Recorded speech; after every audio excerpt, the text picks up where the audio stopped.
Chapter 1. Blood-soaked domestication.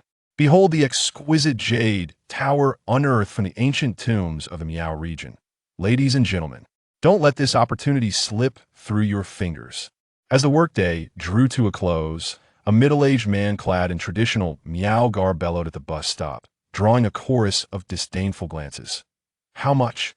Yang Ling, initially intent on passing by, paused upon noticing the intricately crafted jade tower, reminiscent of the toys his nephew had been pestering him for all day.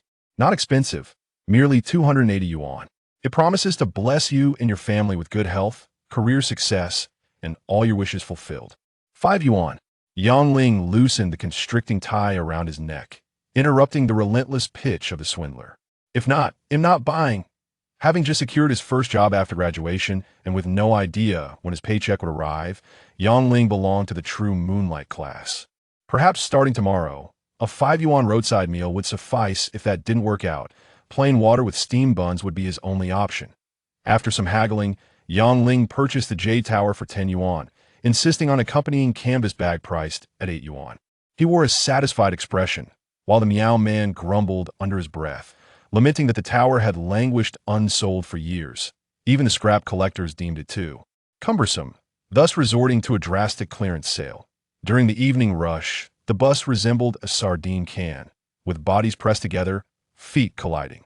In their desperation to catch the tardy bus and reach home sooner, even the most refined ladies shed their scruples, mingling closely with a host of sweaty, diverse men. Before Yang Ling stood a woman clad in a sleek black suit. Her face bore a delicate touch of makeup, with elegantly elongated brows, yet from his vantage point, he could discern subtle traces of meticulous grooming. The oppressive heat left little to the imagination, particularly in the cramped confines of the bus at some point. Yang Ling felt the jade tower in his hand radiating warmth, coincidentally pressing against the well-defined curves of the woman in front of him. Initially oblivious, he soon noticed her discomfort as the bus jolted, as the bus swayed. The woman felt an increasing warmth emanating from behind her, an unmistakable sensation of something rigid pressing against her. Each slight movement only intensified the discomfort, and she found herself in a predicament that was both embarrassing and infuriating. Glancing back, she shot Yang Ling a piercing glare, only to find him feigning ignorance. Embarrassed and furious, her face flushed crimson, she struggled to contain her indignation, yet felt trapped, unable to escape the unwelcome pressure. What if it leaked?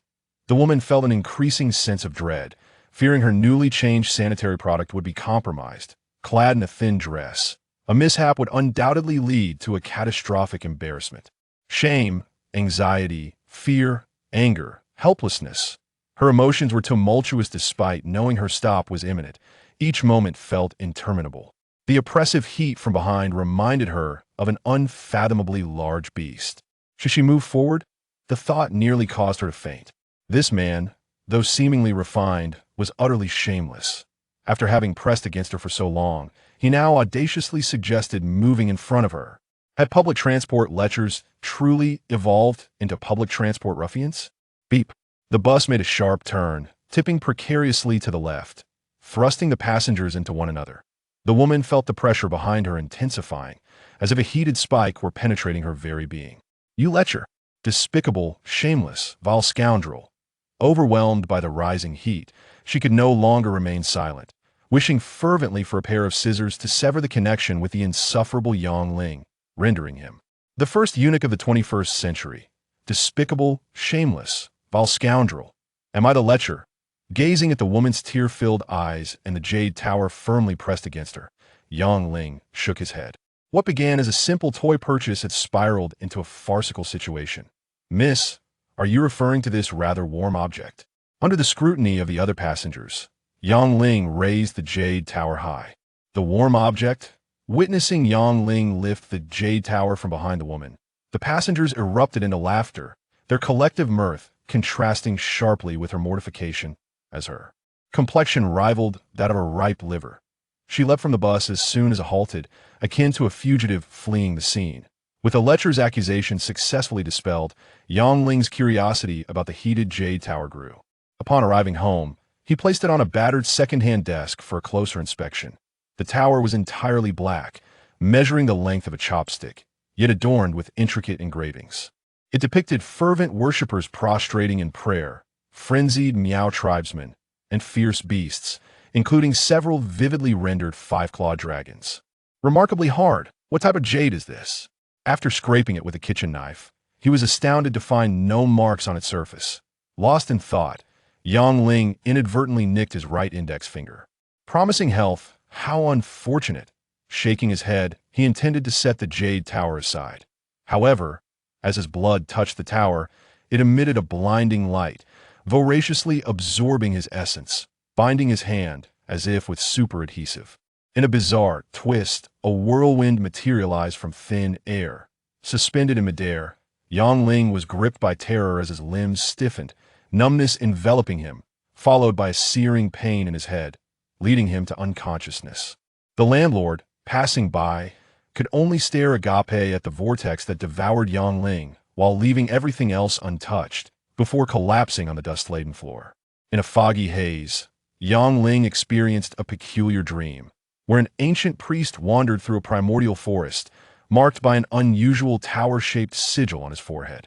At first, the priest would pierce his finger and let his blood drop onto the heads of ferocious beasts to tame them. As time passed, he merely needed to form a series of hand seals to subdue them from afar, his gestures becoming swifter and more intricate. Ultimately, he could command the winds and rain, displaying powers akin to legendary deities.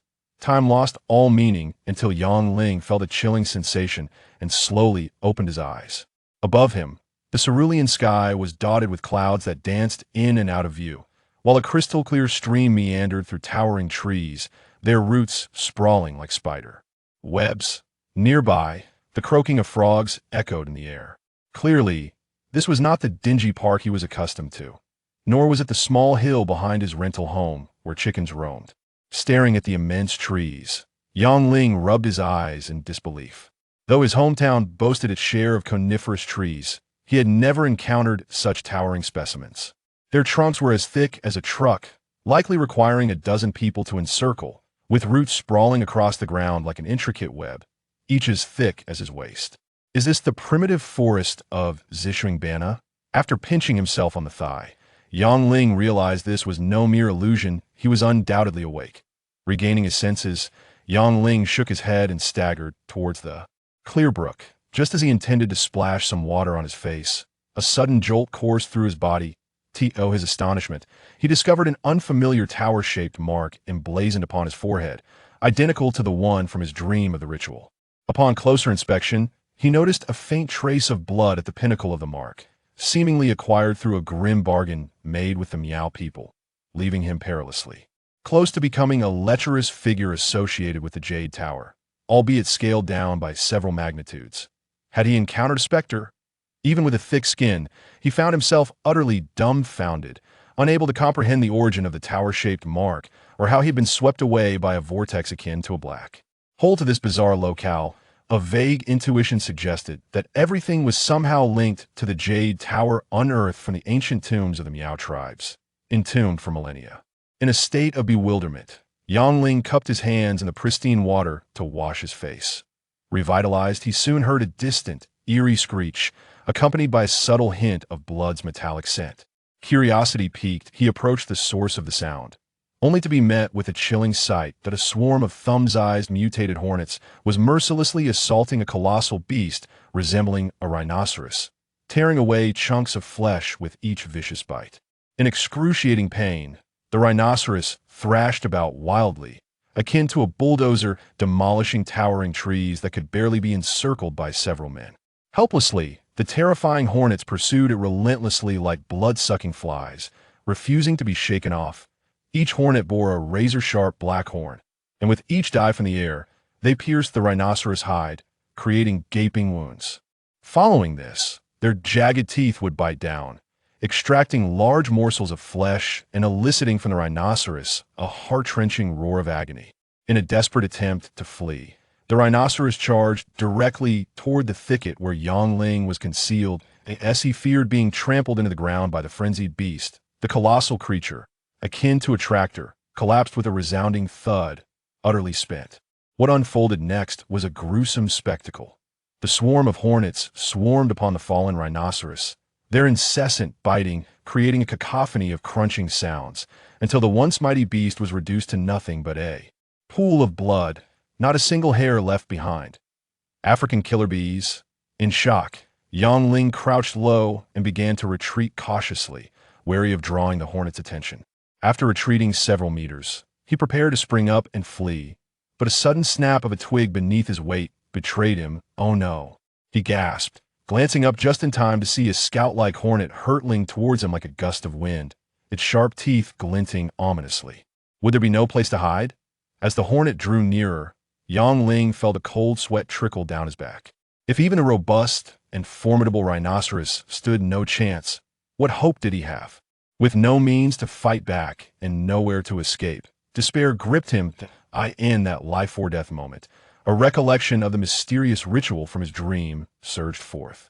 Compelled by some unseen force, he bit into his fingertip and pressed it firmly against the oncoming hornet's head. In an instant, the hornet shimmered with a silvery light, revealing a series of enigmatic runes, which then obediently settled upon his arm. In a haze, Yang Ling felt himself transported to a mystical realm. Before him stood a towering edifice, where the mutated hornets danced joyfully in the air, and upon spotting him, they buzzed over with excitement. Above the grand entrance of the tower, the ancient characters which tower were inscribed in an elegant script, while the tower's surface was adorned with intricate carvings, depicting both arcane rituals and ferocious beasts, all rendered with lifelike detail. Particularly striking were the vividly depicted five-clawed golden dragons at the apex, which seemed almost alive, their thunderous roars echoing faintly in the air. Driven by curiosity, Yang Ling gently pushed open the massive door of the Jade Tower, and the tamed hornets eagerly followed him inside. Beyond the entrance, a thick mist enveloped the space, revealing a towering obelisk etched with ancient characters reminiscent of tadpoles. Chaos Witch Tower, born from the essence of heaven and earth, seizing the essence of sun and moon. Yang Ling strained to decipher the ancient script upon the obelisk. Chaos Sorcery, drawing upon blood as a guide, capturing souls and refining spirits. Once, in pursuit of a literary beauty from the Chinese department, he had memorized countless ancient poems and along the way, learned many convoluted characters. Little did he know that this knowledge would prove invaluable. After a moment of deep contemplation, Yang Ling realized that upon acquiring the Witch Tower, he had inadvertently become a novice blood witch. Although the chasm separating him from the powerful witch gods was as vast as heaven and earth, he had nonetheless crossed the threshold into the realm of sorcery. Not only had he narrowly escaped calamity, but he had unwittingly tamed a hornet-like mutated beast with his own blood. Chapter 2. Blood of the Beasts. After repeatedly memorizing the intricate incantations and gestures of the arcane sorcery, Yang Ling felt a wave of dizziness wash over him, gradually clouding his consciousness. Eventually, upon opening his eyes, he found that the large wasp on his arm had mysteriously vanished. Recalling the enigmatic Witch Tower, he instinctively formed an incantation with his fingers. In an instant, the tamed wasp materialized before him. Upon closer inspection, Yang Ling discovered that the tamed wasp had grown significantly. It was no longer the size of a thumb, but had swollen to the girth of a knife handle. Additionally, 2 sharp tusks had sprouted, glinting ominously, and the black horns atop its head had sharpened, rendering it particularly fearsome in appearance. Clearly, the mysterious Witch Tower had bestowed immense benefits upon it. After the initial shock, Yang Ling began to delve into the unfamiliar memories flooding his mind. He envisioned a wasp the size of a grain of rice emerging from its cocoon, and then found himself soaring through the woods as a fully grown wasp. It appeared that not only had he tamed the wasp before him, but he had also acquired its memories. The tamed wasp was a low-level magical beast known as a horned wasp, and through its recollections, Yang Ling realized he had entered the vast expanse of the terrace forest. This land, seldom trodden by humans, was teeming with magical beasts, and deep within its thickets lurked numerous formidable creatures that even the horned wasps dared not approach. Time travel? Upon comprehending his inexplicable arrival in this strange world, Yang Ling shook his head with a wry smile. He could never have imagined encountering such an extraordinary occurrence. In this unfamiliar realm, surrounded by boundless primordial forests, terrifying beasts, and the enigmatic Witch Tower along with its incantations, he felt a mixture of anxiety and anticipation. Perhaps this strange continent would unveil greater surprises for him. After a brief exploration, He soon discerned the techniques to command the horned wasp.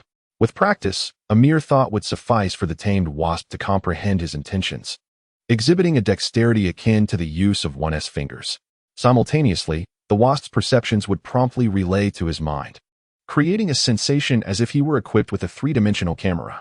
The wasp's teeth were remarkably sharp.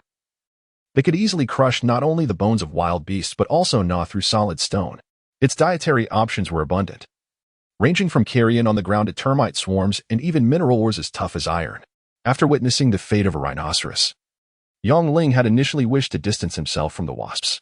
However, after the tamed wasp procured a wild rabbit for him effortlessly, he began to entertain a bold notion.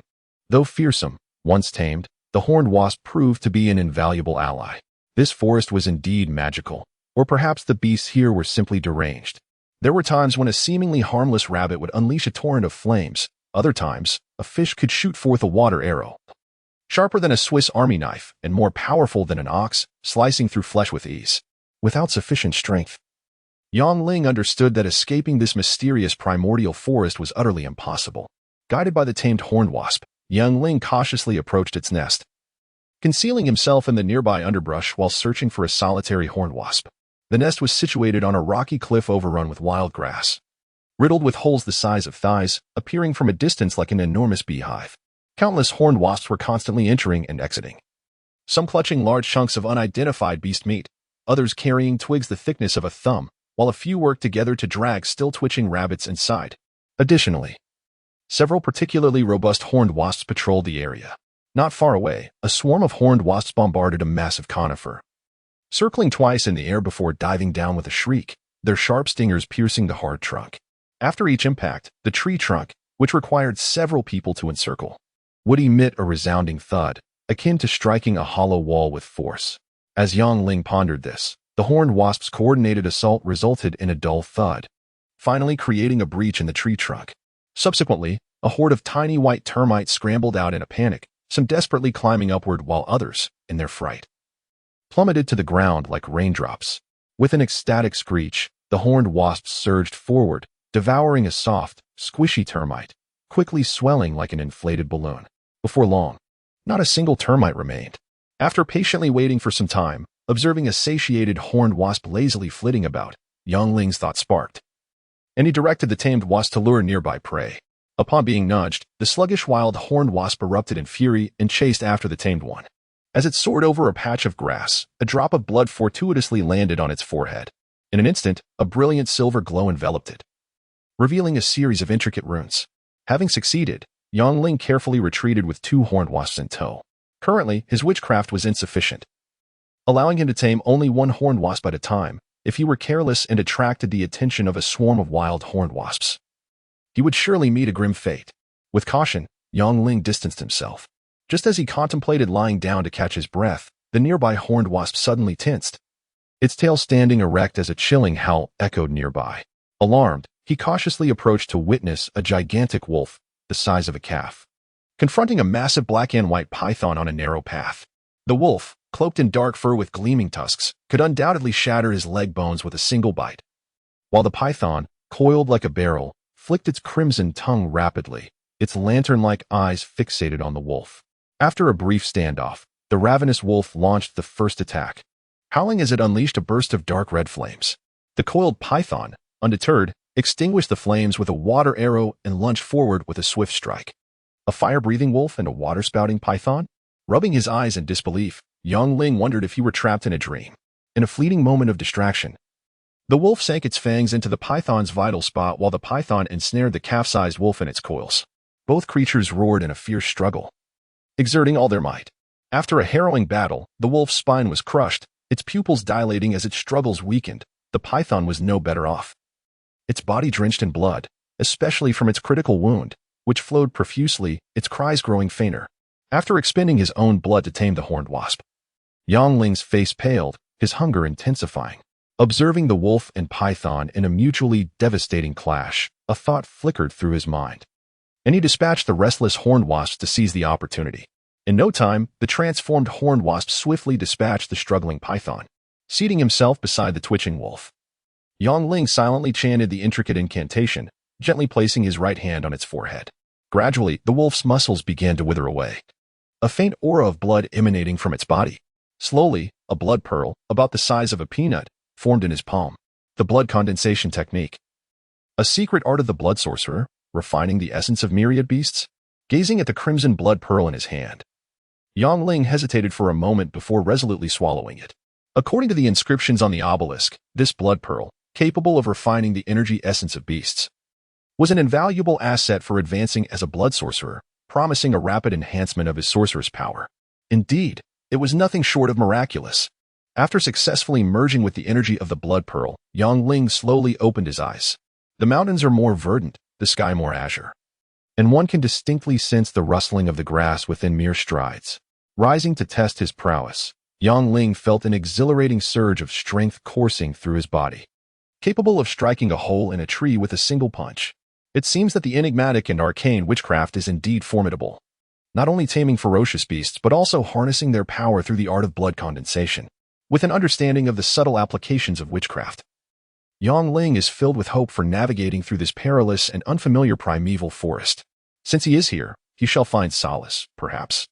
After inexplicably arriving in this strange world, he may savor a life that is truly extraordinary. Chapter 3. Taming the multitude concealed among the lush treetops, Yongling remained motionless. His gaze fixed upon a small troop of horned beasts foraging below. Surrounding him were 36 domesticated horned beasts, their black wings unfurled, sharp tusks glinting ominously, and tails slightly curled, poised for action, awaiting the command to strike. After consuming the essence of giant wolves and pythons, he was exhilarated to discover a significant enhancement in his mystical power, allowing him to tame 10 wild horned beasts daily with remarkable efficiency. Within a mere few days, he successfully tamed dozens of solitary horned beasts without incident. Through several trials, Yongling noted that the domesticated horned beasts displayed a greater propensity for combat than their wild counterparts.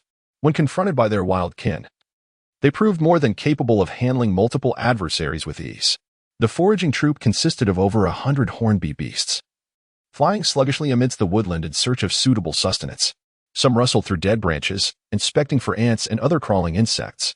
Others pecked at large-leaved grasses, savoring their juices, while a few busied themselves pecking at the trunks of coniferous trees, searching for termite nests. As the foraging horned beasts grew increasingly scattered, Yongling seized the moment, dividing his 36 domesticated beasts into 6 squads of 6. After assigning one squad to guard him closely, he commanded the remaining horned beasts to launch a surprise attack on their unsuspecting brethren.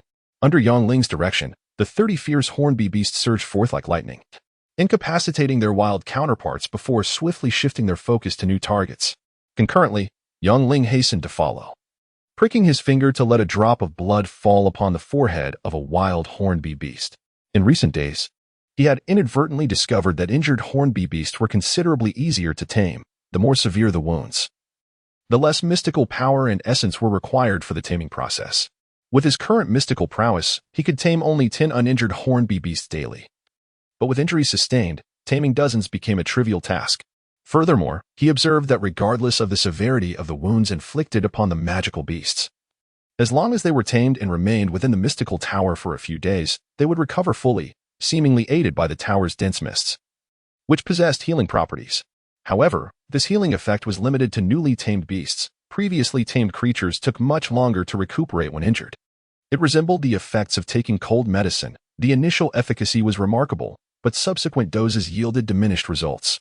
Caught off guard by the potent ambush, the wild horned beasts were often severely injured before they could react. A few that did manage to respond found themselves powerless against the transformed domesticated horned beasts, meeting fates ranging from being bitten in half to being impaled by their sharp black horns. Under Yongling's command, it was not long before the wild horned beasts faced complete annihilation.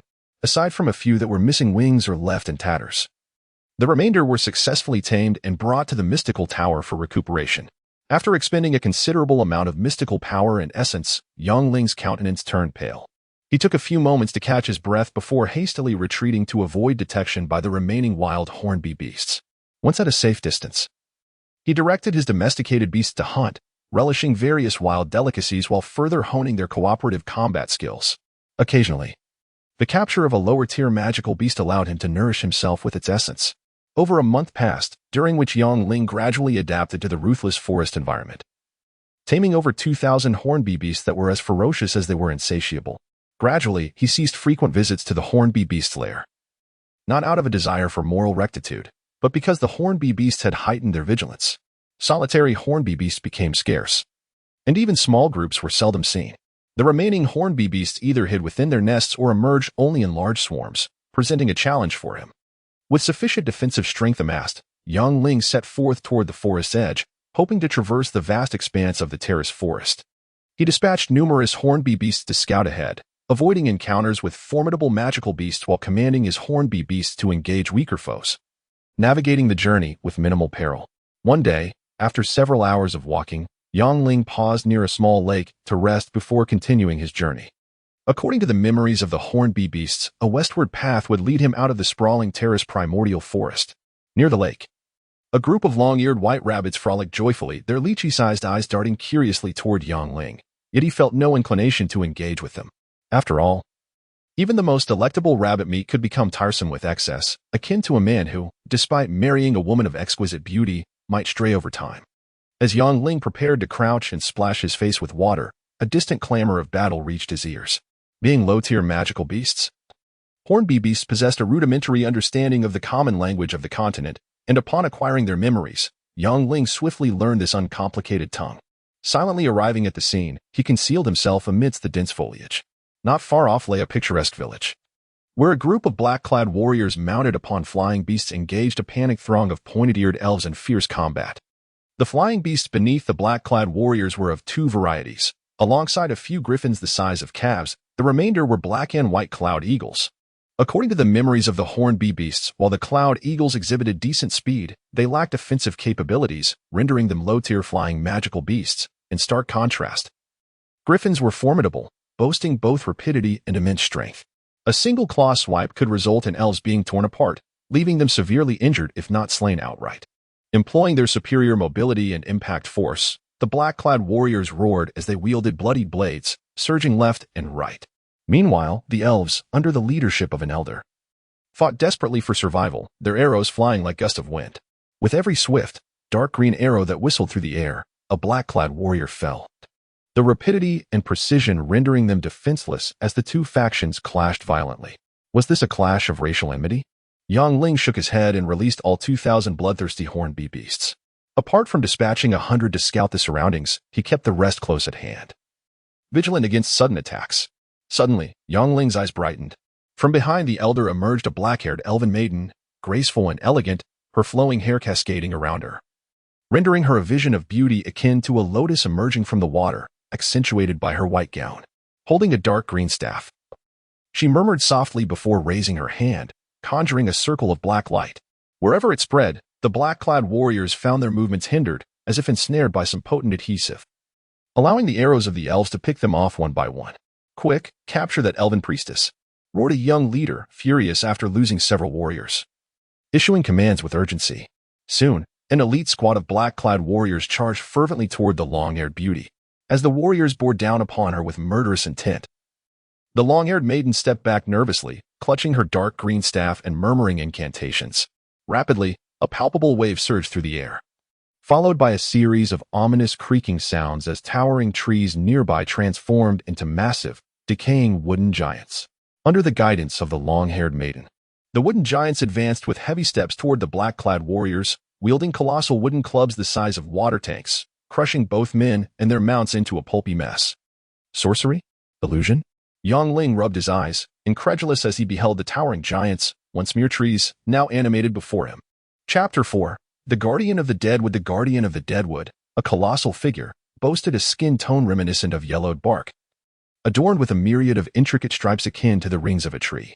Its muscular chest rose and fell like the formidable basalt formations of ancient earth. The weapon it wielded was so enormous it took one's breath away. Rather than resembling a giant's mace, it was more akin to a massive log, thicker than the beams used in the construction of brick houses back home. Yang Ling harbored no doubt that a single strike from it could reduce even the latest T-92 tank to a mere heap of scrap metal. The sheer magnitude of the sight was astonishing. Yang Ling stood transfixed, while the black-clad warriors felt the chill of fear prickling at their scalps. The Guardians of the Deadwood were the protectors of the forest spirits, towering and immensely powerful. Although they anticipated encountering such terrifying beings, they could hardly fathom that the long-haired beauty could summon a full 25 of them in an instant. Under the command of the long-haired maiden, the guardians of the dead would thundered forward with great strides, each step raising clouds of dust. Despite their slow movements, each stride covered nearly 10 meters. And in the blink of an eye, they were upon the black-clad warriors.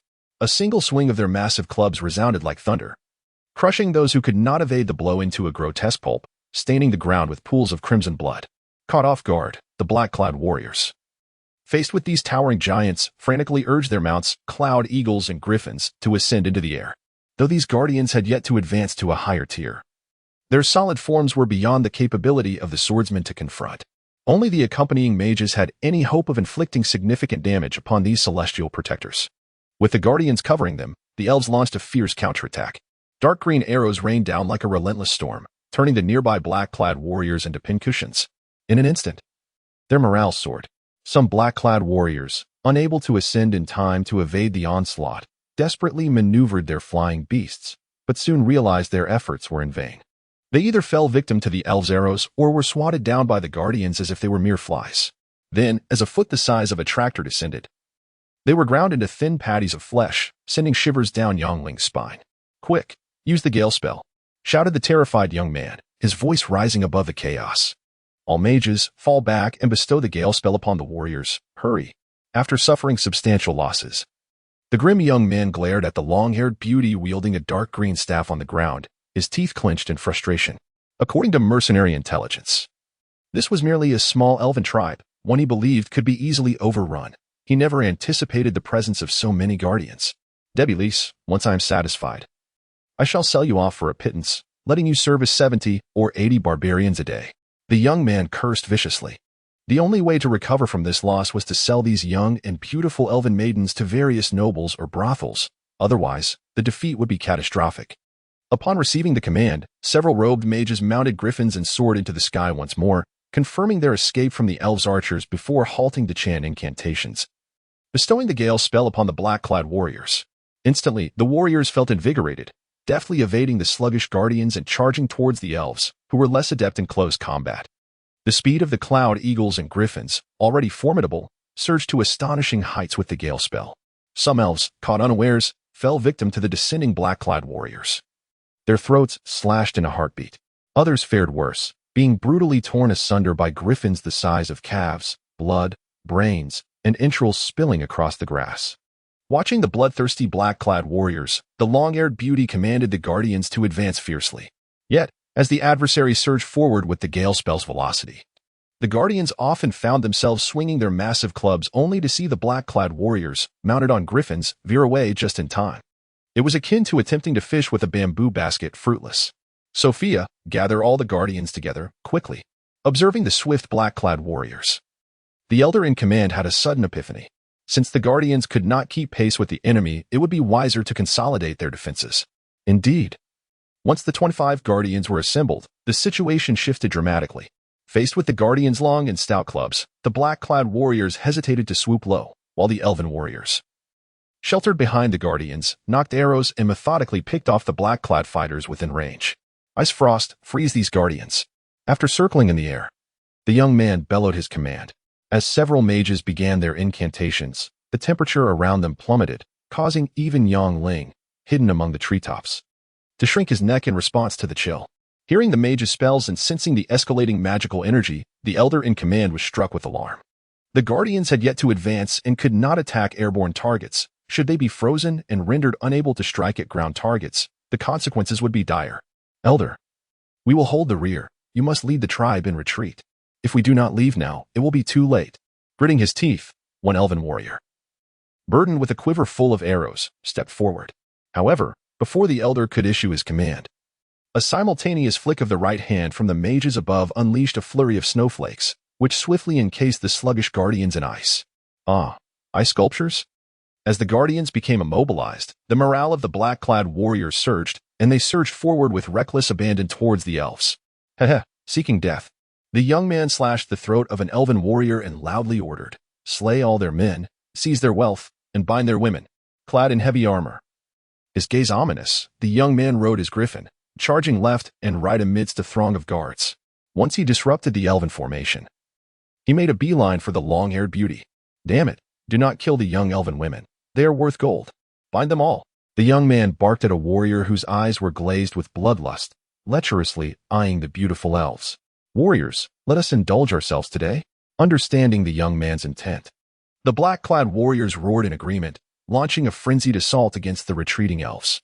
Some lost control to their primal instincts, tearing the garments of female captives and lunging at them with ferocious intent. Let me go, you beasts. Release me. The long-haired maiden struggled fiercely as she was bound by several black-clad warriors, seeing her grandfather fight desperately to reach her. And then glancing at the lustful young man closing in on her, tears streamed down her cheeks. Haha, my beauty, I am coming. The young man, intoxicated by the sight of the ethereal maiden, rushed toward her, exclaiming, Do not worry, my little beauty. I shall take good care of you. Ah, my eyes. Ah, hornet beasts, help. Just as the long-haired maiden closed her eyes in despair, she suddenly heard the black-clad warriors around her screaming in agony, blood gushing from their eyes as they collapsed, rolling on the ground in desperation. She opened her eyes to see numerous hornet beasts viciously gnawing at the eyes and foreheads of the black-clad warriors. In that critical moment, Yang Ling unleashed the army of magical beasts, drawn by the sin of blood. Chapter 5. As Emeria repeatedly commanded the binding and selling of the young maidens from the elven tribe, Yang Ling surmised that this individual was not merely a slave owner but likely a slave trader, deserving of 1,000 torturous deaths. After confirming the absence of ambushes around him, he resolved to make a small demonstration of his prowess. Seizing the leader first is akin to capturing the serpent by its head. Should he act, he would do so with the ferocity of a lion hunting a hare. Exerting every ounce of strength, Yang Ling summoned a ferocious battalion of 200 hornby beasts, dividing them into 2 teams, one to assault the commanding young man, Emeria, and the other to target the mages hovering above. He had no desire to expose his whereabouts and end up frozen into a mere ice statue like the withered with sentinels. As the cries of agony echoed around him and the scent of blood thickened in the air, the hornby beasts were restless, ready to strike. Without Yang Ling's calming influence, they would have surged forth in a frenzy. Having been tamed by Yang Ling, the hornby beasts not only exhibited heightened combat abilities but also developed an insatiable bloodlust. Upon capturing prey, they would devour not only the bones but also meticulously lick the blood from the ground. Moreover, like Yang Ling, they reaped substantial benefits from consuming the essence of magical beasts, resulting in tougher scales, sharper horns, and increased speed. Caught off guard, the black-clad warriors found themselves unable to withstand the onslaught of the hornby beasts. Some fled in panic, only to be picked off by the elven warriors. Others brandished their swords in vain, helplessly watching as the hornby beasts tore through their flesh, leaving behind only a pile of bones. In the wake of the locust-like hornby beasts, the once formidable black-clad warriors abandoned their armor, and even the stout griffins were not spared, turning tail in retreat. Those fortunate enough to escape were left with their lives, while the unfortunate became nothing more than a heap of bones, or in some cases, merely a few strands of hair or a pool of blood. While the ordinary black-clad warriors fled, Emeria fared worse. Several elite bodyguards were swiftly reduced to mere bloodstains. Witnessing the hornby beasts with remnants of his guards still clinging to their fangs, and hearing their chilling final screams, Emeria nearly lost his composure. Ah, my backside. In his terror, Emeria shielded his eyes and vital areas, but his ample rear was torn, flesh and skin alike. Damn it. Form ranks, Kariba's, fireball spell. In his panic, Emeria unleashed a fireball spell upon his own behind. While incinerating the detestable hornby beasts, he simultaneously experienced the fiery torment on his rear, causing him to sweat profusely and weep. Kariba's, a quick-witted mage, was at a loss as the hornby beasts scattered, launching a chaotic assault on the terrified black-clad warriors. Despite sending out a flurry of fireballs, only a few hornby beasts were scorched, while dozens of black-clad warriors became nothing more than charred remains, infuriating the pain-stricken Emeria. If not for the searing pain in his backside, rendering him immobile, he would have relished the opportunity to slap Kariba's across the face. Damn it, form ranks. Even if it means death, crawl over to me. As the hornby beast multiplied, Emeria's complexion paled, and he bellowed orders. Although the hornby beasts were low-level magical creatures with relatively weak individual attacks, their sheer numbers posed a significant threat. Without sturdy armor or sufficient mages, most individuals would hesitate to provoke these swarming flying beasts. As the situation grew dire, the black-clad warriors scattered like headless flies, many tumbling from their low-flying mounts in sheer panic. Meanwhile, Despite their formidable strength, the directionless clouded eagles and griffins also fled in terror from the relentless horned beasts. One griffin, roughly the size of a calf, flew straight towards Yangling's hiding spot in its frantic escape. Ah, splendid! Yangling rejoiced at the sight of the oncoming griffin. With such a swift mount, escaping this sprawling forest would become considerably easier. In a flash, he leaped from the treetops, grasping the griffin's right claw, and swiftly mounted its back, then bit his finger to let a drop of blood fall upon its forehead. Instantly, a radiant silver aura enveloped the griffin, revealing a series of mysterious runes. Having been tamed, it obediently became Yangling's steed. Taking a deep breath, Yangling commanded the griffin to land atop a massive boulder. The moment he had tamed the griffin with his blood, he felt an overwhelming surge of power coursing through him, leaving him utterly drained in an instant. Clearly, the griffins were of a higher caliber than the horned beasts. Had they been in a fighting spirit, they could have easily torn him to shreds before he had a chance to tame them one by one. Help! Ah, my thigh! Despite their agility, the black-clad warriors were overwhelmed by the sheer number of horned beasts. Many were besieged before they could even regroup. Swiftly becoming mere piles of bones, some even devoured entirely, their final screams sending chills down the spines of those who remained. As the horned beasts swarmed, the sounds of gnashing teeth echoed ominously. Even the untouched elves felt a shiver run down their spines. A summoner? Ebelis, it's a trap set by the forest elves. Emiria's heart sank as he observed the horned beasts attacking the black-clad warriors with precision, and then saw Yangling burst forth, shielded by a group of horned beasts. Realization dawned upon him. The horned beasts were the lowest tier of magical creatures, possessing minimal intelligence, charging at any enemy or prey. Yet, the ones before him, attacking with calculated ferocity, were evidently well-trained and under the control of the summoner. Yangling retreat quickly. After a moment of hesitation, witnessing the growing number of fallen warriors and even mages struggling for survival, Emiria understood the gravity of the situation. He swiftly mounted the griffin and fled. Ah, my backside, ah. In his hurried escape, Emiria awkwardly perched on the griffin, wincing as the creature's rigid bones pressed against his still bleeding wound, causing him to yelp in pain. With a horde of horned beasts sweeping in from behind, he had no choice but to endure the agony and flee for his life atop the griffin. Surveying the sparse remnants of his warriors, Emiria's anger boiled over. He had led a significant force into battle, only to be left with so few. Not a single forest elf had been captured, and the cost had been devastating. Chapter 6. Advancement. Esteemed guest, please follow me. After turning the tide of battle, Yangling was warmly welcomed by the elves and escorted to a verdant wooden cabin.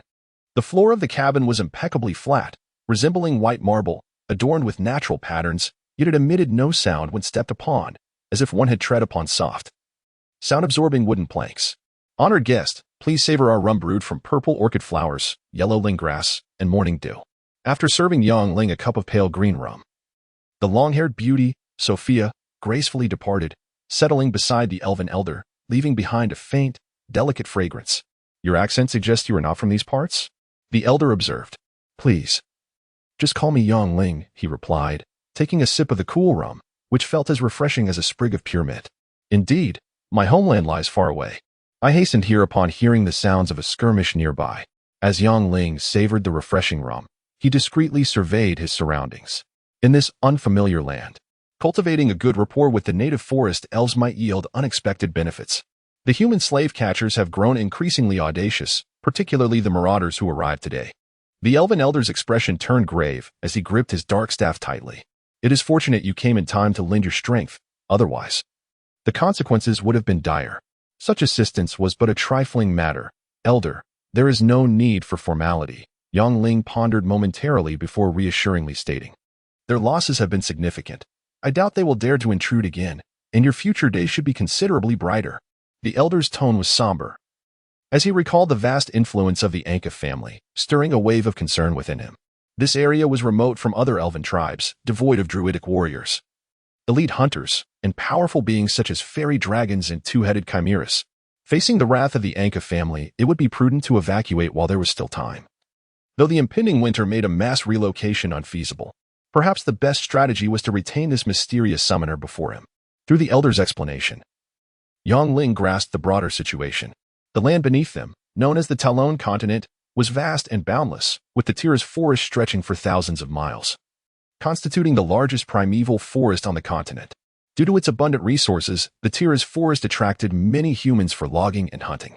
Gradually, a small town named Vesson spontaneously formed near an ancient castle on the forest's outskirts. Though modest in scale, with only over 20,000 residents, Vesson often hosted thousands of mercenaries, adventurers, and merchants passing through due to its proximity to rich resources. Within Vesson, the Anka family held the greatest power, boasting numerous ruthless family warriors. Rumors suggested that many skilled swordsmen and powerful sorcerers resided there, engaging in the exploitation of townsfolk, the extraction of merchants, and the trafficking of slaves, thus earning a notorious reputation.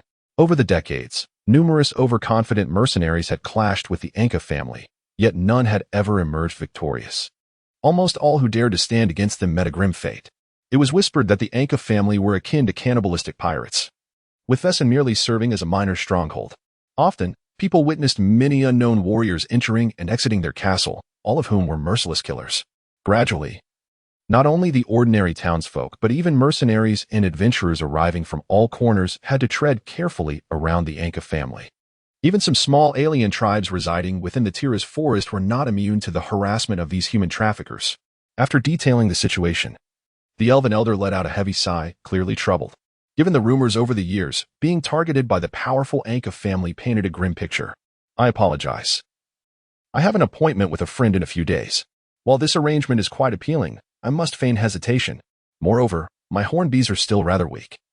Should they launch a counterattack, I fear I would be of little assistance.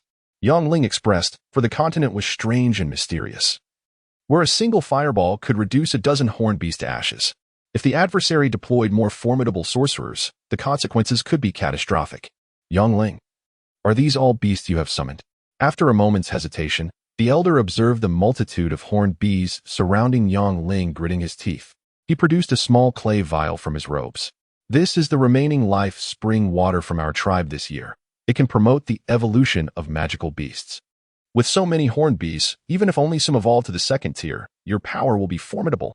For the safety of his kin, the elder decided to part with this treasured resource, simultaneously perplexed by how Yang Ling could summon such a multitude of horned bees. Typically, a summoner could only call forth one or two beasts, yet Yang Ling had summoned an entire swarm. Realizing the elder's earnestness, Yang Ling accepted the precious gift without hesitation. I am not a true summoner. These horned bees have been with me since childhood. Oh, I see. Understanding Yang Ling's reluctance to elaborate, the elder refrained from further inquiries and instructed him on how to utilize the rare life spring water. Sitting cross-legged on the ground, Yang Ling selected the most ferocious 100 horned bees, administering a drop of the precious life spring water to each, consuming the remainder himself. Soon, the little creatures grew rapidly to the size of a fist, their bodies adorned with mysterious runes before vanishing from sight. Simultaneously, Yang Ling felt a warmth radiating from the tower-shaped mark on his forehead as a current of energy flowed through him along a profound trajectory, invigorating his magical power. An ancient summoner? The elven elder gazed at Yang Ling with excitement, astonished that he could summon over 100 magical beasts in one go. Not even a great summoner possessed such capabilities. The elder was elated. According to ancient records, ancient summoners had immense spiritual power, capable of summoning vast numbers of beasts for battle. Although Yang Ling currently summoned only low-tier horned beasts, the sheer volume of summoned creatures indicated his unimaginable potential. With an ancient summoner like Yang Ling on their side, the elder felt confident that even if Chimera returned with a legion of griffin warriors, they would navigate the crisis unscathed. Observing the elder's enthusiasm, Yang Ling merely smiled, neither affirming nor denying the claim. To speak of his origins from another planet might deem him a madman, so it was perhaps best to let the elder's misconception persist, as it might yield unforeseen benefits. Once he calmed his mind, Yang Ling focused his intent and instinctively formed a hand seal. Instantly, the 100 horned bees, now evolved, materialized before everyone, bristling with energy and exuding an aura of menace, as if their time within the mysterious tower had further enhanced their growth. Poison stinger ability? Yang Ling soon discovered that the evolved horned bees had acquired a new poisonous stinger attack capability.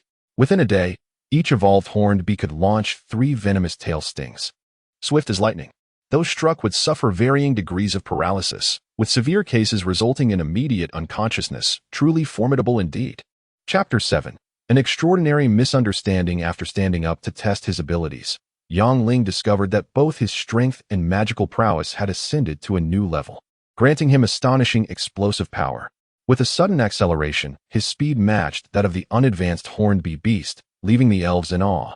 Observing the evolved horned beast, now the size of a fist, and keenly sensing the changes in his internal magical energy, Ling couldn't help but marvel at the life-giving essence of the elf's fruit, which was indeed a remarkable treasure, far superior to consuming several drops of beast blood. How could they ensure that this ancient summoner stayed to assist them in the long term? With the human slave-capturing squads growing increasingly rampant, the visually appealing members of their race often became primary targets, causing great concern among the elven elders. Just as the elven elder pondered over strategies, an elf, armed with a long arrow made of rosewood, burst in, exclaiming, "Elder, the dwarven tribe has arrived with a substantial amount of weaponry. Excellent. Please, bring them in." Before the elder could finish speaking, a commotion erupted outside. "Elder, I'm parched. Quickly, bring out some rum." A black-faced dwarf, barely reaching Ling's chest, swaggered in, tossing his pack onto the ground before plopping down into a pale green bamboo chair. Although short in stature, the dwarf's muscles were extraordinarily developed, his forearm thicker than the thighs of the beautiful long-haired Sophia. Yet, even while reclining, he was restless, shifting his watermelon-sized bulk, causing the bamboo chair to creak ominously, making Ling worry it might splinter under the strain. "Sophia, have pity on me and my kin who have traversed the mountains for an entire day. Can you not spare us a couple of cups of rum to soothe our throats?" The dwarf feigned sorrow as he looked at Sophia, adding, "If nothing else, just one cup will suffice. It's been a whole month since I've tasted wine. Oh, how wretched I am." Upon finishing a goblet of rum, the dwarf noticed Ling's full cup of exquisite wine and protested, "Unfair, Sophia. You serve your grand lover a generous portion while I have but a meager sip. Barely enough to wet my throat. Bring me another. Grand lover? Here, brother Lumi, allow me to treat you to a drink." Ling chuckled as he offered his goblet to the dwarf, who eagerly accepted and downed it as voraciously as Zhu Beiji devouring a ginseng fruit. After belching heartily, he gave Ling a thumbs up, exclaiming, "Brother, well done. Next time, I'll treat you to barrels upon barrels of ale. You haven't changed at all, you rascal. Lumi, what wares has your father sent this time? Let us have a look." The elven elder chuckled warmly at the dwarf's inebriated ramblings. After a gentle pat on the back of his head, the dwarf finally recalled the matter at hand, instructing his kin to unpack all their bundles for the elder's inspection. Ling glanced over the items. Aside from a few swords, most were iron armor and bows. He picked up a long sword to test its weight, finding it slightly lighter than expected. With a powerful swing, he effortlessly cleaved through a branch as thick as a bowl, producing a smooth cut, indicating its sharpness. Tapping the sword a few times, he listened to the crisp ding sound, realizing that its hardness and resilience were commendable, certainly superior to his kitchen knife. Though he studied electronics, his internship had been at a hardware factory, leaving him bemused by the school's archaic choices. However, after a month of practical experience, he had at least learned to differentiate the hardness and toughness of steel. He was pleasantly surprised to encounter such quality iron in this primitive land and found himself intrigued by the dwarves' mining and smelting methods, subtly evading Lumi's antics. Ling gently flicked the sword and inquired, "How much of this iron, or do you have? Would you be willing to sell me a portion?" Through the memories of the horned beast, Ling understood that this iron could serve as sustenance for them. The horned beast possessed exceptionally sharp teeth capable of crushing not only stones but even iron, and after consuming various metals, their scales would become even tougher. While he remained puzzled about how he had inexplicably arrived in this forest, Ling recognized that in order to survive in this ruthless wilderness, he needed to devote time to mastering the mysterious witchcraft while also taming the horned beasts, as enhancing their abilities would bolster his own chances of survival. "What? You only want iron, or?" the dwarf exclaimed incredulously. Many had come to acquire weapons crafted by his tribe, but he had never heard of anyone wishing to purchase iron or directly. "Brother, you're not planning to take iron or into battle, are you? Like some cave giant intent on smashing city walls?" The resources of this forest were undeniably abundant: crystal-clear spring water, ample sunlight, and purely natural food, all in exceptional condition. Perhaps establishing a distillery here would be a splendid idea. The pristine spring water was far superior to any renowned bottled water on Earth.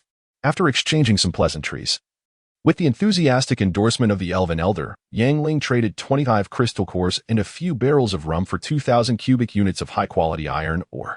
Even without venturing out to hunt, it would suffice for the horned beast army for nearly half a month. Born into a family of privilege, The onlookers perceived Yangling as status. Witnessing the vast array of weapons forged by the mountain dwarfs, an ordinary person would be content with just one. Yet here was Yangling, demanding a significant quantity of iron ore. Either he was a madman, or he was an extraordinarily affluent noble who held common weaponry in disdain. Moreover, a low-grade magical beast crystal core was worth at least several dozen purple crystal coins, sufficient to support an ordinary family of 5 for several years. Yet Yangling casually offered 25 cores. Who else, apart from the nobility from the capital and beyond, possessed such audacity? Chapter 8. The Volcanic Valley. After indulging in fine wine for several days, the dwarf Rumi returned home with dozens of barrels of rum. Before departing, he promised to lead his kin's warriors to assist the elves immediately should they come under attack, and he warmly invited Yangling to visit the dwarf tribe. This dwarf is quite amusing. Yangling chuckled. A rough fellow, always spouting nonsense. The memory of Rumi declaring in public that Yangling was his Prince Charming made Sophia's face flush crimson as she cast a furtive glance at the smiling Yangling. Having been saved by Yangling at a critical moment, Sophia was filled with gratitude. Without his rescue, she could hardly fathom the humiliation she might have suffered. When Yangling finally revealed his true self by jumping down from the treetops, she was taken aback. She never expected her savior to be so handsome and charismatic, commanding such a formidable group of magical beasts at such a young age. Due to the generally greedy and cunning nature of many humans, they were typically not favored by the elves, but Yangling was an exception. In just a few days, he had grown familiar with the elves, and gradually, Sophia began to feel a peculiar affection for him. She delighted in his travel tales, cherished the moments when he gazed at her absent-mindedly, and relished the warmth of his company. Ah, Rumi is just like his father. The elder chuckled, noting the dwarf's generous and powerful nature. Not only are they adept at crafting weapons and armor, but they are also born warriors. Glancing at the bamboo chair nearby, Yangling remarked, "Indeed, he possesses immense strength," nearly crushing the bamboo chair. At Yangling's words, the crowd erupted in laughter. Sophia laughed as she wiped away the smudges left by Rumi's grimy hands on the bamboo chair. With her lustrous black hair, elongated eyelashes, delicate neck, and a waist that could be grasped with one hand, she stirred something deep within Yangling's heart. In the following days, to swiftly enhance his abilities, Yangling devoted himself to training his hornet beasts and diligently practicing his sorcery. After repeated drills to amplify the hornet beast's offensive capabilities, Yangling divided over 2,000 hornet beasts into 10 large squads, selecting the 10 strongest to lead. Each squad was further divided into 10 smaller teams, with each team comprising 20 hornet beasts, led by those that had evolved to the second stage. After their advancement, both their intelligence and combat prowess saw a tremendous leap, allowing Yangling to command them with greater ease. Whether in offense or defense, the hornet beasts, organized into formations, demonstrated formidable combat strength, far exceeding their wild counterparts. One morning, a gentle drizzle began to fall. Yangling had intended to linger a bit longer in bed, but unexpectedly, the long-haired beauty Sophia arrived early. Her presence like a breath of fresh air. A stroke of fortune? Yangling instinctively cast a few lingering glances at Sophia's statuesque figure, for by earthly standards, elven maidens are unparalleled beauties, and Sophia was the epitome of that allure. Standing before her, even the school beauty he had pursued for half a year paled in comparison to her. Of course, he would go. Yangling splashed cold water on his face, thinking such a splendid opportunity to stroll in the rain with the most beautiful elven maiden should not be squandered. The title of the most beautiful elf? At Yangling's words, Sophia's cheeks flushed, and her sparkling eyes seemed to glisten with water. After preparing, Yangling set off with the elven maidens, meandering through the misty terrace forest. The experience was delightful, far surpassing any so-called international oxygen bar. Strolling along the lush forest path and inhaling the fresh air, Yangling stretched comfortably. After graduating, he had visited an oxygen bar with friends to breathe what was billed as the world's most pleasant oxygen. While it was enjoyable, it paled in comparison to the refreshing air of nature. "We should give thanks to the nature goddess," Sophia exclaimed, closing her bright eyes, her right hand resting on her chest as she silently prayed. The world around them was tranquil. In an instant, observing the ethereal Sophia, with her slender eyelashes and serene demeanor, Yangling felt a profound stillness envelop the forest. Though he had never believed in ethereal deities at that moment, he sensed that the legendary nature goddess seemed both distant and close at hand. "Ah, it's getting late. Let us proceed." After her prayer, Sophia slowly opened her eyes, only to find Yangling gazing intently at her, causing her cheeks to blush deeply. Noticing that her companions had vanished, she realized they had intentionally left her alone with Yangling, which made her face burn with embarrassment. Along the way, upon spotting dew-laden orchids, Sophia gently plucked them and arranged them in a basket. Her flower-like face and graceful figure, accompanied by her flowing hair dancing in the breeze, captured Yangling's admiration. Flustered by his gaze, Sophia's heart raced, and her ears flushed crimson, prompting her to quicken her pace. Unbeknownst to them, they wandered into a silent valley, distinct from other areas, growing increasingly desolate. Gradually, not only flowers but even the ubiquitous grasses of the forest began to vanish. "Oh no, the Valenia Valley!" Yangling exclaimed, realizing the gravity of the situation as Sophia's face turned pale. "We must leave at once. This place is cursed by demons. Hurry." After a moment of concentrated observation, Yangling too felt an unsettling premonition. It was eerily quiet, devoid of insects or birds. Even the wind seemed still. He felt a warm sensation underfoot, and the nearby rocks were smooth, as if they had endured a harrowing heat long ago. A dormant volcano? Yangling swallowed hard, astonished. Outside, the landscape was picturesque. Yet here lay a barren, lifeless volcano. Grasping Sophia's cold hand, Yangling turned to leave, but the hornet beasts trailing behind him hesitated, some even darting forward recklessly, disappearing behind a massive rock. Intrigued by their unusual behavior, Yangling approached to investigate. Behind the boulder lay dark crimson fragments, and numerous hornet beasts were voraciously feasting upon them. Darkfire crystals? Yangling gasped in realization.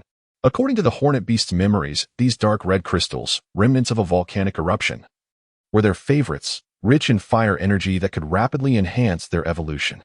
"Since we are here, let us make the best of it. Do not worry." Noticing Sophia's pallor, Yangling gently squeezed her hand. Observing the barren valley and recalling the terrifying legends, Sophia instinctively leaned against Yangling. As she felt his steady heartbeat, her anxiousness gradually subsided. "Wait, what is that?" After surveying the surroundings, Yangling inadvertently spotted a glimmer of dazzling sunlight not far off. Approaching, he gasped in shock. There, propped against the mountainside, was a pale skeleton, its hollow eye socket staring blankly ahead, the remains fragmented, perhaps carried away by fierce winds or torn apart by passing beasts. "Yangling, this person is so unfortunate. Let us bury him." Though she spoke, Sophia, terrified by the incomplete bones, huddled closer to Yangling, too frightened to step forward. Shaking his head, Yangling retrieved a dagger and began to dig a grave about half his height nearby, then dragged the skeleton over. Just as he was about to cover it with earth, he was astonished to discover a quaint silver ring on the middle finger of the skeleton's right hand. Curiously, he gently twisted it off. "You cannot take anything with you in life or death. Rest in peace." After covering the grave, Yangling felt justified in slipping the ancient ring onto his own finger. After a moment of careful observation, Sophia hesitated slightly. "Yangling, this appears to be a spatial ring. Why not try dripping a drop of your blood on it?" "A spatial ring?" Although somewhat perplexed, Yangling nonetheless bit his index finger and let a drop of blood fall onto the ancient ring. The instant the blood made contact, mysterious symbols began to materialize on the surface of the ring, and it subsequently became firmly affixed to his finger, resisting all efforts to remove it. Chapter 9, The Useless Monster. Under Sophia's narration, Yangling quickly grasped how to utilize the spatial ring. With merely a thought, he could swiftly store or retrieve items. The ring brimmed with an assortment of treasures, including various ores, several chests overflowing with crystal coins, and a plethora of books.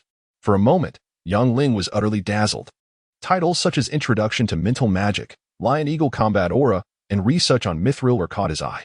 He casually extracted a few bound ancient tomes, each of which startled the elf Sophia. "Mental magic?" Sophia exclaimed, snatching the hefty spellbook from Yangling's hands, her face a mask of astonishment. "Your identity before becoming a skeleton must be extraordinary. And what of it? One enters this world with nothing and leaves it the same, ultimately reduced to mere dust." Though Sophia was taken aback, Yangling remained unfazed. Just as he prepared to further examine the contents of the ring, a piercing howl erupted from the lead hornet beast, which then charged forward with its numerous kin like a tempest. "Sophia, be cautious," Yangling warned, instinctively clutching the frightened Sophia. He scrutinized the surroundings, adopting a calm demeanor in the face of chaos. Soon, amidst the rustling sounds, a horde of peculiar creatures emerged from behind the rocks. They were large-headed beings with bodies as slender as a water jug, each equipped with a long, delicate tentacle on either side and a single, bull-sized eye on their foreheads. It was revealed that they were the evil eyes. Nestled against Yangling, Sophia breathed a sigh of relief. These were low-level monsters that operated in groups, capable of beam attacks. Although slow, caution was still warranted. Yongling soon understood the meaning of sluggish movement. The evil eyes, without uttering a word, unleashed a barrage of light projectiles the size of chopsticks, which left craters in the stone walls upon impact. While their power was considerable, their speed and accuracy were lamentable. Each shot required a lengthy buildup of energy, allowing both Yangling and Sophia to easily evade their attacks. What further eased Yangling's concerns was the apparent lack of intelligence among the evil eyes, with some fiercely attacking while others merely observed from the sidelines. Many even wandered off to forage, consuming pieces of dark fire crystals. Under Yangling's command, 200 hornet beasts initiated a probing assault, forming a triangular attack formation as they charged forth, akin to fighter jets, ruthlessly assaulting the sluggish evil eyes. They dove like bullets, their sharp black horns piercing through, followed by their gleaming fangs tearing into the vital areas of the evil eyes, creating gaping wounds that exposed bone. The wounded evil eyes shrieked in agony, often collapsing helplessly after a few futile struggles. Witnessing the hornet beast's ferocious onslaught, the leader of the evil eyes hastily rallied its forces to retaliate. However, due to their sluggishness, they often lost sight of their targets before even aiming. Under Yangling's strategic direction, the hornet beasts adeptly utilized their swift mobility to engage, retreating after each skirmish. At times, they scattered to evade the evil eyes' light attacks, while at other times, they grouped together to collectively assault the bewildered foes. Their combat prowess far exceeded that of ordinary wild hornet beasts, leaving Sophia in awe. Under Yangling's command, the mere 200 hornet beasts disrupted the formation of the evil eyes until the leader finally concentrated its firepower, turning the tide of battle. Meanwhile, the surrounding boulders became innocent targets, riddled with egg-sized craters from the evil eyes' attacks. Though incapable of mounting effective offensives, their firepower was commendable, which perhaps justified their status as low-level monsters. With remarkable speed, Yangling shielded Sophia from the relentless assaults of the evil eyes. Soon, gazing at the multitude of craters on the boulders, an idea sparked within him. After instructing Sophia to take cover behind a massive rock, Yangling advanced boldly, biting his right index finger to draw blood as he charged toward the evil eyes, simultaneously commanding the hornet beasts to engage. Under his direction, the hornet beasts targeted the non-vital areas of the evil eyes, ensuring they were incapacitated without losing their lives. Yangling tirelessly dripped a drop of blood onto the head of each wounded evil eye. When Sophia was not looking, he would discreetly consume a blood pearl, rich in monster essence, to replenish the energy consumed in taming the evil eyes. After whirling like a tempest, Yangling successfully tamed the vast majority of the evil eyes. Upon later tallying, he discovered over 2,000 had been subdued, a number comparable to that of the hornet beasts. As a result, the blood pearls he had accumulated over the days had all been exhausted. Yangling, is this the ancient summoning magic? Sophia gazed in disbelief at the swiftly tamed evil eyes, utterly astonished that such a terrifying summoning magic could exist. Without expending mana or reciting incantations, merely a drop of blood had summoned over 2,000 evil eyes. Truly, he embodied the legendary ancient summoner. With a mysterious smile, Yangling neither confirmed nor denied her assertion. The witch tower was his secret to survival, and he wished to keep it hidden from prying eyes. Furthermore, there were many aspects of the witch tower he did not fully comprehend, making it difficult to elucidate even if he wished to. Despite consuming a significant number of blood pearls for restoration, the continuous bloodletting required to tame so many evil eyes left Yangling pale and nearly on the verge of collapse. Fortunately, the life spring water had greatly replenished his mana, and since the evil eyes were already injured by the hornet beasts, the taming process did not deplete too much of his power. Otherwise, he would have likely succumbed. After a brief respite, Yangling rallied himself to command the formation of the evil eyes. Their firepower was not to be underestimated, although their shooting intervals were long. Employing the right strategies could compensate for this deficiency. Recalling the ancient flintlock muskets of the 18th century, he thought of Napoleon's famed three-rank firing line. He directed the evil eyes into 3 rows, the front row lying prone, the second crouching, and the third standing. This way, they could unleash a continuous barrage of fire. And with the sheer number of evil eyes, their offensive capabilities soared. Observing Yangling, who was drenched in sweat from his exertions, Sophia gradually transformed her astonishment into admiration. The immense hornet beasts, the exceptional training methods, and the effortless summoning of countless evil eyes had perfectly balanced their strengths and weaknesses in an instant. The more Sophia learned about Yangling, the more she realized how much she still did not know.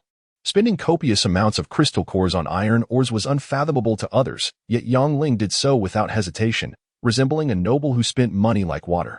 Yet, when busy, he could forego meals entirely or merely nibble on plain food to stave off hunger, displaying none of the extravagance one would expect from nobility. With his peculiar summoning magic and an army of formidable monsters, Yang Ling appeared to embody the powerful ancient summoner of legends. Yet he remained oblivious to the meaning of magical elements, the concept of spatial rings, and even the true value of monster cores. Despite the many mysteries surrounding him, Sophia found herself increasingly drawn to Yang Ling out of curiosity. With him, her life brimmed with sunshine and laughter. Just seeing the charismatic Yang Ling often sent her heart racing inexplicably. "Yang Ling, how did you conceive such an unusual yet effective method?" she asked, instinctively reaching for a handkerchief to offer him, only to feel a twinge of embarrassment as she hesitated. Upon hearing Yang Ling refer to her as a beautiful elven maiden, Sophia's cheeks flushed crimson. With sparkling eyes, she shot him a glance before hastily departing, feeling both shy and sweetly flattered.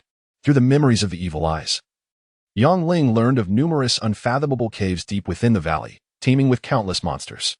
Tales spoke of a sealed underground city where monsters roamed freely. With his mana nearly depleted, he felt unable to explore further, deciding instead to wait for a more opportune moment to return. Chapter 10. The Demon Legion hunting serves as the finest form of training. After taming a multitude of evil eyes, Yang Ling seized the opportunity to train them in both offensive and defensive maneuvers across various terrains. To enhance the combat instincts of the evil eyes, he would sometimes pit them against ferocious beasts in solitary confrontations. Under his diligent tutelage, the previously lethargic disposition of the evil eyes transformed significantly. They would instinctively converge at the slightest disturbance, unleashing a barrage of concentrated light orbs. On this particular day, through the dense underbrush, Yang Ling kept a keen eye on a nearby two-horned deer, patiently awaiting the opportune moment to strike. Over the past few days, he had led the horned beasts and evil eyes in the successful hunt of numerous low-level monsters, acquiring dozens of precious monster cores and accumulating over 100 rare monster blood beads. The two-horned deer, with its elongated frame adorned in a striking black and white pattern and powerful limbs, was classified as a mid to low-level monster of the dense forest, naturally endowed with wind blade abilities. It could reach astonishing speeds when sprinting. For an ordinary individual, it would pose a formidable challenge. However, for Yang Ling, it was merely a matter of patiently seizing the right opportunity. With a sudden whoosh, the two-horned deer unleashed a formidable wind blade, severing tender branches from the treetops, which it quickly consumed. Its tail, reminiscent of a horse's, swatted away a few blood-sucking flies the size of chopsticks. Meanwhile, Yang Ling cautiously deployed over 200 horned beasts to surround the area. After a brief moment, noticing the two-horned deer remained oblivious, he gradually released half of the evil eyes, directing them to stealthily occupy advantageous positions. As a gentle breeze swept through, the two-horned deer perked its ears, attentively listening to the surrounding sounds, its nostrils flaring as it discerned the peculiar scents in the air. Was their effort about to go awry?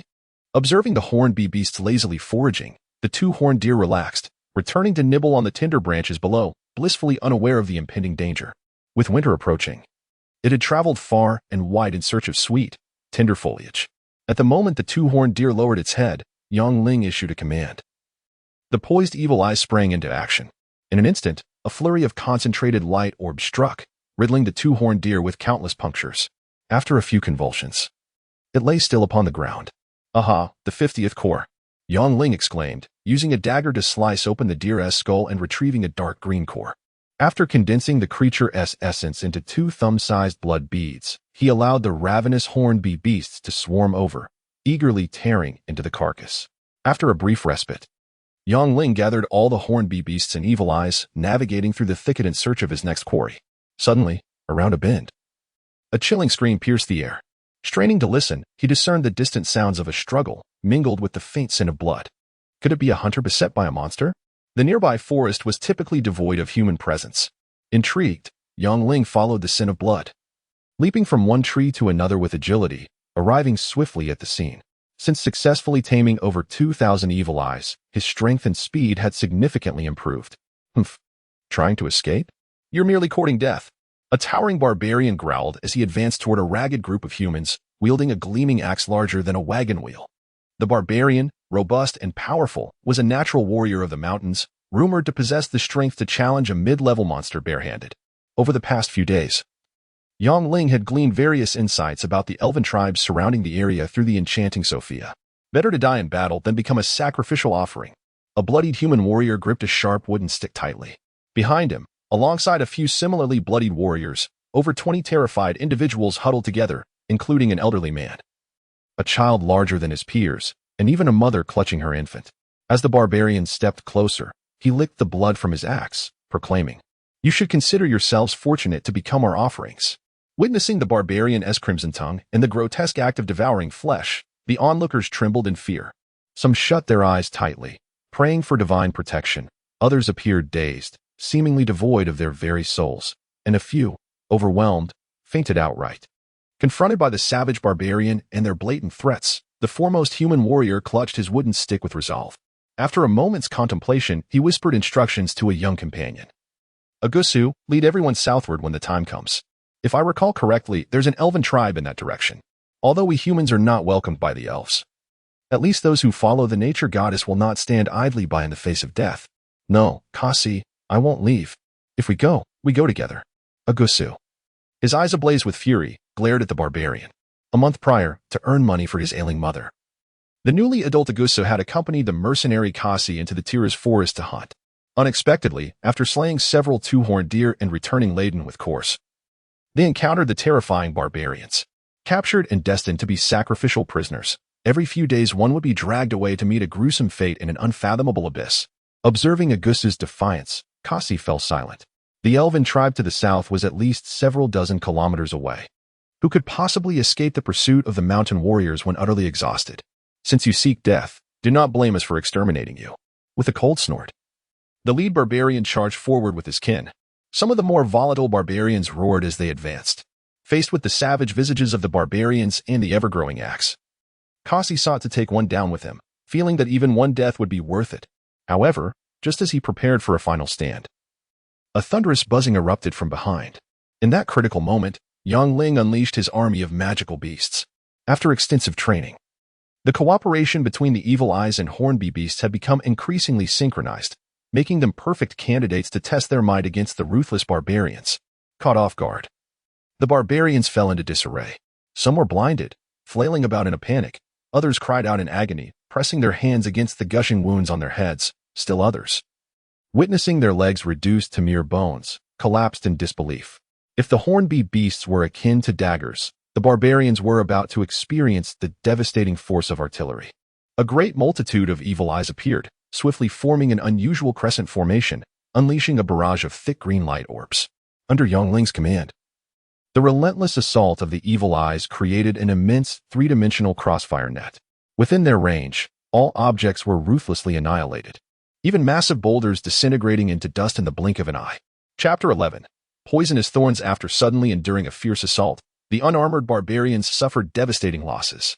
Except for a few fortunate souls, the rest were obliterated by the malevolent energy blasts. Staring at the ravaged forest and the boulders reduced to dust, the survivors were left in stunned silence, unable to comprehend the swift demise of the once ferocious savages. "Thank you, my lord, for saving our lives." After realizing it was not a dream, the astonished Cassie knelt before Yang Ling with a resounding thud. Soon, inspired by him, others followed suit, kneeling in gratitude. "Rise." It was merely a trifling effort, no need for excessive courtesy. After leaving a few hornet beasts on guard, Yang Ling called back his army of magical beasts. "Thank you, my lord, for your kindness. Such benevolence will surely be repaid in the future." After repeatedly expressing their heartfelt gratitude, the people stood up, tears of joy streaming down their faces, overwhelmed with excitement at their miraculous escape. Yet, one frail girl remained kneeling on the ground, sorrowfully pleading, "My lord, please save Alice's grandfather. He is about to be pushed into the abyss by the barbarians." Crawling towards Yang Ling while weeping, the girl's eyes were swollen with tears, her delicate features marred by despair. Uncertain if her knees were injured or scraped by the rough ground, she left a shocking trail of blood in her wake. "My lord, save Alice's grandfather. I would be willing to serve you as a slave for life." As Alice raised her tear-streaked face, her long eyelashes glistened with droplets, and her bright, large eyes radiated endless sorrow. Her slender shoulders and delicate waist made her all the more pitiable. After rescuing the others, Yang Ling initially planned to depart promptly, but upon seeing the woeful Alice, he found it difficult to harden his heart. Meanwhile, the others, witnessing Alice's profound grief, contemplated kneeling to plead for her, but hesitated, realizing the barbarian tribe was heavily guarded, filled with numerous warriors. Although Yang Ling was formidable, he was but one man. How could he risk his life to infiltrate such a perilous den? My lord, we still have dozens of our unfortunate kin in the hands of the barbarians. Might you have companions or followers nearby? As a seasoned mercenary, Cassie understood that a powerful summoner like Yang Ling would undoubtedly have many strong allies. If Yang Ling were willing to lend his full support, there may still be hope in rescuing their loved ones from the barbarian tribe. Followers? Yang Ling chuckled bitterly. He was all alone. The only potential reinforcements nearby were the elves, but they were perpetually facing retaliation from the Emer, making it unlikely they would dispatch a large army to assist. Hours prior, Cassie and the others had risked their lives to escape captivity, but the barbarians had responded swiftly, and most had been unable to break free, including Alice's elderly grandfather. What? Taking living people as sacrifices? Yang Ling shook his head, reminded of certain African tribes that once roasted humans like wild boars on earth. After a moment's hesitation, he gritted his teeth and declared, "Then I shall have to make a journey." Despite the barbarians' formidable strength and numbers, Yang Ling believed that with his magical beast army, even if he could not rescue the captives, at least he could retreat unscathed. Venturing into the barbarian tribe could save the captured humans while furthering his understanding of the surrounding indigenous tribes, a twofold advantage. Upon hearing Yang Ling's affirmative response, the people knelt once more in gratitude. Many still had relatives imprisoned within, and the thought of their loved ones brought tears to their eyes. Without delay, declining the others' requests to accompany him, Yang Ling set out for the barbarian tribe with Cassie. Before leaving, he released a hornet beast to guide the others to the nearby elven tribe for refuge. Though the elves were not welcoming to humans, the elder would likely show leniency out of respect. The area surrounding the barbarian tribe was filled with ominous, towering ancient trees, and the trio occasionally encountered patrolling warriors or hidden sentinels. Fortunately, under the guidance of the hornet beast, they navigated through without incident. Suddenly, Alice stepped into a void and screamed, awakening a slumbering Hebrew hawk. As the cursed creature squawked and flapped its wings to take flight, Yang Ling coldly commanded the hornet beast to silence it before it could alert the barbarians. With remarkable speed, the hornet beast swiftly devoured the unfortunate Hebrew hawk. Leaving Alice aghast, Yang Ling, quick on his feet, steadied her delicate waist with one hand while covering her mouth with the other. Hush, be careful. Stay silent. We must not alert the barbarian sentinels. Holding the petite Alice close, Yang Ling inadvertently caught a whiff of her faint, pure fragrance. Instinctively, he glanced down. Although the girl was not particularly endowed, her form was notably firm, stirring an unexpected sensation within him. At the same time, being tightly embraced by Yang Ling and inhaling the unfamiliar scent of a man sent Alice's heart racing, her cheeks aflame with embarrassment. Yet, as a patrol of barbarians approached, she had no choice but to quietly lean against him. Once the barbarian sentinels had passed, the trio continued their journey, stealthily evading the scouts and sentinels until they arrived at the pine forest where the barbarian tribe resided, nestled against the mountains and near water. The tribe was accessible only by a narrow 3-meter-wide path, easily defensible yet challenging to breach. Even Yang Ling was unsure of entering undetected, especially with the injured Cassie and the delicate Alice in tow. My lord, what shall we do? After successfully avoiding the barbarian scouts under Yang Ling's guidance, mercenary Cassie felt increasingly impressed by him. As for Alice, she adhered closely to Yang Ling's directions, knowing he was her sole hope in rescuing her grandfather. After dispatching a few clever hornet beasts, Yang Ling soon gathered the necessary intelligence, but the outcome was disheartening. Both ends of the path were heavily guarded by numerous barbarian warriors, with sentinels stationed every 5 steps and many patrolling the waters, making it nearly impossible to slip by underwater. For the moment, aside from a direct assault, he could think of no other viable strategy. My lord, what shall we do? The sun is setting soon. If we do not act, the barbarians will commence their rituals. Today happens to be the day for her grandfather to become a sacrifice. Alice fretted, her anxiety mounting. As thick black smoke billowed from the direction of the barbarian tribe, followed by a chorus of howls, Cassie broke into a cold sweat. The black smoke was the nightmare for all human captives, signaling that someone was about to be pushed alive into the unfathomable depths of the barbarian altar. My lord, what shall we do? My lord. Alice's eyes were red and swollen with desperation, nearly losing her sanity. Had it not been for Cassie's firm grip on her right hand, she would have likely dashed out recklessly. Draw them in? Observing the heavily guarded ends of the path and the narrow passageway, an audacious plan suddenly struck young Ling. Cassie, you will charge out as a feint. But do not engage, Alice. Cut the nearby wild vines, the more the merrier, and bind the barbarians. Though uncertain of young Ling's intentions, Cassie charged out without hesitation, while Alice swiftly complied. Meanwhile, young Ling concealed himself atop a tree, remaining utterly still. Seeking death. Curse it, seeking death. Startled, the barbarians surged forward, eager to crush Cassie. However, just as they saw a hornet beast darting toward them like lightning, they suddenly felt a jolt in their chests. Then, they became weak and were sent flying by Cassie, one by one, only to be tightly bound by Alice. In that critical moment, young Ling recalled the 100 hornet beasts he had evolved to the second tier. They can launch 3 venomous darts each day. While the toxicity may not be lethal, it renders the enemy completely paralyzed, incapable of movement or combat. Although the barbarians possess formidable strength, they are largely devoid of armor, making them ill-equipped to withstand the stealthy strikes of the hornet beast. Young Ling is confident that by capturing a group of these barbarian warriors, he can negotiate with their leader for the exchange of prisoners.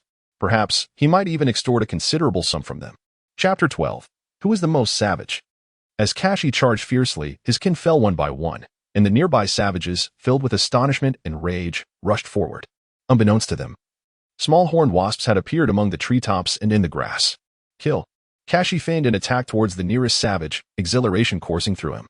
He had never imagined that Young Ling could devise such a brilliant plan. If he had previously been awed by Young Ling's formidable strength, he was now utterly impressed by his extraordinary strategy. Don't move, or I shall not be courteous. Alice grit her teeth as she bound the incapacitated savages one by one. Looking at the savages with arms thicker than her waist, she felt a mix of excitement and anxiety, fearing these fierce beings might suddenly spring to life. As chaos erupted, the thick smoke across the way gradually dissipated, indicating that the savages' sacrificial ritual had been interrupted. Each additional hostage they secured bolstered their hope of saving her grandfather. And Alice grew increasingly elated, casting grateful glances at Young Ling hiding among the treetops. In Alice's eyes, Young Ling was a mysterious figure. She had never encountered a summoner with such a multitude of magical beasts, nor had she seen a summoner contract lowly creatures like the horned wasp or the evil eye. Yet, without a doubt, Young Ling's power was astonishing, truly remarkable. Besides his incredible might, Alice had never seen a man with black hair and black eyes like his. His gaze could be as fiery as a blazing fire or as deep as an abyss. Regardless, she could never forget the sensation of being tightly embraced by him, a feeling both disconcerting and thrilling. In a fit of fury, the savages charged like moths to a flame. However, due to the narrow path, only 2 warriors could advance at a time, preventing them from leveraging their numerical superiority.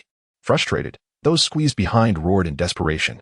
Each time a savage approached, a horned wasp concealed nearby would shoot a nearly transparent venomous stinger at just the right moment, rendering them instantly paralyzed, followed by Cassie delivering a powerful axe strike.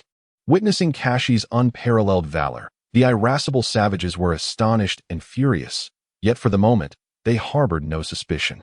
As the number of attacking savages swelled, so did the number of captives. Both Cassie and Alice grew weary, their arms aching from the exertion. Gradually, the savages suffered increasingly severe losses. You fools, retreat at once. Just as Young Ling worried that the horned wasps might exhaust their venom, the savage chieftain finally arrived with a cadre of elite guards. Since our friends have graced our savage tribe with their presence, why not step forward openly? Feeling a surge of murderous intent directed at him, Young Ling realized that while he could deceive ordinary savages, he could not outsmart the cunning chieftain. The moment Young Ling revealed himself, a scout beside the chieftain trembled and exclaimed, "Chieftain, it was him." His magical beast destroyed everything. Having narrowly escaped, the scout reported all to the chieftain. To him, Young Ling, who summoned a multitude of magical beasts, was a demon, more terrifying than any fiend. The horned wasps have evolved to their second stage. I see. The chieftain's keen eyes quickly spotted the horned wasps, grasping the secret behind Cassie's bravery. He stared coldly at Young Ling and asked, "Who are you? And what is your purpose here?" "I am Young Ling," he replied with a chilling smile. "My purpose today is simple: relinquish all captives and compensate us for our losses. Nothing more." Observing the savages who merely exchanged words without action, Cassie and Alice exhaled in relief. The shadow of their previous victory had evidently instilled a considerable fear within the savages. Otherwise, had it been someone else, the chieftain would have already led his forces into battle. Kashi and Alice felt relieved, but as the tower-shaped mark on Yang Ling's forehead pulsed unexpectedly, he grew wary and immediately dispatched a team of horned wasps to scout. Sure enough, they soon discovered a large group of savages stealthily advancing beneath the water. Employing a ruse. An ambush? Yang Ling smiled coldly, his mind racing with a plan. Since the savages preferred underhanded tactics, he was more than willing to provide them with a surprising twist. My lord, a pleasure to meet you. Allow me to present you with a token of our encounter. Understanding that the warriors responsible for the ambush were nearing their mark, the chieftain felt confident. He signaled to a nearby guard, who promptly hurled a heavy package toward him. Curiosity piqued, Kashi stepped forward and tore open the package with a swift motion. To his horror, he turned pale, pointing at the savages across from him, speechless. Alice leaned in to take a look and gasped, trembling in shock. Inside the package lay 3 bloody severed heads, their eyes wide open, unblinking in death. Oh, this is quite the gift. Yang Ling laughed in fury. In the spirit of reciprocity, I too have a small present for the chieftain, an eye for an eye. Blood for blood. Sensing the scent of blood, the horned wasps were restless. Had it not been for Yang Ling's firm restraint, they would have already descended upon the savage captives, tearing into them with abandon. To exact revenge and instill fear, Yang Ling had no qualms about letting the savages experience the might of the horned wasps. Under the bewildered gaze of the savages, Yang Ling clapped his hands lightly. Instantly, a swarm of horned wasps emerged from the treetops and grass, circling in the air before diving towards the savage captives. No. Help. Chieftain, save us. The captives struggled desperately, but the horned wasps clung tenaciously, tearing away large chunks of flesh. In the blink of an eye, some writhed on the ground in agony, while others had their intestines spilled forth. Some were even devoured whole by the horned wasps, leaving only traces of blood behind. Witnessing the hellish scene and the agonizing screams of their kin, even the inherently brutal savages felt their skin crawl and bodies tremble, the chieftain no exception. The gift from Yang Ling was utterly astonishing. They had never anticipated that there existed beings more savage than themselves on this continent. Let us see who meets a more gruesome end. Gritting his teeth, the savage chieftain waved his hand. Suddenly, a throng of savages burst forth from the water. Brandishing glimmering axes as they charged at Yang Ling caught off guard, Kashi was taken aback, but after a moment's hesitation, he gritted his teeth and brandished his axe, resolutely charging forward. My lord, go. Take Alice and flee, quickly. My lord, what should we do? Alice, in a state of panic, looked helplessly at the advancing horde of savages, unaware of the menacing evil eyes that had appeared behind her. Fear not, trust me. Yang Ling reassured the terrified Alice, embracing her tightly. When soldiers come, we shall meet them. When water comes, we shall bury it. If these savages are eager for death, we shall be the ones to escort them on their journey. Kill. Kashi raised his axe high, but before it could descend, an unexpected turn of events unfolded. With a cacophony of screams, the charging savages were reduced to a bloody pulp by a barrage of concentrated light projectiles. Chapter 13. The Savage Agreement. It was truly shocking. Utterly astonishing. Lord Yang, with such limited strength, you will find it difficult to destroy our entire tribe. The chieftain of the barbarians swallowed hard. The second-tier horned beasts could only launch 3 poisonous stings daily, and the power of the evil eyes was finite, unable to sustain prolonged attacks. As long as we defend our fortress, you will never breach our walls. Despite the significant losses, the barbarian chieftain remained unwilling to capitulate. Barbarians are born warriors of the mountains. Since time immemorial, they have fought to the death, never kneeling in supplication for survival. Indeed, I cannot conquer your entire tribe. Yang Ling acknowledged candidly, surprising everyone. However, as long as I command my beast army to guard your exits, you will be unable to hunt. How long can you remain holed up in your tribe? As Yang Ling struck at the chieftain's vulnerable core, the barbarian's brow twitched with unease. After a moment's contemplation, he stiffly replied, Lord Yang, do not forget this is the Trellis Forest. We are merely a small branch of the barbarian tribes, and we can receive assistance from other barbarian clans at any time. A joke. Even if other barbarian tribes come to your aid, how long will it take them to arrive? To help you collect your dead? Yang Ling chuckled coldly. Pausing, he observed the chieftain's ashen face and continued. As an ancient summoner, I am but a minor figure in my family. You see, I possess only horned beasts and evil eyes, these low-tier magical beasts. But my elders are different. Their high-tier magical beasts, not to mention their sheer numbers, could easily flatten your tribe. I need only construct a teleportation magic circle, and I can summon their assistance immediately. As the chieftain had mentioned, the evil eyes had already depleted their magical power after continuous attacks. Now, it was uncertain if they could retreat unscathed should all the barbarians charge at once. In this critical moment, Yangling decided to take a bold risk. Beating the drums of war. An ancient summoner? The barbarian chieftain suddenly realized why Yangling was able to summon so many magical beasts for battle. Looking at Yangling's mocking smile, the chieftain felt a heavy weight on his heart, unable to comprehend how he had attracted such a formidable opponent. Though barbarians are known for their fierceness, they have thrived in the trellis forest for millennia, fully aware of the terror ancient summoners can wield. According to clan records, there once existed a powerful barbarian empire that spanned vast territories. However, the 28th king, for reasons unknown, offended a mysterious and powerful summoning family, which summoned beasts that blotted out the sun to besiege the imperial capital, annihilating the royal family overnight. Consequently, the barbarian empire's walls crumbled, and their power gradually waned, retreating from the continent into the mountains. With the powerful barbarian empire having fallen, the chieftain dared not act rashly. The thought of Yangling's formidable family backing him sent chills down his spine. After weighing his options and in order to preserve his clan's lineage, he reluctantly abandoned the idea of a full-scale assault and defensively inquired, "Lord Yang, may I ask what brings you to our tribe?" Quite simply, as I have stated before, if you release all captives and compensate for our losses, I shall withdraw my forces immediately. Very well. The barbarian chieftain was pragmatic, nodding decisively and instructing his guards to release all captives at once. Following his orders, several barbarians swiftly departed and soon returned with a large group of captives, young and old alike. Among them was the grandfather of Alice, who had been anxiously waiting for his return.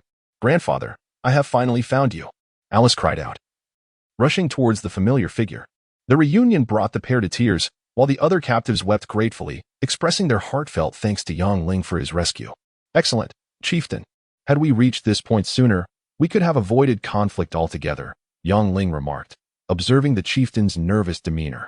He saw an opportunity and smiled, saying, "Now, let us discuss compensation. For the injured human captives, 10 purple crystal coins each. For the deceased, 20. Is that unreasonable? Very well. We shall calculate it at 20 purple crystal coins each." The chieftain agreed readily, eager to rid himself of the scourge that was Yangling. He would gladly pay 20 coins per person, even 50, to see him go. After tallying the number of human captives and the corresponding compensation, Yangling smiled and stated, "Chieftain, the total compensation for the captives amounts to 2,500 purple crystal coins. Now, let us calculate my compensation. Each magical beast is worth 500 purple crystal coins, for a total of 12. Let's say 25,000 for lost work, and for emotional distress, we shall set it at 50,000. To round it off, the total comes to 80,000 purple crystal coins." 80,000 purple crystal coins? The chieftain was dumbfounded, as were the others, including Cassie and the tearful captives, who could scarcely believe their ears. Moments ago, they were trapped in the barbarian's dungeon. Now they had not only escaped death but were also to receive compensation. The chieftain's anger surged, nearly choking him. He had anticipated Yangling would demand a higher compensation, but he never imagined he would audaciously claim 80,000 coins under the guise of emotional distress. Was this merely a pretext to justify further attacks? Taking a few deep breaths to regain his composure, the chieftain's expression shifted as he struggled to mask his unease. An alarming thought crossed his mind. After a moment of hesitation, he reluctantly confessed, "Lord Yang, to be honest, we rarely engage with the outside world. The entire tribe possesses no more than 2,000 purple crystal coins." "Ah, this complicates matters." Yangling feigned distress, rubbing his nose. "Do you have any specialties? Such as magical beast cores or darkfire crystals? Although the market is currently poor, they still hold some value." Upon hearing this, the chieftain breathed a sigh of relief, realizing that Yangling was merely after wealth. However, his brow furrowed again. As formidable mountain warriors, they had indeed amassed a considerable number of magical beast cores over the years, but it was doubtful that they could satisfy Yangling's greed. With a flash of inspiration, Yangling dangled a tempting bait. The Valenia Valley was rich in darkfire crystals. The barbarians, robust and capable, were excellent candidates for labor. Moreover, their fearsome reputation made them suitable cannon fodder should the need arise. Under the dual pressures of coercion and temptation, Yang Ling and the barbarian chieftain signed what appeared to be a fair agreement. The barbarians would supply Yang Ling with 100 magical beast cores and 2 carts of darkfire crystals every month for a duration of 2 years. In return, Yang Ling would generously return the remaining barbarian captives and promise to provide the tribe with essential goods like salt. After bidding farewell to the visibly troubled chieftain, Yang Ling and his companions returned triumphantly, heading south towards the elven tribe. Along the way, the fortunate survivors rejoiced, repeatedly thanking him for their rescue. While Yang Ling returned laden with success, a tremendous storm was brewing within a magnificent castle far away in Wasteland Town. Abilius, ease up on the grip. Art lying on the bed with her backside sore and raw from being bitten by hornby beasts. Imea gritted her teeth and kicked a priestly-looking elder, shouting, "Get out. Bring in another maid to change the dressings." Since the battle with the elven tribe, Imea had been restless, her temper flaring as her condition worsened. "Good. Gather all warriors at once. I demand a bloodbath upon the elven tribe and the head of the summoner." The young master, clad in black, wore a troubled expression as he cautiously spoke. "Half a month ago, the head of the family took most of the elite warriors out to sea. It does not seem to be the most opportune moment for retaliation. I care not. I shall slay that despicable summoner. And I will sell all the elven women into the most degrading servitude." Emia raged, pounding fiercely on the floor beneath him. In all his years, he had never suffered such a profound humiliation. His accompanying warriors had nearly all perished, and he had barely escaped with his own life. Observing Emia's fury, the black-clad strategist hesitated. "Young master, after considerable effort, I have secretly contacted the regional liaison of the Assassin's Guild. Perhaps, after a clandestine discussion." The enigmatic figure of Good quietly withdrew, while Emia burst into a triumphant laugh. With a bold hand, he slipped beneath the maid's garment, vigorously grasping a firm, luscious grape. Chapter 14. A date with the female assassin on the journey to the elf tribe. Through conversation, Yang Ling came to understand the various hardships faced by the people. Most had ventured into the Tira's forest for hunting, only to fall prey to the traps set by the barbarians. A smaller group had been abducted from the forest's outskirts, including the young girl, Alice, and her grandfather. It was said that the Anka family wielded considerable influence in Wizen Town and were known for their charitable deeds. Yet, in the face of the rampant barbarism, why did they remain indifferent? Realizing that many hailed from Wizen Town, Yang Ling sought to glean information about the Anka family indirectly. The vile Anka family, responsible for the ruin of countless families. Alice's grandfather spat, gritting his teeth. The old man, named Briss, once owned a modest timber processing workshop in town, living a life that, while not affluent, was at least bearable. However, upon noticing their prosperous business, the Anka family conspired against them, leading to their destruction, forcing Briss and Alice to escape into the forest, only to encounter the barbarian menace. Remembering his lost family, Briss's tears flowed freely as he clutched Alice, his sole companion. Indeed, what you do not know, dear adults, is that the Anka family is a scourge. If not for their ruthless exploitation, we would not be driven to hunt in the perilous depths of the forest for our survival. Watching the pitiful Briss, Cassie also shared her own bitter experiences, her eyes ablaze with anger. Soon, others joined in, voicing their frustrations, all pointing fingers at the nefarious Anka family, cursing the lineage of Emia for generations, wishing ill upon the descendants of the Anka family. Through these indirect inquiries, Yang Ling discovered that the Anka family controlled approximately a third of Wizen Town's wealth, possessing nearly 500 household slaves and a number of fearsome griffins, making them the most formidable power in the town. Due to their excessive exploitation, the townsfolk harbored deep grievances against the Anka family, yet were powerless to voice their dissent in light of the latter's overwhelming influence. After a moment of contemplation, Yang Ling devised a preliminary plan. Although the Anka family was powerful, they had made numerous enemies. Perhaps he could exploit the discord among the townsfolk to his advantage. Rather than waiting for Emia and his thugs to retaliate, he decided to take the initiative with his myriad of hornet beasts and evil-eyed guardians. Along with the griffins for swift transport, he could at the very least make a clean escape. After a satisfying meal, Yang Ling strolled alone beneath the moonlight in the forest. Over the past few days, he had increasingly entertained the notion that he had unwittingly entered another dimension. There were no airplanes or cannons, no television or internet. Yet there existed powerful and enigmatic sorcerers, vast stretches of primordial forests, and enchanting exotic beauties. Perhaps marrying a few elven maidens and siring a brood of mixed-blood children? Yang Ling chuckled bitterly, recalling the ethereal Sophia, her bright eyes and delicate waist. In that moment of distraction, A sudden whoosh pierced the air as a crossbow bolt whizzed toward his chest.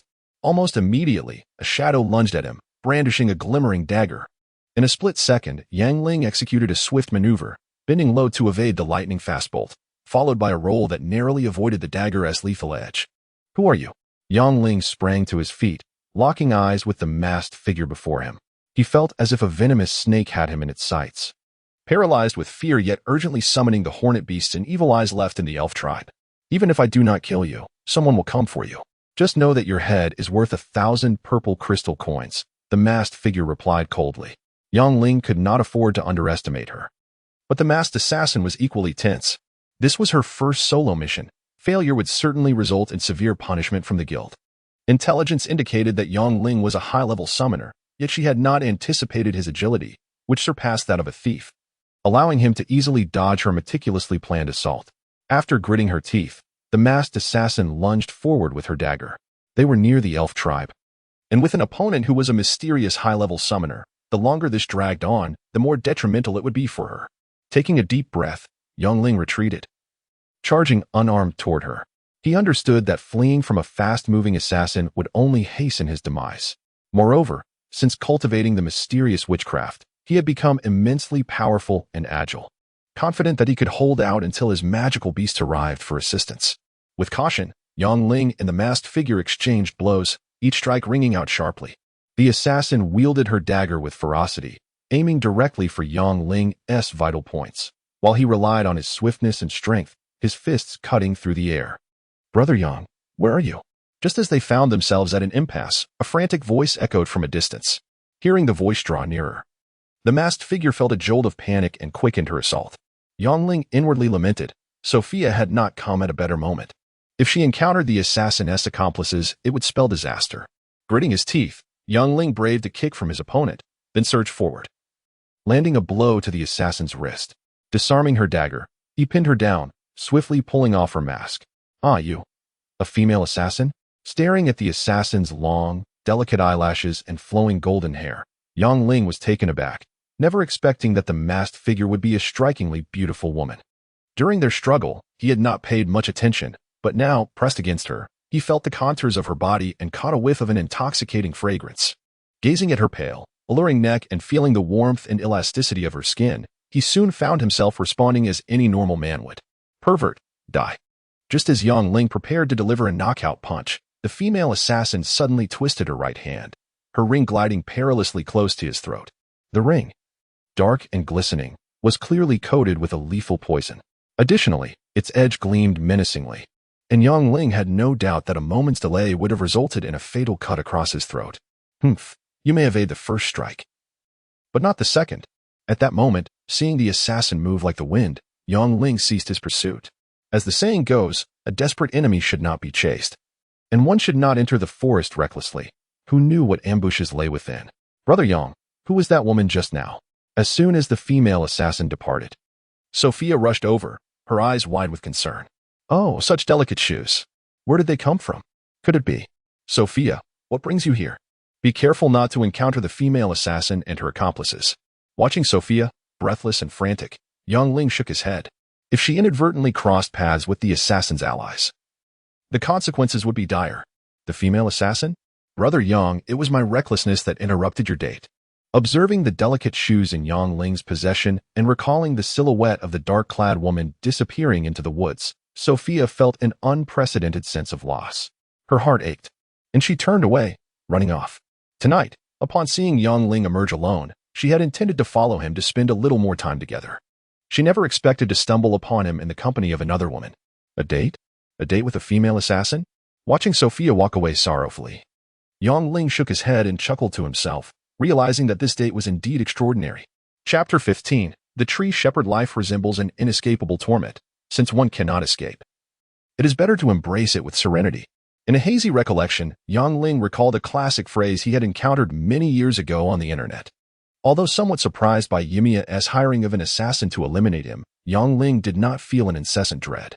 After all, one can evade the initial strike, but not the inevitable. What is destined to come will eventually arrive. The true path lies in swiftly enhancing one's prowess. It is akin to hunting in the forest, where the nature of the beast one encounters remains a mystery until the moment of confrontation. Only a skilled hunter can survive the onslaughts and ambushes. Sophia was enchanting. And intriguingly, the female assassin was not without her allure either. In a fleeting moment, Yang Ling remembered the captivating glimmer of Sophia's eyes and the delicate grace of her figure, swiftly followed by the chilling visage of the assassin. Time slipped away, until he faintly heard an ethereal melody woven through the rustling of the forest, amidst the cacophony of leaves. It seemed like a young maiden's whispered confessions or the inaudible prayers of a priest. After a moment of rapt attention, Yang Ling stealthily followed the source of the song. Treading on dew-kissed grass, he crossed a crystal-clear brook, arriving at a resounding grove of broadleaf pines. Beneath a towering ancient tree, Sophia, clad in white, danced barefoot around its trunk, softly murmuring in the ancient tongue of the elves. It resembled a gentle serenade of the elven kin, or perhaps a heartfelt confession to the ancient tree, tears glistening as they fell with each turn. Whether it was mere coincidence or a figment of his imagination, Yang Ling sensed that with every tear Sophia shed, the branches of the ancient tree rustled in response, as if echoing her sorrow. "Sophia," he called softly, captivated by the sorrowful beauty of the elven maiden. Upon noticing her tear-streaked face, he could not help but speak. "Yang Ling, how did you end up here?" Sophia exclaimed, hastily wiping her tears, her cheeks flushed. "I just dreamt of a stunning beauty, and then I heard your song." Yang Ling chuckled, striding over to sit beside her. "Ah, lovely elven maiden, you have shattered my delightful dream. Pray tell, how shall you compensate for my loss?" "Compensate? Nonsense," Sophia retorted, her face aflame with embarrassment. After a moment's hesitation, she summoned her courage and asked softly, "Why are you out here in the dead of night instead of with your date?" "Date?" Gazing at the tears on Sophia's face, Yang Ling began to grasp the situation, shaking his head with a wry smile. "Sophia, that woman is an assassin. I nearly lost my life at her hands. There was no date to speak of." "Humph. You humans are all alike, every man more fickle than a spring breeze." Sophia's eyes glistened with unshed tears, clearly unconvinced by Yang Ling's words. Which assassin would romantically gift their target with a delicate shoe? It is said that human nobles are incredibly extravagant, indulging in delicacies while casting longing glances at their feasts. It seems that this is indeed true. Falsehoods are often more readily believed than the truth. It appears that, even in a different world, little has changed. After another wry smile, Yang Ling understood that continuing this line of conversation would only deepen the misunderstanding, so he deftly shifted the topic. "If this tree possesses a spirit, I fear that with all your twirling, you may render it dizzy." "Dizzy, you say?" Sophia chuckled lightly. "This tree is the oldest in our tribe, said to be over 8,000 years old. While it may not give rise to guardians of the withered wood, its spirit is unparalleled. It understands everything I say." "An ancient tree with a spirit?" As Sophia leaned against the trunk, Yang Ling, intrigued, pressed his own back against it. Instantly, he felt a profound resonance pulsing through the tree, synchronized with the rhythm of his heartbeat, as though it were attempting to convey something. A sentient tree? Reminded of tales from his childhood, Yang Ling felt a spark of inspiration. Perhaps the mysterious sorcery could tame not only beasts but also the spirits of the mountains and trees. In a moment of impulsiveness, he bit his finger and pressed it against the trunk. Instantly, his blood and latent magical energy surged forth, as if cascading from a ruptured dam. "Ah, Yang Ling, what is happening to you?" Sophia cried out in alarm as she witnessed him tremble violently. Just as she moved to assist him, Yang Ling emitted a muffled groan, retrieving a handful of blood-red orbs from his pocket and swallowing them whole. In an instant, the towering tree vanished with a whoosh. In a dazed state, Yang Ling found himself once again in the mysterious realm of the Witch's Tower. Before him stood the imposing tower, now accompanied by a colossal tree encircled by numerous horned beasts and sinister eyes, some climbing the trunk while others lounged comfortably on the branches. The tree's lush foliage was vibrant, and inexplicably, Yang Ling felt a sense of familiarity as he approached and gently caressed its massive trunk. Soon, a wave of indescribable energy emanated from it, as if striving to communicate. Before he could fully comprehend this sensation, a sudden chill enveloped him, and his consciousness gradually receded from the mystical space. Upon opening his eyes, he discovered the elven elder had arrived, her staff radiating a gentle green light, as if she had just performed a spell. Noticing the empty pit where the ancient tree once stood, Yang Ling's mind raced with thoughts of the tree he had encountered in the mystical realm. Instinctively, he formed a hand seal. In the blink of an eye, a towering guardian of the withered wood, wielding a massive spiked club, materialized before him. Labrock pays homage to his master. As the crowd gasped in astonishment, the guardian knelt before Yongling with a thunderous crash, raising a cloud of dust that nearly ruptured the eardrums of those nearby. Unlike the guardian summoned by Sophia, this colossal figure sprouted numerous green shoots, with eyes as large as watermelons gleaming with intelligence. Its muscular form, reminiscent of basalt, exuded an aura of formidable strength. Good heavens! A sentient warrior of the Witheredwood. After the initial shock, the elven elder pointed at Yongling, her voice trembling with disbelief. Yongling, you are the tree shepherd? Chapter 16. The Withered Tree Warriors. Once, it was said that in ancient times, there existed the mysterious and formidable tree shepherds, capable of summoning the withered tree warriors from time-honored ancient trees. For them, the forests, abundant with ancient trees, were not only their domain but also the wellspring of their power, allowing them to summon countless withered tree warriors to engage in battle at any moment.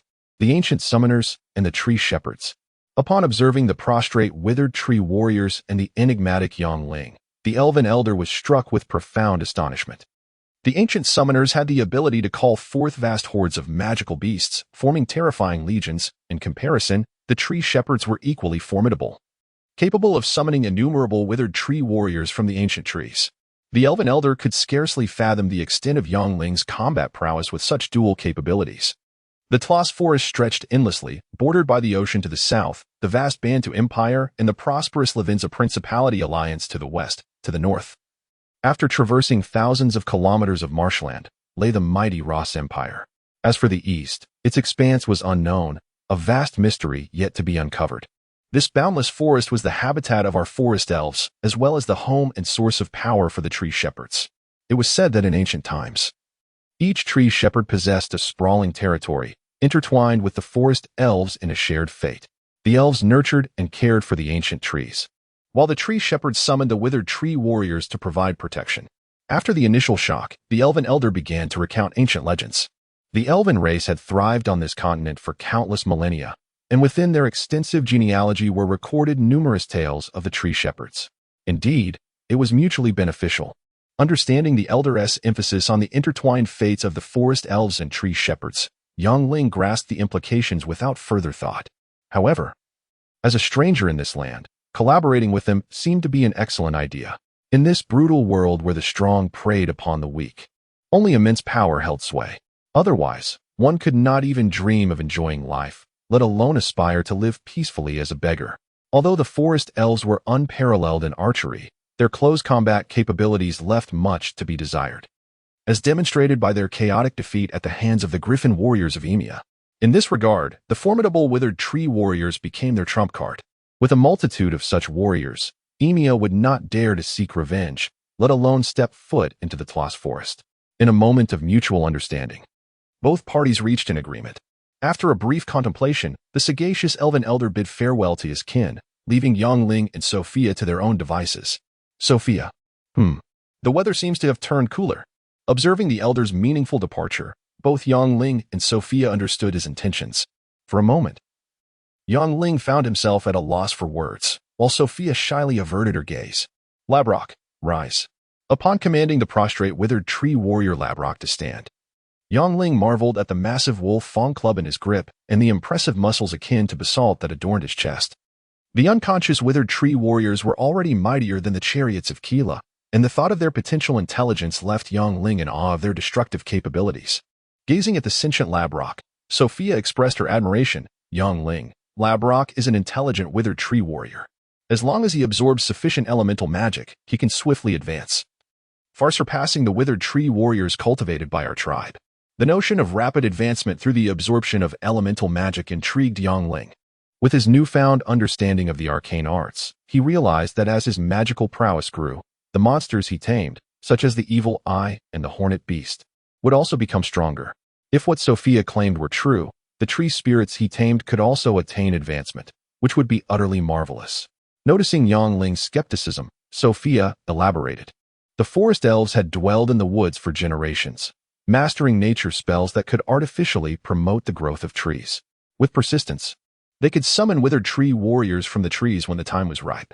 However, unlike the sentient Labrock, the withered tree warriors forcibly bred by the elves lacked intelligence, moved sluggishly, and faced immense challenges in advancing. Moreover, due to the lengthy cultivation process, Most elven tribes possessed only a handful of such warriors. Yongling. The green sprouts on Labrock signify his extraordinary ability to heal. Even when gravely wounded, as long as he draws breath, he can gradually mend himself. Through Sophia's explanations, Yongling comprehended that the withered tree warriors summoned by the tree shepherds inherently possessed unique abilities. For instance, the withered tree warriors summoned from the evergreen broadleaf pines had the innate power of self-healing, while those summoned from the resilient firs boasted impenetrable defenses. Overwhelmed with joy, Yongling commanded a hornet beast to take a fierce bite out of Labrock. Indeed, the deep wound began to heal autonomously, gradually contracting and restoring itself, rendering him an indomitable ally. In the vicinity of the elven tribe, ancient broadleaf pines were plentiful. However, to Yongling's dismay, after an extensive search, he found only a handful of sentient millennium-old trees. Furthermore, even exhausting all of his magical energy and vitality, he could only tame one withered tree warrior per day. Understanding Yongling's predicament, the elven elder took it upon himself to seek out the millennium-old trees, dispatching all the priests to the task. Concurrently, he reached out to nearby elven tribes, hoping for their assistance in locating the sentient ancient trees, and sought to acquire the life spring water that could rapidly enhance Yongling's magical power. In unison, the elven elder recognized that strengthening Yongling's capabilities would inherently bolster his own tribe's strength, thus committing to the cause with unwavering zeal. The life spring water would expedite Yongling's cultivation. Unfortunately, the reserves within his tribe had been depleted over the years, leaving them reliant on the goodwill of other elven tribes. The elder was confident that upon learning of Yongling's identity as a tree shepherd, they would not hesitate to offer their precious life spring water, for the allure of withered tree warriors was undeniably enticing to the elven clans. Subsequently, aside from taming sentient millennium-old trees, Yongling dedicated his time to commanding his forces in capturing magical beasts, absorbing their essence to enhance his power. In the absence of life spring water, the essence of magical beasts served as the most expedient path to elevating his abilities. Simultaneously, he could train the combat synergy among the withered tree warriors, hornet beasts, and evil eyes, achieving dual objectives. Ever since he tamed the withered tree warriors, Yongling discovered a hint of green within the dark red hue of his magical energy, allowing him to cultivate at an accelerated pace, yielding remarkable results. Each time he meditated atop the treetops, the abundant elemental energy seemed to cascade into him like a waterfall, simultaneously. The nearby trees and even blades of grass emanated a faint green energy that permeated his being. After more than a month, Yongling had amassed a formidable force of 15 withered tree warriors. Among them, 10 were self-healing pine warriors, while 5 were impervious fir warriors. Concurrently, his magical power surged, enabling him to tame 2 sentient ancient trees daily, progressing to the final tier of blood sorcery. With just a bit more effort, he believed he could break through to the realm of spirit sorcery. Chapter 17. The rewards of bitter wheat ale. After thoroughly searching a radius of 500 kilometers around the elven tribe, Yongling temporarily ceased his quest for the ancient thousand-year-old tree. The sparse ancient trees at the forest's edge and the formidable magical beasts that roamed the depths of the trellis forest rendered him insufficiently powerful for such an endeavor. Both the elven tomes and the memories of the hornet beast spoke of the extraordinary strength of the magical creatures dwelling deep within the thicket, without formidable skills. Venturing into their domain would only lead to peril. Once prepared, Yongling mounted his griffin and journeyed alone to the town of Wayson, situated at the outskirts of the trellis forest, while simultaneously training his army of magical beasts. Despite the impressive performance of the evil eyes during the recent clash with the barbarians, they had revealed a critical flaw, a severe waste of firepower. The hornet beasts, having evolved to the second stage, could only unleash 3 venomous stingers per day, while the unadvanced evil eyes had limited magical energy, capable of firing merely a dozen light orbs daily. In the theater of war, exhausting their magical energy without resolving the conflict would lead to their slaughter. Thus, enhancing their accuracy was of utmost importance. As an intermediate magical beast, the griffin boasted remarkable speed and endurance, capable of traversing 1,000 miles in a single day. After 2 days, Yongling arrived smoothly at Wayson. The town was modest, featuring simple wooden houses scattered throughout. The narrow streets contained only a handful of shops, primarily small lumber processing workshops. To Yongling's surprise, there was a dimly lit tavern bustling with patrons, replete with inebriated revelers. "Sir, do you require any special services?" Upon entering, a heavily made-up woman approached him swiftly, her attire revealing long, robust legs, with hints of her bosom visible beneath her sheer garment. No need for that. Just bring me 2 glasses of ale. Having frequented taverns for years, Yang Ling recognized the woman's profession without hesitation. It seemed that where there was alcohol, there were men. And where men gathered in numbers, such women would inevitably appear little different from any other world. Sir, for just a few crystal coins, you can indulge in unparalleled special services. The woman gazed at Yang Ling alluringly, inching closer, as if questioning whether Dulles lacked sufficient allure. Yang Ling felt a stir of temptation, observing her inviting posture. A wicked thought crossed his mind. If arcane sorcery could tame magical beasts and transform ancient trees into sentient forms, perhaps a drop of blood upon a woman could yield a submissive slave, to dominate a willing servant? Taking a deep breath, Yang Ling swiftly regained his composure and gently pushed the alluring woman aside. Weixin was the stronghold of Emia, teeming with minions. This was not the time for flirtation. It was prudent to gather intelligence on the current situation. After extricating himself from the woman's advances, Yang Ling settled into a corner of the tavern, discreetly observing his surroundings.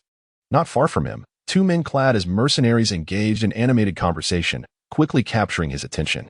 Hey, Gilead, I heard a few fresh, pretty young ladies just arrived. Have you sampled their charms? Yibblies, 20 black crystal coins for 1 encounter. It's outright robbery. However, the allure is undeniable. TSK, Fenrist. Don't miss out. They're surely more enticing than your homely wife. One burly man, clad in tattered armor, downed his bitter wheat ale in one gulp, slamming the empty cup onto the table. Damn it, business is becoming increasingly difficult. I've even had to sell my underwear for less than 20 crystal coins. Stop whining about your poverty. You just accepted a new task. How could you be short on funds? Well, it's infuriating. After finally completing the job, I received merely 1/5 of the reward. Damn Emia. Damn the Anka family. This life is unbearable. Fenrist, the disgruntled thief, expressed his frustration about the meager earnings after risking his life on a task, only to have most of his reward seized by the Anka family's thugs. Gilead glanced around nervously and whispered, "Shh, keep your voice down. Do you want to invite trouble? If those Anka dogs hear you, you might lose a finger." After gulping down another drink, Fenrist's eyes burned with anger. 6 months ago, he had lost a significant portion of his ring finger for failing to pay protection fees on time. As a result, his hand's dexterity had diminished, leading to dwindling business and increasing hardship.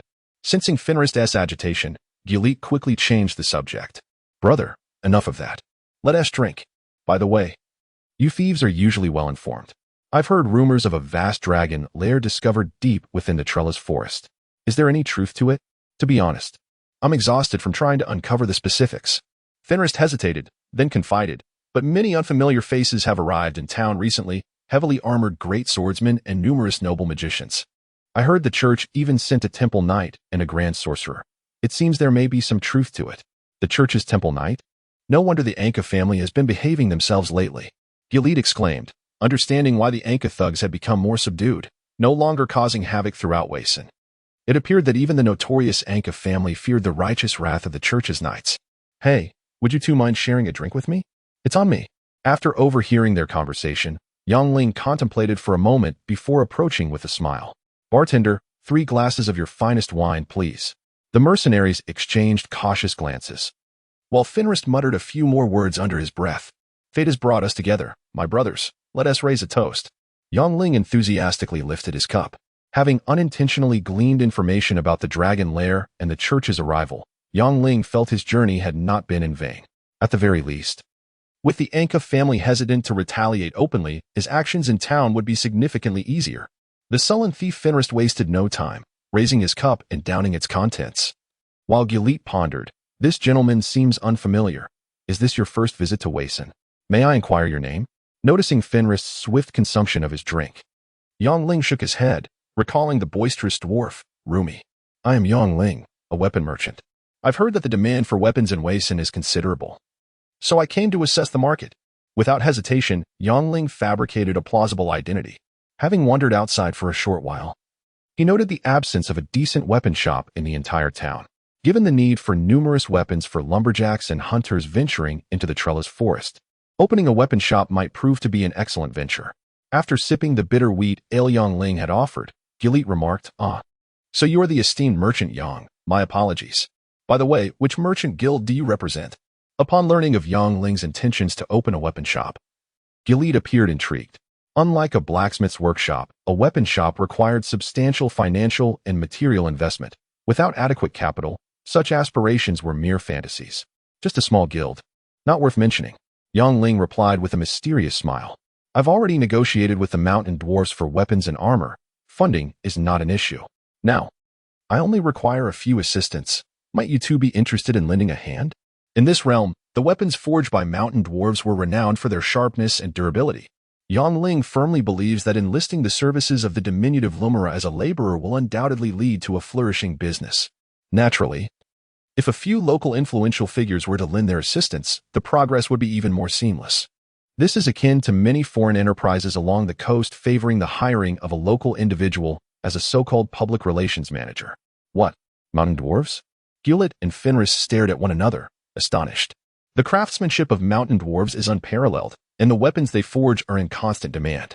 If what Yang Ling claims is true, possessing a substantial arsenal of weapons crafted by these mountain dwarves would render him extraordinarily wealthy. The small merchant association he mentioned must hold significant weight. He likely refrains from stating this outright. After a moment's contemplation, Gilead and Fenris discerned their old friend's intent through each other's eyes.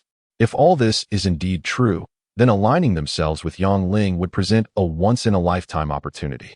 Even if Yang Ling were merely indulging in fanciful talk, it would certainly be worth the risk. In a moment of mutual understanding, Gilead and Fenris invited Yang Ling to a private corner of the tavern, where they engaged in an enthusiastic conversation.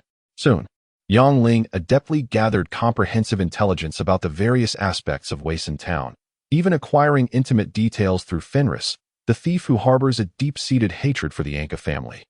Such as the fact that the Anka patriarch's second concubine has a penchant for wearing pink embroidered undergarments. Chapter 18. The handmaiden Alice what? An assassination attempt failed? Within the opulent confines of the castle, Ymia was seething with rage. Renowned for her lethal prowess, she found herself infuriated that even a summoner could elude her grasp.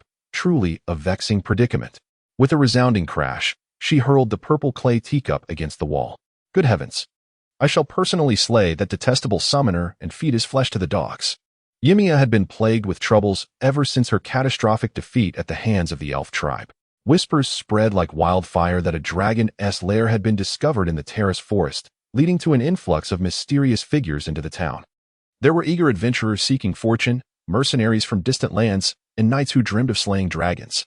Rumor had it that even the church had dispatched emissaries under the veil of secrecy. The arrival of these unfamiliar faces complicated the situation in town considerably. Recently, there had been reports of house servants being murdered or disappearing without a trace. Some claimed it was retaliation from rival factions, while others suggested they had inadvertently crossed paths with formidable, enigmatic individuals. This tangled web left Ymia utterly bewildered about where to begin her countermeasures. While she dismissed the ordinary adventurers or mercenaries as inconsequential, the emissaries from the church were a different matter altogether. If they uncovered any incriminating evidence against her family, it would spell disaster.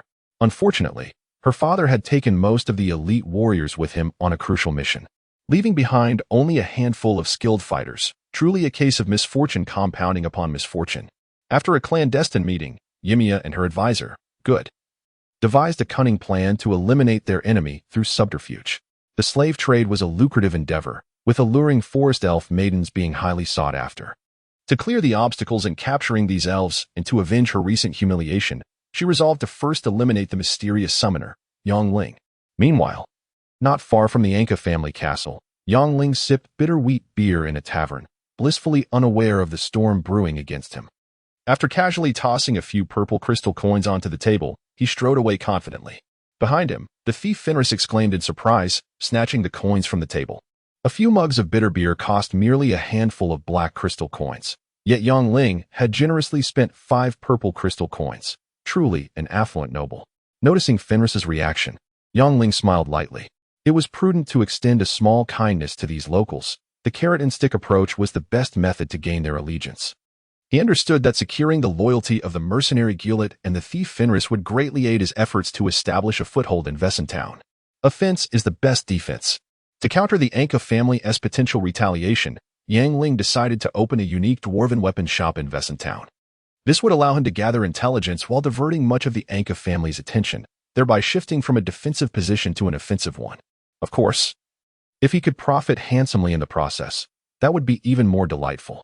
The influx of unknown individuals into Vesson town was a source of frustration for Yimia, but for Yang Ling, it represented an unprecedented opportunity. The more complex the situation became, the more cautious the formidable Anka family would need to be, ultimately benefiting his own endeavors. With a full shipment of 80 barrels of rum, Yang Ling confidently made his way to the dwarven tribe. Upon receiving the barrels, the dwarf Rumi readily agreed to his proposal. As long as there is a steady supply of fine wine, I'd venture anywhere with you, even to the city of the undead or the Dallin Desert. As they walked, Rumi took a swig from his flask, savoring the taste. The outside world was indeed vibrant, abundant with fine wines. Observing Cassie and others burdened with weapons, Yang Ling issued a blank check. Rumi, as long as you and your kin craft enough weapons for me, I'll ensure you have ample wine. If you wish to bathe in it, that can be arranged. According to tribal customs, Rumi was to embark on his own journey upon reaching maturity. Tempted by the allure of wine, he eagerly accepted Yang Ling's terms and even invited 5 other tribesmen to assist him. Simultaneously, through his vigorous negotiations, Yang Ling managed to acquire a substantial quantity of weapons from the dwarven tribe at a remarkably low price. Fortunately, he had rescued many from the hands of the barbarians. Otherwise, he would have been at a loss regarding how to transport these weapons out of the terrace forest. While the elven elder remained silent, Yang Ling understood that the prolonged presence of so many humans within the elven tribe was untenable. After conferring with Cassie and the others, they decided to head directly to Vesson town, as many had lived there since childhood. My lord, once we arrive in Vesson town, if you don't mind, you could stay at my home for a time, Cassie proposed warmly, catching up with Yang Ling. Cassie, with so many homeless, how could your house accommodate them all? Yang Ling replied with a smile. Fear not, I have already made ample arrangements.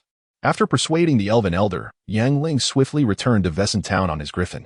With the assistance of Gillet and Fenris, he purchased a large estate, a portion dedicated to selling weapons while the back served as a workshop for crafting arms and sheltering the homeless, achieving dual objectives. Under the protection of Yang Ling's monstrous army, they navigated through the vast terrace forest without incident. After several days, they finally emerged, guided by Gillet to their newly acquired haven. The group wasted no time. Rumi set up furnaces and equipment for weapon crafting in Vesson town. Cassie led a patrol of the warriors Yang Ling had rescued, guarding against potential attacks from the Anka family. Meanwhile, Gillet and Fenris promoted the upcoming dwarven weapon shop, generating excitement, refreshing and pleasant. Indeed, far superior to the finest Biluakun from Anshi Tea House. Leaning back in a plush tiger-skin chair, Yang Ling savored the tea that Alice had served him, admiring the bustling activity around him. My lord, this is single-bud jasmine tea, fragrant and rich. A specialty of Vesson town, Alice remarked, gently massaging his shoulders as he set down his cup. Initially, Yang Ling felt a twinge of guilt, but after several instances of Alice's unwavering attentiveness, he decided to simply enjoy the gentle care of the young girl. Alice, please refrain from calling me my lord or anything akin to master. He glanced at Alice's delicate face and her modest yet firm physique, feeling a stir within him. From now on, just call me Brother Yang. Yes, Brother Yang, Alice replied, her face flushing crimson as she softly responded. For reasons unknown. She sensed that Yang Ling's gaze carried a different intensity today, as if ignited by a fierce flame. The feeling of being a proprietor was quite delightful. Relaxing in the comfortable chair, surrounded by an array of dwarven weapons and the faint fragrance of Alice, Yang Ling slowly closed his eyes. Once tethered to a mundane life of toil, barely making ends meet, he found himself, after a serendipitous arrival in this strange world, having swiftly amassed his first fortune. As he reveled in Alice's attentive service, he remained blissfully unaware of the tempest brewing against him. Hundreds of miles away, in a desolate expanse, a swift steed raced toward Vesson town like the wind. This book will officially launch on the rankings after midnight tonight. I sincerely request your support to help it garner some votes. The hope for this book rests in your hands, and should it successfully ascend the new book rankings, I would be immensely grateful. Chapter 19, The Stakes. After several bustling days, the first weapon shop in Weisentown finally opened its doors to great success. Thanks to the fervent promotion by the rogue Fenris and the mercenary Gilead, the town was abuzz, with throngs of people flocking to the shop, their excitement palpable. Behold, the dwarven weapons, all crafted by mountain dwarfs. Oh, am I not seeing things? The beautiful elven attendants? Ibilius. I dare say the proprietor of this weapon shop must be quite formidable. In front of the lavishly adorned weapon shop, Sophia stood with several of her sisters lined up in a row. Their exquisite faces, ample bosoms, long legs, and sweet smiles left the onlookers utterly mesmerized. The high demand for dwarven weapons, coupled with the striking presence of the elven beauties, was nothing short of breathtaking, despite being near the Tulas forest. Both mountain dwarves and forest elves seldom appeared in Weisentown, as the crowd gawked at the splendid array of weapons and the ethereal elves. Whispers circulated regarding Yongling's identity and background. Hey, I hear the owner of this shop is a wealthy magnate with businesses across the continent. What does a mere magnate have to boast about to wield such influence? A young man with slanted eyes glanced around furtively, whispering. I've heard rumors of this young man being seen multiple times near the palace of the Bantu Empire Ibilius. Could he be of royal blood? The others surrounding the young man gasped in astonishment. Hey, I'm not saying anything. The young man lowered his voice. Brothers, keep your hands to yourselves and don't entertain any foolish thoughts. This owner is not someone we can afford to provoke. Be careful. Or wealth one tea save your life. Listening to the myriad speculations, Yongling, reclining in a tiger-skin chair, shook his head and sipped the jasmine tea handed to him by Alice. Perhaps he should summon a few fierce barbarians to stand guard. That might add to the allure. The essence of business lies in captivating the public's attention, and Yongling was thoroughly pleased with the day's commotion. As the saying goes, amateurs watch the spectacle. Experts observe the intricacies. With the influx of customers, he knew business would naturally flourish. Noticing numerous mercenaries eagerly purchasing weapons and armor, he realized he had stumbled upon a veritable treasure trove, with abundant mineral resources and skilled dwarven blacksmiths. Yongling was confident he could monopolize the weapon trade in Weisentown. Though the town's population was modest, the continuous flow of mercenaries and adventurers promised a lucrative venture, provided it was managed with care. Perhaps, crafting a set of chainmail could ignite a booming business. Gently sipping his jasmine tea, Yongling reminisced about the famed chainmail of ancient times. After observing for several days, he noted that the mercenaries either donned flimsy leather armor or cumbersome plate armor. If he could design a lightweight yet durable chainmail, it would undoubtedly be met with great enthusiasm. Who dares to present such trifles, and where is your owner? Have him come forth. At that moment of distraction, a loud shout erupted from outside. Who are you? Our owner is not someone you can simply demand to see. Without needing instruction, the rogue Fenris stepped forward, arms outstretched to block the approach of the ominous black-clad warrior. Since Yongling had introduced a significant quantity of dwarven weapons and a few elven beauties, Gilead and Fenris understood they had placed their bets wisely. Yongling was undoubtedly of noble lineage, destined for wealth and prestige. Aligning themselves with him promised a future filled with opulence, so they worked with renewed vigor. The royal grand swordmaster of the Bantu Empire, Batismire. Summon your deceitful owner this instant. The black-clad warrior scoffed coldly, delivering a powerful kick to Fenris' chest. With a sickening crack, several of Fenris' ribs shattered, causing the unfortunate rogue to writhe in agony on the ground. Sensing the hostility of the newcomer, Kashi swiftly drew his sharp longsword, commanding his fellow warriors to encircle the intruder. As a novice swordmaster, he understood the formidable prowess of a grand swordmaster all too well. Not to mention, even he would falter under the black-clad warrior's blade. Foolishness. Batis sneered dismissively, drawing his longsword with a swift motion. In a flash of crimson light, deep gashes appeared on the chests of all but Kashi, who stood frozen in horror as blood flowed freely from their wounds.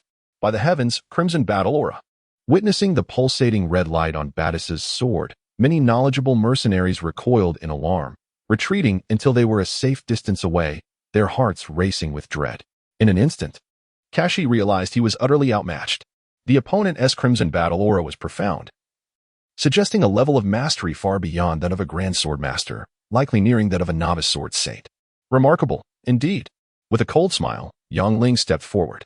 Brave warrior, may I inquire as to the purpose of your visit today? Spare me your pleasantries. If your weapons can leave a mark on my shield, I shall concede. Otherwise, do not deceive us with these worthless trinkets. As he spoke, Batis raised his heavy shield, channeling his internal battle aura, causing it to glow a vibrant red. What sort of wager do you propose? Yongling remained unflappable, contemplating the origins and intentions of the Grand Swordmaster. With a disdainful snort, Batis replied, should you win, you may claim this head of mine. Should you lose, well, you may as well take your own life. A life or death duel? Observing Batis's composed demeanor, Yongling felt a stirring within. This Grand Swordmaster, arriving precisely on the day of his grand opening to sow discord and demanding his life, was evidently well prepared, likely acting on the behest of Amaya. What was destined to occur would inevitably transpire.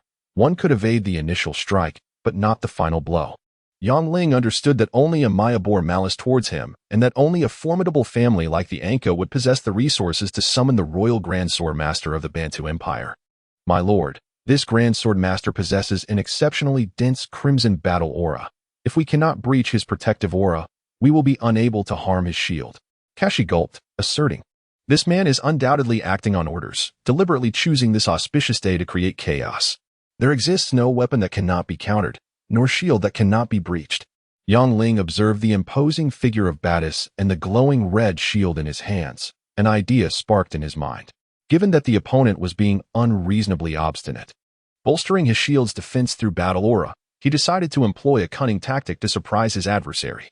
Chapter 20. The great swordsman, more wronged than Doi with a dim and unremarkable dagger extracted from his spatial ring. Yang Ling slowly approached Batiste. The fangs of the horned beast were exceedingly sharp. Not even the heaviest swords forged by the mountain dwarves could withstand a single bite. However, the dagger discovered in the Valnia Valley surprised everyone, as it appeared unremarkable, yet possessed unparalleled sharpness, leaving no trace even on the mightiest of horned beasts. Lord Batiste, considering matters of life and death, might you reconsider? Yang Ling remarked with a cold smile, secretly summoning a second-tier horned beast, discreetly concealing it within his sleeve while others were distracted. What a joke. I, Batiste, have beheaded countless foes. Do you think I could fear a mere child like you? Batiste boasted proudly. Since becoming the disciple of the sword Saint Bazak, he had never lost a formal duel and enjoyed an affluent life as the royal swordsman of the Bantu Empire. A summoner who could not wield fighting spirit had no hope of leaving a mark on his shield, which was brimming with energy. Batiste disdainfully regarded the approaching Yang Ling, fully convinced of Emia's scheme. Today was a momentous occasion for Yang Ling's weapon shop. If he dared not compete, it would imply that his weapons were worthless, and he would no longer be able to survive in Wason Town. If he was foolish enough to engage, it would provide Emia the perfect opportunity to eliminate him. After a moment of hesitation, Alice rushed forward, her eyes red.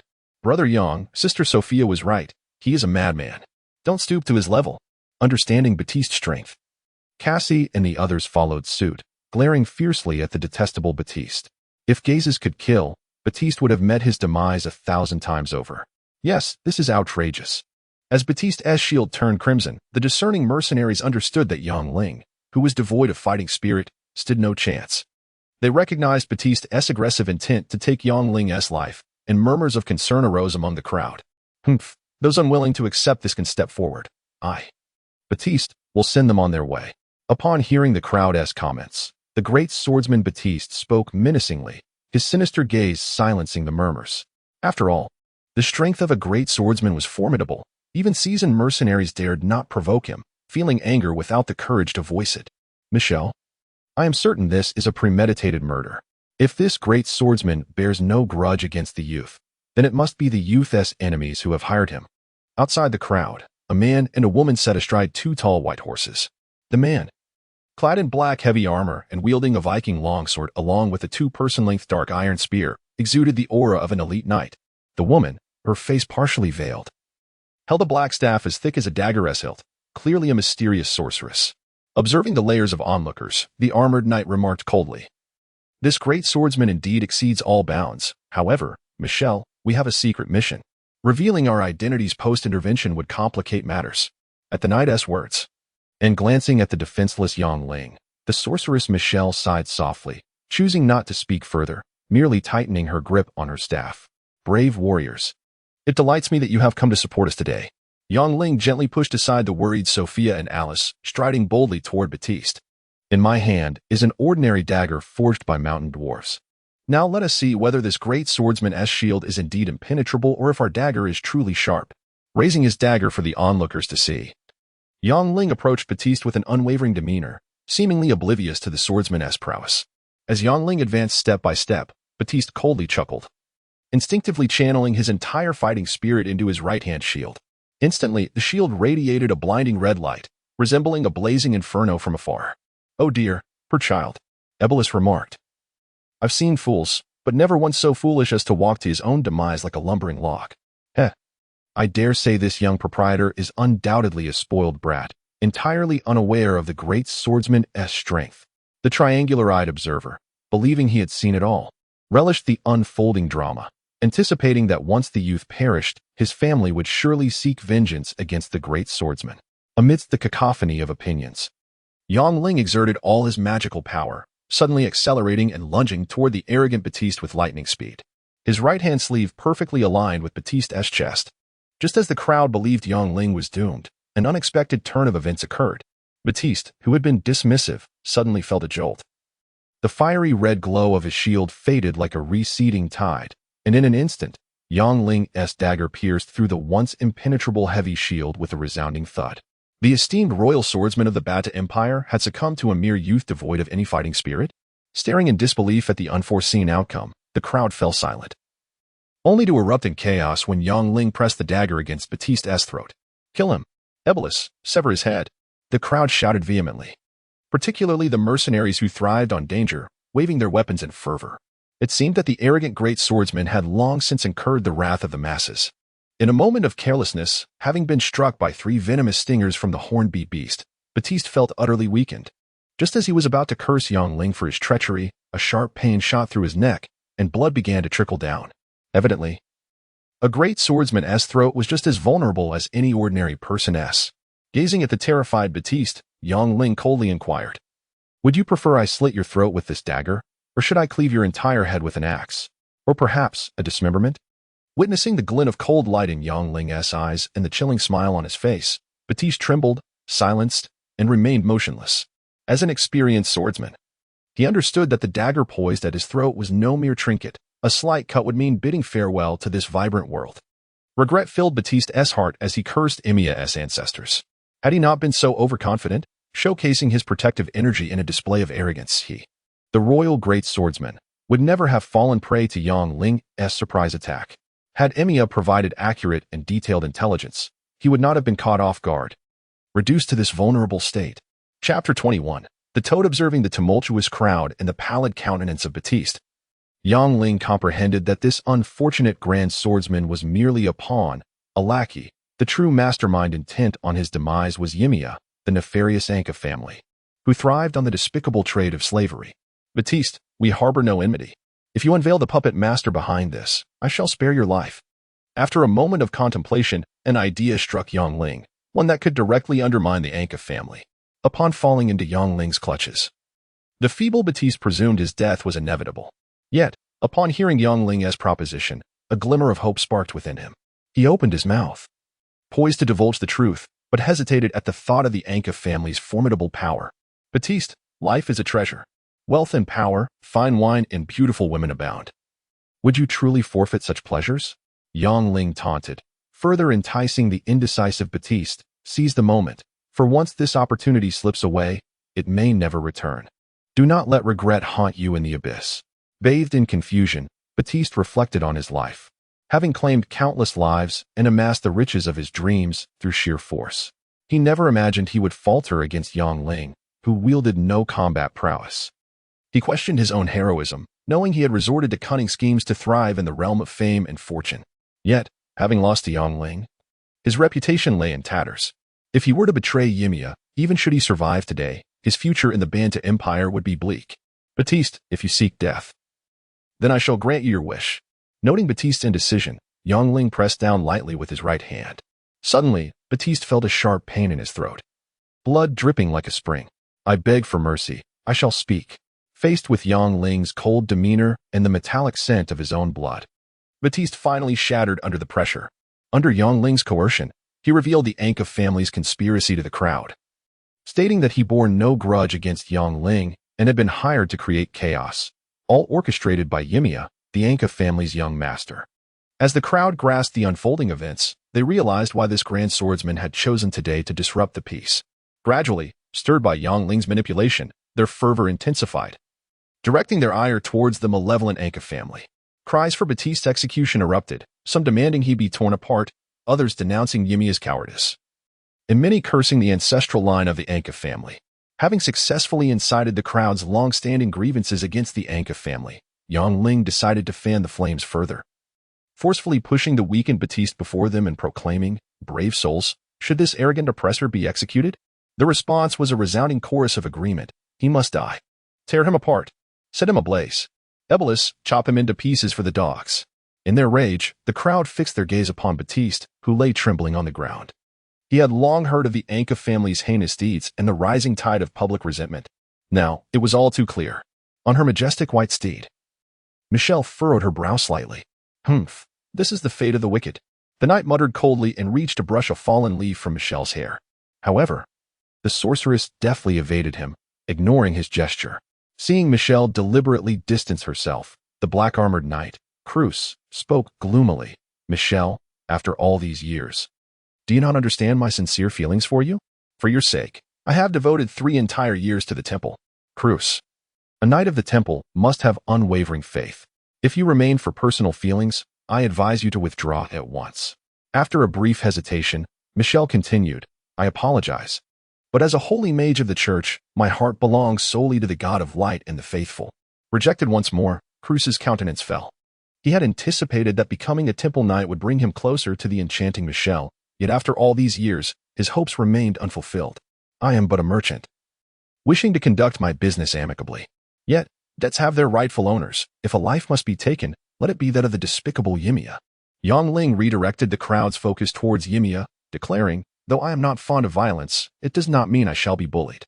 This scoundrel has escaped death, yet shall face the consequences of his transgressions." As an ironworker nearby brandished a fire poker, Ling seized the moment, borrowing the dark implement. In the midst of the crowd's bewildered gazes, he tore away Baptiste's trousers, inscribing the character's ink on his ample backside. "Ha, Baptiste, as long as you leap from Weissentown like a toad, I shall spare your life. Otherwise." Ling brandished a sharp dagger near Baptiste's groin, sending him into a fit of shivers.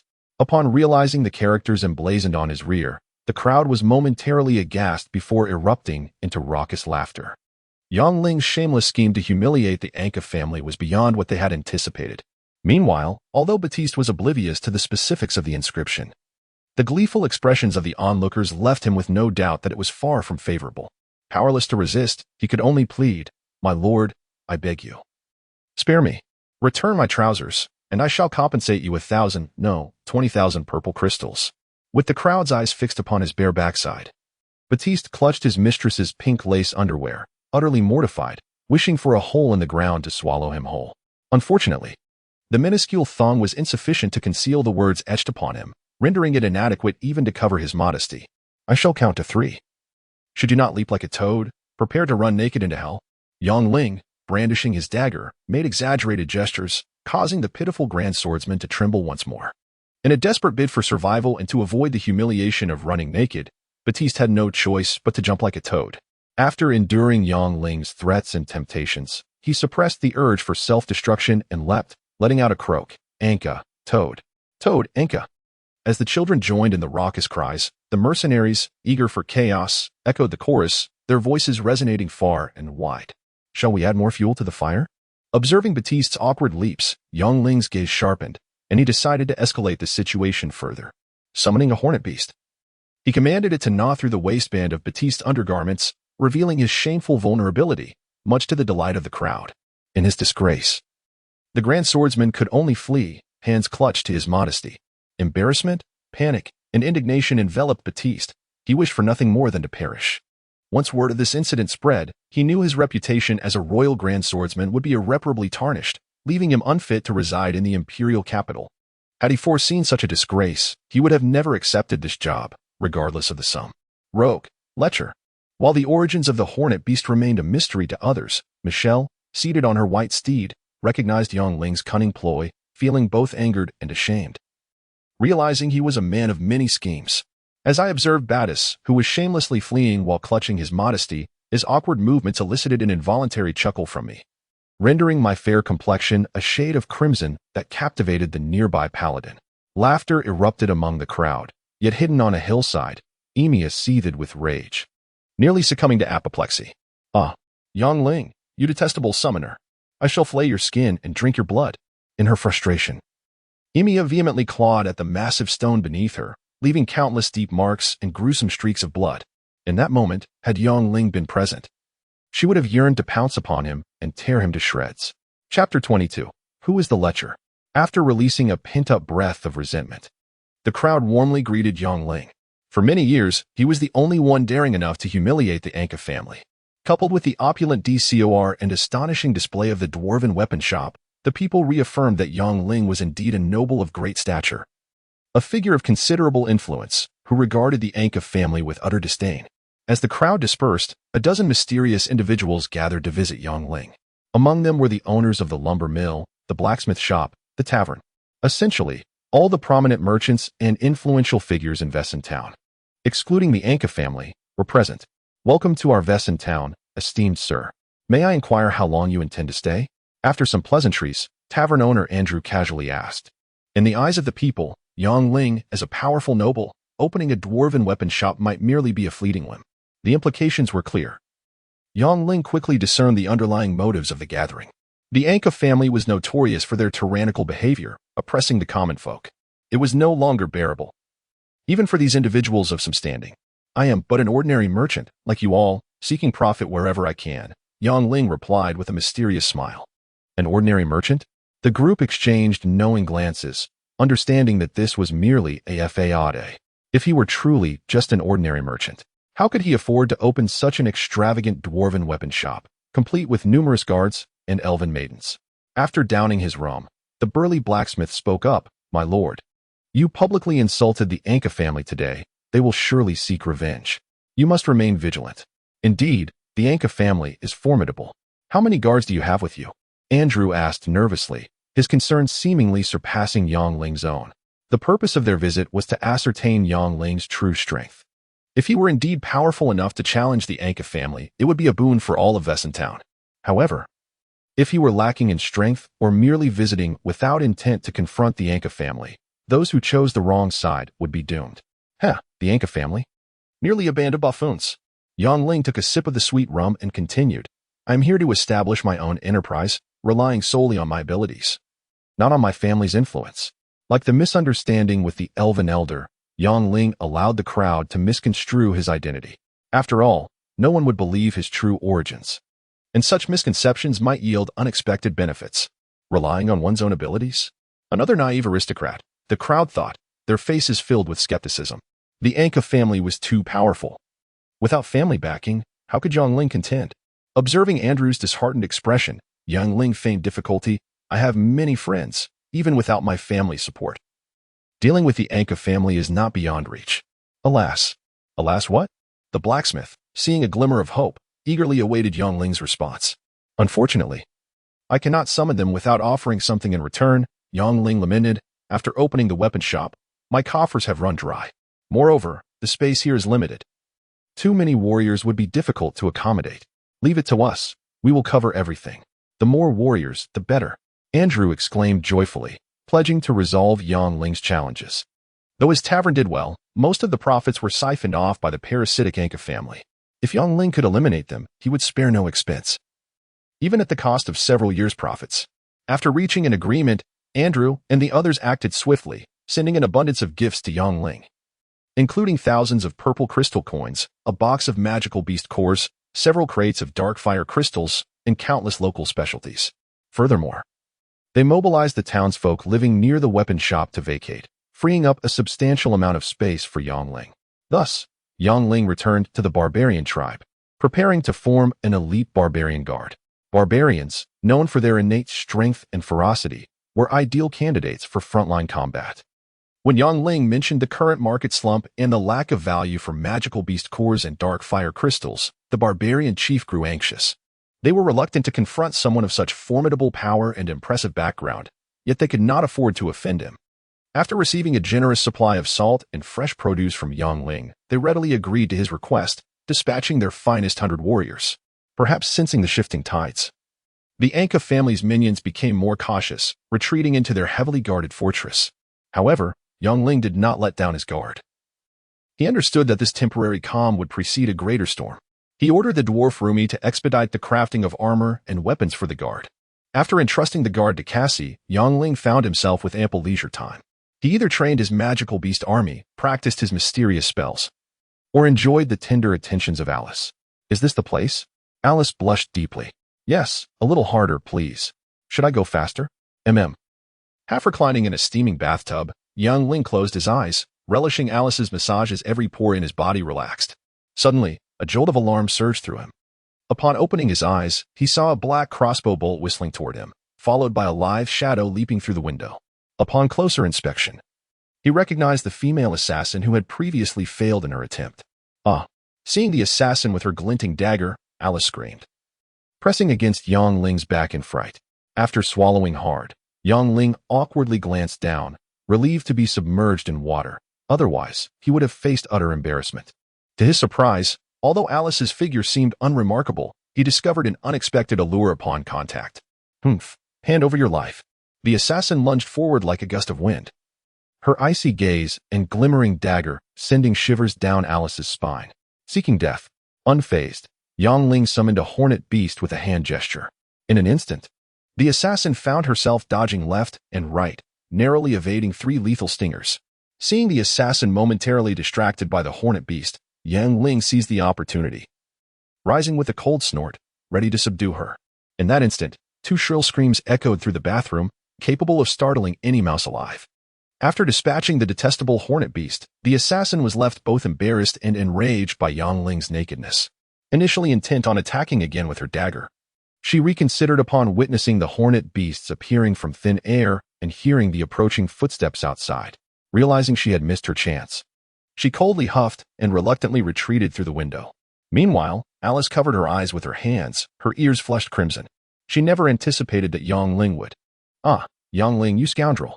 Following 3 piercing high-pitched screams from Alice, a tragic male scream reverberated through the bathroom, causing the nearby patrolling barbarians to shudder.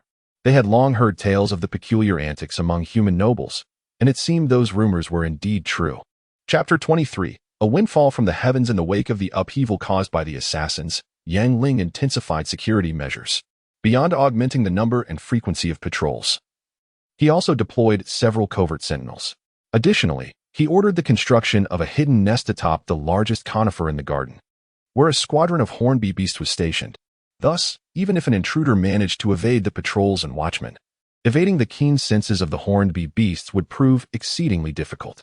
Benefiting from Yang Ling's presence, the residents of the estate were met with courtesy whenever they ventured out. They no longer needed to queue for meals, and in crowded places, people would graciously make way for them. Occasionally, they found themselves treated at taverns, much to the delight of the thief Fenris. They often spoke of Yang Ling's generosity and formidable prowess, prompting others to flock to his estate seeking employment. Observing the imposing barbarians, the dexterous woodland elves, and the spirited swordsmen within Yang Ling's household, the townsfolk beamed with smiles, feeling an unprecedented sense of security. They believed that as long as Yang Ling remained, the Anka family would think twice before acting recklessly. Yet, Yang Ling understood that this was merely a temporary calm before the storm. The longer Emiria delayed her vengeance, the more prepared he would be. The Anka family's fortress was heavily fortified, with sentries stationed every few steps. Faced with the impossibility of breaching it in the short term, Yang Ling dedicated himself to strengthening his own abilities. He instructed Cassie to continue recruiting skilled swordsmen or mercenaries, and once arrangements were in place, he ventured alone into the Tress Forest to cultivate his powers. For reasons unknown, the Tress Forest was suffused with an extraordinarily dense spiritual energy. Each night, as he meditated atop the trees, Yang Ling felt the energy envelop him, facilitating rapid progress in his magical abilities. Thus, he led his monstrous army in hunts during the day and practiced incantations at night, unknowingly straying further from the forest's edge. One evening, after successfully slaying a few ironback lizards and collecting several blood orbs the size of lychees, Yang Ling, under the moonlight, leaped onto the highest conifer nearby and sat cross-legged. After consuming the blood orbs, he silently recited his incantations, gradually channeling his magical energy. As his energy flowed, he instinctively formed complex hand seals, quickening the pace with which he executed them. Slowly, the magical energy within him thickened, transforming from a faint trickle into a meandering brook, and eventually coalescing into a surging river. Simultaneously, the spiritual energy in the surroundings intensified, causing the branches around him to sway without wind. From a distance, it appeared as though a dense fog enveloped the great tree he occupied. Time slipped away unnoticed until Yang Ling vaguely heard a cacophony of roars and screams nearby. Upon opening his eyes, he discovered a clearing in the forest occupied by a fierce battle between a group of formidable warriors and a wrathful unicorn. Both sides drenched in blood. "Goss, frost spell, quickly, freeze it," shouted a warrior clad in azure armor, narrowly avoiding a lightning-fast charge from the unicorn. After being struck by a sudden purple lightning bolt, a charred mage coughed blood, exclaiming, "Hanks, I've exhausted my magic. Go, hurry, don't mind me." The unfortunate mage's words had barely escaped his lips when the unicorn trampled him, splattering blood and brain matter across the ground. Not only the nearby warriors, but even Yang Ling, concealed among the trees, felt a chill run down his spine. Through the memories of the horned beasts, Yang Ling realized that the unicorn before him was a terrifying presence. As an 8th-tier high-level magical beast, it possessed immense strength, and its mastery of light magic was unparalleled, leaving ordinary mages far behind. Quickly, form a formation, raise the magical shield, now, with a mighty roar from the armored warrior. The terrified soldiers swiftly formed a tight circular defense, closely guarding the remaining pale-faced mages. Simultaneously, several mages raised their right hands in unison, conjuring a ring of earthy yellow shields before them. Great mages, grand swordsmen, witnessing the warriors' blades radiating combat energy and the mages' formidable magical shields, Yang Ling's heart raced, nearly causing him to cry out. A total of 12 grand swordsmen and 5 grand mages were present. It was no wonder they dared to provoke the fearsome unicorn. In a fit of rage, the unicorn charged at high speed, unleashing blinding purple lightning. Under its relentless assault, the shield before the warriors began to tremble, emitting a series of distressing squeaks. Hanks, you take the brothers and leave." An elderly figure clad in a black robe slowly rose, coughing blood as he spoke. "I'm too old to be of use. I can't even run. Besides, it's time for this old body to reunite with my partner. The shield won't hold much longer. You must go now, quickly. I'll hold them off." With a final shout, the old man grasped his staff and began murmuring an incantation, quickly gathering a tremendous amount of magical energy. Hearing the old man's arcane words, the expressions of those present shifted dramatically, especially the other grand mages, who understood the implications of his actions, their eyes glistening with tears. As the group prepared to escape the shield, the unicorn grew restless. As a high-level magical beast, it sensed that the elder was concocting a fearsome spell and hesitated to act recklessly. Yet, witnessing the others retreating further away, it was unwilling to relent. After a moment's hesitation, the unicorn roared and charged after the fleeing individuals. However, after just a few strides, the earthly yellow shield shattered with a resounding crack, and an earth-shattering explosion erupted around the elder, engulfing the area in a cloud of dust. After a long while, as the dust began to settle, a crater-like depression appeared in the forest. Yang Ling searched meticulously but found no trace of the elder, concluding he had likely perished. However, to his surprise, he discovered the gravely injured unicorn beneath a large tree, its eyes dim and lifeless, its breath weak, suggesting it too was nearing its end. Cautiously observing the wounded unicorn, Yang Ling noticed it managed to open its eyes and gaze back at him. They shared a moment of silent understanding. Gradually, tears tinged with blood streamed from the unicorn's eyes. Whether it was an illusion or not, Yang Ling felt he glimpsed profound sorrow, fury, and a hint of unwillingness in its gaze. Sorrow, fury, unwillingness? Observing the near-death unicorn, unable to move, and its large tears, Yang Ling realized he was facing a wise high-level beast. After a moment's hesitation, he bit down on the fingertip of his right hand, gently pressing it to the unicorn's forehead. Chapter 24. A 1,000-mile pursuit in the northeastern corner of Wason Town, near the edge of the trellis forest. Several tents had mysteriously appeared. Passers-by would notice the top of the tents adorned with an engraving of a golden carriage racing across the prairie, the fabric thick and smooth, evenly coated with waterproof sap. From a distance, they resembled a quaint green cabin. Most travelers, accustomed to sleeping under the open sky, would consider themselves fortunate to have a sleeping bag. Even the owners of wandering merchant caravans typically possessed only 1 or 2 shabby tents.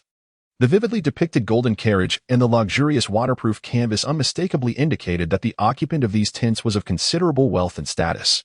Inside the largest tent, faint murmurs of conversation could be heard, while 2 formidable warriors stood guard at the entrance. Anyone who witnessed this would be astonished. What sort of person could afford guards of such caliber? Skilled swordsmen no less. Herr Bailey, it is time to depart. Delay any longer and an elderly man clad in a gray robe spoke with concern, his pallid face stained with blood, as if he had just survived a fierce battle. Alas, Master Gran, this little one is still so young. Can its crystal core truly be of use? The veiled maiden sighed, gently stroking the small unicorn nestled in her arms. Upon hearing her words, the gray-robed elder's expression darkened, and he let out a heavy sigh. No one could be certain whether the crystal core of the small unicorn would be effective, yet capturing an adult unicorn was no simple feat. A heavy price had already been paid for this little creature. The elite warriors accompanying them had suffered grievous losses, and even Master Gibson had tragically perished. My lady. All is my fault. The ambush failed, and it cost Master Gibson his life. After gulping down a swig of strong liquor, Hanks, his forehead wrapped in thick bandages, raised his heavy sword with a fierce determination. Even if it costs me my life, I shall venture into the trellis forest once more to hunt an adult unicorn. I owe my life to the Lord. Without him, I would have turned to dust 20 years ago. Indeed, for the Lord, I shall risk it all. My lady. Give the order. In response to Hank's fervor, a group of valiant warriors stood up resolutely, observing the bloodied family warriors around her and the exhausted grand sorcerers. The maiden could only shake her head in resignation. The depths of the trellis forest were fraught with peril, and the unicorn, an 8th-tier high magical beast, possessed terrifying power. Its elusive nature made it nearly impossible to track, let alone capture, especially after suffering such heavy losses. Ere Bailey appreciated their goodwill. However, given the multitude of dangers lurking within the trellis forest, how could she possibly justify leading them back into such peril? With her eyes reddening, the veiled maiden spoke again. The unwavering support of brave warriors is a blessing for our family. Regardless of whether we can save my father's life this time, I am profoundly grateful to you all. Hearing the gray-robed elder's words only heightened her anxiety, and she decisively commanded everyone to prepare for departure. Just as they rose, a thunderous roar echoed from afar, followed by the rapid sound of hoofbeats, as if a swift steed were approaching. In the dead of night. Was it a knight passing by or a beast on the hunt? After a moment of tense listening, the small unicorn in the maiden's arms began to cry out and struggle violently. Concurrently, a more ferocious roar erupted from outside, the footsteps growing louder and more distinct. This is not good. It is the unicorn following the scent. The gray-robed elder, noticing the struggling creature, shouted urgently, quickly, form a defensive line. Now, my lady, your sword. In a panic, a maid rushed to catch up with the veiled maiden, clutching her sword in terror, recalling the warrior whose head had been trampled by a unicorn just days prior. After placing the small unicorn into the maid's arms, the veiled maiden unsheathed her sharp sword with a swift motion, speaking firmly, Mary, do not be afraid. We are many. During the battle, remember to stay behind me. And do not panic. As a sword master, Ere Bailey felt a degree of tension, yet she remained composed, unlike the maid Mary, who was paralyzed with fear. With Hanks, the captain of the warriors, aiding her, they quickly arranged the family warriors into a tight circular formation for defense. Wason Town was often drenched in rain, with the early hours of the night typically cloaked in thick fog. The unicorn's roars grew ever closer, yet the mist obscured its form, heightening the tension among the warriors. The urgent sound of the unicorn's hooves echoed like a death knell, striking fear into their hearts. My lady, the maid gasped, overwhelmed by the drum-like sound of hoofbeats and the glimmer of blades around them, clinging tightly to the veiled maiden. Hanks, if it becomes too much to bear, take the lady and flee. Do not be reckless. The gray-robed elder whispered as he pushed closer to Hanks. Even when bolstered by strong warriors, they had struggled against the unicorn's ferocious vengeance. Now, only these weary remnants remained to face the impending doom. As they charged a few hundred paces forward, the unicorn suddenly halted, pausing briefly before slowly advancing. Thud, thud, thud. The weighty footfalls, laden with murderous intent, sent chills down their spines. Gripped by fear, they clutched their weapons tightly, afraid to breathe. With the sound of hooves growing nearer, the unicorn emerged from the fog, its crimson eyes and a horn encircled by purple arcs of energy emanating an overwhelming aura of menace. Hand over the small unicorn, or face annihilation. Just as the gray-robed elder and several grand sorcerers prepared to cast a magical shield, a young man gradually became visible through the unicorn's form. His gaze was sharp, his expression impassive. Although he emanated no palpable magical energy or fighting spirit, the onlookers remained on high alert. After successfully taming the injured unicorn, Yang Ling swiftly grasped the situation through its memories, understanding the profound sorrow and indignation that had gripped the unicorn in its final moments. While healing the creature, he followed the scent of the small unicorn to reach this critical juncture. Chapter 25, The Masked Maiden Sword Saint or Holy Mage. Only a sword saint or a holy mage could possibly conceal any fluctuations of fighting spirit or magical energy. returning to the essence of purity. It is only such peak masters, standing at the pinnacle of humanity, who could effortlessly tame a high-level magical beast like a unicorn as a battle companion. Observing the cold, aloof youngling seated upon the unicorn, the onlookers inwardly lamented. A single unicorn was already an unstoppable force, coupled with an enigmatic sword saint or holy mage. Survival seemed nearly impossible. After a dry swallow, the elder in the gray robe mustered the courage to speak. My lord, this is our first visit to the Telly's forest. Could it be that you have mistaken us, or is there some misunderstanding between us? Through a covert detection spell, the elder found no discernible fighting spirit or magical energy emanating from Yongling. However, he sensed a peculiar power within him that his mental energy could not penetrate. It appeared that even if Yongling were not a sword saint or holy mage, he was undoubtedly a formidable character. Humph, a misunderstanding? Yongling scoffed, his icy gaze sweeping over the faces of the crowd, finally resting on the struggling young unicorn. You trespass upon my territory, seizing a newborn unicorn. And you dare to call it a misunderstanding? The crowd was taken aback. The Telly's forest stretched for miles, while the outskirts were inhabited by elves, dwarves, and barbarian races. None had ever heard of anyone claiming territory deep within the forest. Could it be that this young man was an ancient being, ageless for a millennium? For some sword saints or holy mages, living for 1,000 years was not uncommon. It was rumored that 3 national sword saints in the Ross Empire had lived for over a millennium. For them, eternal youth or altering one's appearance with minor tricks was hardly a challenge. After a moment's contemplation, the masked maiden, wielding a sharp sword, spoke softly. My lord, we discovered this young unicorn in an ordinary cave and saw no signs of human presence. Is there truly a misunderstanding between us? Given the terrifying unicorn and Yongling's unfathomable strength, the masked maiden adopted a sincere demeanor, fearful of inadvertently provoking this evidently vengeful young man. She had no desire to engage with such a mysterious figure unless absolutely necessary. The view of the masked maiden's graceful form, her ample bosom, long legs, and faintly visible beautiful face caught Yongling's attention. Unlike the understanding Alice or the sentimental Sophia, this maiden possessed a unique aura that was distinctly captivating, exuding both elegance and a hint of pride. Ah, what is this natural order you speak of? Do you truly understand? Yongling mused internally, borrowing a cryptic incantation and coldly declaring, must one construct a resplendent palace and summon hundreds of servants to signify that it is my territory? The crowd was engulfed in doubt. My heavens, this is the unicorn that has pursued us relentlessly, Gibson exclaimed upon noticing the scar on the unicorn's front left leg. Even if reduced to ashes, he could still remember that deep scar. Were it not for the valiant guard, Buffick, who had struck a blow, he would have long been trampled into a pulp by the creature's rage. The unicorn that perished alongside Gibson? After the initial shock, the crowd's expressions turned grave. The nuclear explosion spell unleashed by the Archmage in his final moments was powerful enough to make even the most formidable sword saints retreat. They had not anticipated that the unicorn at the explosion's epicenter not only survived, but had also fully recovered in just 2 days, highlighting the terrifying strength of the young man. Indeed, this is the unicorn you grievously wounded, Yongling said coldly, stroking the agitated unicorn beneath him. Had I not arrived in time, my lifelong companion would have perished at your hands. Humph. Recognizing that the other party had already misjudged his identity, Yongling decided to boldly assert his position.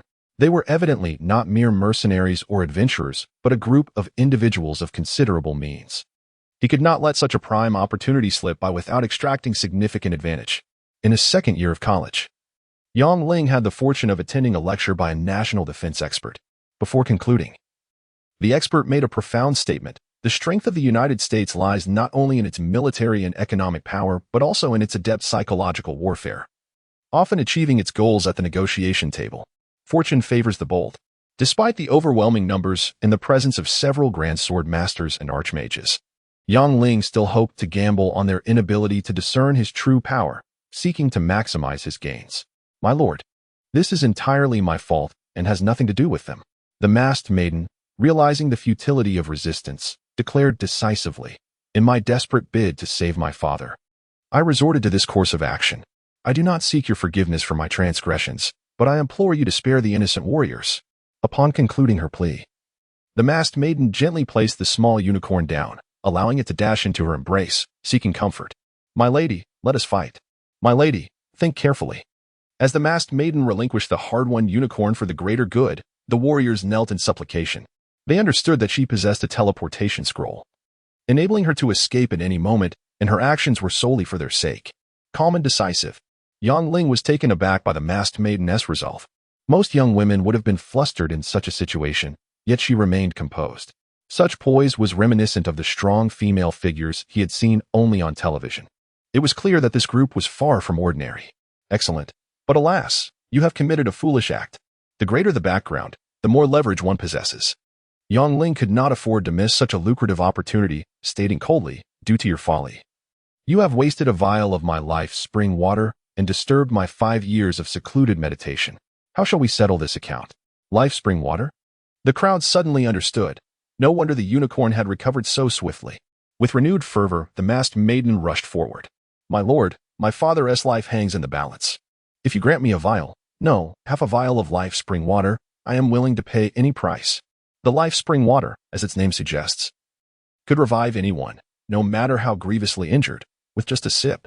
The masked maiden had risked everything to lead her clan's warriors deep into the forest to hunt for the unicorn's core, hoping to save her father's life. Now, upon learning of Yang Ling's possession of the life spring water, she could no longer afford to hesitate and risk missing such a golden opportunity. Chapter 26. The storm approaches, my lord. Although the Brad Chamber of Commerce, controlled by our family, is not the largest in the continent. It boasts a vast business network and controls numerous crystal and gemstone mines. If you could grant us half a bottle of the life spring water, I assure you that Miss Hire Bailey would express her deepest gratitude. Seeing Yang Ling lost in thought, the masked girl's eyes brimmed with tears, desperate. She gestured for an elderly steward to approach and whispered instructions in his ear. After a moment of hesitation, he began to murmur softly.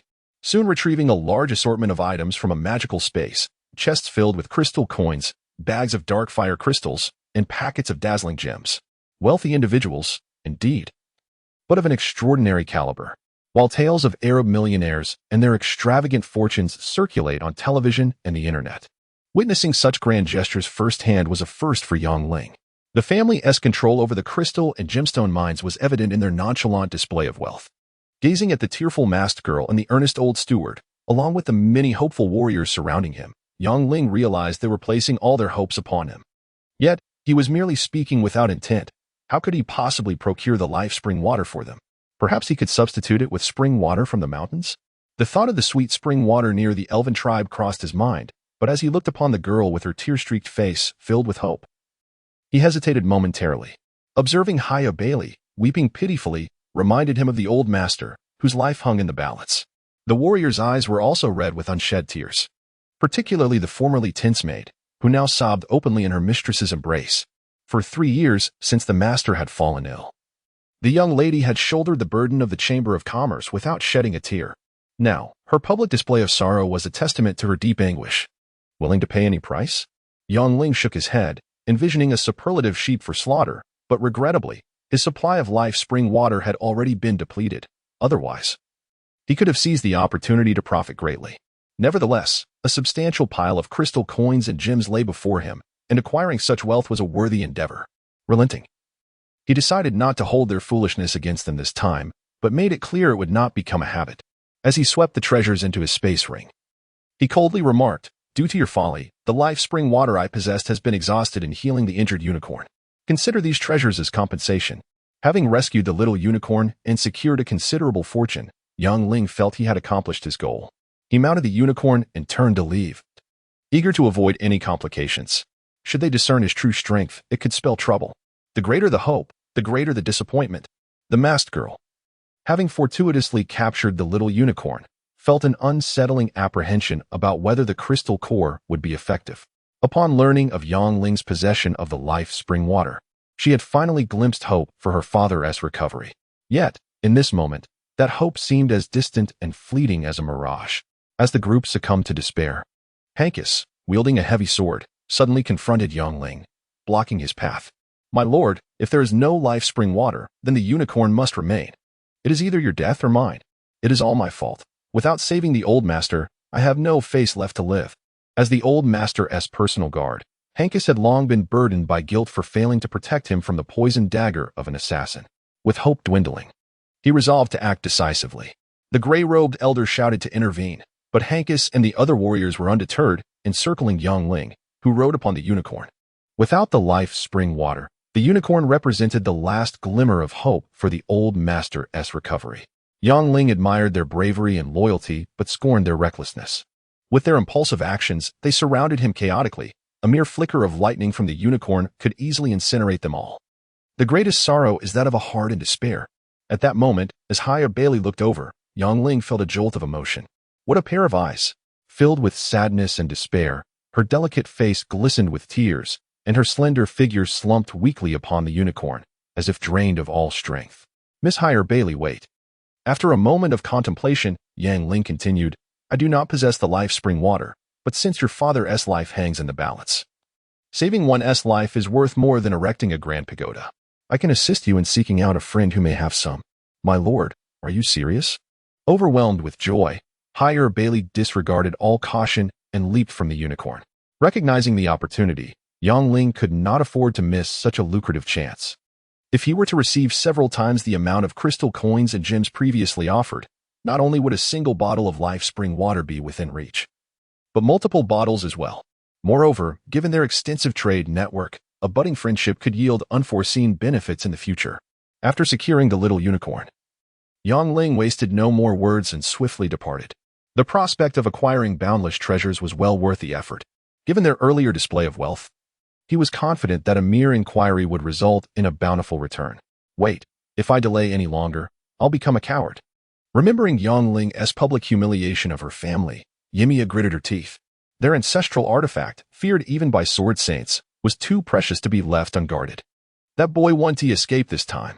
After a brief pause, Gouda frowned and remarked, what if the emissaries of the church discover the secret of the artifact? That would only complicate matters further. In the flickering firelight, Yimia's face appeared particularly menacing. Chapter 27. Night blooming jasmine. After exchanging pleasantries with the elder of the elves, Yangling promptly addressed the main topic at hand. Coincidentally, a young elf had just returned from a tribe located over 2,000 kilometers away, bringing with him a small vial of life spring water. Upon acquiring the precious liquid, Yangling hastily grabbed a handful of water dates and made his way outside, moving with urgency. Just as he mounted his unicorn, a sudden thought struck him, prompting him to request an empty vial from the elder. He carefully poured half of the life spring water into it, knowing that only half was required to save the young girl's father, while the remainder would serve a greater purpose, enhancing his own magical powers and aiding in the evolution of the tamed magical beasts. Waste was not an option. The unicorn galloped with remarkable speed, far outpacing a griffin the size of a calf. If the griffin could be likened to a Boeing 737, the unicorn was akin to a Long March rocket. Within the span of just over 2 hours, Yangling arrived at the edge of the trellis forest. He sighed deeply, feeling the restless unicorn beneath him, and after a moment of feigned contemplation, he drew out the vial of life spring water and spoke gently. I've managed to procure this half vial from the grasp of a 1,000-year-old drunkard. Miss Haya Bailey, this is for you. Thank you immensely for your kindness, my lord. Please feel free to request anything you may need. Haya Bailey, the true power behind the Brad Trading Company, adeptly read the room as she accepted the vial from Yangling. Indeed, the old drunkard has an insatiable thirst, and only exquisite wine can prompt him to part with his treasures. If it is not too much trouble, could you assist in locating a few skilled brewers? Yangling continued, unwilling to miss out on such a prime opportunity. Additionally, I have opened a modest weapon shop in Weissen town. Might you also help in finding some talented blacksmiths?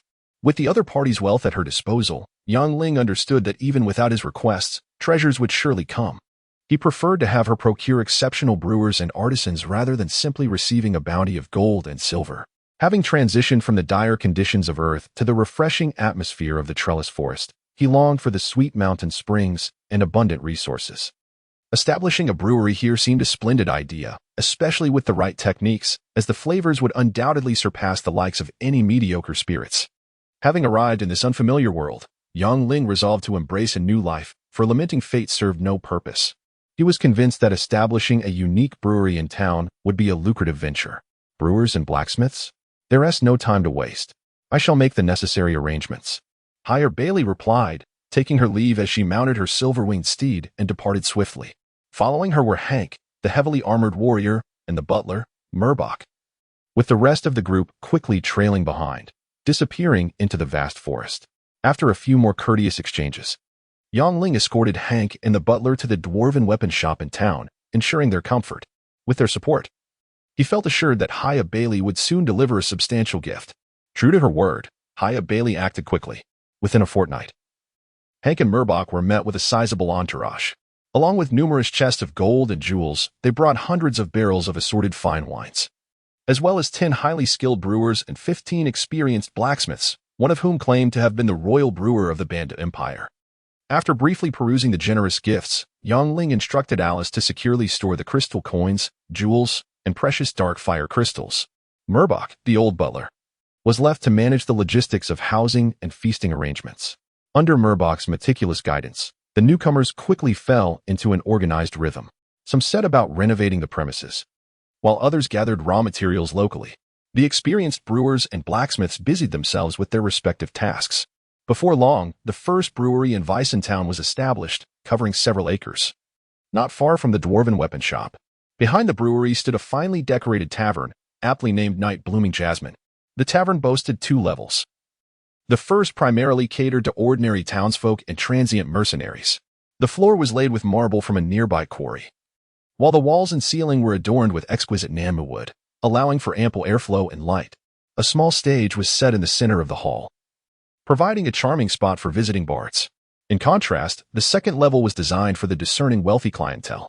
Its floors and walls were crafted from rare rosewood sourced from the depths of the trellis forest, while the ceiling sparkled with various gemstones and crystals, reminiscent of stars twinkling in the night sky.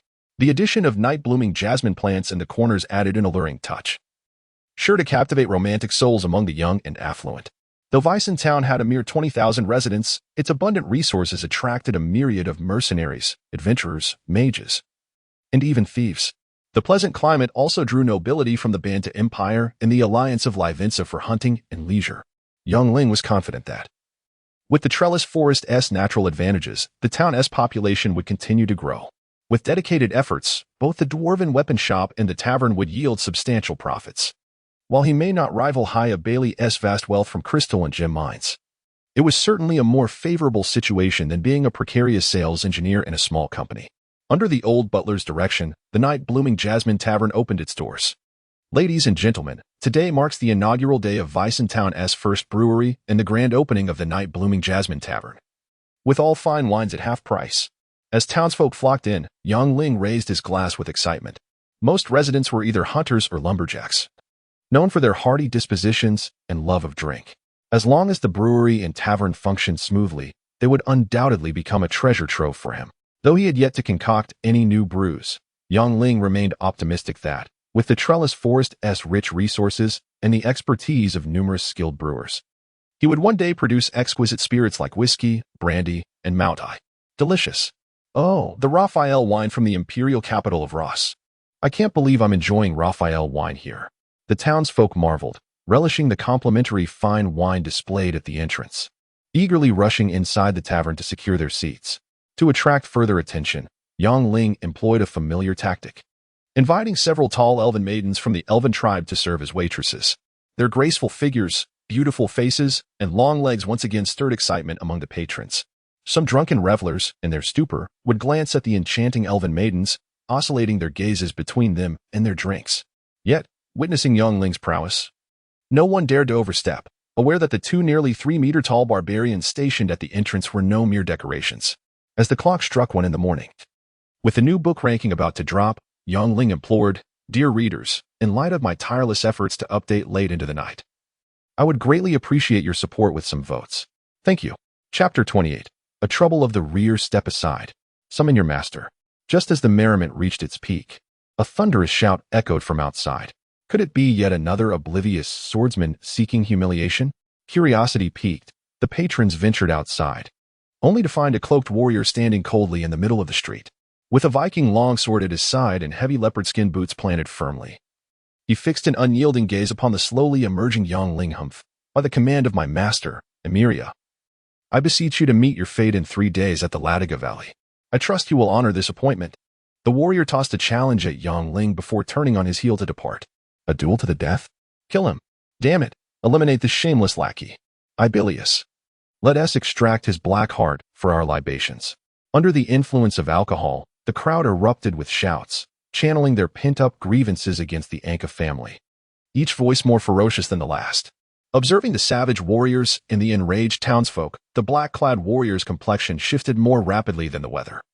He dared not maintain his facade, nervously stammering, "My lord, how may I serve you? Is your rear growing more voluptuous?" After a moment of bewildered silence, the crowd burst into laughter, recalling the infamous swordsman Baptiste who had leapt from Weissentown like a frog. The memory of the large anka emblazoned across his backside sent them into fits of mirth.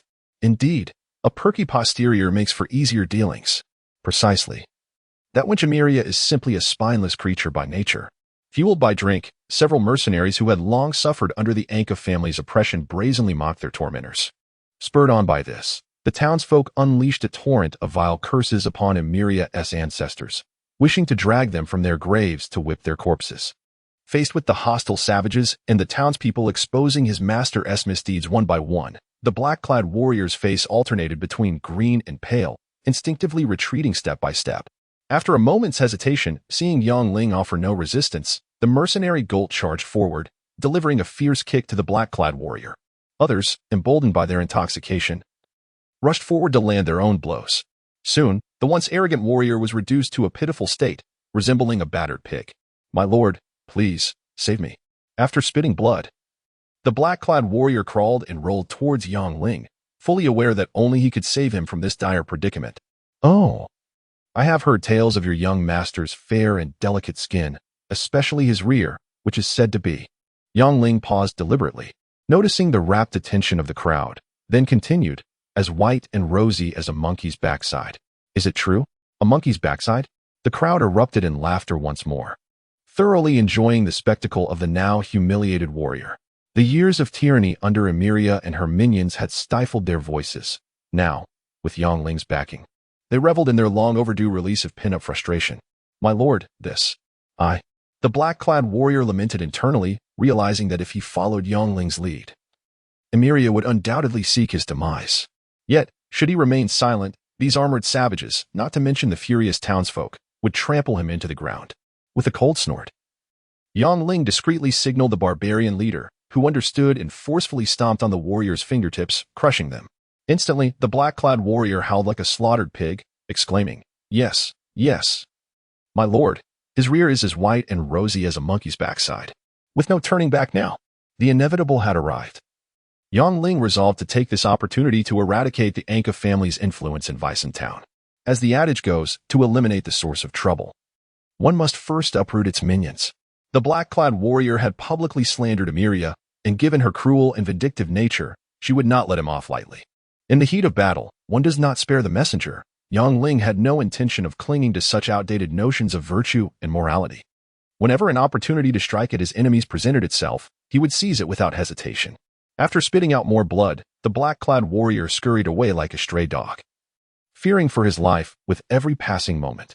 Observing his hasty retreat, Yongling whispered a few instructions to Cassie, who, startled, nodded decisively. With arrangements finalized, Yongling mounted his unicorn and returned to the Trask Forest, preparing for 3 days of seclusion and cultivation. Since Chimera had boasted so grandly, she must have the strength to back it up. At this moment, enhancing his own abilities was paramount. Perhaps the remaining half-bottle of life spring water would yield unexpected surprises. As Chimera fumed in frustration, her advisor, the scheming Good, shook his head. Compared to the shrewd old patriarch, Chimera had a long way to go. After a moment's contemplation, he had intended to offer counsel, but suddenly, a commotion erupted from outside the castle, followed by the thunderous sound of war drums. "Master, dire news. Yongling's guard has come." A warrior burst in, panic-stricken. "What? That despicable wretch seeks his demise. Come, we shall charge out and slay them." Thus, Cassie directed the forces to persistently harass Chimera's troops. They surged forward when the enemy was few, and swiftly retreated when Chimera's forces emerged, inciting her to a furious frenzy, her temper reaching a boiling point. Eventually, any disturbance outside sent her rushing out, shouting for blood. Chapter 29. A startling beginning. The Ladiga Valley lies at the southernmost tip of Weissentown, starkly contrasting with the lush greenery of other locales. Here, bizarre rock formations abound, featuring iron-hard basalt, easily sculpted rhyolite, and even cool-to-the-touch marble, creating a natural stone quarry. Regrettably, the isolated location of Weissentown, coupled with its rugged terrain, renders resource transportation exceedingly difficult, Otherwise, the townsfolk might thrive solely on the trade of stone.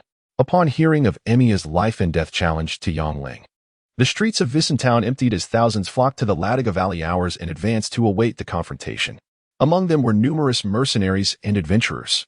Having suffered under the oppression of the Anka family for years, the populace harbored hopes that Yongling could eliminate the thorn in their side that was Emia.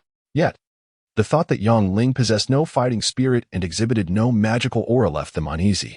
After all, Emia was a formidable high-level sorcerer, and given his sinister nature, his willingness to engage in a battle to the death suggested he had even greater resources at his disposal. The Anka family had long held dominion over Vicentown, their ancestors rumored to be merciless pirates who amassed immense wealth and rare treasures, a belief steadfastly held by the townsfolk. What else could explain Emia's rapid ascent to the level of a high sorcerer at such a young age? With their financial resources and connections, acquiring top-tier magical equipment was hardly an insurmountable challenge. At noon, Emia arrived on the valley floor, surrounded by a throng of warriors, clad in a deep blue heavy armor. Wielding a jet-black dragon-headed staff and donning blood-red battle boots, he was adorned with an array of magical gear, nearly armed to the teeth. In stark contrast, Yongling approached leisurely, hands empty, as if strolling through a marketplace.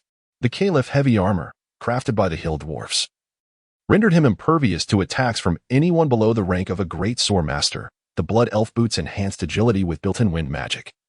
The Earth Guardian cloak provided a protective shield against all magic and physical attacks from those below high-level status, each a prime example of top-tier equipment. Where did Emia acquire such an abundance of elite gear? Observing the fearless Emia from a distance, the paladin crews exclaimed in astonishment. In the duel between a sorcerer and a human, aside from inherent strength, the significance of magical equipment cannot be overstated. With just one piece of top-tier equipment, even a novice apprentice could defeat a mid-level sorcerer. With Emia's high-level sorcerer prowess augmented by such an arsenal, he could likely vanquish dragons deep within the Tlas forest with ease. Emia is truly shameless, Cruz scoffed. To duel a young man devoid of fighting spirit and magical prowess while donning such an array of exquisite gear is a disgrace to sorcerers everywhere. As Cruz observed the dark dragon-headed staff in Emia's grasp, Michelle felt a stirring recognition, hesitating before speaking. Cruz, that staff in Emia's hand seems rather peculiar. Have you seen it before? After scrutinizing it for a moment, Cruz shook his head. Countless staffs bore similar appearances across the world, although the church provided specialized descriptions. Few could remember such details without being antiquarians dedicated to the study of staffs. However, given Emia's ensemble of top-tier equipment, it was likely that the staff was no ordinary item. Meanwhile, on a distant hill, a black-clad elder concealed within a shroud of dark energy was taken aback. Gazing at the dragon-headed staff in Emia's possession, he murmured, "The serpent demon blood staff? By the heavens, it is indeed the serpent demon blood staff, missing for millennia. Master, the serpent demon blood staff? Is this truly the legendary dark holy artifact?" A mature and alluring woman gazed incredulously at the elder. "Indeed, Marisi. This is the artifact that dark sorcerers have long coveted." The elder inhaled deeply, causing the dark energy around him to intensify, shielding him from the searing sunlight. Regaining her composure, Marisi smirked dismissively. Master, you have long transcended to the saintly level. What is a mere serpent demon blood staff to you? Besides, if we desire it, it shall be ours at a moment's notice." Marisi. I have warned you before that reaching the status of a saintly mage is merely the threshold of a new realm. You are only at the great mage level now. You must never act rashly. With a disdainful snort, the elder slowly closed his eyes. Upon learning of the discovery of the sacred dragon Al Pacino's former residence within Tlas Forest, the black-clad elder hastened to arrive with Marisi in tow. Al Pacino had been the dragon envoy 5,000 years ago, leading the dragonkin and human forces to a resounding victory against the invading undead forces on the continent of Tyran. Legend had it that after defeating the undead army, Al Pacino sealed away numerous undead artifacts, including some powerful divine items. For millennia, dark sorcerers and the remnants of undead mages on the Tyran continent had sought the location of these seals. Upon receiving the news, the black-clad elder could not afford to miss such a rare opportunity. As the elder meditated, the captivating Marisi remained transfixed on Emia's serpent demon bloodstaff, secretly devising strategies to seize it after the duel. In her eyes, facing the heavily armed Emia, Yongling appeared as if he were already a corpse, devoid of any chance of victory. Outside the arena, the crowd buzzed with excitement, marveling at the rare equipment adorning Emia. Meanwhile, Ling smiled amiably as he regarded the unflinching Emiya. Ah, Emiya, it has been quite some time. What has caused your eyes to appear so red and swollen? Have you been climbing the mountains to catch monkeys lately? Catching monkeys? Emiya was taken aback by Ling's words, but the gathered spectators erupted in laughter. Monkeys behind. Rosy and fair, pass by and don't miss the affair. Emiya was seething with fury, pointing at Ling. Calm down, dear brother Emiya. Pay no heed to their nonsense. Do what you love and let them chatter on. After all, one's dairy holds far greater importance than one's visage. Ling smirked mischievously, continuing, as a person of your stature, how could you possibly allow the idle gossip of others to dictate your actions? Do not let a mere backside tarnish the reputation of the Anka family. Allowing a backside to affect the family's reputation? Amidst the laughter of the crowd, Emiya felt on the verge of madness. For days, the words Anka emblazoned on great sore Master Battis's backside had been a source of humiliation, constantly pricking at his nerves. Now, with Ling pouring salt on the wound, he was nearly driven to the brink, blood rushing to his head, almost causing him to choke. Ah, you scoundrel. I shall kill you. Emiya roared, recklessly lunging at Ling, completely forgetting the lines and spells he had meticulously prepared. In that moment, all he desired was to strangle Ling, wishing he could flay his skin and drink his blood. Chapter 30. Shattering Your Shell. Witnessing Emiya's reckless charge fueled by fury, Ling realized he had achieved his objective. He swiftly sidestepped, effortlessly evading his pursuer. After consuming the remaining half-bottle of life spring water, he found himself on the brink of breaking through to the spirit witch realm, with not only a significant enhancement in his witchcraft but also a speed that was incomparable.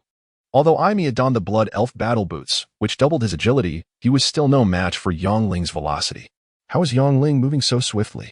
Emiya's inability to catch up even after equipping the boots was utterly astonishing. The masked sorceress, Michelle, gasped in disbelief and whispered, could it be that he has cast a speed-enhancing spell? After a brief moment of contemplation, a subtle white light emanated from Michelle's staff, drifting quietly towards Ling's direction. However, she soon opened her eyes, shaking her head in confusion. She sensed no magical fluctuations emanating from Ling, clearly indicating that he had neither cast a speed spell nor equipped any advanced gear for acceleration. Indeed, Ling's speed is astonishing, but it is far from sufficient. In the face of Emiya, who is armed to the teeth, his defeat is merely a matter of time. Night Cruz shook his head, convinced that Ling had no chance of victory against Emiya's formidable prowess. No, Cruz, there's something peculiar about Ling's abilities. I sense he has more tricks up his sleeve. The outcome remains uncertain. Observing Ling's composed demeanor, Michelle felt an instinctive sense that this young man might bring greater surprises to all. As he evaded the frenzied Emiya, Ling wore a cold smile as he retrieved a sharp dagger from his spatial ring. Simultaneously, he stealthily summoned a ferocious hornet beast, concealing it within his sleeve. Even the royal great swordsman, Baptiste, found it challenging to withstand the hornet's venomous stings, and Ling was confident that Emiya, a mage driven to near madness, would fare even worse. Once Emiya fell victim to the attack, he would become a fish at the mercy of the slaughter, and the duel could essentially come to an end. Die. With a thunderous shout, Ling charged forward with his dagger raised like lightning. At the same time, he commanded the hornet beast in his sleeve to swiftly unleash 3 nearly transparent venomous stings aimed directly at Emiya's heart.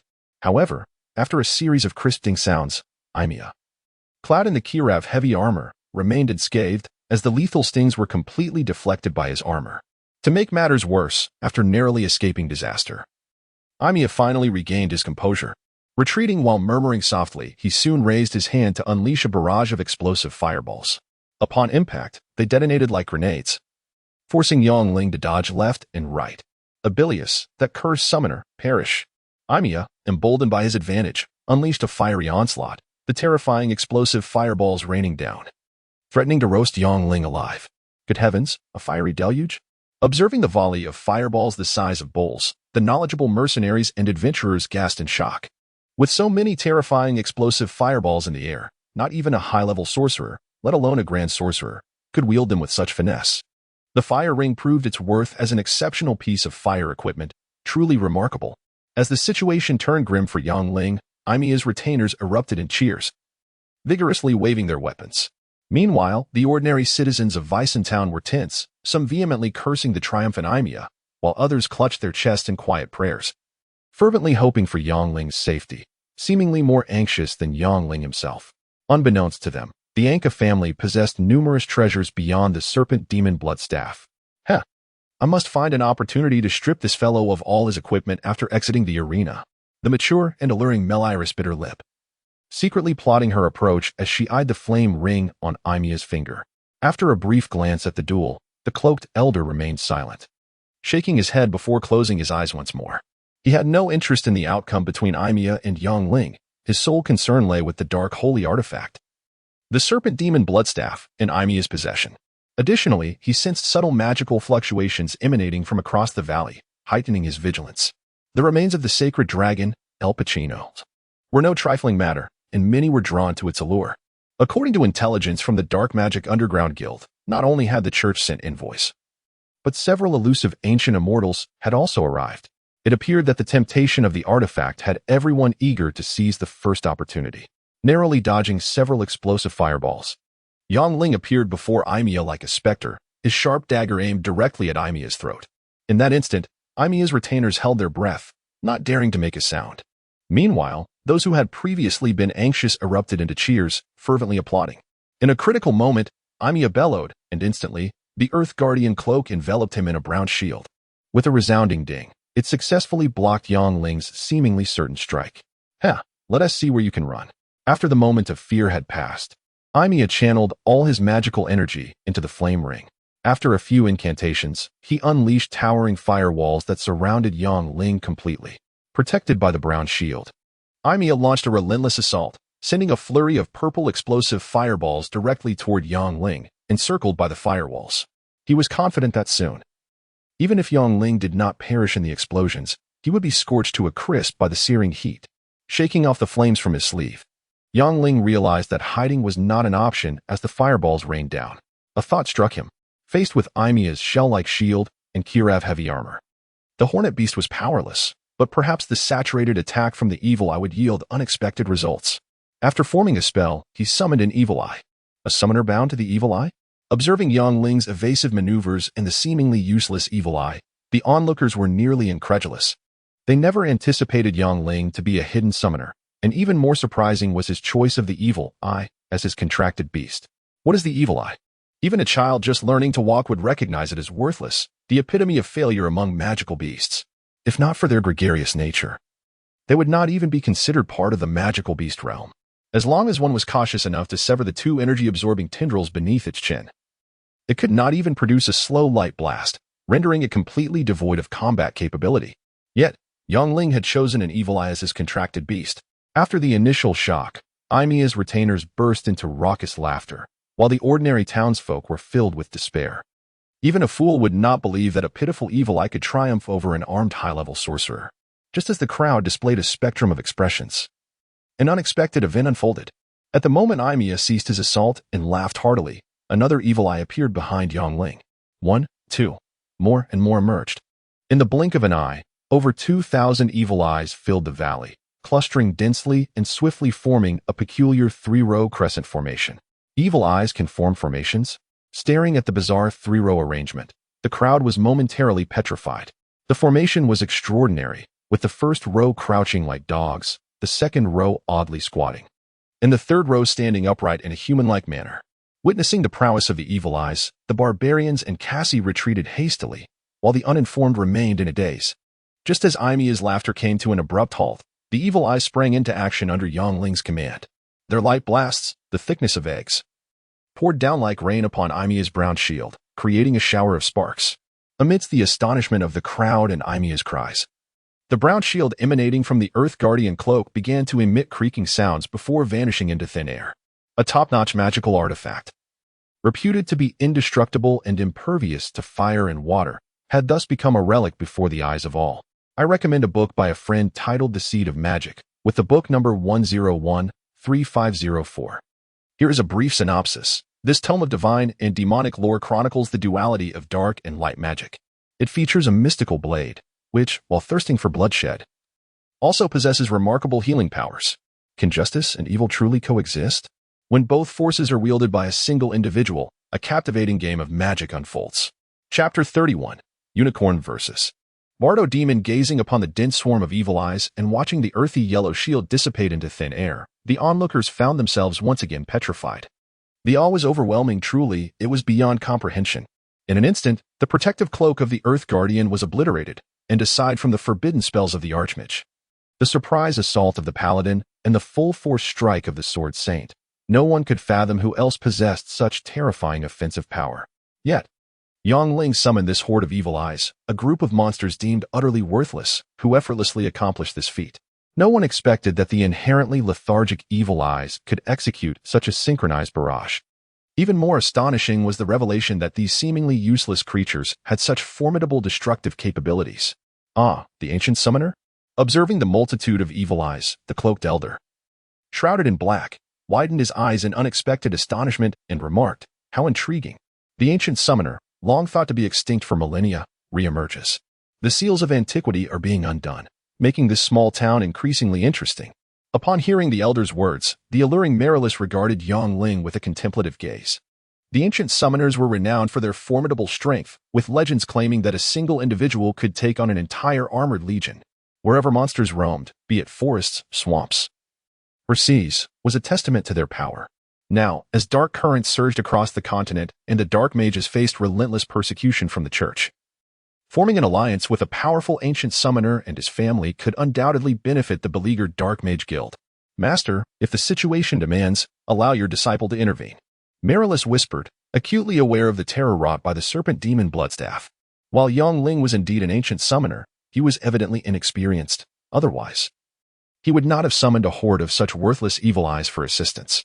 Should Emiya fight desperately, he would surely meet his demise. After a moment of contemplation, the elder silently nodded. Although Yangling seemed vulnerable, his family was formidable. Each ancient summoner's family could be likened to a terrifying legion of high-level magical beasts. Saving Yangling would mean gaining a significant favor from his family, facilitating future collaborations. The Earth Guardian's cloak could not withstand the fierce onslaught of the evil eyes. And the same was true for the formidable Calaf heavy armor. In the face of the evil eyes' overwhelming assault, Emiya, although still alive, was left in a disheveled state, bloodied and battered. Utilizing the blood elf boots, Emiya narrowly evaded the concentrated barrage of evil eyes. Gritting his teeth, he bit his fingertip and let his blood drip onto the serpent demon Bloodstaff. In an instant, the staff emanated a shroud of dark energy. As he chanted incantations reminiscent of ancient rituals, the dark energy swelled, quickly transforming into a luminous orb the size of a small pond. From within, a series of spine-chilling roars echoed, as if a ferocious beast were preparing to break free, eerily unsettling. This fellow has finally lost his composure. Sensing the familiar dark magic, the cloaked elder abruptly opened his eyes, fixating intently on the enigmatic serpent demon Bloodstaff. Simultaneously, as the ominous orb expanded, the crowd gasped in horror. Even seasoned mercenaries sensed an unprecedented danger and instinctively began to retreat. Others followed suit, including the black-cloaked strategist, Good, who quickly ordered his family warriors to withdraw. My heavens! Such potent dark magic! Could it be a dark holy artifact? The masked mage, Michelle, was taken aback, recognizing the terrifying dark energy coalescing around Emiya's staff. In a state of alarm, the temple knight, Crus, hastily raised his lance. "Michelle, do not act recklessly. Summon the nearby church warriors and mages at once." Faced with the impending peril, Crus instinctively channeled the surging energy within him, causing his iron lance to glow crimson in an instant. Meanwhile, Michelle nervously murmured, and soon, a hexagonal magical array appeared beside her, urgently summoning nearby church warriors and mages. Outside, the crowd was engulfed in terror, while inside, Yangling felt an unprecedented pressure. Following a gust of chilling wind, the evil eyes screeched in panic, their primal instincts alerting them to the imminent danger. "Damn the summoner! Next year at this time will be your day of sacrifice, perish." Clenching his teeth, Emiya waved his right hand, and from the dark energy emerged a fiery creature. My heavens, the Bardo demon! Marillus gazed intently at the infernally blazing creature. The serpent demon Bloodstaff proved its worth as a dark holy artifact, effortlessly summoning such a terrifying monster. With a thunderous roar, the Bardo demon unleashed a torrent of flames, surging towards Yangling like a tempest. The searing heat, the erratic flames, and the overwhelming aura of murder sent shivers down the spines of all present. Caught off guard, the sluggish evil eyes suffered immense losses, with over 100 turned to ash in mere moments. Meanwhile, despite its bulk, The Bardo demon moved with astonishing speed, evading the evil eye's concentrated fire with ease, rendering their efforts futile. As the Bardo demon advanced relentlessly, Emiya erupted into maniacal laughter, his warriors cheering in delight. In stark contrast, the ordinary townsfolk were paralyzed by fear, each step of the Bardo demon tightening the grip of terror upon their hearts. After several futile attempts to command a counterattack from the evil eyes, Yang Ling, realizing their ineffectiveness and heavy losses, clenched his teeth and recalled them all. He summoned forth a fully healed unicorn and swiftly positioned himself aside.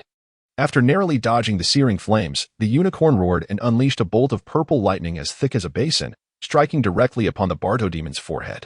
Unprepared, the Bardo demon trembled as its fiery mane bristled with static, resembling a colossal, crimson porcupine from a distance. My heavens, an 8th-tier high-level magical beast, the unicorn. The crowd erupted in astonished cries. Even Marilys, poised to intervene, was taken aback. No one could have anticipated that Yang Ling possessed an 8th-tier battle companion. How delightful. This is becoming ever more intriguing. The cloaked elder nodded in appreciation as he observed the unicorn engaging the Bardo demon, while Yang Ling strategically positioned himself to the side. Under Yang Ling's guidance, the unicorn launched a fierce assault on the flaming Bardo demon. Thick serpentine bolts of lightning cascaded in a relentless barrage, forming a stunning web of electricity aimed at the demon's head, eyes, and heart, its vital points. Though the Bardo demon was agile and swift, it paled in comparison to the unicorn's speed. Unable to catch up or strike, it could only endure the punishing onslaught of the basin-thick purple lightning. Rendered utterly powerless against the unicorn's might, despite its durable hide, the Bardo demon's forehead was its sole weak point, the source of its power. After sustaining repeated heavy hits from the unicorn, it staggered and faltered, the flames around it dimming. Ultimately, with a final, devastating blow from the unicorn, it collapsed, defeated. Splendid. Marvelous. Iblis, finish it off. The crowd erupted in frenzied cheers as they witnessed the unicorn's swift turnaround from despair to victory. In stark contrast, Emiya's minions paled in comparison, retreating in disarray. As for Emiya, his face darkened, teeth clenched in fury, his expression shifting between shock and hesitation. Chapter 32. An unusual blow. In the wake of Yang Ling's kind reminder, the onlookers found their attention drawn to Emiya's rear. Indeed, several thumb-sized holes had been burned through Emiya's trousers, revealing glimpses of his pampered, fair-skinned posterior. Laughter erupted, with some exclaiming that it was indeed rosy and more appealing than a monkey's backside. They jested about the Anka family's penchant for coercion, suggesting he could be sold to the Spring Pavilion in the capital of the Bada Empire for a lucrative profit, given his youthful and delicate form. Some even proposed that he could be paired with orc warriors or bred with a male Sharo beast, insisting such beauty should not go to waste. Amidst the laughter, a few mercenaries took pleasure in mocking him, causing Emiya to seethe with rage, his eyes aflame and body trembling. Had he not known he was no match for the unicorn, he might have lunged at Yang Ling, the instigator of his humiliation. Alas, it was a cascade of errors that had led him to this disgrace, wasting the opportunity afforded by his remarkable equipment. Observing Emiya's plight, Knight Cruz, from the temple, shook his head. In Cruz's view, armed with his exceptional gear, Emiya could have decisively ended the confrontation at its onset. By utilizing the protective shield conjured from the cloak of Earth's guardian and encircling Yang Ling with a wall of fire, he could have launched a relentless assault, leaving Yang Ling with no chance to turn the tide or summon his infernal minions. Moreover, although the summoned eye creatures possessed formidable attack power, their sluggish movement and poor defenses were glaringly evident when they fell to the Bada demons. Had Emiya been seasoned enough, he could have incinerated them with a relentless barrage of explosive fireballs before they could even organize themselves. In that case, Yang Ling would have been left isolated, unable to summon the unicorn amidst the chaos. Regrettably, Emiya's repeated miscalculations squandered numerous opportunities to vanquish Yang Ling. Outside the arena, spectators pointed and jeered, while inside, Emiya gritted his teeth, glaring fiercely at the composed Yang Ling faced with the crowd's scorn and the side of Yang Ling, whom he detested. Emiya's complexion oscillated between shades of green and white. Having lived a life of indulgence, surrounded by lavish feasts and devoted servants, he had always been treated with deference. Even the most unruly mercenaries had to bow before him. However, all this changed upon encountering Yang Ling in the Elven tribe. Just when he was on the verge of defeating the Elven warriors and capturing numerous beautiful Elven maidens, that wretched summoner had intervened, commanding the unicorn to viciously maul him, leaving him bedridden for an entire month. The memory of that confinement tormented him, filling him with an unquenchable desire for revenge against Yangling. After contacting the Assassin's Guild to celebrate what he thought would be a successful assassination, he instead received the disastrous news of a failed attempt. After enduring several days of humiliation, he finally made contact with the royal sword master Battis of the Badu Empire, believing he could finally exact revenge. However, the plan backfired, as Yang Ling seized the opportunity to publicly humiliate him by inscribing ink on Battis's rear. What was humiliation turned to fury, and Yamiya experienced emotions he had never known. Following the catastrophic loss at the Elven tribe, he sensed a shift in his fortunes. Whispers circulated that he was incompetent without his father's backing, while rumors of Yang Ling amassing an army to storm his castle filled the air. Each time he overheard these slanders, a surge of rage bubbled within him. Wishing to silence the tongues that spread such vile gossip, he had reached his breaking point. If this continued, he feared he might become a madman, a creature driven to bite anyone who crossed his path. Yamiya, are you well? Have you truly succumbed to the chill of exposure? Yang Ling feigned concern, smiling as he relished Yamiya's distress. This was exhilarating. When one loves, it is not enough to merely feign affection. One must actively pursue their desires. Similarly, when it comes to hatred, one must strike with both mental and physical blows, bringing the adversary to their knees and ensuring they can never rise again. Observing Yamiya's shifting complexion amidst the ridicule, Yang Ling felt a satisfaction akin to a dagger plunged into his foe's heart. This young man grows ever more intriguing. As the crowd's mockery continued unabated, the elder in black nodded in approval at the sight of the furious Yamiya and the cunning Yang Ling. Interesting. Observe the handsome Yang Ling, Marillus mused, intrigued by the mentor's admiration for him. However, whether he is truly capable remains to be seen. Marillus, exercise caution. The other may hail from a powerful ancient lineage. Do not act recklessly, the elder warned, fully aware of Marillus's temperament. Yet, the elder's caution only ignited Marillus's curiosity further. To conquer a man praised by her mentor would be far more exhilarating than winning over a wealthy noble. She was confident in her allure, believing no man had ever resisted her charms, nor would they in the future. After issuing a few instructions, the elder slowly closed his eyes, cautiously sensing the subtle magical fluctuations emanating from the opposing hillside. The skilled do not act without purpose when they do. It is with the precision of a lion pouncing on its prey, ensuring a decisive strike.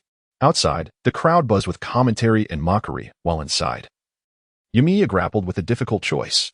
Faced with Yang Ling's derisive laughter and the increasingly unbearable taunts from the crowd, he felt on the brink of madness.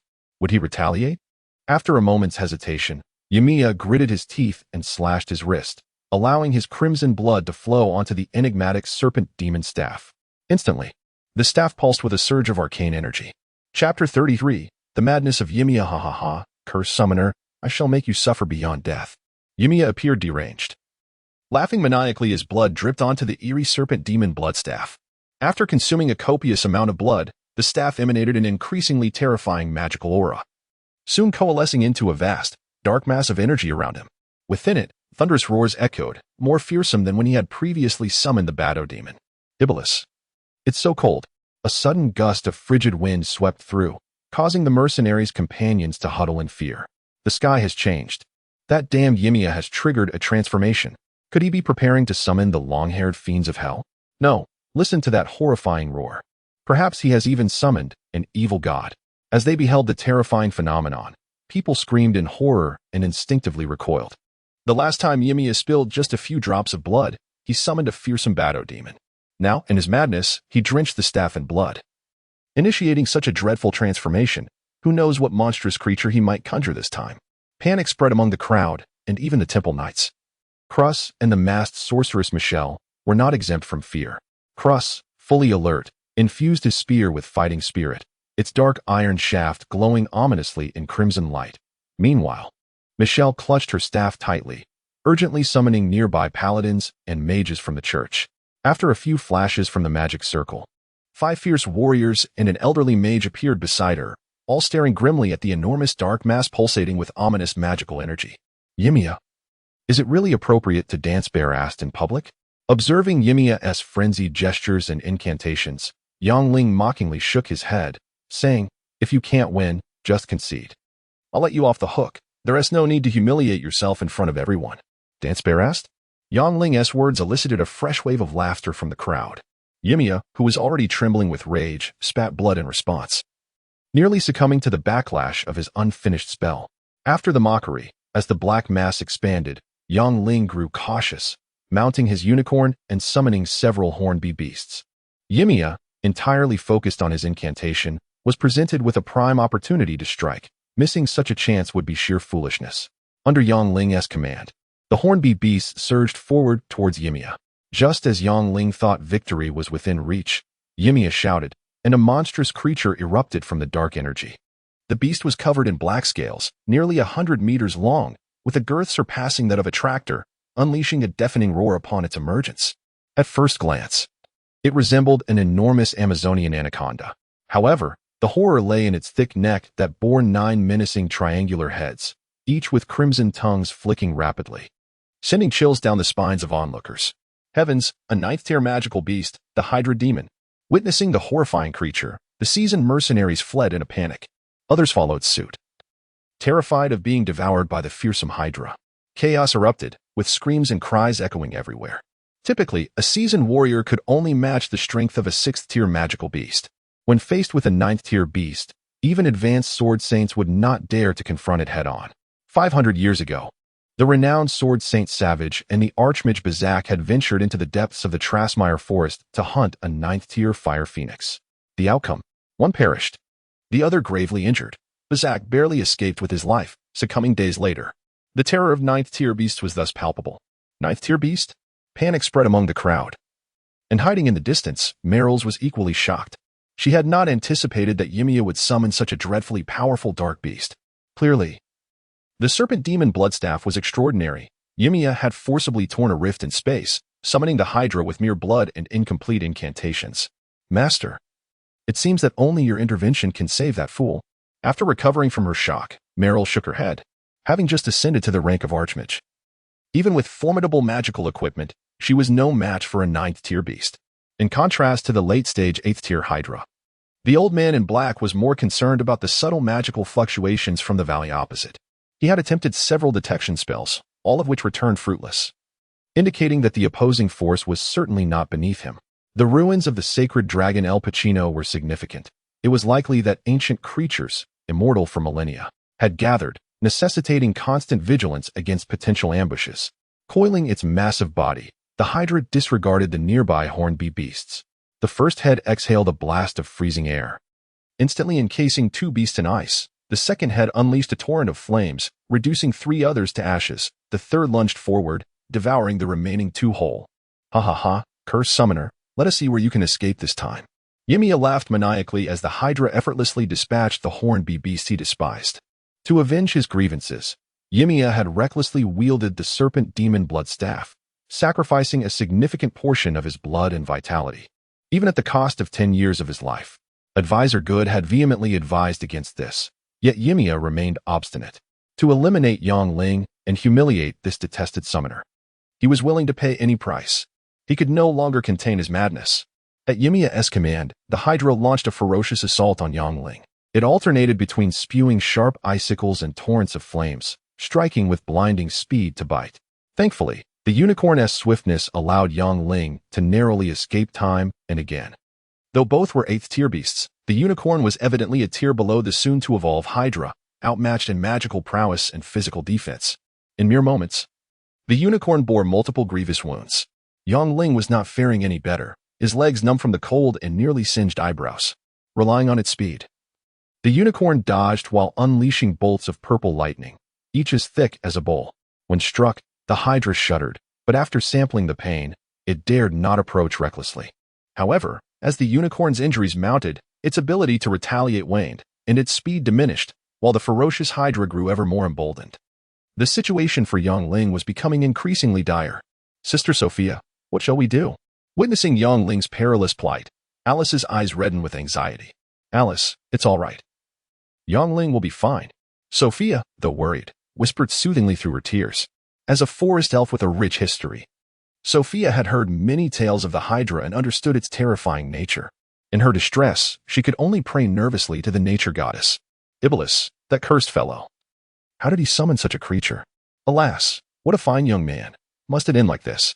Both Sophia and Alice were deeply troubled, and the scattered crowd shook their heads in despair. Some cursed the vicious Yimiya, Others sealed their lips, fearing retribution.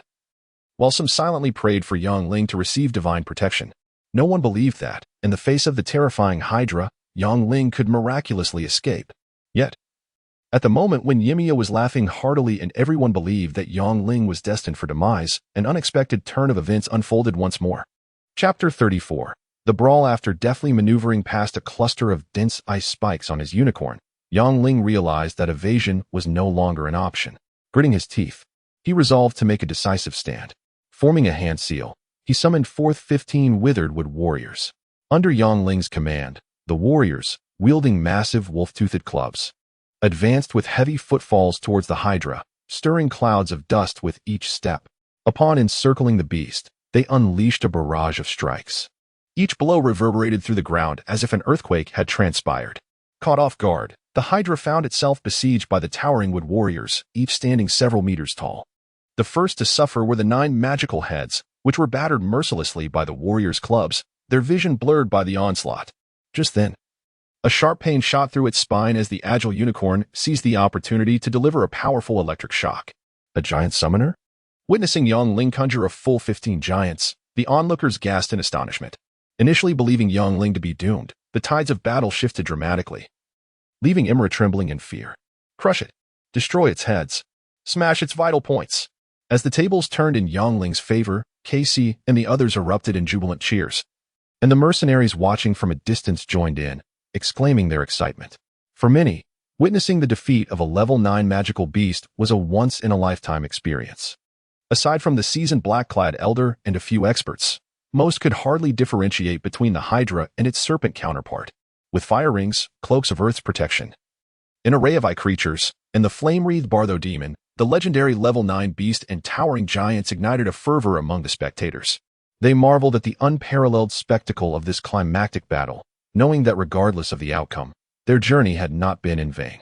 Observing the multitude of wood warriors emerging and Yang Ling advancing with relentless determination, Chimera's mind went blank.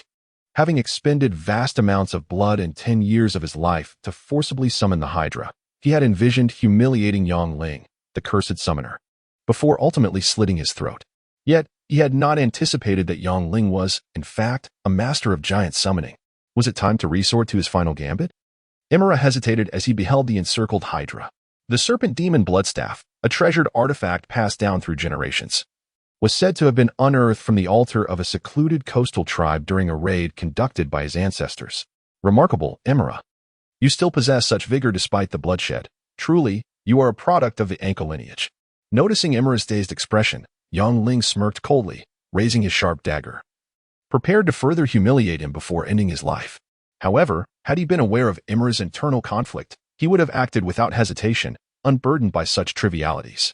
Ha ha ha, splendid. Yang Ling, today, either you perish or I shall be forgotten. Provoked by Yang Ling's taunts, Chimera, in a fit of rage, disregarded the ancestral teachings. With 3 swift cuts to his wrist, Chimera pressed the wounds against the eerie serpent demon bloodstaff, chanting fervently. His complexion soon turned ashen. As if the staff siphoned the very essence of his being, his muscles withered, and his once black hair and eyebrows turned white, leaving him bald as a chilling wind swept through. A mummy? Witnessing Chimera's rapid transformation into a desiccated husk sent shivers down Yang Ling's spine. As beads of sweat trickled down his body, he instinctively recalled images of Egyptian mummies, with their hollow eye sockets and parched skin. Yang Ling was taken aback, while the onlookers quaked with fear, uncertain of Chimera's intentions and apprehensive of any monstrous entities he might summon. The Anka family was rumored to be the embodiment of demons, and it seemed that this legend held true.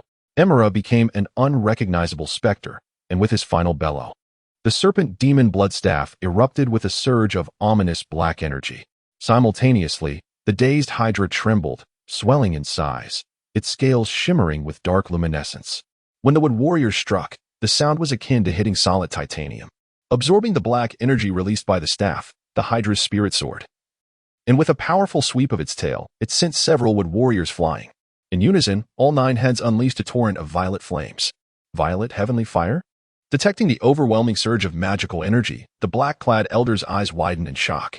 He had not anticipated that the Hydra, having absorbed the dark energy from the serpent demon blood staff, would experience such a significant enhancement, merely a step away from evolving into the level 9 serpent demon. Indeed, the serpent demon bloodstaff proved formidable, a true artifact of the dark arts. The robust wood warriors, despite their immense strength, were rendered vulnerable to the violet flames, which quickly engulfed them, causing blistering and severe injury. Seeing this, young Ling disregarded the pursuit of the now mummified Chimera and resolutely summoned all his eye creatures. Haha! Burn them to ashes. Turn these wretches into charcoal. As the Hydra showcased its newfound prowess, Chimera, driven to frenzy, cackled madly, leaning on the sinister staff. Under his command, the Hydra fixated on the wood warriors, oblivious to the swarm of poised eye creatures that had materialized behind it. Damn it! I refuse to believe your scales are impenetrable. With a swift command, Yang Ling organized the eye creatures into formation and ordered them to attack. Suddenly, a barrage of energy projectiles rained down upon the unsuspecting Hydra. There is no spear that cannot pierce, no shield that cannot be breached. While the Hydra's scales were formidable, even the mighty wood warriors could not break through. Yet the eyes achieved what was thought impossible. Individually, an eye was inconsequential, slow in attack, and lacking in speed, easily dispatched by foes. However, when amassed in numbers exceeding 2,000, coordinating their assault into an unceasing barrage, their destructive capacity became astounding. In no time, the Hydra's scales were pockmarked, numerous spots, having been repeatedly struck, bled profusely, exposing ghastly bone beneath. In excruciating pain, the Hydra's primal fury erupted, and all 9 heads unleashed a conflagration, charging towards Yangling.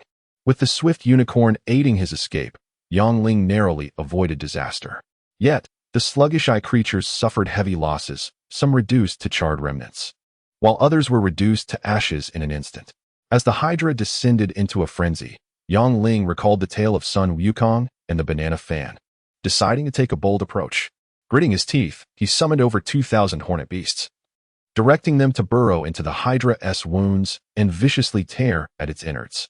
In a state of chaos, the Hydra writhed in agony, desperately attempting to shake off the relentless hornet beasts. Yet, all efforts were in vain, and soon it was subjected to the torment of countless bites, writhing in excruciating pain, its anguished cries echoing. As the Hydra faltered under the relentless onslaught, the unicorn and the multitude of wood warriors instinctively joined the fray. Particularly the few scorched wood warriors who, in a fit of rage, struck down upon the struggling beast with unyielding ferocity. When their massive wolf-toothed clubs broke, they hurled boulders downward with unrestrained force, raising them high before crashing them down again. Under the combined might of the eyes, hornet beasts, wood warriors, and unicorns, the Hydra soon became a canvas of blood and wounds. Blood and brain matter gushed forth, intestines spilling out, the cries dwindling, and the struggles growing increasingly feeble. After neutralizing the threat posed by the Hydra, Yang Ling charged towards the astonished Emiya on his unicorn with lightning speed, this time foregoing any superfluous words. The staff in Emiya's grasp was exceedingly enigmatic. One could only wonder what horrid creatures he might summon given the chance.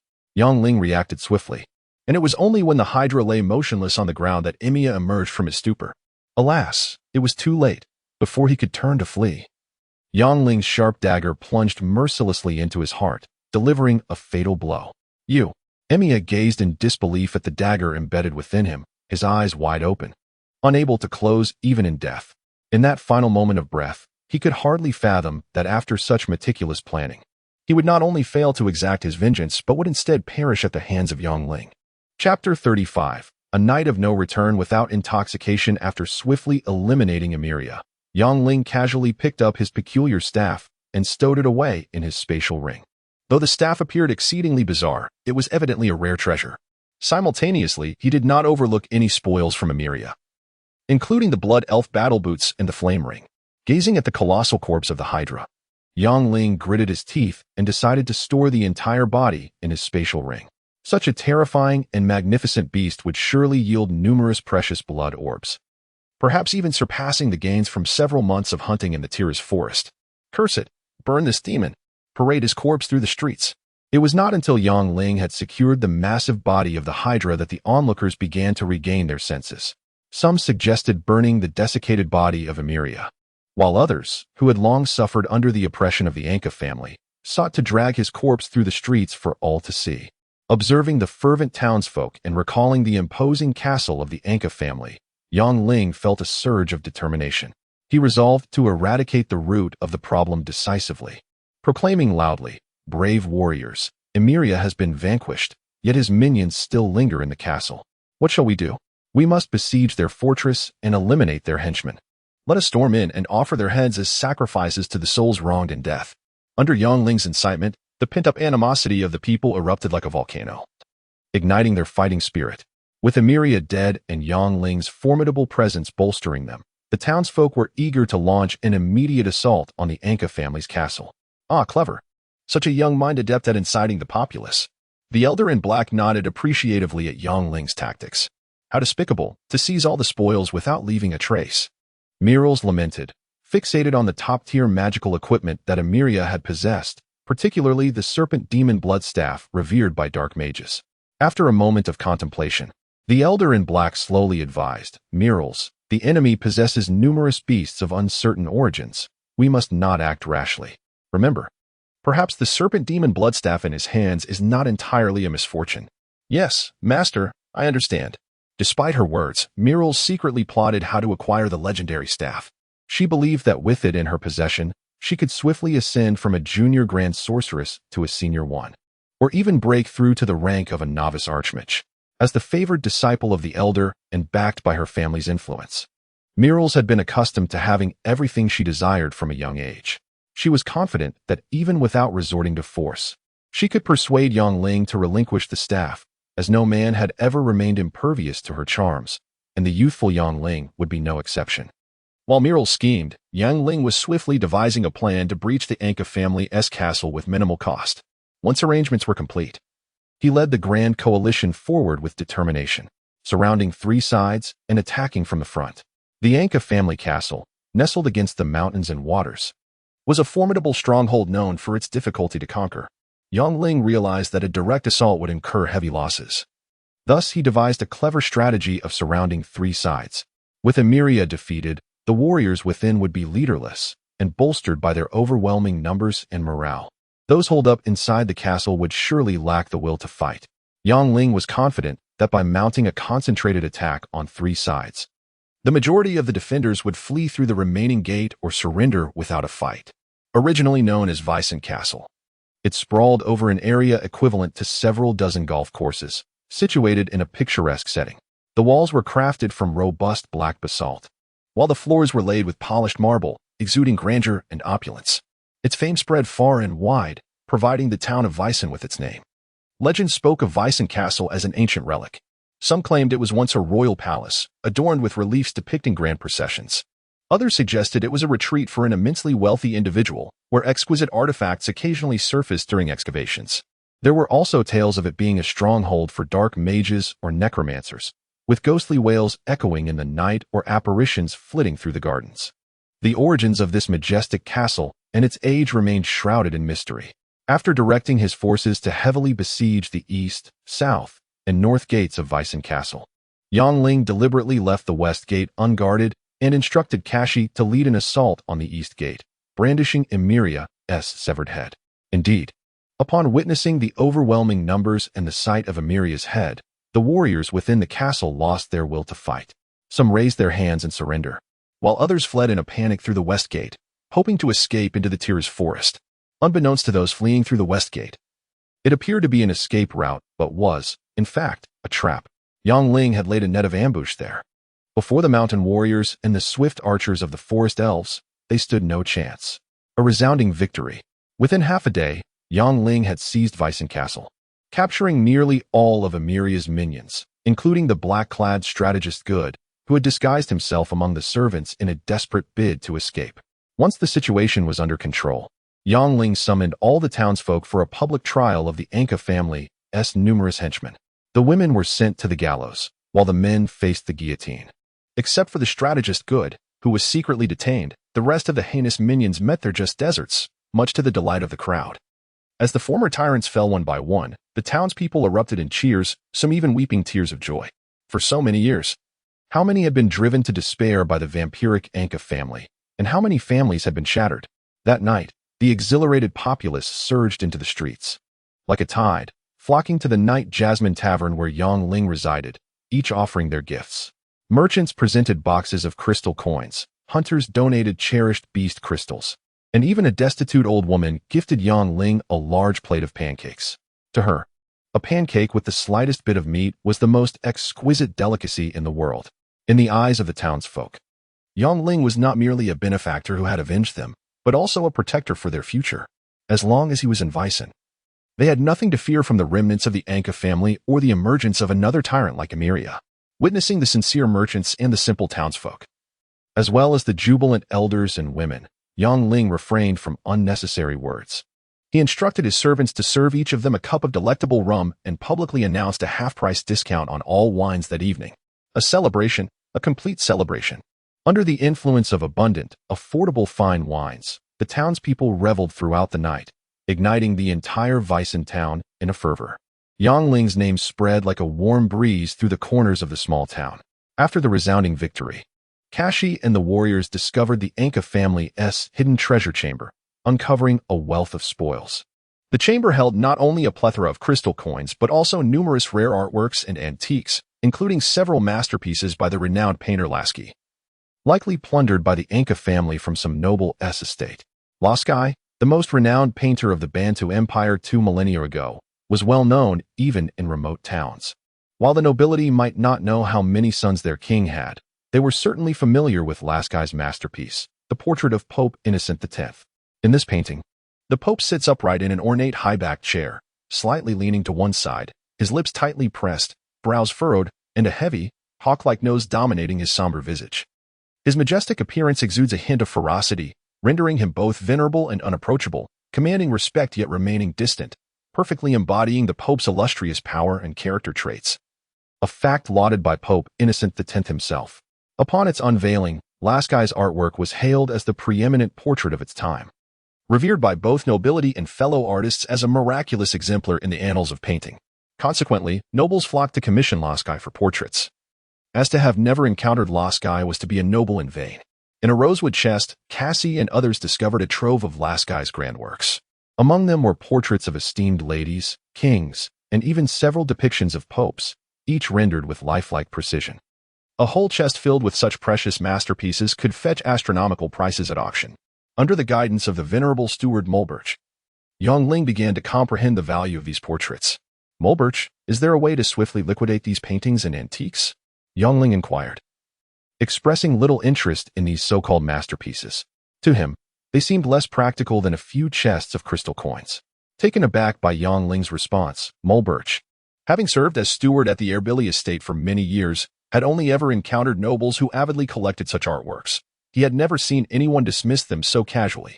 Regaining his composure, he replied, "My lord, we can entrust these paintings to the Brad Merchant Guild for auction, but it may take some time. To ensure widespread promotion, at least 2 months will be required." "Very well, proceed as you see fit. Additionally, ensure the castle is prepared promptly. We shall be moving in shortly." After issuing a few commands, Yongling turned and exited. Professionalism.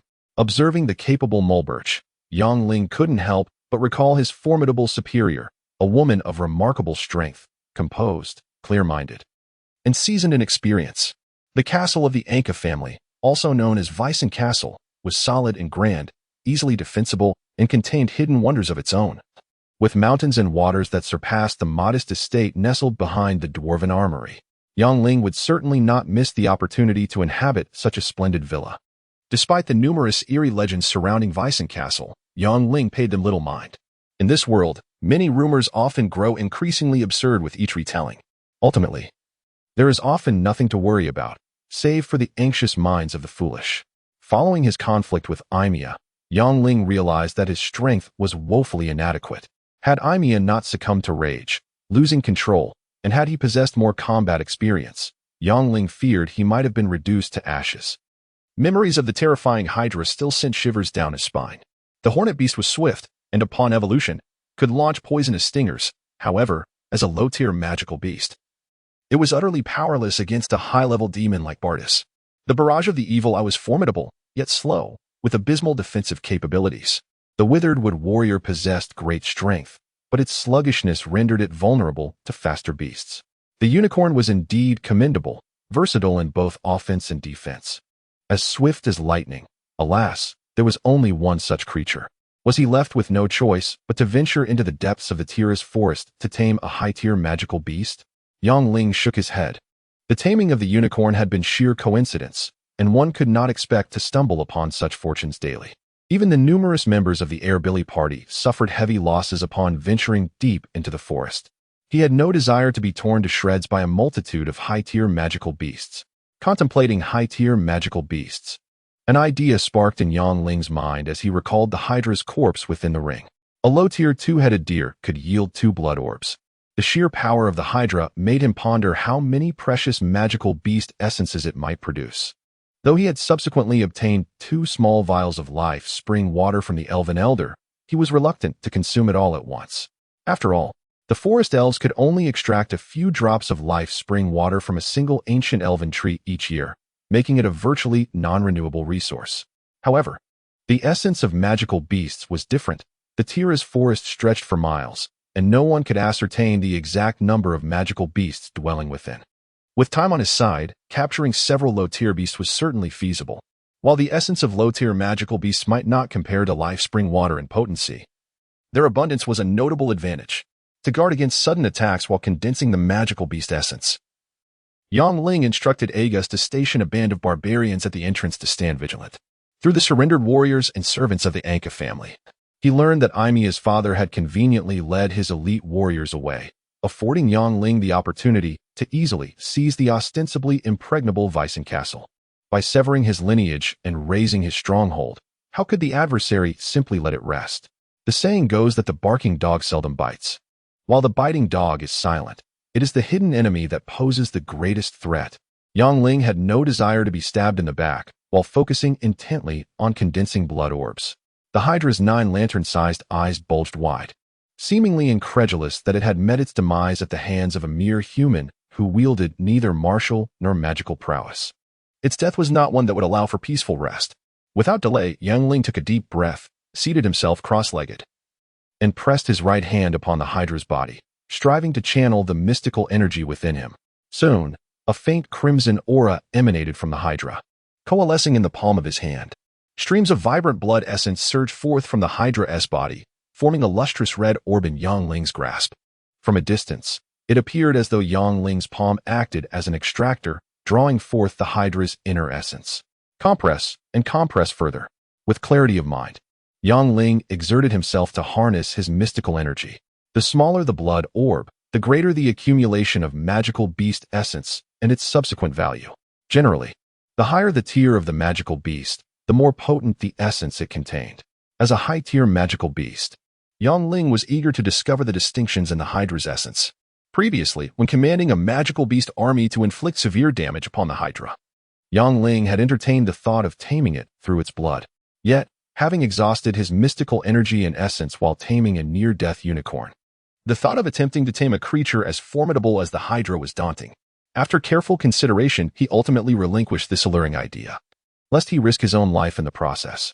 As the Hydra's essence diminished, its form gradually withered, leaving behind mere parchment-like skin clinging to its bones. As if all moisture had been siphoned away, time slipped by, and eventually, Yang Ling sensed he could draw on no more essence. Slowly opening his eyes, he beheld a considerable pile of gleaming red orbs accumulating beside him. Using a sharp dagger, he severed the Hydra's head and extracted 9 differently colored crystalline cores. The arcane text indicated that upon reaching higher tiers, one could absorb the energy of any object. While he could not directly absorb the energy of the crystalline cores now, there was no telling what the future might hold. Thus, he decided to retain them, for they might prove useful one day. After counting, Yang Ling discovered approximately 500 blood orbs, a bountiful yield that far surpassed his month-long endeavors within the Tira's forest. Typically, ordinary magical beasts yielded but a single orb. Yet the Hydra had produced 500, truly a testament to its high-tier status, brimming with immense energy. Examining one of the lustrous blood orbs, Yang Ling no longer hesitated. He opened his mouth and swallowed it whole. Now at the latter stages of blood sorcery, he stood on the precipice of advancing to spirit sorcery. With such an abundance of blood orbs at his disposal, perhaps he would achieve a breakthrough. As Yang Ling swallowed the blood pearl, a surge of warmth coursed through his body. It gradually tempered his muscles, bones, and tendons, while the shamanic power within him surged, accelerating in its flow. Overjoyed, he instinctively consumed one blood pearl after another, and soon, the shamanic energy within him grew immensely. If it had begun as a small stream, It had now transformed into a roaring torrent, traversing an enigmatic path within him, spiraling endlessly. The overwhelming shamanic power was a searing pain, akin to fire, as if every bone in his body was being torn apart, only to be rejoined and torn again, in a relentless cycle. Gradually, the sensation of pain dulled, and his consciousness became increasingly hazy. After what felt like an eternity, Yongling finally opened his eyes. To his astonishment, he noticed that a substantial portion of the blood pearls had been consumed, leaving around 200 behind. Meanwhile, his shamanic power was now vast and unstoppable, unlike anything before. He was also aware of a thick layer of grime that had accumulated on his body, a stark contrast to his previous state. The thought of emerging anew crossed his mind, but as he recalled the excruciating pain, he focused his consciousness on the mysterious space of the Shaman Tower. Within the Shaman Tower's space, numerous hornby beasts and evil eyes voraciously consumed the mist emanating from the tower, while the withered-wood warriors transformed into towering trees, fervently absorbing the mysterious mist and radiating a soft green glow. As the green light enveloped them, the hornby beasts and evil eyes began to swell, seemingly benefiting immensely from this ethereal energy. In no time, Yongling realized that over 2,000 hornby beasts had evolved to the second tier, acquiring poisonous stingers. The 100 hornby beasts that had previously evolved to the second tier after consuming the life spring water had ascended to the third tier, sprouting a pair of horned wings on either side. Not only had their speed more than doubled, but they could also fly silently, catching their enemies off guard. Moreover, the injured evil eyes had not only fully recuperated, but had also evolved to the second tier, allowing them to unleash a blinding ray once a day, temporarily blinding their foes.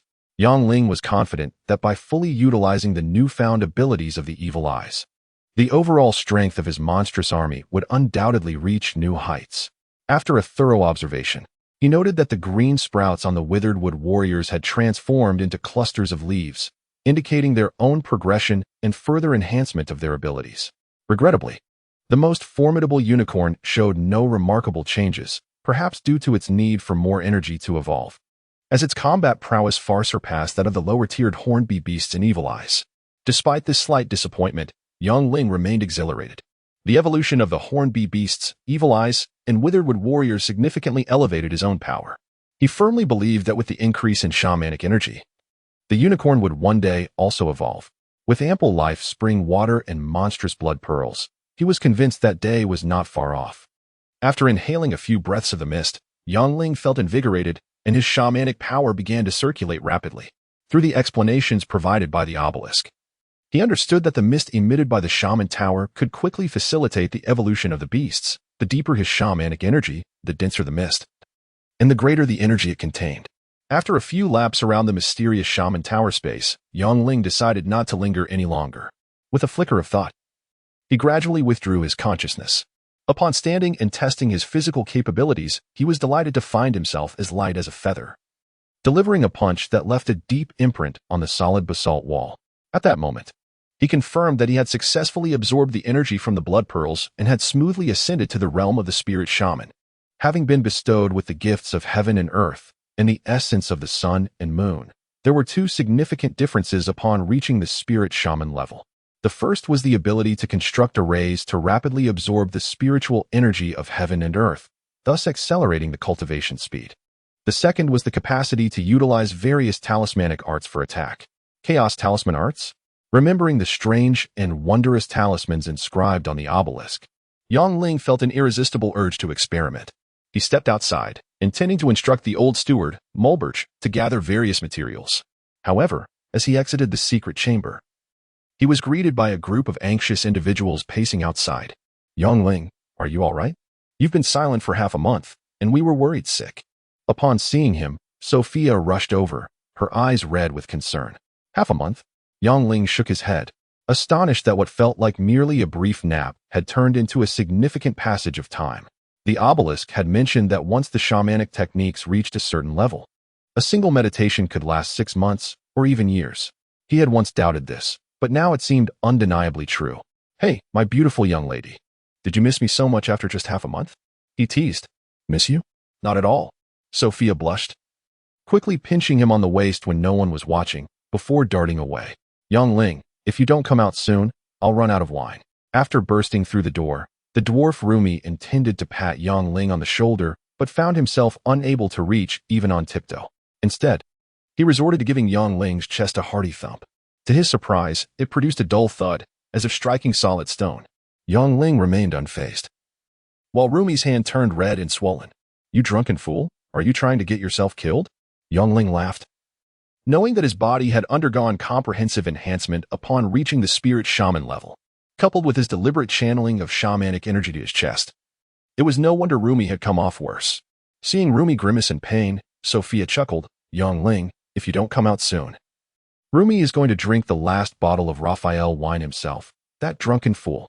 It's just a small sip. I'm helping you all taste it for free." "Alas, Sophia, when did you become so stingy?" Rumi protested loudly, winking as he added, "Once you have a husband, you forget your friends. I'm the one who is most pitiful." After making a series of exaggerated gestures, Rumi hastily departed, knowing all too well that Sophia's natural magic was formidable. He had no desire to find himself ensnared by a tangle of roots, completely unaware that Yang Ling had quietly summoned a withered warrior. As fate would have it, he stumbled directly into the warrior's large foot, resulting in a dizzying fall that left him groaning in discomfort. The next morning, the townsfolk discovered a large notice posted outside the Night Fragrance Tavern. High prices paid for the blood of magical beasts, 100 black crystal coins per vial and rising with the level of the beast. No upper limit. Additionally, we are purchasing various magical cores and crystals at favorable rates. Casting a glance at the bearded man, a hunter with a bow slung over his shoulder remarked, "Why ask Lord Yang for the blood of magical beasts? Just a word from him, and we can all venture into the forest to collect it, especially at such high prices. Indeed, for just a few vials of magical beast blood, we could buy enough food to last through the winter." Another chimed in, "Huh, just capture a magical beast and draw a vial of blood every day for profit." The hunters were animated by the prospect, and an Inuitawel youth also expressed his eagerness to join in. Slowly, the crowd of onlookers grew, forming layers thick with excitement. Eventually, even mercenaries and adventurers joined in the commotion. Although they did not fully grasp Yang Ling's intentions, the townspeople were nonetheless thrilled. With winter fast approaching, they knew they had to earn more to buy food, or the season would be arduous. "Sir, is 100 black crystal coins per vial not a bit excessive?" one questioned. After a sip of the rich Raphael wine, Yang Ling smiled. "Not at all, not at all. The more magical cores, blood, and crystals we acquire, the better." Having moved to the Vissen Castle, Yang Ling wasted no time and decided to set up a massive gathering array within the castle to expedite his cultivation speed. Initially, various exquisite crystals served as the optimal materials for array formations. However, in the absence of these, one had no choice but to substitute them with the cores of various magical beasts. Besides the spirit gathering array, Yang Ling also prepared to inscribe various witch symbols, which would serve as his most effective offensive and defensive weapons until he advanced to the rank of Earth Witch. After several attempts, he discovered that the blood of magical beasts was the finest material for drawing symbols, with the potency of the symbols increasing with the level of the beast. Time is money, and efficiency is life. After discovering the accumulated wealth of the Anka family, financial concerns ceased to be an issue for Yang Ling. What mattered most now was swiftly enhancing his own power to prepare for the retribution from the remnants of the Anka family. In this brutal land where the weak are preyed upon by the strong, the path to supremacy lies solely in augmenting one's strength. Naturally, once the witch symbols were successfully crafted, they could also be sold for substantial profit. "Mulberch, do inform me immediately if there is any good news." After issuing a few commands, Yang Ling strode away, eager to dedicate his time to the study of the spirit gathering array and the witch symbols. The vast expanse of Vissen Castle was his next canvas. He intended to first set up a spirit gathering array in his own residence and, once he had sufficient materials, expand its reach to encompass the entire castle. He believed that by then, not only would he benefit, but even Sophia and Cassie would experience accelerated progress in their cultivation. As the saying goes, money can move mountains. That very evening, people began to arrive one after another to deliver goods. Some mercenaries even collaborated, using magic to freeze the corpses of magical beasts, unwilling to waste a single drop of blood. Of course, these were merely low-level beasts, without sufficient confidence. No one dared to recklessly venture deep into the dense forest for hunting. Additionally, word spread widely, prompting friends and family to excavate a considerable amount of dark fire crystals and similar stones. Though their quality was subpar, they would suffice for the time being. That night alone, the old steward Mulbert spent nearly 500 purple crystal coins on the magical beast blood, feeling quite the pinch. Yet, young Ling remained unfazed. Compared to the Anka family's staggering wealth, a few hundred coins were but a drop in the ocean. After 3 days of preparation, Yang Ling resolved to set up a small-scale Big Dipper spirit gathering array in his courtyard. He meticulously categorized and buried various magical beast cores in their corresponding positions within the array. To enhance its efficacy, he even sacrificed all the cores from a hydra. According to the obelisk's explanation, the Big Dipper array was the most commonly used spirit gathering array, scalable to any size. At its largest, it required up to 40 million exquisite crystals, or even more. At its smallest, it necessitated merely a few hundred crystals. Although he understood that the magical beast cores could partially substitute for the crystals, he was uncertain of their effectiveness. Thus, he decided to bury all of the 800 magical beast cores he possessed in one go. He placed one Hydra core at each of the 7 focal points of the Big Dipper array. Compared to low-level beasts like the two-headed deer, the Hydra cores contained immense energy. Yang Ling was confident that once the array was properly set, even if its effects were subpar, they would at least match the speed of cultivation in the trellis forest, sparing him frequent treks into the woods. After establishing the array, Yang Ling meticulously double-checked everything. Caution is paramount. Who knows what mishaps could occur if something went awry? He had no desire to end up like the chemist Nobel, who often found himself in unfortunate predicaments during explosive experiments. Settling into a meditative position under the hazy moonlight, he took a deep breath and infused his inner witch power into the focal points of the Big Dipper array. Without this infusion, the array remained but an empty shell.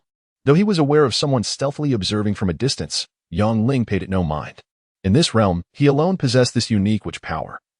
If others attempted to activate it with magic or fighting spirit, they would only suffer the array's dreadful backlash, something even a magic master could not evade.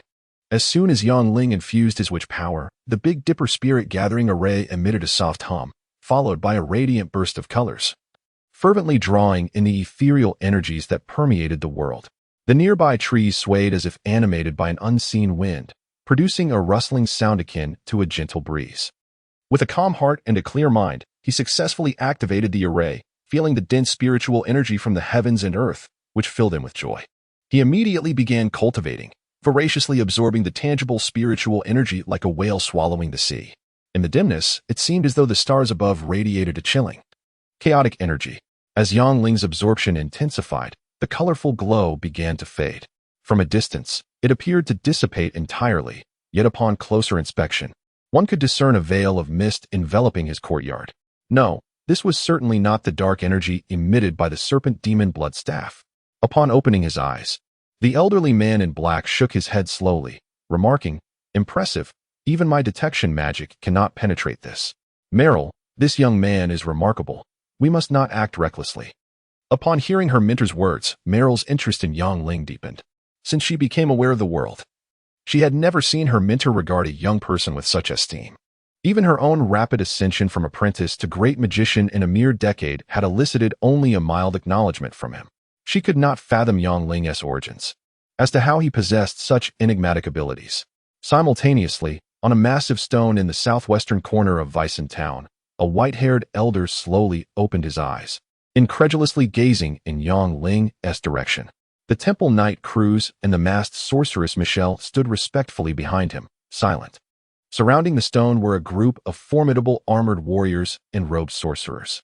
After a night of quiet meditation, Yang Ling felt his witch power advancing rapidly, brimming with vigor. Through the wisps of white mist, he could clearly see the trellis yellow-tailed birds circling in the treetops. A gentle breeze carried the whispers of 2 girls foraging for wild vegetables on the opposite hillside. "Gianna, I heard you are to be engaged to a Gusu in a couple of days?" asked a girl clad in a blue coarse cloth skirt, as she cut a handful of lush green grass. Watching Gianna's sweet smile, the girl couldn't help but feel envious, sighing, "Ah, Gianna, I truly envy your Gusu for being able to work at Lord Yang's estate and earn a good sum every month, unlike my ungrateful one, who idles away the days." Gianna tucked her wind-tossed hair behind her ear, responding, "All of this is thanks to Lord Yang's great kindness. Otherwise, a Gusu would have perished in the forest long ago. My mother said that Lord Yang is our family's benefactor, and on the day of the engagement, we must invite him to celebrate with us." "Indeed. Lord Yang is truly a good man. With such great abilities and such charm, any girl fortunate enough to marry him would be blissful. The mention of Yang Ling ignited a spark in the girl's eyes. Right. Which girl in town doesn't he envy Alice? She gets to be with Lord Yang all day. How fortunate. Gianna, if given the chance, would you choose Agusu or Lord Yang? Get out of here. Always daydreaming. After placing the sickle into the basket, the two love-struck girls began to chase and tease each other on the hillside, even wagering who could steal a kiss from Yang Ling, causing him to shake his head in amusement. Am I really a good person? After overhearing the girls' chatter, Yang Ling shook his head. As a child, while others would return a 5-cent coin found on the street to their teacher, he would first think of how many ice pops he could buy with it. During university, when the instructor preached mutual support among classmates, he was always scheming ways to sell more IP phone cards. He had never considered himself a good person. After defeating the great Swordmaster Batiste, he publicly humiliated the Anka family, fully aware that after the battle with the elf tribe, Emilia would undoubtedly seek his demise. Thus, he decided to confront it head-on, inadvertently allowing the people to vent their frustrations. Later, taking the opportunity to eliminate Emilia was merely to avoid her incessant entanglement, yet it coincidentally brought great satisfaction. Yang Ling pondered that he was by no means a virtuous man. He would never restrain himself for the sake of a hollow reputation. The notion of winning hearts through virtue was, in his eyes, utter nonsense. In this world, there are only eternal interests, not eternal friends. Reflecting on this, Yang Ling suddenly recalled the strategist Good, whom he had secretly imprisoned. According to the thief Fenrist's intelligence, many of the schemes of the Anka family originated from this low-profile individual. Although he did not care for fame, it was more convenient to entrust certain unsavory matters to those who lurked in the shadows. Clearly, Good was a commendable candidate. The Wason Castle was vast, containing not only surface buildings but also numerous subterranean chambers. Among them, the private prison solely for detaining criminals was equivalent to 2 standard football fields in size. Emilia's strategist Good was confined deep within the dungeon. To prevent any escape or rescue attempts, Yang Ling dispatched the most elite barbarians to guard the dungeon. These barbarians followed only their own commands, disregarding any orders from others, including the captain of the guard, Cassie. At Yang Ling's instruction, the barbarian captain Garuk personally led the way, traversing through dimly lit oil lamps and stepping upon the cold basalt slabs, arriving at a shadowy dungeon. Here, the absence of daylight rendered the air oppressive, and even the faintest sound, like a mosquito's flight, could be distinctly heard, creating an eerie silence. Typically, after being confined for 10 days or half a month, a common person would be on the brink of collapse from the oppressive darkness and the dull glow of the flickering light. Get up, get up. Stop playing dead. Seeing Good, clad in black, motionless in a corner, the barbarian chief Garuk vigorously shook the iron bars of the cell, which were as thick as his arm. Water. I need water. After rubbing his eyes to confirm he wasn't dreaming, Good frantically lunged forward. His cracked lips indicated he had not tasted food for many days. After all, barbarians were barbarians. One could hardly expect them to treat a prisoner with courtesy. Noting Garuk's gaze upon him, Yang Ling nodded. The latter understood and removed his water flask, passing it through the iron bars. Since acquiring numerous blacksmiths and ironworks, Yang Ling had instructed the dwarf Rumi to upgrade the guards' equipment. Although they could not yet provide everyone with standard plate armor and weapons, at least each had received a simple marching flask. Gulping down the icy, sweet spring water, Good took a deep breath. Looking at the barbarian Garuk and then at Yang Ling with confusion, his eyes flickered with life, suggesting he felt somewhat revitalized. Garuk, guard the dungeon door. No one is allowed to enter without my command. Yang Ling dismissed Garuk, believing it prudent that fewer individuals were aware of certain matters. Silence, deathly silence.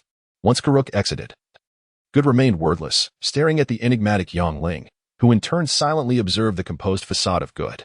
Despite Good's attempts to suppress his feelings, Yang Ling discerned a flicker of unease in his eyes.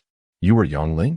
After a prolonged stalemate, Good could no longer contain himself, feigning ignorance. Indeed. I am the one who has slain Emilia and laid waste to the Anka family, the detestable summoner you have sought to vanquish time and again. With Good initiating the conversation, Yang Ling offered a cold smile. Heh, a joke indeed? To eradicate the Anka family? Good wiped the droplets of water from his chin. Speaking icily, Emilia's father took away the majority of his elite warriors and mages. You have killed his only son. A favorable outcome for you is highly unlikely. As for my fate, that remains uncertain, but your fate. Yang Ling struck directly at Good's vulnerabilities. As expected, upon hearing Yang Ling's words, Good's complexion paled, and he was engulfed in sorrow. He had not anticipated Yang Ling's ability to turn the tables and conquer the terrifying Hydra. Nor had he imagined Yang Ling would decisively breach the Waisen Castle, which had been occupied by the Anka family for nearly a century. There was no time for him to escape. Observing Good's fluctuating color and melancholic demeanor, Yang Ling recognized he had struck a critical blow, and the plan to win him over was halfway successful. To recruit a powerful figure, one must first seize the initiative and diminish the opponent's morale. To undermine the opponent's spirit, one must grasp their Achilles heel. Provided the right moment presents itself and sufficient bait is cast, carrots and sticks, one can hardly fret over the opponent's reluctance to join one's cause. Indeed. I have overestimated the power of the serpent demon's blood staff, or perhaps underestimated your strength. After a cold snort, Good gazed at Yang Ling with indifference, seemingly having resigned himself to fate. One misstep leads to total failure. It's a pity, truly a pity. Observing Good's desolation, Yang Ling understood he had lost hope and resolve for survival, feigning pity as he shook his head. Emilia has committed numerous heinous acts and met a just end, however. Others are not deserving of death. Will you willingly accompany him to the grave? Not deserving of death?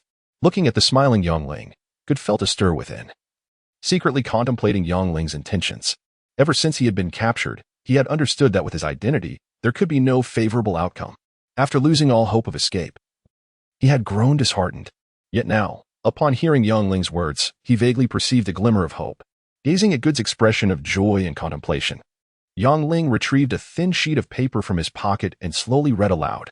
Good Adamina, originally named Steve Masterton, hereditary Marquis of the Banta Empire, Chief of Military Preparedness.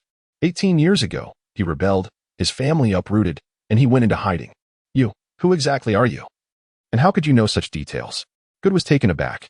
Since fleeing the imperial capital 18 years ago, he had concealed his identity, known only to a few loyal guards.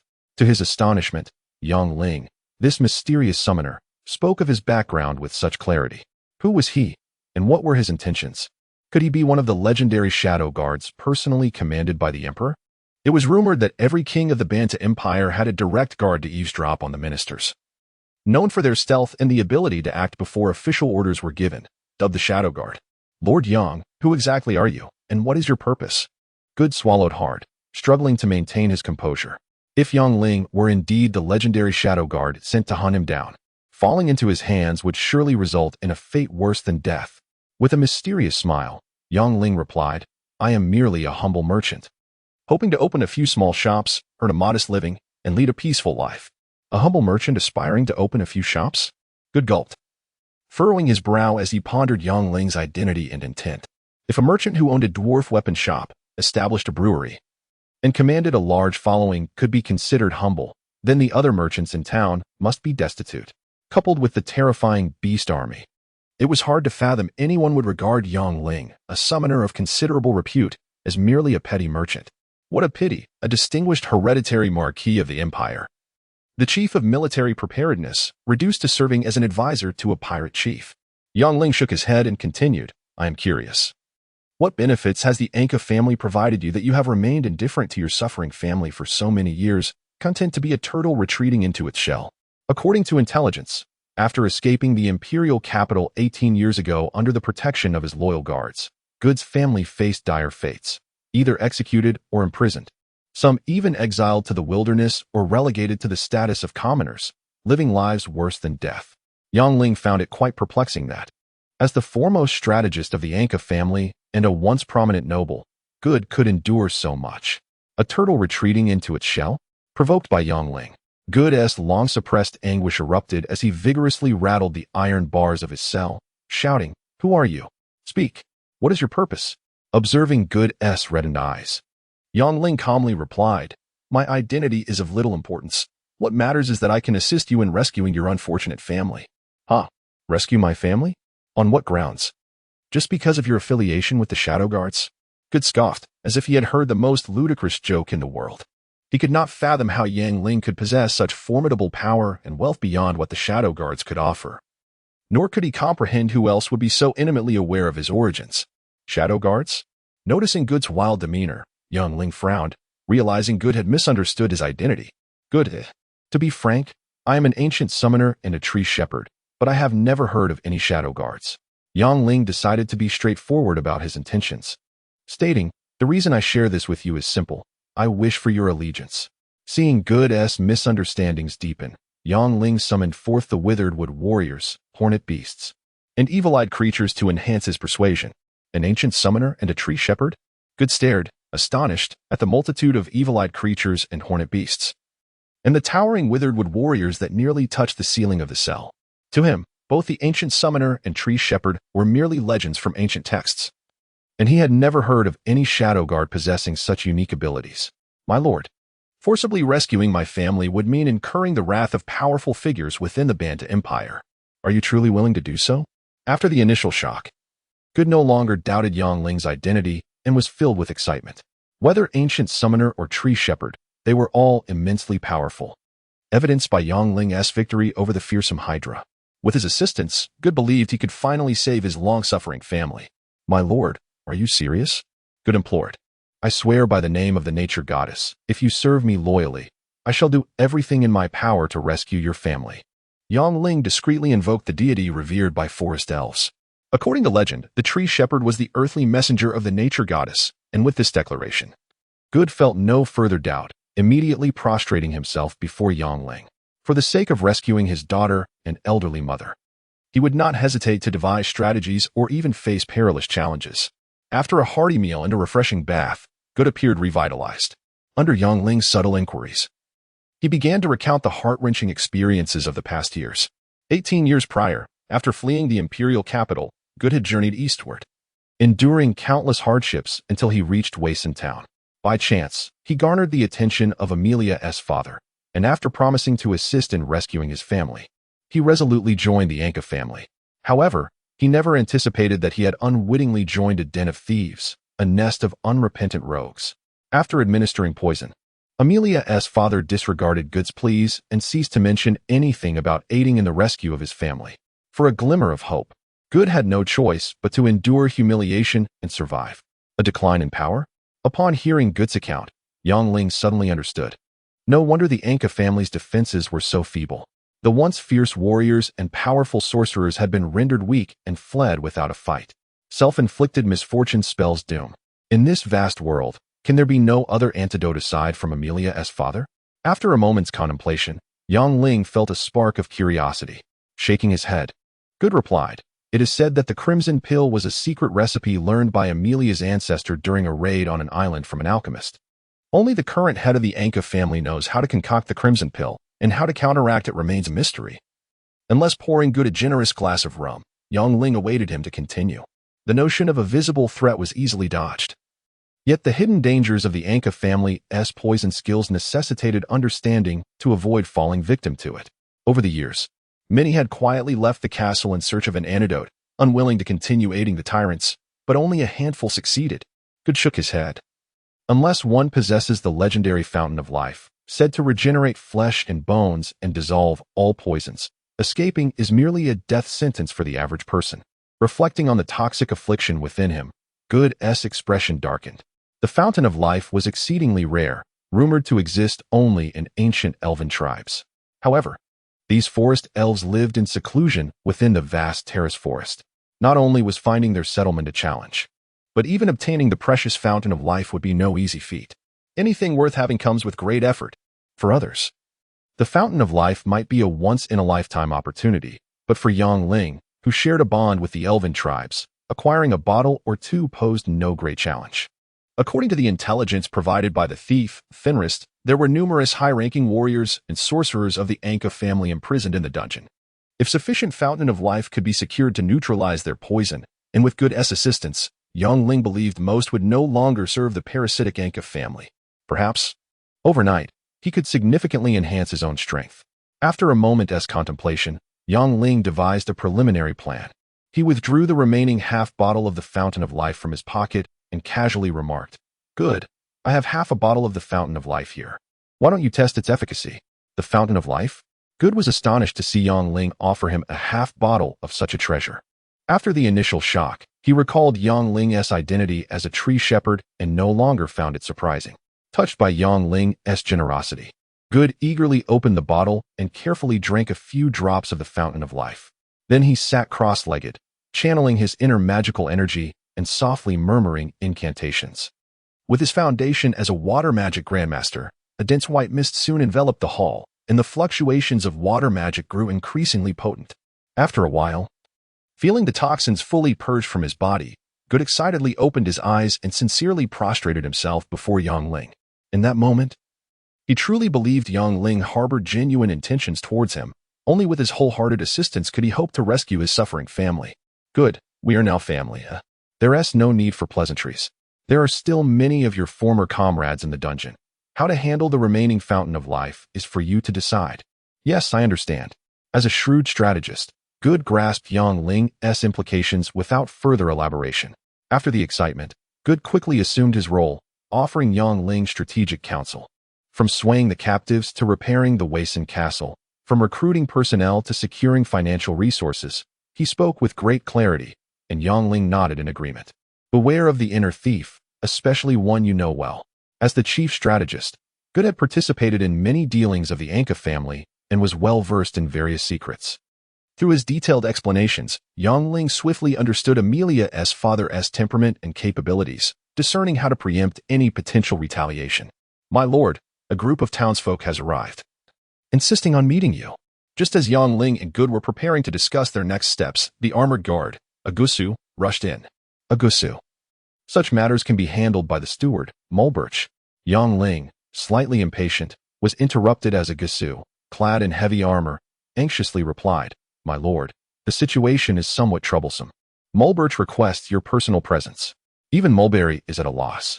Yang Ling felt a twinge of curiosity. Ever since the arrival of the elderly steward, Higher Bailey, both his demeanor and capabilities have been remarkably impressive.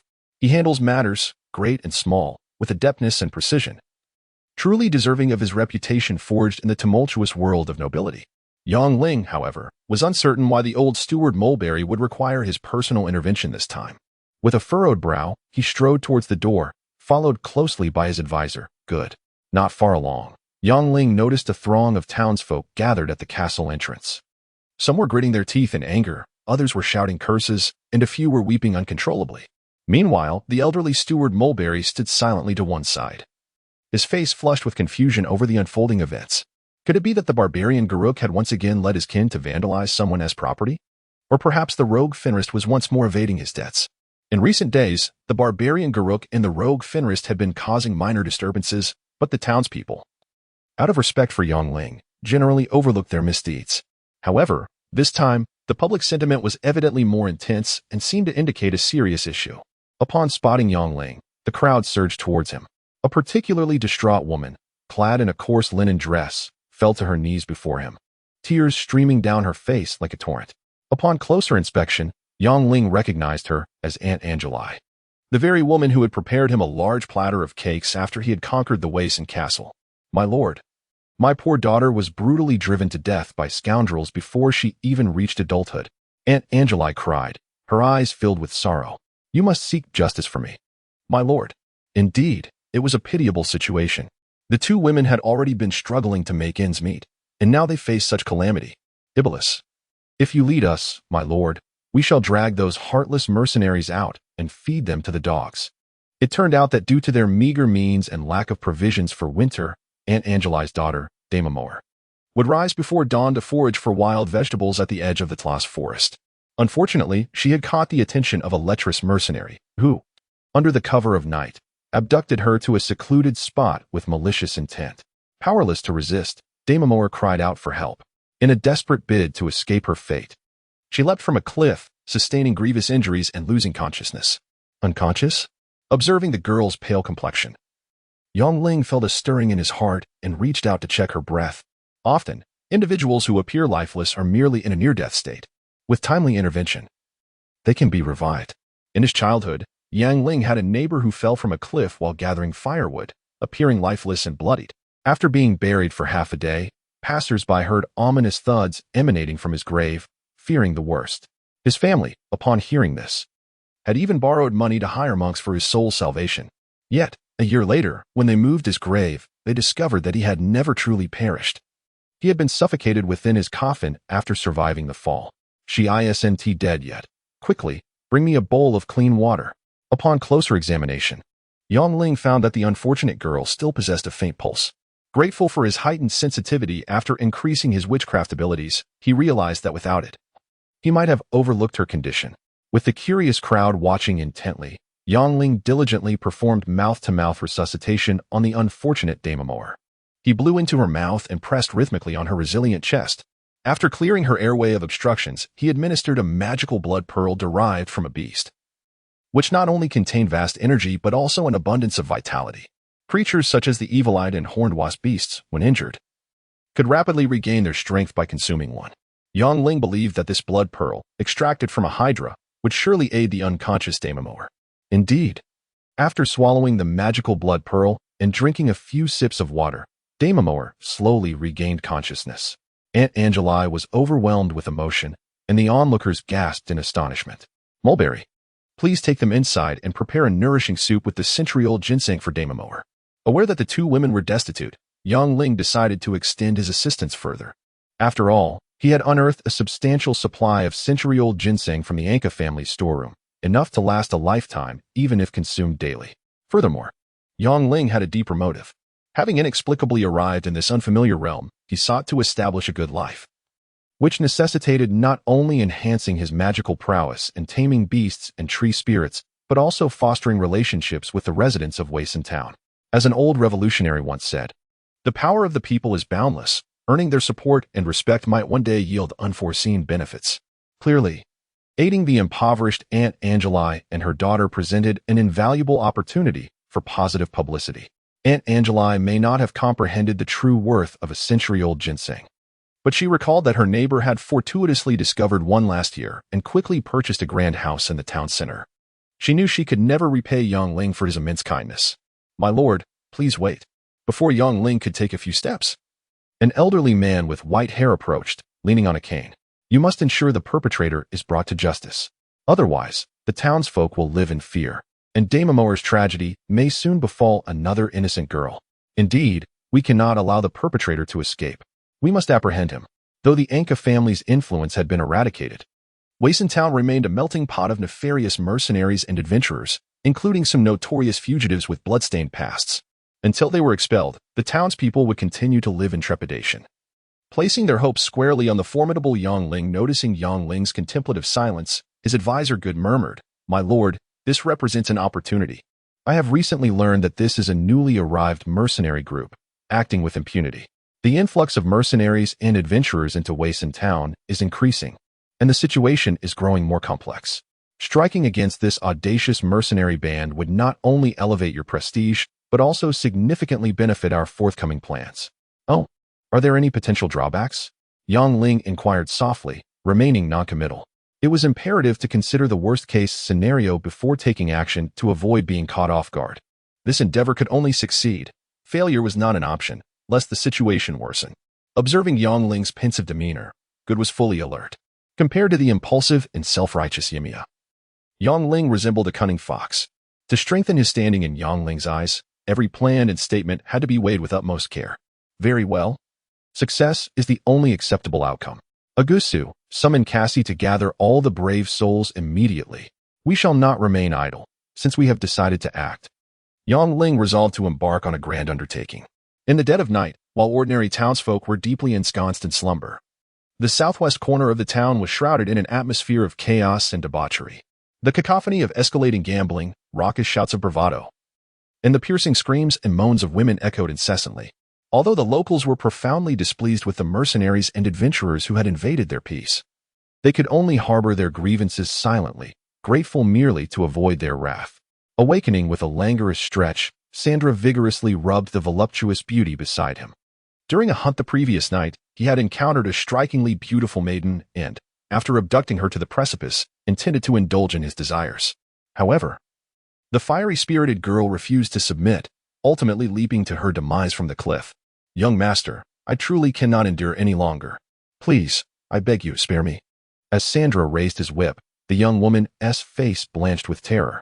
Had she known of Sandra's depraved nature, no amount of money would have enticed her into such a predicament. With a vicious crack of the whip, Sandra snarled.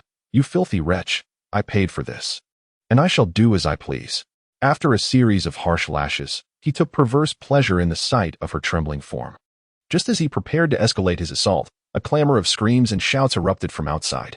A panicked guard burst into the tent, exclaiming, "Young master, trouble is brewing. The Lord commands you to don your armor and assemble immediately." Furious at the interruption, Sandra lashed out at the guard, who, after a pained cry, retreated, clutching his wound.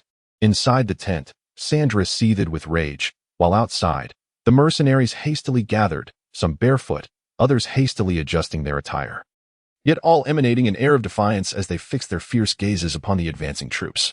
Was it an affront? Or yet another wretched mercenary provoking discord? Observing the heavily armored warriors before him, Kenoues felt a twinge of confusion. Having just arrived in Vicen town and planning to embark on his clandestine mission, he was taken aback by the turn of events. His irritation grew as he noticed his inept son still sprawled atop a woman, shamelessly indulgent. Resolute, Yangling swiftly led his guard to the scene. Among them, a barbarian clad in heavy armor and wielding a massive axe charged ahead, flanked by elven warriors and swordsmen, with a throng of agitated townsfolk following closely behind. "I am Kenoues, captain of the Gale Mercenary Corps. Is there some misunderstanding between us?" he inquired after a moment's contemplation. Before arriving in Vicen town, Kenoues had heard whispers of a powerful family notorious for their slave trade and ruthless plunder. He had intended to forge an alliance with them to avoid unnecessary conflict, yet here they were, facing off so soon. As the renowned Gale Mercenary Corps, Kenoues commanded 250 elite warriors, including 20 high-ranking swordsmen and 3 great swords masters, complemented by 2 grand sorcerers and 5 senior mages. Their formidable strength instilled confidence. Though the opposing side boasted heavily armored barbarians and skillful archers, Kenoues remained unperturbed, observing the disarray among his adversaries. It was clear they were little more than a ragtag assembly of country bumpkins. The mercenaries, despite their disheveled appearance, would undoubtedly overpower these pretenders in battle. Kenoues, contemptuous, regarded the unassuming Yangling with a slow, mocking tone. "Oh, we have just arrived in Vicen town. What, pray tell, brings you here?" "A trivial matter, merely a head." Yangling's smile grew more radiant at the prospect of such a paltry demand. Kenoues had anticipated a hefty protection fee, but to hear a mere head requested was bewildering. Had one of his mercenaries committed some indiscretion the night before? The audacity to disturb his revelry at such an hour and demand a life in return was preposterous. Kenoues remained silent, while the hot-headed mercenaries around him simmered with fury, their voices rising in a clamorous uproar. Never had anyone dared to act so brazenly before them. As the uproar grew, more adventurers and mercenaries gathered to witness the unfolding drama. Kenoues was oblivious to Yangling's true capabilities. Yet those who had witnessed his prowess in vanquishing a hydra were all too aware of the terror a legion of magical beasts could unleash.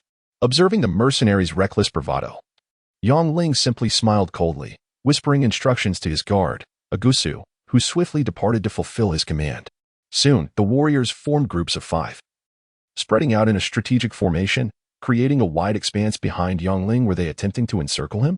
Kenoues was perplexed by their strange maneuvering, unable to discern Yangling's intentions.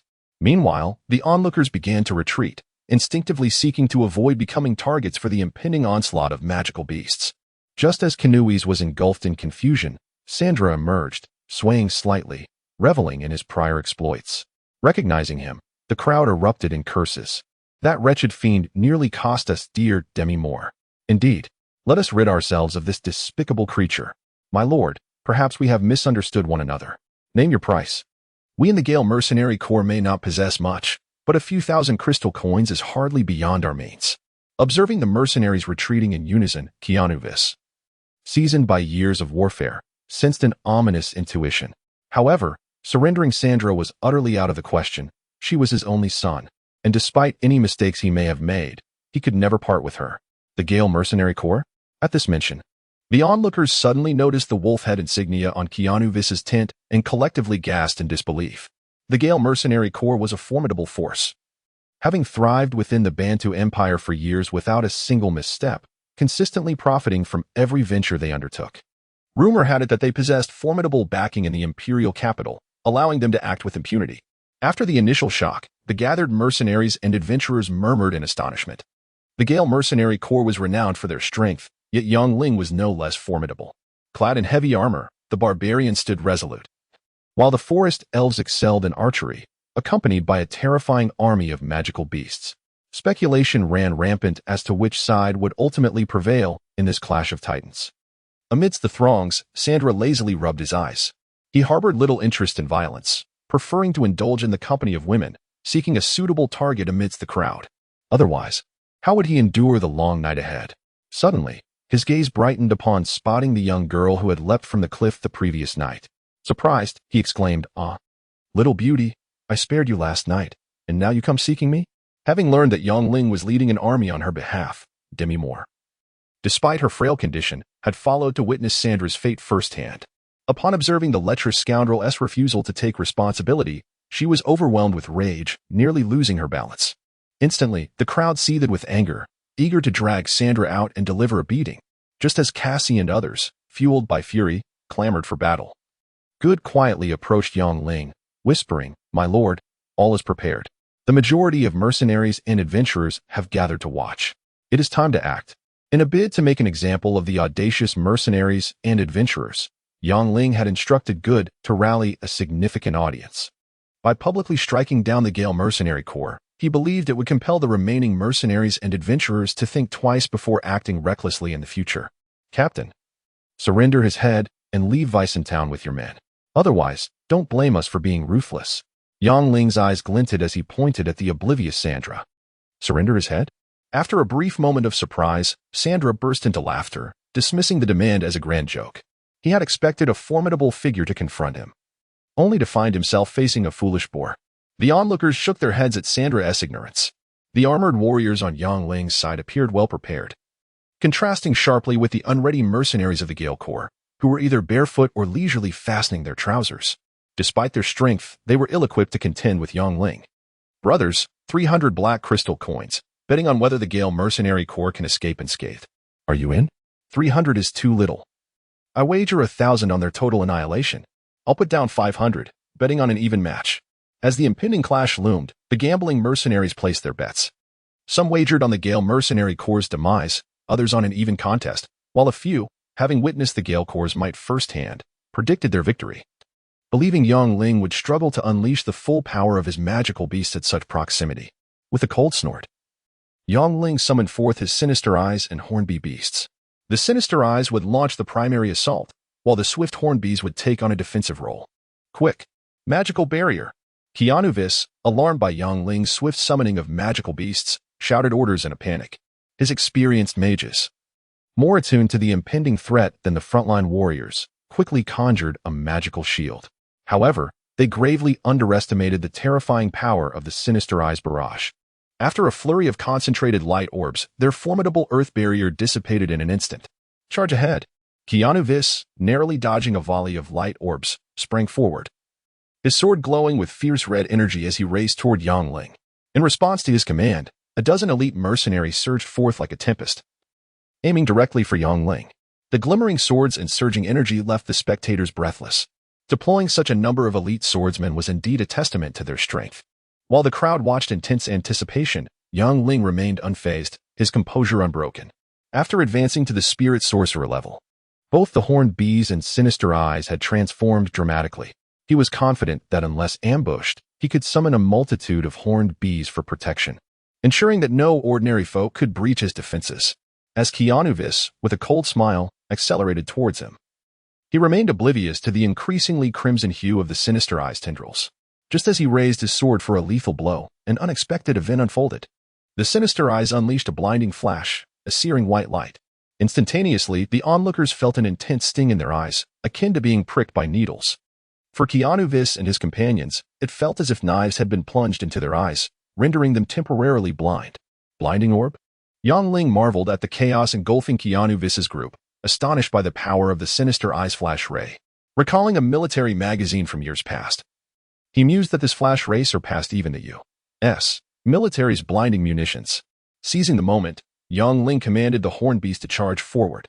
The brief blindness of the enemy, albeit fleeting, provided ample opportunity for the swift horned beasts. With their razor-sharp fangs and venomous stingers, the unarmored mercenaries crumbled under assault, akin to defenseless maidens facing a brutish predator. A catastrophic defeat ensued, a rout of unparalleled proportions, underestimating their adversary and caught off guard. The mercenaries of the Gale Corps struggled to maintain their footing, each fighting for survival amidst an unprecedented calamity. After the brief blindness, the mages couldn't cast their powerful spells, and the warriors could not withstand the onslaught of the horned beasts, failing to exhibit their true prowess. They could never have anticipated the terrifying secret weapon Yongling possessed. Strike hard, leave no mercy. Go, shatter their limbs.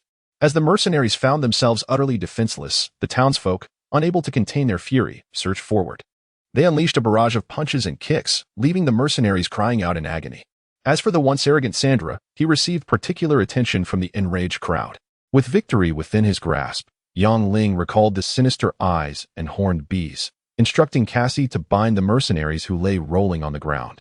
Keenly aware of the precarious situation, the heavily wounded Canuvis was hoisted onto a stretcher with the intent of seeking a priest to administer temporary relief, allowing this unfortunate soul a few more days of existence.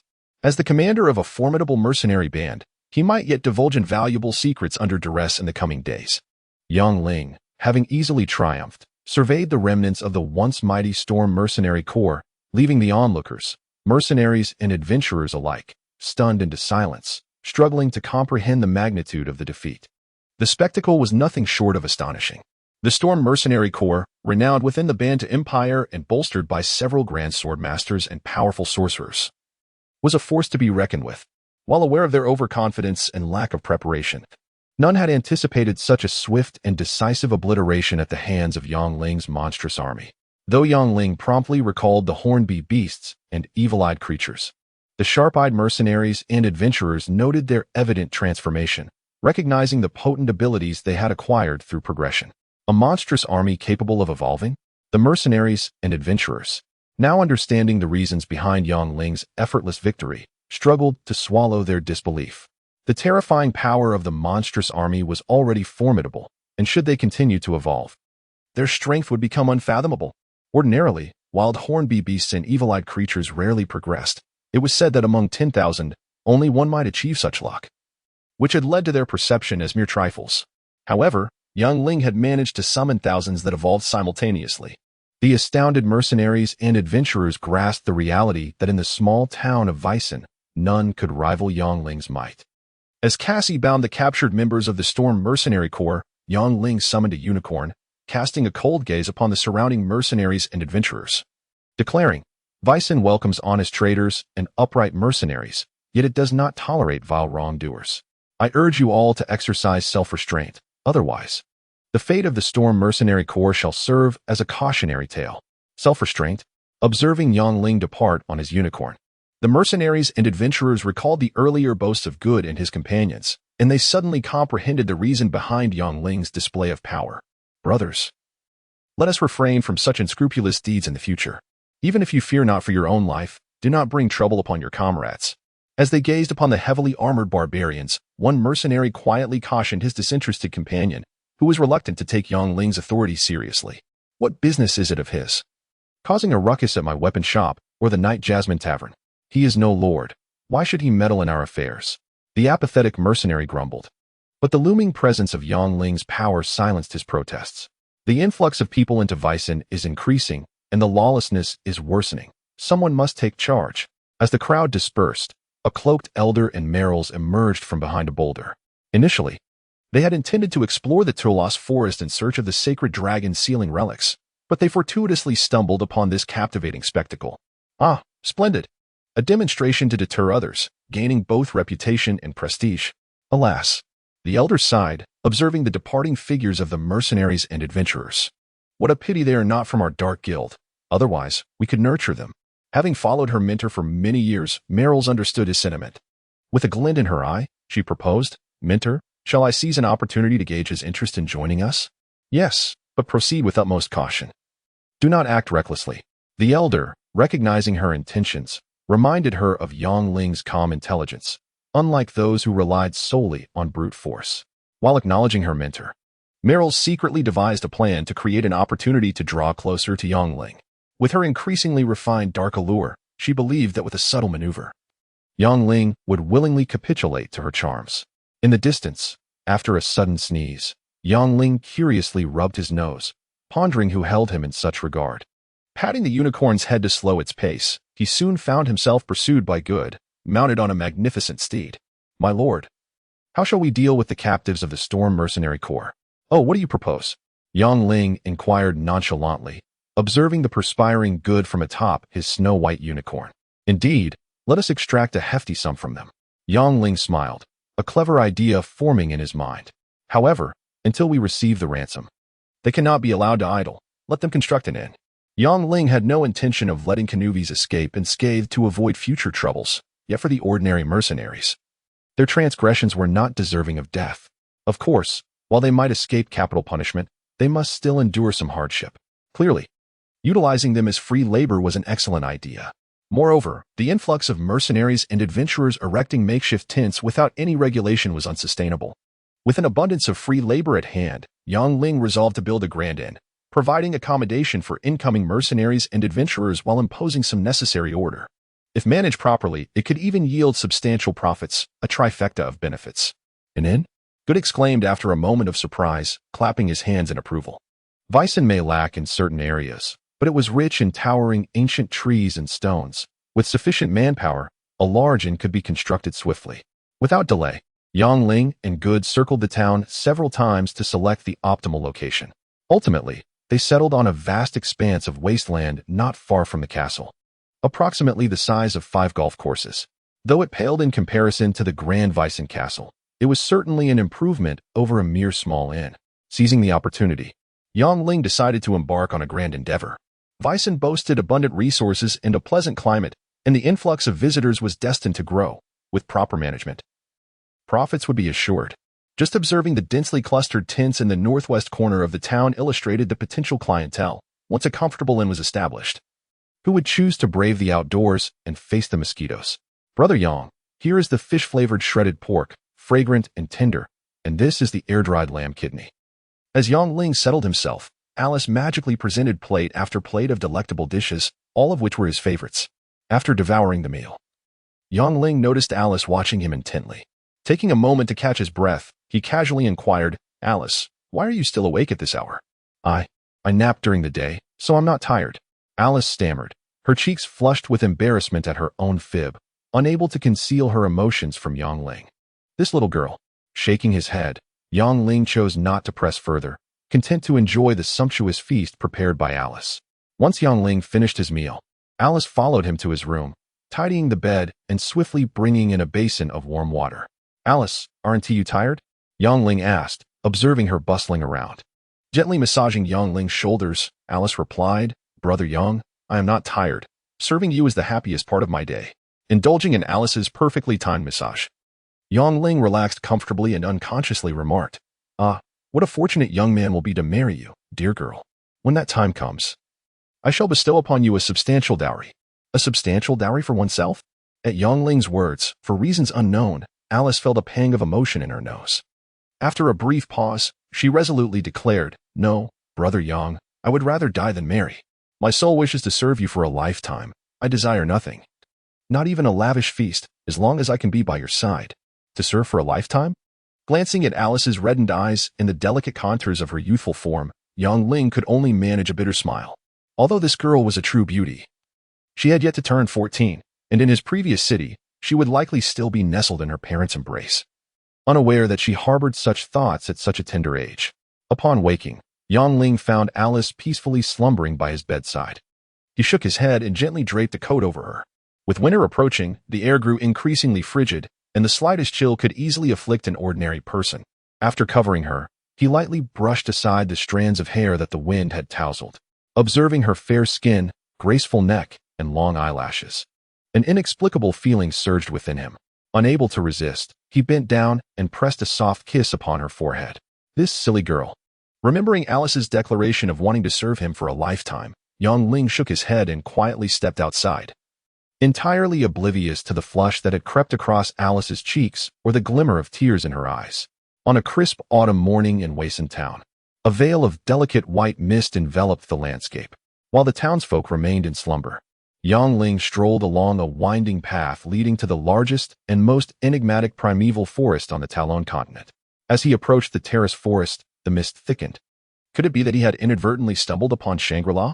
Relaxed, Yang Ling closed his eyes and allowed his instincts to guide him forward, feeling the gentle breeze invigorate his entire being. After meandering for nearly half an incense stick's worth of time, Yang Ling sensed an unsettling change. The tower-shaped mark on his forehead began to thrum with heat, as though warning him of impending danger. The silence around him had grown too profound. It was as if the world had muted itself. No rustling leaves, no chirping insects, only an eerie stillness. Just as he opened his eyes, a swift whoosh pierced the air, and a crossbow bolt whistled toward him with lethal intent. The arrowhead glimmered ominously, clearly laced with a potent poison. Startled, Yang Ling deftly sidestepped the deadly projectile. However, before he could catch his breath, a shadow erupted from a pile of dry leaves, darting toward him with lightning speed. "Pervert, come and meet your end." The voice echoed even before the figure arrived, and Yang Ling recognized the voice of an old adversary, the relentless female assassin who had haunted him since his early days. Quickly creating distance between them, Yang Ling taunted, my dear, it seems you were always aflame with passion during our encounters. Have you missed me so terribly during our brief separation? You wretched lecher. Hand over your life." The sight of Yang Ling's mischievous grin reminded the female assassin of her previous embarrassing failure in attempting to kill him.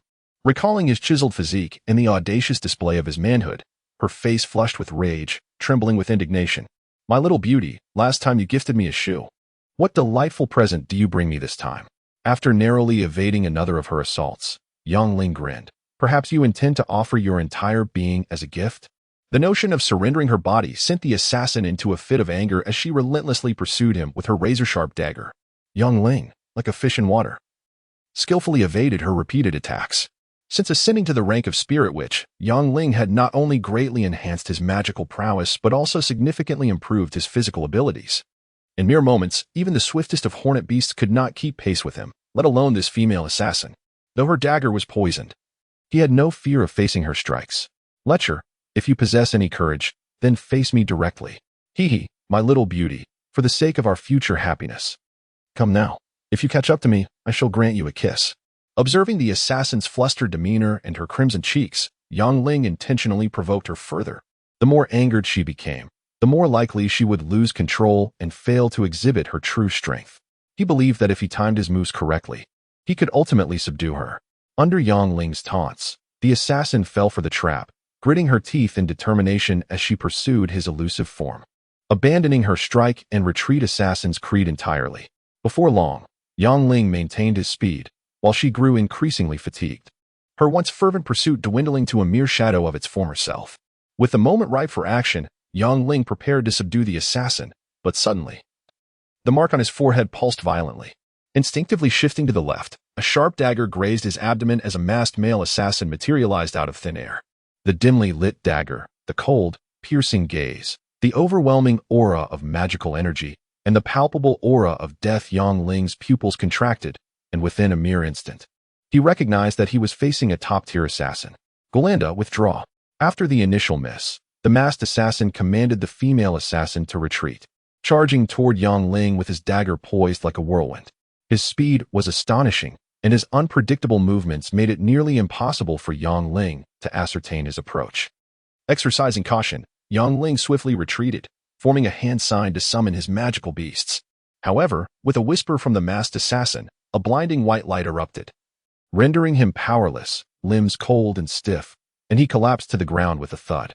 As Yang Ling lay immobilized, the masked assassin approached with a chilling smile. Brandishing the poisoned dagger, in the presence of a heavenly ranking assassin, your summoned beasts are but a fleeting dream. The time it takes to summon a magical beast is ample for me to deliver a fatal strike. A heavenly ranking assassin? Yang Ling's heart sank further.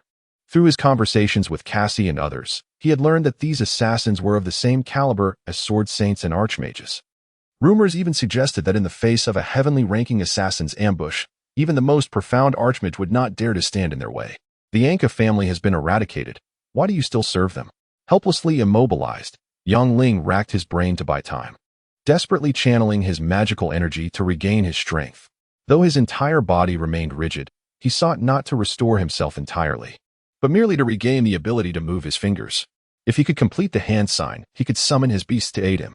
Unbeknownst to him, attempting to summon his energy was met with an unexpected barrier, as though layers of water gates hindered his magical flow. In that moment, he was uncertain of the magic afflicting him, and a sense of despair settled in his heart. No one dares to defy the crystal coins. Blame your misfortune on yourself. Yang Ling's quick wit was met with the masked assassin's cunning, who advanced with his dagger, unwilling to let the opportunity linger. After all, against a powerful and enigmatic summoner, one could never afford to be careless. My little beauty, if you do not come and bestow a final kiss upon your beloved, you shall surely regret it. As the assassin's dagger drew nearer to his throat, Yang Ling felt a surge of tension. Out of the corner of his eye, he caught sight of the female assassin named Gulanda, and an idea began to form in his mind. Indeed, upon hearing Yang Ling's words, the female assassin Gulandana was so enraged that she gritted her teeth and rushed forward to deliver a fierce kick, exclaiming loudly, "You vile scoundrel, despicable rogue. Even in the face of death, you show no remorse." She had encountered lecherous men before, but never one so brazenly impertinent. Gulandana trembled with indignation, unable to fathom how Yang Ling could remain so detestable even at the brink of death. The memory of their previous awkward encounter surged back, and in her fury, she felt an overwhelming urge to sever his tongue. The image of Yang Ling's indecent behavior lingered in her mind, igniting both shame and anger within her. This interruption from Gulandana afforded Yang Ling a precious moment of respite.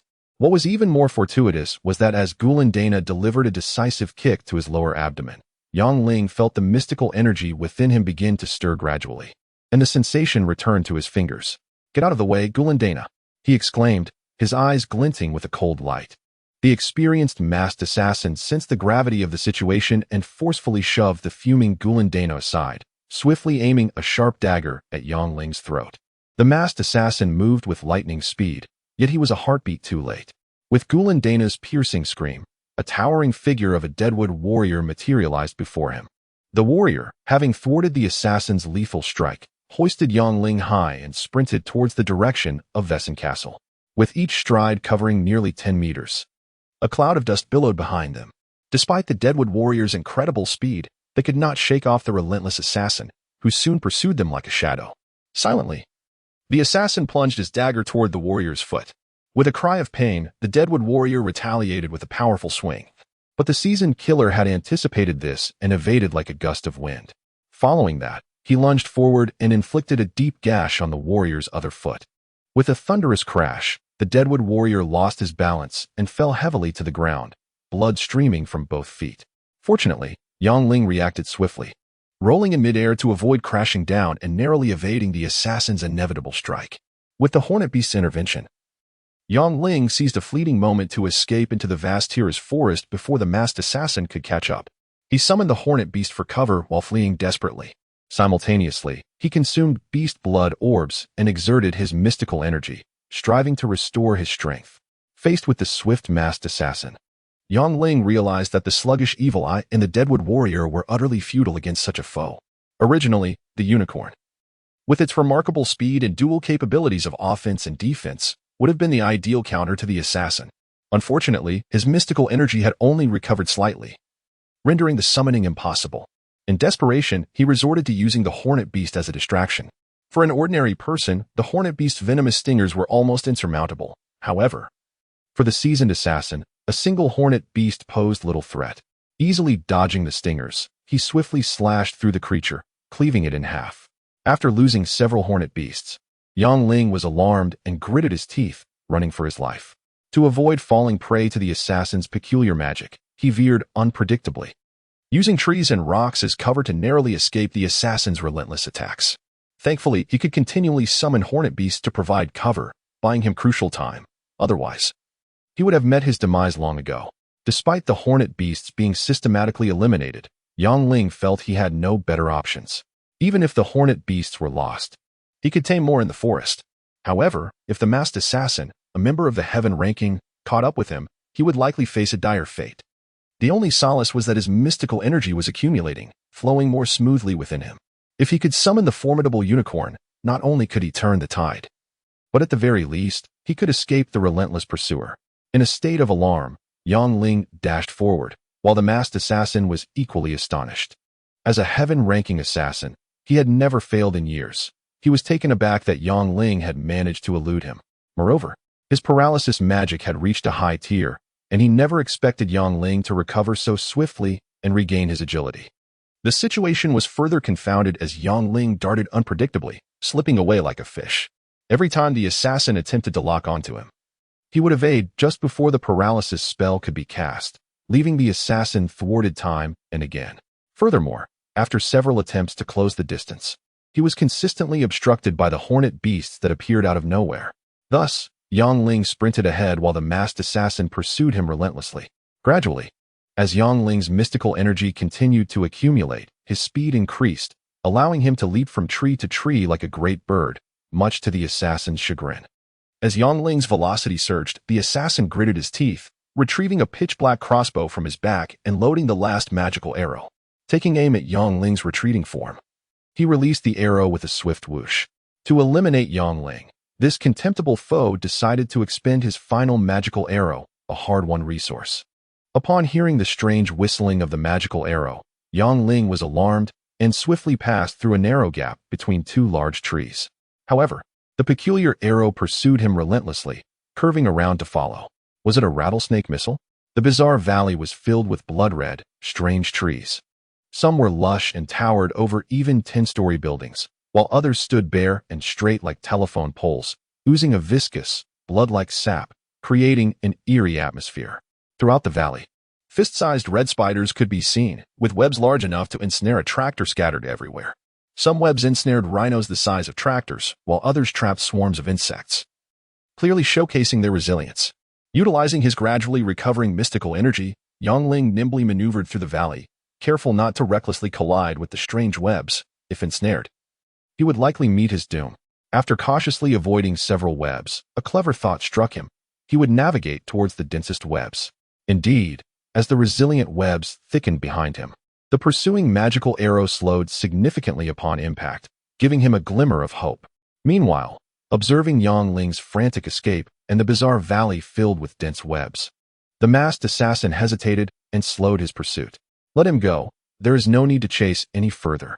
Just as the assassin prepared to grit his teeth and pursue once more, a ripple in the air heralded the arrival of a black-robed elder accompanied by the female assassin Gulendana. The elder declared, "Entering the Spider Valley guarantees no chance of survival. There is no need to pursue any longer. My lord, to ensure the completion of our mission, should I pursue further?" The masked assassin asked, bowing respectfully to the suddenly appearing elder. The best opportunity has already slipped away. If the target manages to escape this Spider Valley, consider him fortunate," the elder coldly remarked, casting a disdainful glance at Gulendana, who had repeatedly squandered opportunities. "More importantly, we have a more pressing task ahead. There is no need to expend further energy on this young man." After a murmur, a six-pointed star transmission array materialized beside the elder. As they prepared to depart, he casually addressed the kneeling Gulendana, saying, "Gulendana, as punishment for your repeated failures, you shall report to Blackfeather City for intensive training tomorrow." Training in Blackfeather City? At the elder's words, not only did Gulendana, a novice assassin, tremble, but even the masked assassin beside her felt a shiver run down his spine. Yet, under the elder's cold gaze, no one dared to voice dissent. After a half-day of rest, the terrifying memory of the assassin on the heavenly ranking resurfaced in Yang Ling's mind, along with his eerie magical arrows, sharp daggers, and instantaneous paralysis spells. A shiver ran down Yang Ling's spine. Along the way, any hesitation could lead him to meet his doom. Perhaps only by advancing to the rank of Earth Witch and condensing a Witch Dan could he hope to contend with such a formidable adversary. After witnessing the masked assassin's prowess, Yang Ling realized his own strength was still woefully inadequate. While he might have a chance against ordinary swordsmen and mages, relying on ambushes from magical beasts for sheer numbers, facing top-tier assassins from the heavenly ranking would require meticulous traps and a disregard for casualties. Launching a fierce assault with an army of magical beasts, the only true path to power lay in relentless training to enhance his own abilities. Taking a deep breath, Yang Ling pondered how he might acquire more life spring water and beast blood pearls. He believed that once he had enough of these resources, the day he advanced to Earth Witch and condensed a Witch Dan would not be far off.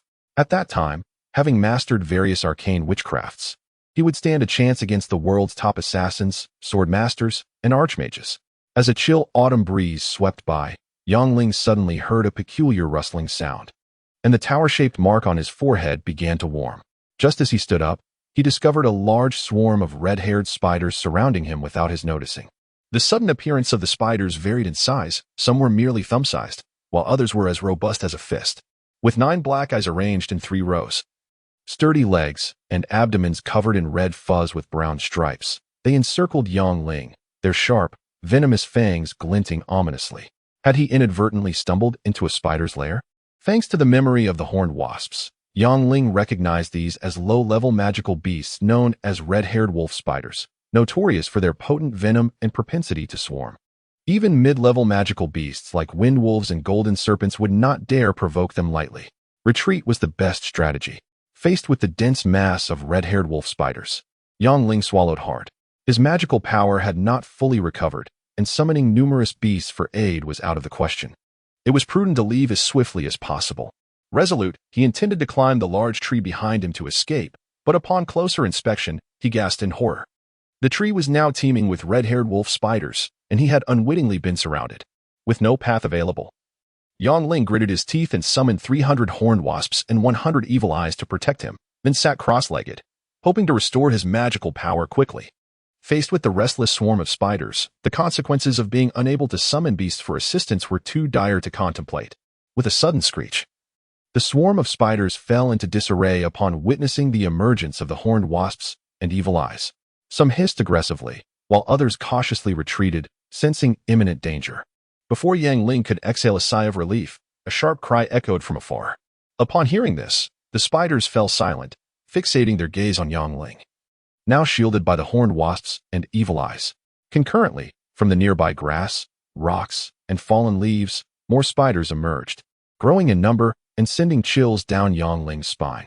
Seizing the initiative, realizing the precariousness of his situation, Yang Ling commanded the evil eyes and horned wasps to attack. As the red-haired wolf spiders continued to converge, the situation grew increasingly dire. Following a blinding burst of light, the horned wasps surged forward like supersonic jets, swiftly eliminating the spiders in the trees to prevent ambushes. With a flurry of venomous stingers, they lunged at the spiders, inflicting deep, gaping wounds. After swiftly dispatching the airborne spiders, under Yang Ling's guidance, the evil eyes and horned wasps began their assault on the densely packed spiders below. Having trained together for some time, their coordination was impeccable. If the evil eyes were akin to a mortar, then the quick horned wasps resembled a sharp dagger. The evil eyes bombarded the enemy, shattering their formation and depleting their forces, allowing the horned wasps to sweep in and eliminate any who dared to retaliate. Caught off guard, the frontline red-haired wolf spiders scattered in panic. Some burrowed into the ground like earthworms to hide, others emitted frantic cries as if calling for reinforcements, while others lunged forward, desperately counterattacking with their venomous spittle. The yellowish, toxic slime expelled by the red spiders was exceedingly poisonous. Any horned wasp that carelessly brushed against it would succumb to the venom and fall helplessly to the ground, only to be torn apart by the spider's fangs. Fortunately, the evil eyes and horned wasps had struck first, eliminating most of the leading spiders. Otherwise, Yang Ling could hardly fathom how he would withstand the deluge of venom. Though he temporarily gained the upper hand, Yang Ling remained vigilant. The sheer number of red-haired wolf spiders was overwhelming. If his magical power were fully restored and he could summon all his beasts, he would be confident in breaking through. Yet at this moment, simply enduring until his magical power returned was already a significant feat if he could not summon more beasts before the evil eyes exhausted their power. The consequences would be dire. Retrieving the remaining beast blood pearls from his spatial ring, Yang Ling took a deep breath and consumed them one by one. Striving to channel his dwindling magical power, time was of the essence. He hoped to regain his strength before the spiders launched a counteroffensive. After a brief moment of panic, an ear-splitting screech rang out, prompting the frontline red-haired wolf spiders to spray venom in a frantic assault against the low-flying horned wasps. Simultaneously, a giant spider, the size of a basin, rapidly approached amidst a swarm of smaller spiders, emitting sharp cries to command the others into a full counterattack. The Spider King? Gazing at the grotesque giant wolf spider, with its spiky fur and glistening fangs, Yang Ling inwardly lamented. A horde of wolf spiders was already a formidable challenge. And now with a commanding presence like the Spider King, the situation seemed dire. In a moment of desperation, Yang Ling quickly summoned 100 horned wasps. directing them to focus their assault on the Spider King, now out of range of the evil eyes. Yet, to his dismay, the charging horned wasps were struck down mid-flight by a barrage of venom, unable to close the distance, as if they had encountered a dense anti-aircraft defense. Without their venomous stingers, even if they managed to reach the Spider King's head, the horned wasps would be unable to deliver a decisive blow. They would either succumb to the rapidly fired venom, be ensnared by the spider's silk, or fall prey to a single bite, succumbing to the poison. Cursed be this fate. After ingesting a handful of beast blood pearls, Yangling felt a flicker of magical power rekindle within him. As the Spider King's forces intensified under its command, he realized that remaining idle would lead only to his demise. Gritting his teeth, he summoned another 100 evil eyes. He gambled that amidst the chaos, he might be fortunate enough to reach the Spider King. He hoped that by bleeding and taming the Spider King, he could control the surrounding red-haired wolf spiders. The number of approaching spiders was staggering. Even in his prime, he would have struggled to tame them all at once, let alone with his currently depleted magical power. As the formidable Spider King drew ever closer, Yangling took a deep breath and commanded the evil eye to unleash a blinding flash of light. With the protection of the hornet beast, he charged recklessly toward the Spider King. 30 steps, 29 steps, 28 steps. Seizing the moment when the red-haired wolf spider tightly shut its eyes in a state of panic, Yangling propelled himself forward with abandon. The stakes were monumental. Failure would yield dire consequences. After being momentarily blinded by the intense light of the evil eye, the leading spider felt as though its eyes had been rubbed with coarse sand, throbbing with pain. In that instant, not only could it not attack, but even opening its eyes proved a challenge, and the terrifying giant Spider King was no exception. Meanwhile, the multitude of spiders surrounding them were in utter disarray. The front line flailed about like headless flies, while those behind were unable to push forward. The front ones burrowed backward, and those behind frantically sought to advance, resulting in sheer chaos. 8 steps, 7 steps, 6 steps, 5 steps. Observing the shrieking Spider King, whose eyes were tightly shut, Yangling glimpsed a ray of hope and unhesitatingly bit into the tip of his right index finger. However, just as he prepared to let his blood drip, the menacing Spider King seemed to sense danger and reluctantly opened its eyes. As the Spider King gaped its maw, ready to spew venom, Yangling swiftly pressed his bloodied fingertip against its forehead. With great effort, he formed a hand seal to summon the tamed Spider King, but soon felt his consciousness fading. Without a moment to issue further commands, he succumbed to a deep slumber. Time passed, and at length, a cool breeze roused him to the sound of faint squeaks, reminiscent of mice. Upon opening his eyes, he discovered himself lying in a vast cavern, cushioned by a thick layer of silky spider silk. The cavern was expansive, flanked by numerous truck-sized burrows, some filled with assorted provisions, while others overflowed with spider eggs. Near the entrance, a dense swarm of red-haired wolf spiders scurried in and out, coexisting peacefully with the evil eye and hornet beast stationed by his side. The Spider King, as large as a basin, lay quietly beside him like a loyal hound. It turned out that after successfully taming the Spider King, it had swiftly thwarted the onslaught and hostility of the surrounding spiders. Realizing Yangling had been in slumber for half a day, it commanded the multitude of spiders to weave a thick web beneath him and carefully transported him to their lair. Intelligent and powerful, before long, Yangling discerned the uniqueness of the Spider King.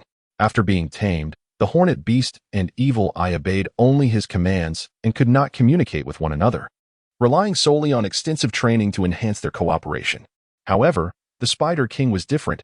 After being tamed, it not only followed Yangling's orders, but also retained control over the spider horde. A creature of absolute loyalty, commanding an army? In light of this unexpected development, Yangling was exhilarated, envisioning a new path to evolution. If the evil eye, hornet beast, and deadwood warrior could also evolve into leaders akin to the Spider King, he could achieve complete liberation, merely orchestrating from a strategic vantage point. The strength of the entire beast army would surge tremendously. What about the ordinary spiders post-taming? In a fit of joy, Yangling's mind sparked with an ingenious idea. Upon awakening, with his mystical energy restored, he commanded the multitude of beasts to attack other spider tribes. This would not only bolster the power of the Spider King's domain, but also serve as a test of his new recruit strength. Perhaps he could tame several Spider Kings in the process, swiftly augmenting his own power, a threefold gain. Without delay, having made up his mind, Yangling ordered the Spider King to assemble troops, preparing to sweep through the nearby spider tribes. despite the formidable strength of several tribes, as per the Spider King's recollections. He was confident that with his mystical energy fully restored, summoning the Evil Eye, Hornet Beast, Deadwood Warrior, and Unicorn to assist in battle would guarantee a vast victory. Even if things went awry, he could still retreat unscathed. With the distinct Spider King and a novel command paradigm, Yang Ling brimmed with anticipation for the future. Perhaps he could contend with the likes of the Celestial List Assassins and Sword Saints without advancing to the Earth Mage tier. Peering through the gaps in the foliage, Yang Ling scrutinized a nearby spider cavern. This was a tribe of black spiders, indistinguishable from the tamed red-haired wolf spiders except for their dark fur. According to the Spider King's memories, this was a relatively powerful tribe, boasting nearly 10,000 spiders. Fortunately, the Hornet Beast had silently dealt with their patrolling sentinels, allowing Yang Ling to approach their lair without difficulty. Though the red-haired wolf spider possessed potent venom and could burrow underground to evade threats, it paled in comparison to the swift Hornet Beast, particularly the 100 that had evolved wings, with their newfound ability to fly at lightning speed and in utter silence. The patrolling black spiders were entirely unaware of their presence. By the time they sensed danger, it was too late. The Hornet Beast struck with lethal precision, rendering them powerless against the onslaught of venomous stingers and sharp fangs. At midday, the black spiders were often at their laziest. Few ventured out to forage, and even the patrolling sentinels were scarce. Most spiders rested on the ground or slowly consumed their stored prey, blissfully unaware of the unprecedented calamity about to befall them. Having confirmed the eradication of the black spider's outer forces, Yang Ling no longer hesitated. He summoned the sluggish Evil Eyes and commanded them to form a defensive formation. The army of wolf spiders led by the Spider King descended into the wasteland before the Evil Eyes, tasked with intercepting the black spiders attempting to attack. Once the stage was set, he would charge into the black spider's den with the Hornet Beasts to sweep it clean. Drawing a deep breath, Yang Ling issued the command to attack. Instantly, a barrage of energy projectiles surged into the expansive cavern of the black spiders, eliciting a cacophony of anguished screams. Soon, a horde of black spiders poured forth like a tidal wave, rushing toward the Evil Eyes. Compared to the red-haired wolf spiders, the black spiders were bulkier, some having grown to the size of bulls, brandishing their claws menacingly. Unfortunately, before the well-formed ranks of the Evil Eyes, their fragile exoskeletons crumbled under the relentless assault of energy projectiles, reducing them to mere pulp as they rushed from their lair. Due to their insufficient range, the terrifying venom of the black spiders was rendered ineffective, with the majority perishing near the cave's entrance. A few that managed to leap toward the Evil Eyes were swiftly shredded by the red-haired wolf spiders, who erupted from the ground in a flash, leaving no chance for retaliation. The massacre was unequivocal. Under the relentless assault of numerous red-haired wolf spiders and the unceasing bombardment of the Evil Eye, the black spiders stood no chance. Soon, the cave's entrance was awash with blood, the air thick with the stench of gore. Gradually, the cries from within the cave diminished, and the black spiders emerging grew increasingly scarce. Sensing the moment was ripe, Yang Ling issued a command to the wolf spider king beside him to launch an attack. With a piercing howl, a horde of fierce red-haired wolf spiders erupted from the ground, lunging towards the black spider's lair. Simultaneously, the poised horned beast charged forth like combat aircraft, providing aerial support and cover for the spider army. In open spaces, the power of the Evil Eye was unparalleled. However, it was ill-suited for the task of cleansing the cave. In the intricate confines of the narrow space, their sluggish speed became a fatal weakness, rendering them mere targets. After a brief contemplation, Yang Ling decided to retract them and cautiously approach the spider cave, flanked by a squadron of horned beasts. Although victory was nearly assured, the terrifying venom and burrowing abilities of the spiders warranted caution. Stepping into the cave, slick with congealed blood, Yang Ling observed the wolf spider king directing the spider army in a thorough sweep, leaving no suspicious nook unexamined. Upon discovering a concealed black spider, a dozen red-haired wolf spiders would pounce, tearing it to shreds and promptly devouring it. While the venom and burrowing skills of the black spiders posed a formidable threat to ordinary individuals, they were mere trifles for the red-haired wolf spiders. The skirmishes among the spiders predominantly revolved around brute strength and the sharpness of their fangs. Under the wolf spider king's command, the spider army swiftly scoured the entirety of the cavern, exterminating the hidden black spiders one by one. At the cost of merely a few hundred wolf spiders, they obliterated a vast black spider tribe. The only lament was that when Yang Ling finally located the corpse of the black spider king, the unfortunate creature had already been torn apart, shattering any dreams of taming it. Nevertheless, despite the dismemberment of the Black Spider King, the ochre crystal core remained intact. Upon obtaining Yongling's consent, the Wolf Spider King eagerly ingested the crystal, rapidly expanding in size, its glistening fangs growing ever sharper. Could it be that through the consumption of crystal cores, the Wolf Spider King could autonomously advance? Watching it swell from the size of a basin to that of a bathtub, Yongling was filled with elation. If the evil eye and hornbeat beasts could evolve in a similar manner, it would significantly bolster his strength in a short span, enabling the training of a formidable army of magical beasts. Subsequently, Yongling led his army of magical beasts in further raids on surrounding spider tribes, successfully taming 5 Black Spider Kings through bloodshed. As for the red-haired Wolf Spider King, after consuming several crystal cores, it grew to the size of a calf, with its venomous range extending from 10 to 20 paces, showcasing terrifying offensive capabilities. Not only did it successfully seize control of the territories of neighboring spider tribes, but it also gained dominion over the 5 Black Spider Kings, greatly enhancing its power. To augment the mobility and offensive prowess of the spider army, Yongling, with the Wolf Spider King's assistance, selected 2,000 elite wolf spiders and dedicated a day to their meticulous training.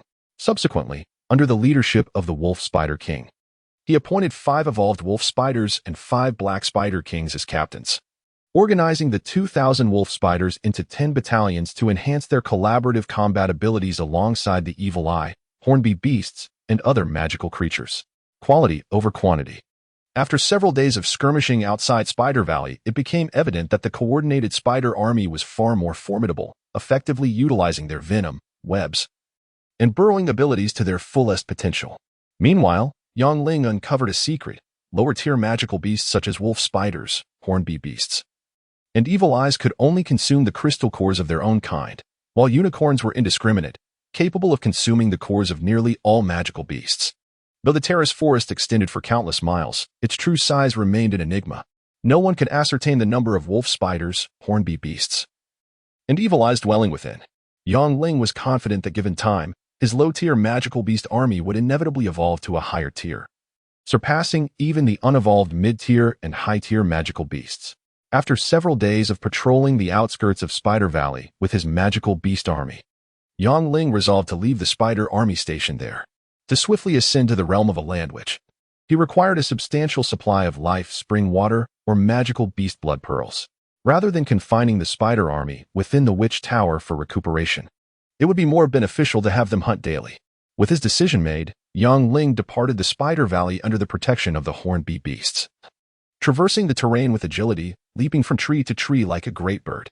During the hunt with his magical beast army, he had consumed substantial amounts of magical beast essence, feeling his witchcraft prowess ascend another level, perhaps with a little more effort. He could reach the realm of a mid-level spirit witch. Upon returning to the castle, Yongling instructed his loyal guard, Agusu, to summon the strategist, Good, to discuss expanding the patrol range. Once bitten by a snake, one is fearful of ropes for 10 years. Though the patrols might struggle against top-tier assassins or remnants of the Anka family, it was prudent to minimize the operational space of enemy spies to prevent them from easily discerning his movements. Understanding Yongling's intentions, Good fell into contemplation. While expanding the patrol range could effectively guard against assassins or the remnants of the Anka family, it would also impose limitations on the mercenaries and adventurers vying for dominance. However, the practical execution of this plan posed numerous challenges. My lord, enhancing the patrol range offers tremendous benefits. However, regarding funding, I fear. Good hesitated, recognizing the dual nature of expanding the patrol's scale and intensity. Without sufficient resources, all was mere talk. Though the Dwarven Armory and Night Bloom Tavern generated considerable income daily, the castle's existing staff of several hundred, coupled with various expenses and maintenance, left no surplus. Fortunately, the over 100 barbarian warriors only required food and shelter. Had they demanded wages like others, the castle would have long faced losses. Good, Vesson Town is rich in resources. Why don't we simply establish our own merchant caravan? We could specialize in trading ironware, fine wines, and timber, among other resources, Yongling proposed. The idea of forming a merchant caravan sparked Good's interest. But upon reflecting on the considerable distance and rugged mountain roads from Vesson Town to other human cities, his enthusiasm waned. My lord, while Vesson Town indeed has many treasures, its location is exceedingly remote, fraught with bandits along the way, incurring exorbitant transportation costs. It would be quite challenging to generate profit through trade in the short term. Indeed, selling ordinary products is laborious and ungratifying. But if we focus on trading magical beast crystal cores, the profits would be astronomical. Yang Ling replied, a knowing smile gracing his face as he observed Good's troubled expression. Trading magical beast crystal cores? After a moment of surprise, Good clapped his hands in approval. The primary reason so many mercenaries and adventurers flocked to Vessentown was their desire for the magical beast crystal cores found within the terrace forest. While a low-tier magical beast crystal core may not hold much value in Vessentown, transporting it to the imperial capitals of the Bantu Empire or Ross Empire would yield staggering prices. In comparison to mercenaries and adventurers, Yang Ling possessed a unique advantage. At the same price point, hunters would undoubtedly prefer selling to him over others. Furthermore, as the largest hunter himself, he could count on the collaboration of both the forest elves and the so-called mountain warriors, the barbarians. With his formidable army of magical beasts, he could anticipate substantial daily gains. Moreover, unlike the cumbersome transportation of iron, ore, and timber, trading crystal cores merely required a few swift horses or even a teleportation scroll, making it simple and convenient. The more Good contemplated this, the more exhilarated he became, envisioning a plethora of glimmering silver coins. That evening, a procession of fully armored knights emerged from the Vysen castle, instilling an unprecedented sense of security among the townsfolk wherever they patrolled. Even the reckless mercenaries and adventurers were compelled to temper their former bravado, for none wished to underestimate the formidable axes wielded by the barbarians. Nor did anyone desire to meet the same grim fate as the Windstorm mercenary group. After enhancing the knights' patrols, the law and order in Vysentown saw a marked improvement. However, Yang Ling remained vigilant. After all, the patrols could only intimidate common folk and posed little threat to elite assassins ranked on the heavenly list. The memory of the masked assassin's elusive movements and instantaneous magic sent shivers down Yang Ling's spine.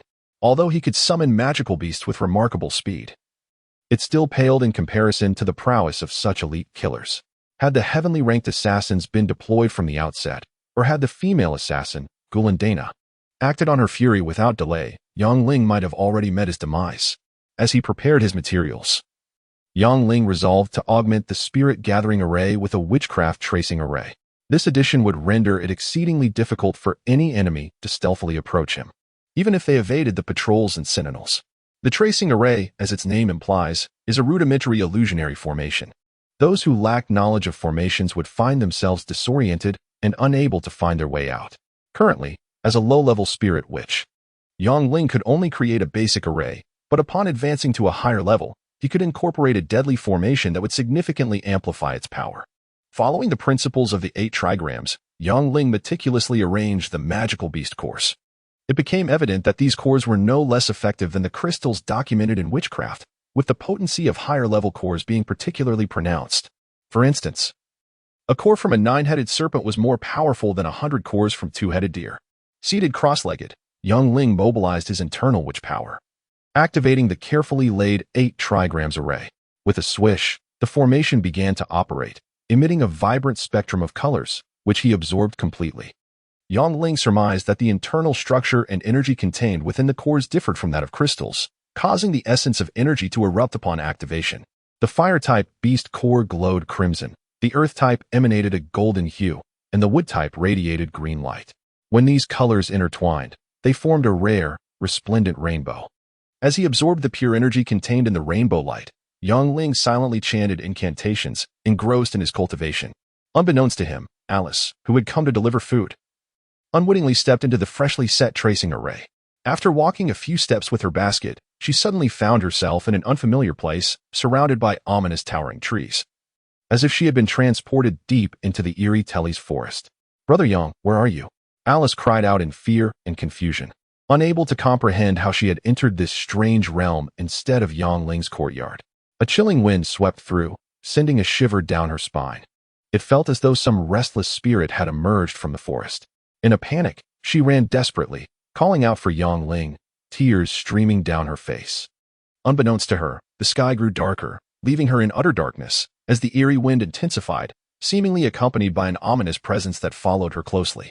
Remembering the many ghost stories about Vysen Castle, her heart pounded in terror as she stumbled over exposed tree roots, injuring herself in her frantic escape.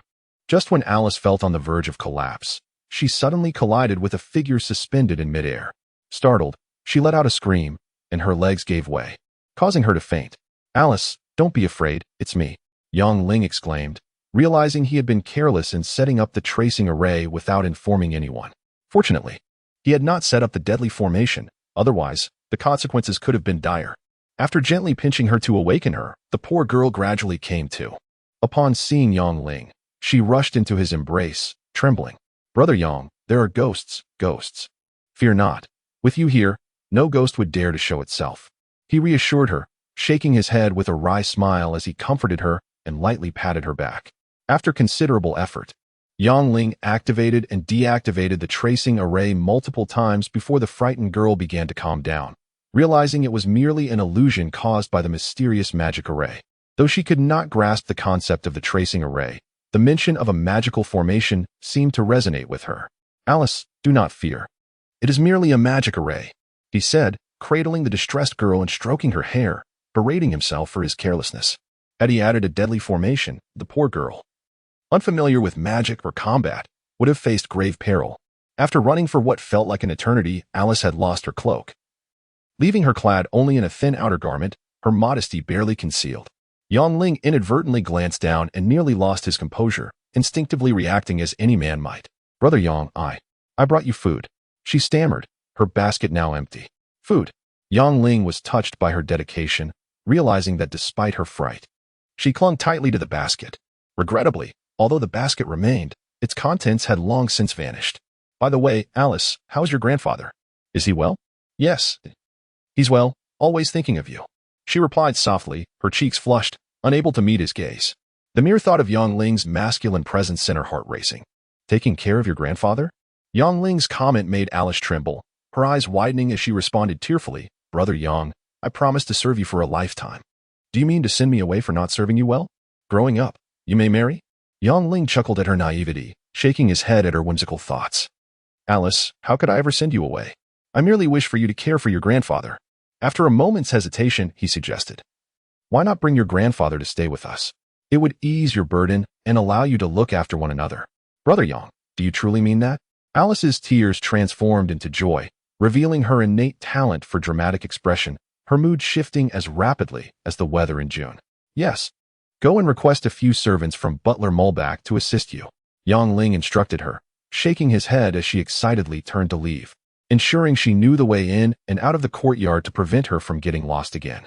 "In addition, I recommend a friend's book, The Sword Saint of Warcraft in Another World, which tells a captivating story of a Warcraft sword saint in a different realm. The narrative is quite remarkable." As for the steps to navigate the illusory formation, Yang Ling disclosed this knowledge only to Alice and Sophia, keeping it secret from anyone else, including his strategist. Good. After all, the illusory formation served as his last line of defense and the most dependable safeguard. The consequences of a top-tier assassin infiltrating him during his secluded cultivation would be unimaginable, despite the vigilant warriors patrolling day and night. The vastness of Vissen Castle rendered it impossible to monitor every corner meticulously. Yang Ling was acutely aware that under the current strength of the defense team, even a formidable swordsman or a powerful sorcerer could easily slip in, let alone a top-tier assassin. Furthermore, the Anka family had entrenched itself in Vissen Castle for many years, leaving him to ponder if they had excavated any secret passages. The last thing Yang Ling wished for was to be surprised in the dead of night by an intruder emerging from beneath his bed. However, with the illusory formation in place, he felt considerably more secure. Any foe who dared to tread within its boundaries would be ensnared by its illusions. While the patrols may not significantly deter elite adversaries, Yang Ling expanded their range across the entire town of Vissen merely to complicate matters for enemy spies, limiting their sources of intelligence and operational scope. He was not foolish enough to place his safety in the hands of low-ranking warriors. In this ruthless world, the only path to survival was to rapidly enhance his own strength. Upon reaching the rank of Spirit Witch, Yang Ling gained the ability to set up simple formations and to wield witch talismans for both offense and defense, far surpassing the Blood Witch, who could only tame beasts through their blood. Witch talismans, as the name implies, are crafted from various special materials such as vermilion, guanine soil, and essence blood, requiring a substantial expenditure of witchcraft energy. At that moment, Ling was unsure where to procure such peculiar items as vermilion and guanine soil in this unfamiliar world. So he resolved to utilize only the essence blood of magical beasts for his talismans. With the success of the spirit gathering formation and the illusory formation, perhaps talismans solely composed of magical beast essence blood could yield surprising results. After instructing Alice and Mulberch not to disturb him lightly, Ling began his secluded cultivation to create the talismans. Lacking vermilion and guanine soil, he opted entirely for magical beast essence blood, without quality rice paper. He substituted it with various beast hides, adapting to available resources. Holding a large brush made from windwolf fur, Ling gently dipped it into the well-mixed essence blood and proceeded to draw a palm thunder talisman on a piece of beast hide roughly the size of a handkerchief. The low-level palm thunder is among the simplest of witchcraft spells. Activating it with a touch of witchcraft energy would summon a clap of thunder upon being thrown. It was as convenient as a grenade. With the freshly dried palm thunder talisman in hand, Ling cautiously infused a trace of witchcraft energy into it. Soon, the bizarrely drawn beast hide emitted a mysterious wave and gradually began to glow. Sensing an unusual force coalescing in the air, Ling hurriedly tossed it onto a nearby small tree. With a resounding boom, the sound was rather terrifying, yet the tree, no thicker than a thumb, remained unscathed. Just thunder without rain, merely for show, he mused, pondering if this was nothing more than a deceptive tool. Which talismans are one-time use items, exploding into fragments upon activation, leaving Ling unable to analyze or salvage anything. With no choice, he set about drawing another one. The outcome was disheartening. While the last attempt had at least produced a sound, this time it merely emitted a weak noise, reminiscent of a bashful maideness quiet release. Undeterred, Ling attempted once more, but the results were even more dismal. The previous attempts had at least produced a sound, but this one yielded no reaction whatsoever. Regardless of how much witchcraft energy he infused, 3 trials, 3 disparate outcomes, prompted Ling to shake his head with a wry smile, reminiscent of his chemistry experiments in high school. Back then, under the guidance of a teacher, even a fool could complete structured experiments with ease. Measuring precise proportions of water and alcohol, the teacher had often prepared everything in advance, allowing students merely to flip a switch or strike a match, going through the motions. Now, however, there were no teachers, no all-encompassing internet, and he lacked even the necessary materials. Everything relied solely on his gradual exploration. After multiple failures, staring at a large basin of well-mixed magical beast essence blood, Ling shook his head once more. Such a volume of essence blood could yield hundreds of blood beads. Suddenly, an idea struck him as he observed the chaotic mixture of various magical beast essences. He felt he had grasped the key to success. Without delay, he retrieved a small vial of wind wolf essence blood and meticulously crafted a simple palm thunder talisman. After ensuring everything was correct, Ling gritted his teeth and infused a trace of witchcraft energy. In an instant, the beast hide radiated a dazzling silver light, and upon being cast, it summoned a thunderous clap that obliterated the small tree into splinters. Ecstatic, Ling pressed on, crafting successive palm thunder, sky cannon, and dolphin sound talismans, all achieving flawless success. By comparing various magical beast essences, Ling discovered a general rule: the higher the quality of the beast, the greater the power of the resultant talisman. Nonetheless, certain essences yielded unexpected benefits when used for specific talismans. For instance, while the palm thunder made from wind wolf essence could only sever a tree of barrel-like thickness, the same talisman crafted from the essence of a 2-headed deer could completely destroy an identically sized tree. Similarly, the dolphin sound made from the essence of a devouring rat could merely induce dizziness. Yet the same sound crafted from cuckoo essence could directly assault a person's soul with powerful sound waves, nearly rendering passing barbarians into imbeciles. Having grasped the nuances of talisman crafting, Ling devoted himself tirelessly to producing various talismans, until he ascended to the rank of Earthwitch. These talismans would be his treasures for both offense and self-preservation. When fatigue set in, he would meditate to recuperate. When his witchcraft energy waned, he would consume magical beast blood beads or absorb the natural energies in the courtyard. After 5 days of seclusion, he successfully crafted 500 assorted talismans. Depleting the magical beast essence blood he had acquired for several thousand purple crystal coins. A single talisman costing 10 purple crystal coins? After a rough calculation, Ling shook his head. For an average person, such expenditure would be untenable. Fortunately, after discovering the Anka family's treasure trove accumulated over generations, he not only unearthed numerous artworks and magical beast cores, but also found an abundance of crystal coins. There was no doubt he could finance the crafting of tens of thousands of talismans without issue. Simultaneously, through the obelisk within the witch tower, Yongling comprehended that the blood which was merely a precursor to practicing witchcraft, while the spirit which was only the threshold of cultivation. Only upon reaching the Earth Witch realm and condensing the Witch Dan would he truly embark on the path of profound cultivation. Although the Palm Thunder and Dolphin Sound talismans were potent, they were still considered low-level compared to the arcane mysteries of witchcraft. Only upon breaking through to the Earth Witch realm and condensing the Witch Dan could he forge intermediate and advanced talismans and gradually delve into other mysterious and formidable witchcrafts. The Witch Dan? Yongling brimmed with anticipation for the future. With the assistance of forest elves and barbarians, along with the multitude of hunters and mercenaries flocking to trade, coupled with the spider army he had left hunting in the Trellis forest, he was confident he would amass a considerable amount of magical beast essence blood.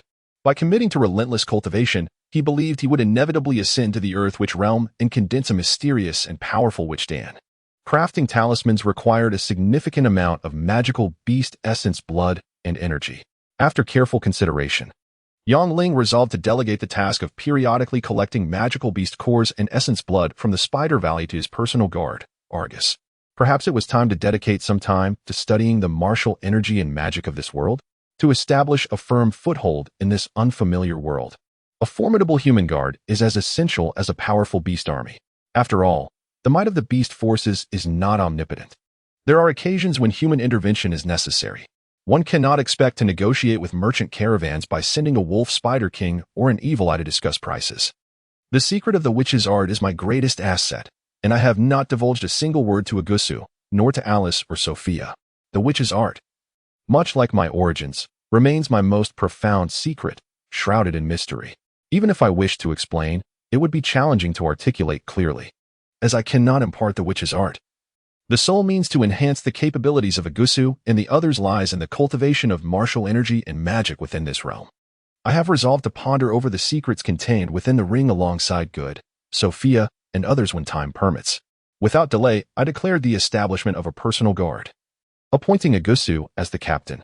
For confidentiality, the remaining 10 guards were meticulously selected from among the barbarians. Compared to ordinary human warriors, I have greater faith in the bloodthirsty and ferocious barbarians. Once preparations were complete, I led the personal guard toward the Spider Valley under the guise of a hunting expedition. As we moved further away from the edge of the terrace forest, Agusu and the others grew increasingly anxious, while I remained unperturbed. Perhaps it would be prudent to tame a few flying magical beasts for Agusu and his companions to ride? Despite being known as mountain warriors, both the barbarians and Agusu, the captain, maintained a decent pace. However, to my eyes, their speed was barely faster than that of a snail. After nearly a day's relentless travel, when I continued onward without deviation, Agusu promptly cautioned me. A single spider is not fearsome, but in the presence of thousands, even a skilled swordsman would be compelled to take a detour. Fear not. Tonight we shall feast on roasted spiders, I remarked with a mysterious smile, observing the tension in Agusu and the barbarians. Roasted spiders? Agusu and his companions nearly turned to stone. They had heard of roasted wild boar and roasted falcons, but never had they come across anyone roasting spider meat. Setting aside the question of whether we could catch any, the toxicity of the spiders raised doubts about their edibility. My lord, can spider meat even be consumed? After a moment's hesitation, Agusu delicately suggested. He understood my profound abilities. Perhaps capturing a few spiders in the Spider Valley would not pose any problems. But could the vile, toxic creatures truly be eaten? Of course. Roasted, steamed, or boiled, there are countless ways to prepare them, and they are undoubtedly a delicacy sought after even in the distant desert lands. Initially, I had merely made a jest, but seeing the alarmed expressions on Agusu and the barbarians, I decided to speak with conviction. As I spoke, riding my unicorn with purposeful strides, Agusu had no choice but to urge his warriors to keep pace. Upon nearing the entrance of the Spider Valley, the eerie silence reassured them, as it lacked the anticipated swarm of spiders. However, upon my whistle, a tide of spiders, large and small, surged forth. Protect my lord, quickly. Agusu's scalp prickled at the sight of the dense swarm, particularly the spider king the size of a calf. Drawing his sharp longsword, He commanded his fellow barbarians to form a protective circle around me. Haha, do not be alarmed. These are my spider soldiers. I paused dramatically before dismounting my unicorn. They're your comrades on the battlefield, and you will become well acquainted with these spider soldiers from now on. My lord spider soldiers? Agusu marveled at the sheer number of wolf spiders, realizing the terror of an ancient summoner. Meanwhile, the accompanying barbarians exchanged glances, silently grateful that their tribe had not clashed with me. Otherwise, the consequences of commanding a flood of spiders would have been dire. At my gesture, the Spider King raised its furry claws, greeting each warrior with a unique touch, causing Agusu and the others to shudder while simultaneously assuring them that these spiders indeed operated under my control. After resting for 2 hours in the Spider Valley, we returned triumphantly with over 30 low-level beast cores and more than 100 vials of beast blood. Most of the corpses were left for the spider army as a reward. With a steady supply of cores and beast blood, I crafted numerous witch talismans, accelerating my cultivation at an impressive rate. Meanwhile, Sophia was busily engaged, managing communications between me and the elven tribe, overseeing operations at the Nightshade Tavern, and even the winery. Yet, the ability to alleviate my burdens made all her toil worthwhile, her spirit as carefree as a blissful cuckoo. Delightful fragrance. Have you brought me a fragrant beauty? I pretended to take a deep breath near Sophia. Growing up in the forest and living off various plants, the elven maiden exuded a faint, refreshing scent. Flushed with embarrassment at my compliment, Sophia felt a sweetness that surpassed even the taste of honey. Brother Young, look at this. As she spoke, she carefully unveiled a small sapling from a flower basket. This is the only life sapling our tribe has successfully nurtured in recent years. Grandfather said it is a gift for you, so please take good care of it. Through Sophia's explanation, I understood that this sapling was the elven tribe's most treasured possession, taking decades to cultivate even one. It could evolve from a life tree to a war ancient tree, and eventually to a wisdom ancient tree and wind ancient tree. Once advanced, it could not only protect the forest tribe but also secrete life spring water, the very source of the forest elves' power. After planting the life sapling in the northeast corner of the courtyard, Sophia said, generally, it takes about 1,000 years for the life sapling to evolve into a wisdom ancient tree, at which point it will yield a few drops of life spring water daily. 1,000 years? At her words, I nearly fainted. What does 1,000 years mean? By the time this sapling produces life spring water, I would likely have turned to dust. Lease, I have no hope in this lifetime. Perhaps my great-grandchildren might see a glimmer of hope. I shook my head and chuckled at the seemingly useless life sapling. Now, I finally comprehended why life spring water was so rare and why even the elven tribe revered it as their very lifeblood. For ordinary individuals, it takes at least 1,000 years, which explains why many small elven tribes lack access to life spring water. Observing my despondent expression, Sophia continued. But a couple of days ago, Grandfather discovered a shortcut while perusing ancient elven texts. A shortcut? My interest piqued, for life spring water has numerous marvelous uses. Not only can it enhance cultivation speed, but it can also promote the evolution of magical beasts and neutralize the Anka family's secret concoction, the red tincture. If we could swiftly acquire a substantial amount of life spring water, it would undoubtedly yield immense benefits. Cautiously surveying our surroundings, Sophia delicately produced a thin piece of parchment from her robe. Upon closer inspection, I noticed it was filled with densely packed characters. At first glance, it resembled ancient Chinese oracle bone script, yet upon closer scrutiny, it seemed different. Brother Yang, Grandfather said this is the spirit communication technique practiced by the ancient tree herders. Upon mastering this knowledge, one could communicate with all plants, summon the ancient wooden warriors, and accelerate their growth. It is imperative that you keep this secret well hidden. After thoroughly ensuring that no one was around, Sophia patiently instructed Yang Ling in deciphering the ancient elven language inscribed on the parchment. According to the records, in ancient times, the tree shepherds and forest elves shared a close bond, both utilizing this ancient tongue. Although few can understand it in this era, caution is advised. After pondering for a while, Yang Ling, though initially perplexed about how to cultivate this knowledge, sensed that it was not the conventional magic of this world, but rather an extraordinary cultivation mantra, unlike witchcraft, which relies on absorbing the ethereal energies of heaven and earth. This esoteric summoning technique seemed to draw upon the life energy inherent in nature's flora. Strangely, the pathways of energy flow bore a striking resemblance to witchcraft, suggesting a potential connection between the two. Could this be a unique form of witchcraft? After silently reciting the mysterious summoning mantra several times, an idea sparked within Yangling. The tree shepherds could summon numerous wooden warriors, and he too could tame sentient ancient trees with his blood. Perhaps the tree shepherds of antiquity were the sorcerers of this world, hence the similarities. Could it be that his inexplicable arrival in this realm was somehow linked to the tree shepherds of ancient times? Yangling was ensnared in confusion, while Sophia, noticing his swift memorization of the mantra, felt a pang of envy. The ancient elven language, with its melodic cadence, proved too challenging for even the most adept forest elves to master in less than a fortnight. Brother Yang, my grandfather speaks highly of this spell's profound mysteries. It may greatly benefit you, so do take time to ponder it. Observing Yangling deep in thought, Sophia felt a twinge of embarrassment. She understood that her grandfather had entrusted the enigmatic parchment to Yangling not only in hopes of enhancing his power, but also for her own selfish motives.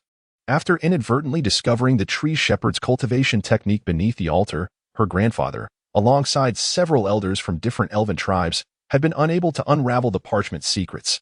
Although they recognized each character, none could evoke any response from the spell. In desperation, they placed their hopes on Yangling. Legend has it that during ancient times, the bond between the tree shepherds and elves was profound. Even if Yangling could not decipher it, perhaps his lineage held the key to unraveling its mysteries. If Yangling could achieve a breakthrough and significantly enhance his strength, the elves would undoubtedly benefit as well. At the very least, he could assist in summoning a few formidable wooden warriors. Please convey my gratitude to the elder. Yangling tucked the mysterious parchment away, despite Sophia's attempts at concealment. He keenly sensed that there might be more to the story. Nevertheless, he trusted that the elder harbored no ill intentions at most. They simply wished to gain additional advantages from him. After all, in the elder's eyes, he was affiliated with a powerful ancient summoner family. Gaining their support would undoubtedly be immensely beneficial to the forest elves. What a misunderstanding this was. Yangling realized that whether among elves, barbarians, mercenaries, or ordinary townsfolk, he was perceived as affluent, hailing from a formidable family. However, since this perception worked to his advantage, he chose not to clarify matters. After all, this misunderstanding could yield unexpected benefits, and it would be foolish to forego such opportunities. As he munched on some crisp pine nuts, the hour grew late. Prompting Sophia to take her leave hastily, there were many matters to address at the Night Bloom Tavern. According to their arrangement, for every barrel of rum sold, the elven tribe would receive half the profits. Over the past few days, the tribe's living conditions and weaponry had significantly improved, much to her grandfather's delight. Brother Yang, I will come to see you again tomorrow, Sophia said with reluctance, wishing to say more. But the mischievous smile on Yangling's face reminded her of the previous awkward encounter in the bathing room. With a playful glare, she turned and walked away. After watching the enchanting elven maiden depart, Yangling continued to study the remaining witch symbols. By the time he stepped outside for some fresh air, the night sky was adorned with countless stars, enveloped in tranquil silence. Just as he prepared to sit cross-legged and practice his witchcraft, a faint green glow in the corner caught his attention. Approaching, he discovered that a sapling, merely as long as chopsticks, had grown to knee height, exhibiting remarkable growth. Moreover, the ambient ethereal energy around the sapling was denser than that at the center of the courtyard, suggesting that the sapling itself was drawing in the surrounding energies. A growth rate akin to a rocket? Intrigued, Yangling seated himself beside the sapling and, almost instinctively, began to recite the mysterious summoning mantra. Soon, the surrounding trees emitted wisps of vibrant life energy, which, upon absorption, intertwined with his innate witch power, following an intricate path of circulation. Meanwhile, under the influence of the summoning spell, the trees fervently absorbed the abundant ethereal energies within the gathering array. Thus, the trees absorbed the immense energies of heaven and earth while Yangling drew upon the life energy emanating from them, creating a symbiotic relationship. From a distance, the trees in the courtyard appeared to sway without any wind, even catching the attention of numerous mercenaries stationed at the edge of the Terulas forest, who felt a surge of magical power coalesce above the Vissen castle. Even with his eyes closed, Yangling could distinctly sense the slightest movements within a dozen steps around him. The trees, their roots, and even the ubiquitous grasses seemed to transform into his eyes and appendages. In pursuit of the life-giving spring water, a shortcut dawned on him. Casting a glance at Sophia's delicate face, Yangling smiled mysteriously. Noticing Yangling's lingering gaze upon her figure, Sophia blushed and playfully retorted, "What are you staring at? Be careful, or your eyes might pop out. Now, Tell me, what is the shortcut? Ordinary saplings require a millennium to mature, so the speed of growth was indeed astonishing. Sophia was bewildered as to how Yang Ling intended to enhance the sapling's growth rate exponentially. Grabbing a piece of sweet pine cake from Sophia's basket, Yang Ling devoured it voraciously, feigning exasperation as he declared, "Alas, to hasten the acquisition of life-giving spring water, I spent all night pulling up the sapling's trunk. After toiling for hours, I finally managed to stretch it several times longer, exhausting myself. Pulling the trunk directly?" Sophia pretended to leave, but Yang Ling swiftly grasped her wrist.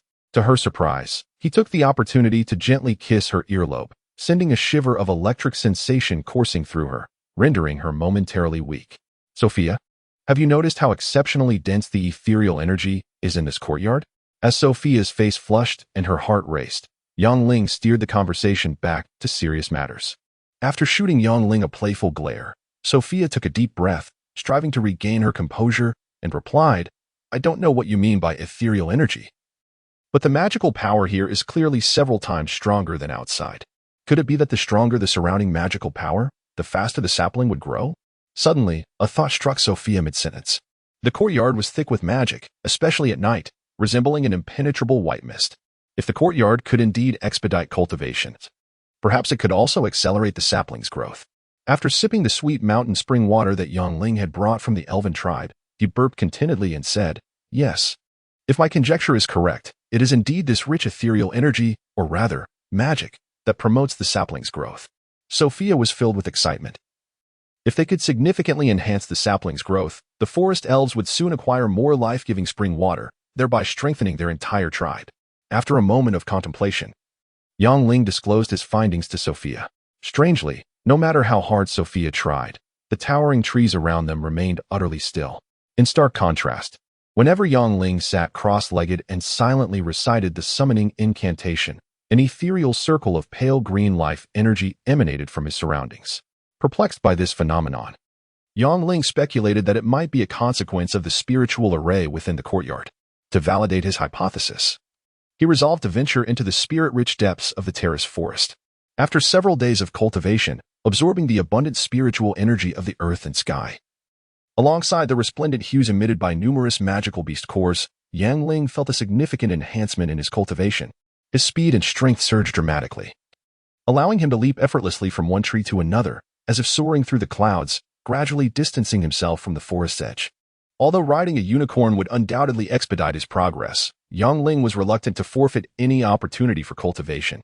Since narrowly escaping death at the hands of an assassin from the heavenly rankings, he had come to understand that the only true path to survival lay in strengthening his own capabilities. Otherwise, even if he possessed a multitude of magical beasts, should he falter before summoning them to aid him, he would likely perish. The terrace forest in the early morning was shrouded in a persistent, thick mist. Learning from the previous ambush by the female assassin, Gulandana, Yang Ling proceeded with caution, summoning over 2,000 horned wasps and dividing them into 5 squads. One squad remained close to protect him, while the other 4 patrolled the area within a radius of 200 steps, vigilant for any sign of disturbance. After several hours, Yang Ling arrived at a secluded lake, surrounded by ancient trees, lush greenery, and a concentration of immense spiritual energy. For the sake of safety, he established a simple evasion array near a towering tree, summoned the Evil Eye, the Withered Wood Warriors, and the Unicorn, directing his magical beast army into formation with utmost vigilance to prevent any sudden attacks during his cultivation. Only after confirming that no high-level magical beasts were nearby did he settle cross-legged atop the treetops. Even though the spiritual energy in the depths of the terrace forest was more potent and his strength had vastly improved, Yang Ling remained cautious.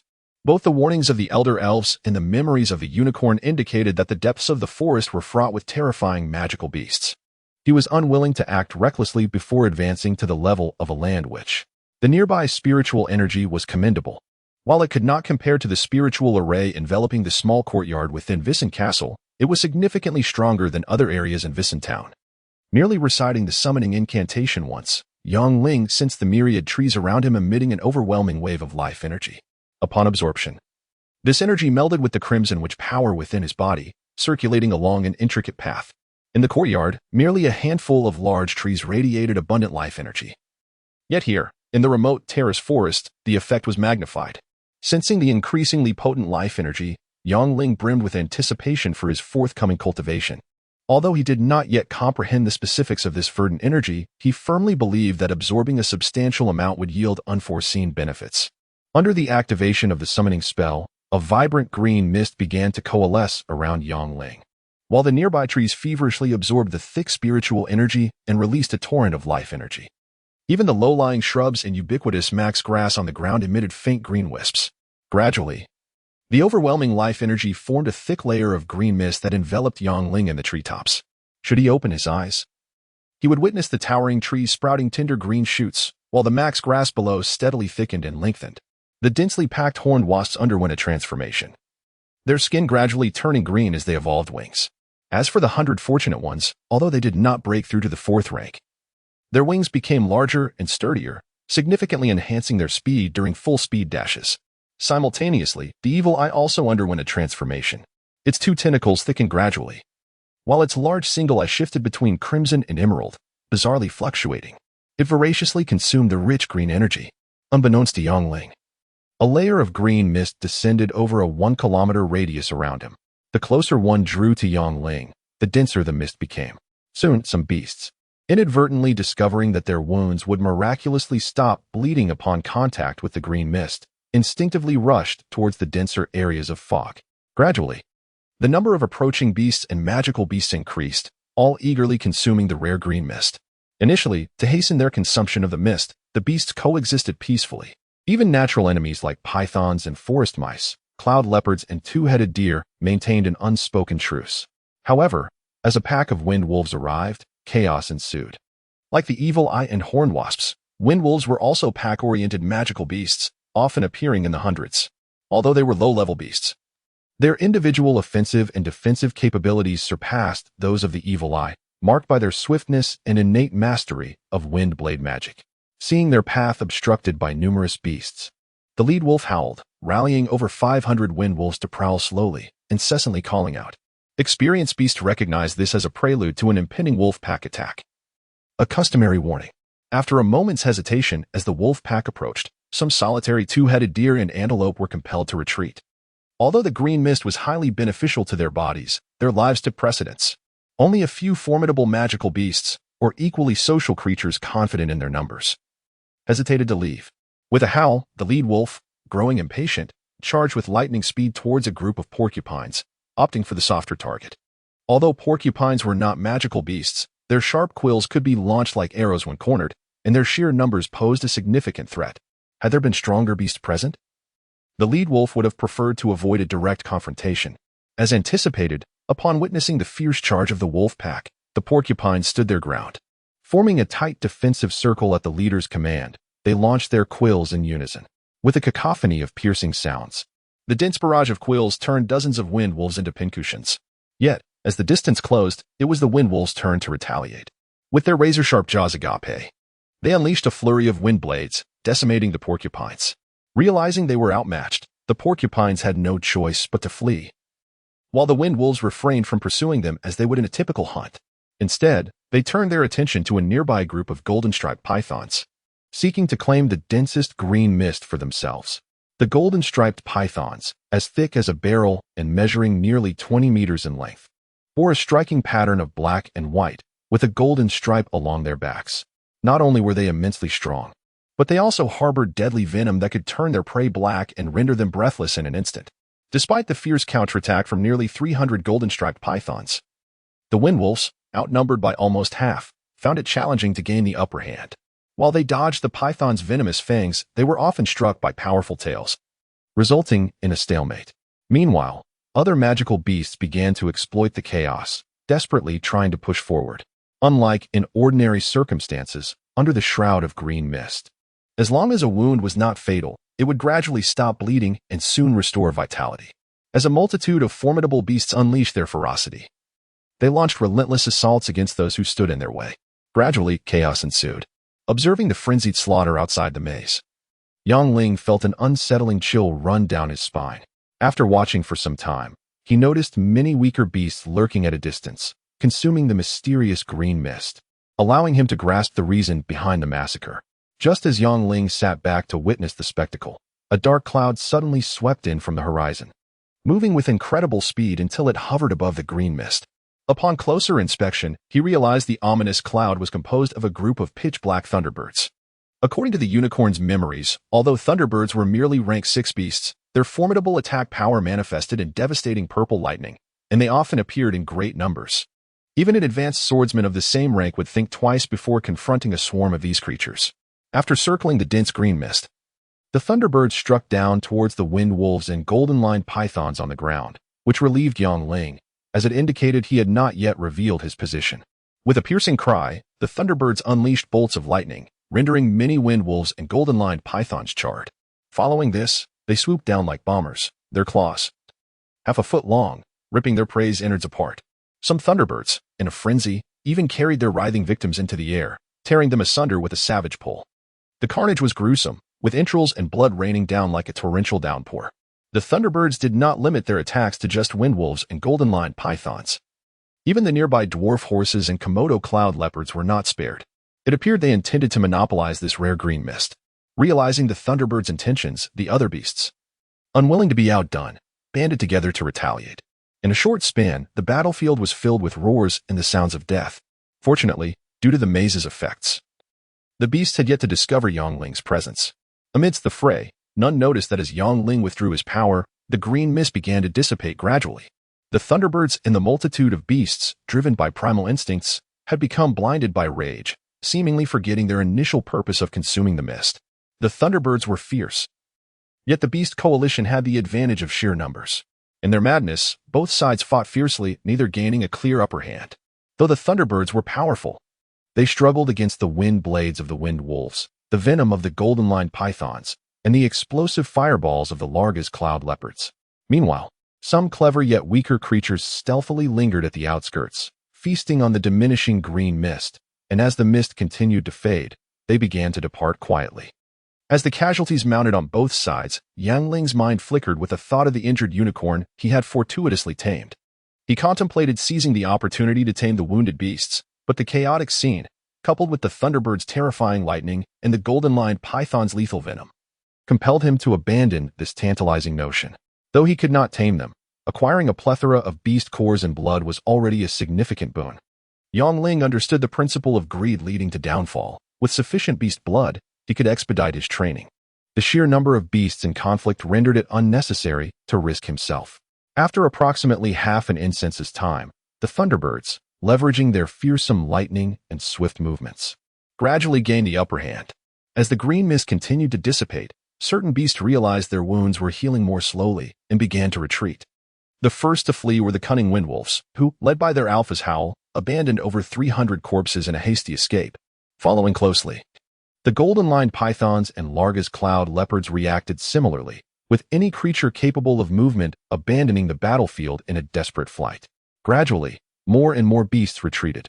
Faced with the panicked retreat of the beasts, the thunderbirds ceased their pursuit, having suffered significant losses themselves.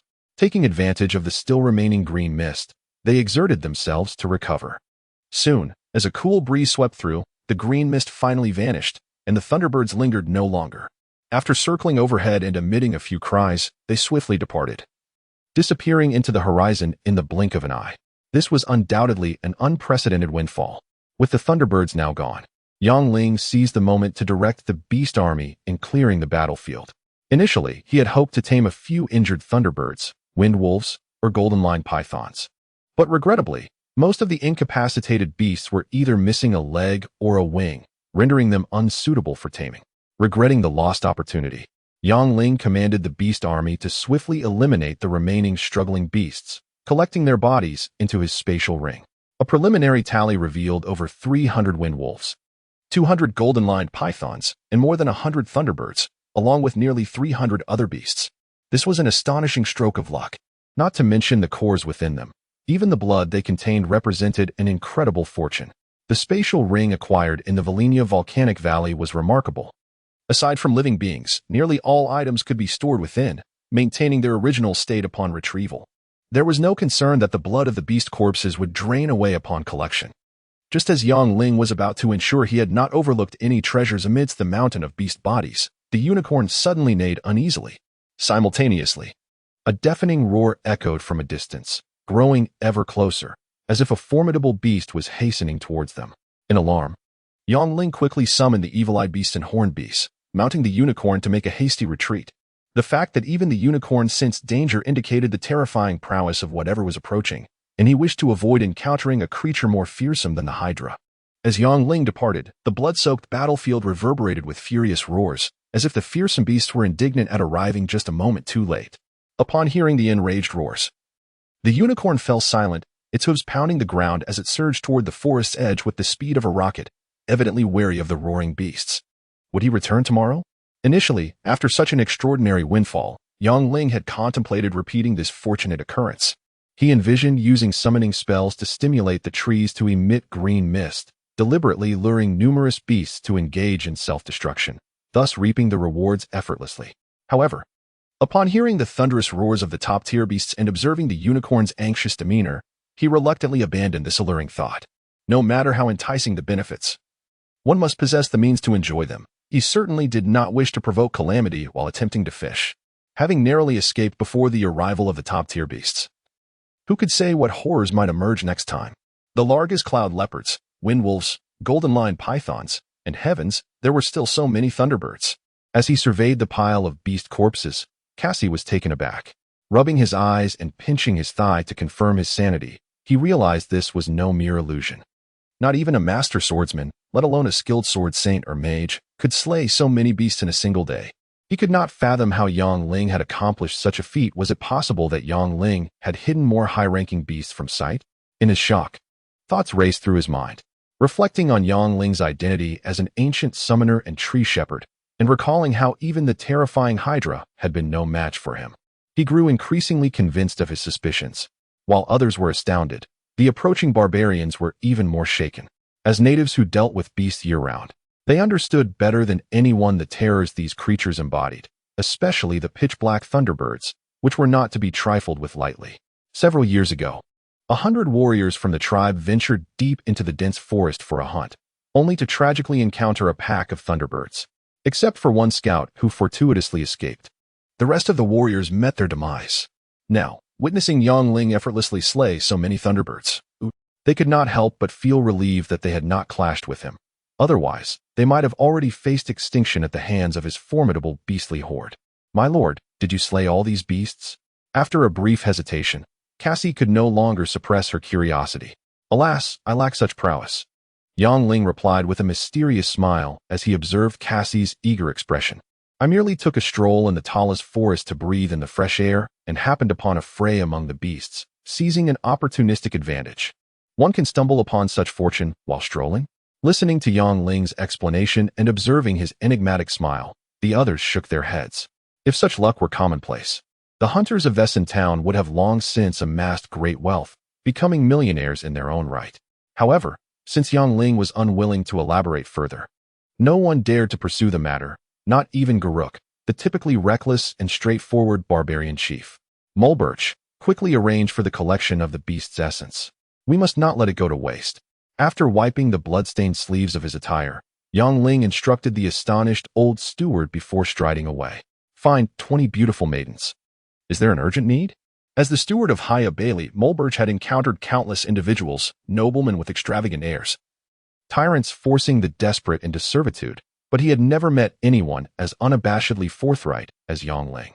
While others discreetly sought lovers or foraged for wildflowers, Yongling boldly declared his intentions before a throng of guards and servants. I understand. The taverns and breweries are overwhelmed. We need to bolster the staff." Mulberch quickly found a pretext, hoping to mitigate the negative impact of Yongling's bluntness before the assembled underlings, specifically catering to individuals in custom garments with slits near the thighs. The old steward was once again rendered speechless. While he endeavored to alleviate potential repercussions, Yongling had directly stated his intentions. Here is a recommendation for a friend's book, The Rebirth of the Deified, book number 1016179. A salesman who worked for just one day is suddenly struck by an ancient bell and transmigrates into Neza during the era of deification. To see how the situation will unfold, an excellent piece of fantasy, though a tad brief, it can be savored slowly, haha. Seated cross-legged in the courtyard, Yongling felt the vitality within him coalesce into a more potent force. If previously it had been merely a single green vine, it now surged like a mighty river, merging seamlessly with the crimson sorcery within him. Self-healing life energy, recalling the peculiar behavior of the beasts in the forest and their rapidly healing wounds. Yangling felt a stir of curiosity as he made a small incision on his right hand. Indeed, the wound quickly ceased bleeding and healed with remarkable rapidity. Elated, Yangling began to appreciate the uniqueness of this life energy. After merely a brief session of cultivation, he sensed the flow of his sorcery quicken, allowing him to absorb the spiritual essence from the courtyard with unprecedented ease. Simultaneously, he could navigate the enigmatic space of the sorcery tower with newfound fluidity, as if his mental acuity had received a considerable enhancement. Within the mysterious confines of the sorcery tower, numerous withered warriors had transformed into towering trees, while the sinister-eyed creatures gorged themselves on the white mist emanating from the tower. Before long, a vast expanse of grassland materialized within the tower's realm, where snow-white unicorns and their young frolicked joyfully. Upon noticing Yangling's presence, a small unicorn galloped over like a gust of wind, having become particularly attached to him since he tamed it with a drop of blood. After riding the unicorn for a few laps across the expansive meadow, Yangling sensed that the entire space had expanded considerably. It subtly felt as though this transformation was intrinsically linked to the vigor of the green life energy within him. The stronger this green vitality became, the swifter his cultivation of the sorcery techniques proceeded. With the deepening of his sorcery, the marvelous space of the tower also expanded correspondingly. My lord, my lord. Just as Yangling was about to delve deeper into the mysteries of the sorcery tower, he heard a faint calling.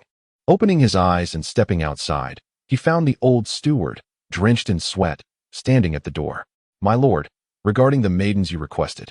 Mulberch hesitated. Oh, what is it? Could you not find them? Wiping the sweat from his brow, Mulberch replied nervously, No, my lord, it's not that we cannot find them, but rather that there are so many that they nearly overwhelm the city gates. They're overwhelming the city gates? It turned out that upon hearing of Yangling's desire for beautiful maidens to serve him, the residents of Vesson Town erupted in excitement. With Yangling's wealth and influence, coupled with his handsome demeanor, he had long been the object of admiration for many young women. For them, serving as a personal attendant or even as an unofficial lover was an enticing prospect, especially considering Yangling was still unmarried. A personal maid might well transition into a genuine beloved in the future. The eligible bachelor, the diamond bachelor, in the eyes of the townsfolk, marrying off their daughters to Yangling was akin to climbing a great tree and securing a treasure trove. Not to mention, the dowry alone could sustain them for a lifetime, prompting many to bring their daughters forth for Yangling's selection. My lord, perhaps.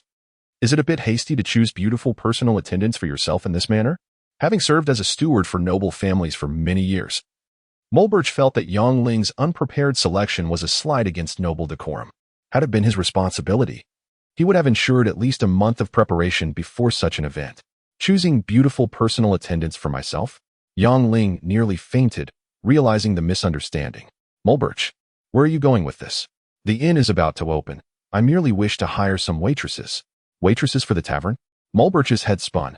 This misunderstanding was utterly unexpected. He had not anticipated that Yangling's public declaration of seeking beautiful maidens was merely for the hiring of staff for the soon-to-open inn. My lord, what about the townsfolk outside? Mulberch gulped nervously at the thought of the eager crowd. You handle that. Once you've found suitable candidates, come find me tonight. As the saying goes, the power of the masses is formidable, and Yangling did not wish to be drowned in the townsfolk's fervor.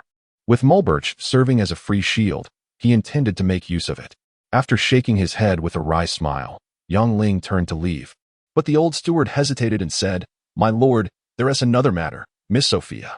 Oh, what about Sophia? Miss Sophia had hurried over from the elven tribe early in the morning, having heard that you were selecting. She ran out in tears. This misunderstanding had escalated dramatically, leaving Mulberch feeling dizzy. He continued, worried for her safety, I dispatched Cassie and the guards to pursue her, but until now, there has been no news, only a note found on a griffin. The note left by Sophia was simple, containing just a few elegant characters. Yangling, I hate you. This foolish girl. Yangling summoned his unicorn and mounted it. Mulberch swiftly mobilized everyone to find Sophia. Gazing at the setting sun dipping below the horizon, Yangling furrowed his brow. At dusk, the beasts in the tallest forest became most active. Even a great swordsman would hesitate to venture alone at this hour. Given Sophia's frail constitution, she would undoubtedly face dire peril if she encountered fierce beasts. Without the griffin for transportation, Sophia's stamina would undoubtedly prevent her from venturing far into the forest. Thus, Yongling rode his unicorn directly towards the outskirts of the forest near Wason Town. However, after several turns, he failed to find any trace of Sophia and instead encountered a few suspicious, thief-like individuals. Brave warriors. Have any of you seen an elven maiden pass through here? With no leads in sight, Yongling had no choice but to inquire of the dubious characters before him. Perhaps, even a blind cat might stumble upon a dead mouse. "Oh, it's Lord Yang," exclaimed a pale young man, who quickly regained his composure after being startled by Yongling's sudden appearance. "I am Akusu, cousin of Agus. What a coincidence." Yongling managed a strained smile and continued. "Akusu, have you seen an elven maiden pass by?" "Let me think." Akusu pondered for a moment, then replied, "This afternoon, while I was napping under a large tree, I heard a woman scream. I went over and saw a beautiful, pointy-eared elf climbing out of a pit, crying as she ran into the forest, leaving behind her handkerchief without noticing. Could she be the one you seek?" Taking the handkerchief from Akusu, Yongling gently inhaled its scent, which bore the faint, distinctive fragrance of Sophia. Unexpectedly, his blind luck had indeed led him to a dead mouse. "Akusu, take your companions to find my steward. He will reward you for your efforts. Now go." After giving brief instructions, Yongling hastily departed on his unicorn, now armed with a specific direction to pursue Sophia. He also felt it prudent to reward these ne'er-do-wells with a few crystal coins as a token of gratitude. Though these individuals were often up to no good, they possessed invaluable local knowledge that might prove useful in the future. After circling on his unicorn for a while, Yongling grew increasingly anxious as darkness enveloped the forest and Sophia remained elusive. Given her stamina, she could not have traveled far had she encountered a beast. "Sophia, Sophia." In his desperation, Yongling galloped through the woods, calling out loudly as he searched. Yet, apart from the roars of ferocious beasts, he found no sign of Sophia, only attracting the curiosity of a few porcupines. Damn it, seeking death. Furious at the porcupines blocking his path, Yongling retaliated with several Palm Thunder talismans, obliterating the ravenous creatures into a puddle of mush. Although he easily dealt with the obstruction, he summoned all his beastly companions for protection. Wary of unforeseen dangers, most magical beasts kept their distance upon sensing the unicorn's formidable aura, but caution was prudent. A deerskin shoe? While navigating through a lush fir grove, Yongling spotted a delicate deerskin shoe not far off. If not for the pink ribbon tied to it, he might not have noticed it at all. Picking it up, he discerned the unmistakable faint fragrance of Sophia. Furthermore, it still retained a hint of warmth, suggesting it had recently adorned her foot. This foolish girl must have just passed. After carefully examining the traces on the ground, Yongling swiftly pursued the northeast direction on his unicorn. Though the stars twinkled above and the moonlight was strong, the dense foliage rendered the forest nearly pitch dark. Fortunately, having advanced to the spirit which level greatly enhanced Yongling's vision, and with the unicorn's speed, he was able to navigate where an ordinary person would struggle to even walk amidst the thorns. Following various footprints and broken branches, Yongling pressed onward, confident that Sophia could not have gone far under such conditions. Indeed, before long, he caught a faint whiff of the very scent that belonged to Sophia. Upon advancing to the spirit witch level, not only had Yongling's magical power and vision improved, but his sense of smell had also reached unprecedented heights. Previously, he could only distinguish between red and white wines. Now, he could identify the vintage of any wine merely by its scent. Could it be that Sophia? Alarmed, Yongling tightened his grip on the unicorn's belly and charged forward recklessly. Given Sophia's frail strength, the consequences of encountering a famished beast would be dire. A howl echoed through the air, and upon rushing forward, Yongling gasped in shock. Hundreds of ravenous windwolves were attacking a small hillside, howling as they relentlessly surged forward. On the hillside stood only 3 figures. One rode a tall steed, while the other 2 held staffs, intoning spells and unleashing various magic. Their combined efforts kept the windwolves at bay, thwarting their attempts to ascend. Sophia, Sophia. Spotting the familiar figure of Sophia on the hillside, Yongling sighed in relief, calling out as he rushed forward. Yongling. Exhausted, Sophia threw herself at him without hesitation, embracing him tightly as he dismounted from the unicorn. After fending off a wave of wolf attacks, a knight wielding a dark iron spear grumbled, "Humph. Even if you too wish to be affectionate in public, you should first repel the wolves." Affectionate in public? Sophia blushed deeply at the knight's teasing. while Yongling snorted and quickly summoned his magical beasts. The evil eyes would take the offensive, while the withered wood warriors and horned beasts would defend. The unicorn providing support, their formidable numbers blocking the hillside completely. The rain of light projectiles from the evil eyes rained down upon the forward wolves, obliterating them in an instant. Although the evil eyes had not leveled up since the forest mutation, their attack speed and accuracy had significantly improved. Additionally, their magical power had deepened, allowing them to unleash nearly 50 rounds of projectiles in one go, further amplifying their destructive capabilities. The true threat of the wind wolves lay in their lightning-fast speed, sharp teeth, and wind blades. Yet, against the distant evil eyes, their abilities were rendered useless. With no option but to charge forward to close the distance, they found themselves thwarted by Yongling's army of magical beasts. Unable to cross the short span that felt like an insurmountable chasm, under Yongling's command, the evil eyes targeted the mid to long-range windwolves, while the horned beasts and withered wood warriors dealt with the relentless attackers. With their evolved horned wings, over 2,000 horned beasts soared like high-speed fighter jets, launching unexpected venomous stings or swarming to tear apart approaching wolves. The wolves' thick, tough hides had previously shielded them from devastating blows. But under the concentrated assault of the evolved evil eyes and horned beasts, their once impenetrable defenses crumbled like fragile tissue paper. If the attacks from the evil eyes and horned beasts were astonishing, the withered wood warriors were truly awe-inspiring. Human-shaped weapons? The sheer shock was overwhelming. Witnessing the formidable army of magical beasts under Yongling's command and their terrifying offensive power left even the seasoned temple knights, Cruz, and the masked mage, Michelle, utterly astounded. In the face of the ravenous wind wolves, they might have had strategies to fend them off, but none could match Yongling's ease and ferocity. A massacre, an unequivocal slaughter. As they beheld the formidable assaults of the evil eye, the horned beasts, and the withered wood warriors, and glanced at the disarrayed wind wolves, Sophia and the temple knight Cruz stopped their attacks in unison. It was evident to them that this pack of wind wolves had encountered an insurmountable obstacle, a colossal one at that. After several futile charges, witnessing not only their inability to advance, but also their grievous losses, the lead wolf let out a long howl, signaling the pack to retreat in haste. However, unbeknownst to them, a nightmare awaited as Yongling issued a command, prompting a relentless pursuit by the bloodthirsty magical beasts. Though the evil eye moved sluggishly and played a minimal role in the chase, the swift horned beast became the windwolf's bane. No matter how fast they ran or where they sought refuge, they could not evade the relentless onslaught of the horned beasts. In this bloody hunt, the unicorns exhibited their lightning speed, unpredictable stingers, and razor-sharp fangs to devastating effect. The horned beasts achieved remarkable success, yet the withered wood warriors proved even more terrifying.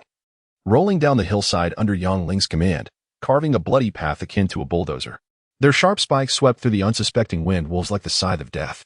Witnessing the savage attacks of the magical beasts, neither Knight Cruz nor the masked sorceress Michelle could utter a word. Though they had witnessed numerous large-scale cavalry battles, they had never encountered such brutality and fearsome power from a host of magical creatures. Who could this individual be, and from which family of the continent did he hail? As she regarded Yongling from a distance, Michelle was engulfed in confusion. She had never seen a summoner capable of calling forth such a multitude of magical beasts, nor had she witnessed such formidable evil eyes and horned beasts. In the trellis forest, these lowly magical beasts were ubiquitous and easily vanquished. She could hardly fathom that under Yongling's command, they exhibited such terrifying offensive capabilities. Could he be a scion of the enigmatic Baklu or sparkle ancient families? Recalling her mentor's teachings before her departure, Michelle felt a stirring in her heart, remembering some lesser-known yet immensely powerful old families. Only they could possess such mysterious abilities.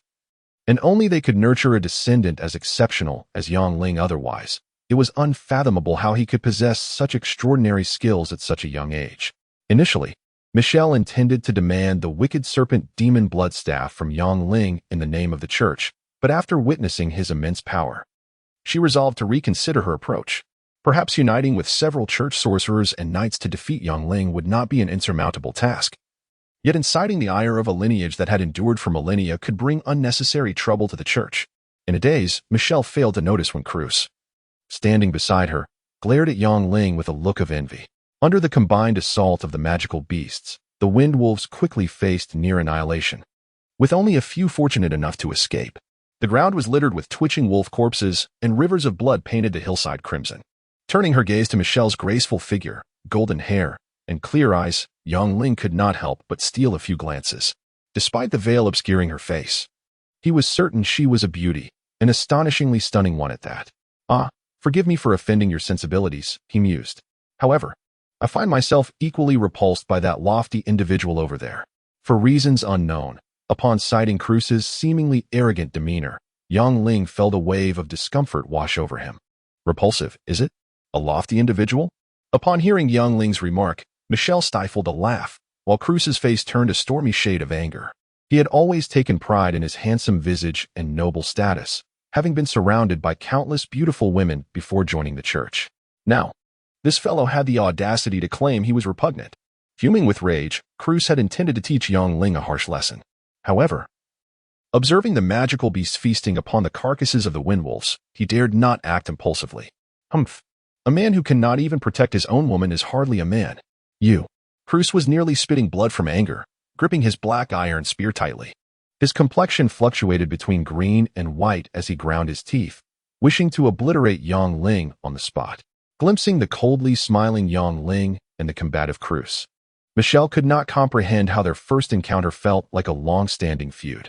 Shaking her head, she said, "Lord Yang, thank you for your tremendous assistance today. A foolish scion." Cruz loathed Yang Ling to the core, but Yang Ling regarded him with disdain. As the saying goes, character determines fate. Although this knight appeared robust, having withstood a significant portion of the Wind Wolves' assault, his impulsive and reckless nature would hardly stir up much trouble. If the roles had been reversed, Yang Ling would never display such blatant emotions, nor would he make enemies openly. He would quietly plot his moves behind the scenes. "Sophia, why did you run off without a word? Who bullied you? I shall avenge you." Riding swiftly on his unicorn, Yang Ling caught up with Sophia, disregarding her struggles as he lifted her into his arms. "Let go of me. Why are you following me instead of seeking out some beautiful maidens to enjoy yourself?" Sophia fought against him, her tears streaming down her cheeks. She had never anticipated that she would arrive at Vissen Castle early in the morning, carrying a basket of her homemade muffins, only to hear news of Yang Ling's grand selection of personal maidens. Initially, she had thought nothing of the idea of choosing a few maidens. However, seeing the townsfolk adorned in their finest and hearing their discussions about which girl might be fortunate enough to marry Yang Ling, she realized the situation was far more complex than she had imagined. Human nobility truly resembled the frivolity of the House of Fancies. In her sorrow, Sophia felt utterly despondent and, leaving behind a note, aimlessly plunged into the trellis forest, inadvertently encountering a pack of ravenous windwolves. Had it not been for Michelle and Cruz fortuitously passing by, she might have met a tragic fate. Seek beautiful maidens for enjoyment? Yang Ling shook his head, realizing the misunderstanding had escalated significantly. "Sophia, that is merely a rumor, an absurd one that arose from my failure to clarify my intentions." He tightened his grip around the struggling Sophia and continued, "Even if I had such thoughts, how could I possibly handle 30 women all at once? 30 individuals, surely. Even with the ability to clone myself, I would struggle to manage. To marry 30 young maidens at once." Upon hearing Yang Ling's words, Sophia began to sense something amiss. Gradually, she uncovered some suspicious aspects of the situation and started to believe that this indeed was a rumor, a despair-inducing rumor. Upon returning to Vissen Castle, the exhausted Sophia had unknowingly drifted into slumber in Yang Ling's arms. Even in her dreams, she occasionally shed a few sorrowful tears, evoking a sense of pity. Observing her state, Yang Ling gently placed her on his bed and carefully covered her with a blanket. "Poor girl, having walked so far, you must be utterly exhausted. To seek beautiful maidens for enjoyment?" Reflecting on the misunderstandings, Yang Ling shook his head and decided to sit cross-legged in the courtyard, preparing to seize the moment for training. However, he had barely settled when the old steward, Mulberg, arrived outside the courtyard. "My lord, the beautiful maidens have already been selected. What do you think?" "Oh, that was quick?" Observing Mulberg's bitter smile, Yang Ling understood that he had likely endured considerable difficulties to clarify this misunderstanding. "Mulberg, you have worked hard. It is my duty." "My lord, no need for gratitude." Witnessing Yang Ling's thoughtfulness towards his servants, Mulberg felt a surge of emotion. Such a nobleman was a rarity nowadays. Only those ancient families with centuries of lineage could nurture a true noble like Yang Ling. As Yang Ling glanced back at the still sleeping Sophia, he gently closed the small gate of the courtyard. "Murbach, it's time to go. The inn is about to open, and we must swiftly train a group of qualified attendants." When 20 human maidens and 10 elven maidens stood gracefully before him, Ling couldn't help but admire Murbirch's keen eye. These enchanting young ladies, with their perfect curves, would undoubtedly captivate every man if brought to earth. Dear ladies, do you understand the nature of your forthcoming duties? Ling smiled. Yes, we merely need to register. One replied. Indeed, being an attendant is something anyone can do. The maidens, encouraged by Ling's cheerful demeanor, began to speak, with some even introducing themselves in hopes of catching his attention. With Ling's favor, they believed they might transform into phoenixes overnight. Shaking his head, Ling remarked, Ladies, the task ahead is not as simple as you imagine. You must first learn the art of smiling and walking. Learning how to walk. The maidens were momentarily taken aback, and even the old butler was astonished. Surrounded by such exquisite young women, each vibrant and youthful, Ling insisted they start with the basics of walking. Observing their bewilderment, Ling patiently explained the essence of a smile that reveals 8 teeth and the allure of a model's stride. Although he had never directly participated in such training, Ling had gleaned insights from observing the operations of grand hotels. Under his meticulous guidance, the young ladies gradually grasped his intentions. Sir, how's the smile? Sir, is my leg position correct? Oh dear, sir, please support my waist. I feel I'm about to fall. Before long, with Ling's close supervision, the maidens relaxed and began to pose in various manners, challenging Ling's nerves and patience to an unprecedented degree. When the maidens donned their red kipayos, their graceful movements, serpentine waists, and pristine thighs left him parched. Fortunately, having absorbed a considerable amount of verdant life energy, his composure strengthened, allowing him to withstand their intentional and unintentional temptations. Otherwise, he might have lost control, overwhelmed by his desires. With a plethora of free captives from the Stormwind Mercenary Corps, an inexhaustible supply of timber and stone, and Murbirch's recruitment of skilled craftsmen, the inn was soon completed under public scrutiny. Sir, everything is nearly ready. What name shall we choose? Good inquired eagerly. While he was unable to rescue his family just yet, witnessing Ling single-handedly slay numerous thunderbirds, windwolves, and golden serpents reassured him of Ling's formidable prowess. With the backing of such a powerful and mysterious family, Good believed that one day he would rescue his suffering kin. For good. Every coin Ling earned and every follower he gained increased the hope of saving his family. Although the inn was initially projected to take at least 2 months to complete, through good sufficient resource management and rigorous supervision, the task was accomplished in a mere month. Noticing Ling's contemplative silence, the old butler Murbirch suggested, how about naming it the Weissen Inn? Simple and memorable. No, that name is too mundane. Let us call it the War God Inn. Before Ling could voice his opinion, the dwarf Lumi loudly expressed his thoughts. The majority of outsiders in Weissen Town were mercenaries and adventurers. The name War God Inn would surely resonate with them. The War God Inn? Sophia frowned, finding it overly ostentatious. How about the Dream Inn, symbolizing the establishment's proximity to the mysteriously enchanting Trellis Forest? In their excitement, everyone voiced their opinions, engaging in spirited debate. The fiery-tempered dwarf Lumi particularly clashed with the barbarian Garuk, both flushed with fervor. Enough of the squabbling. Let us call it Shangri-La. After a brief pause, Ling continued. In my distant homeland, there exists a paradise called Shangri-La. It is a place of abundant livestock, pleasant climate, devoid of war and disease, where people live in prosperity and tranquility.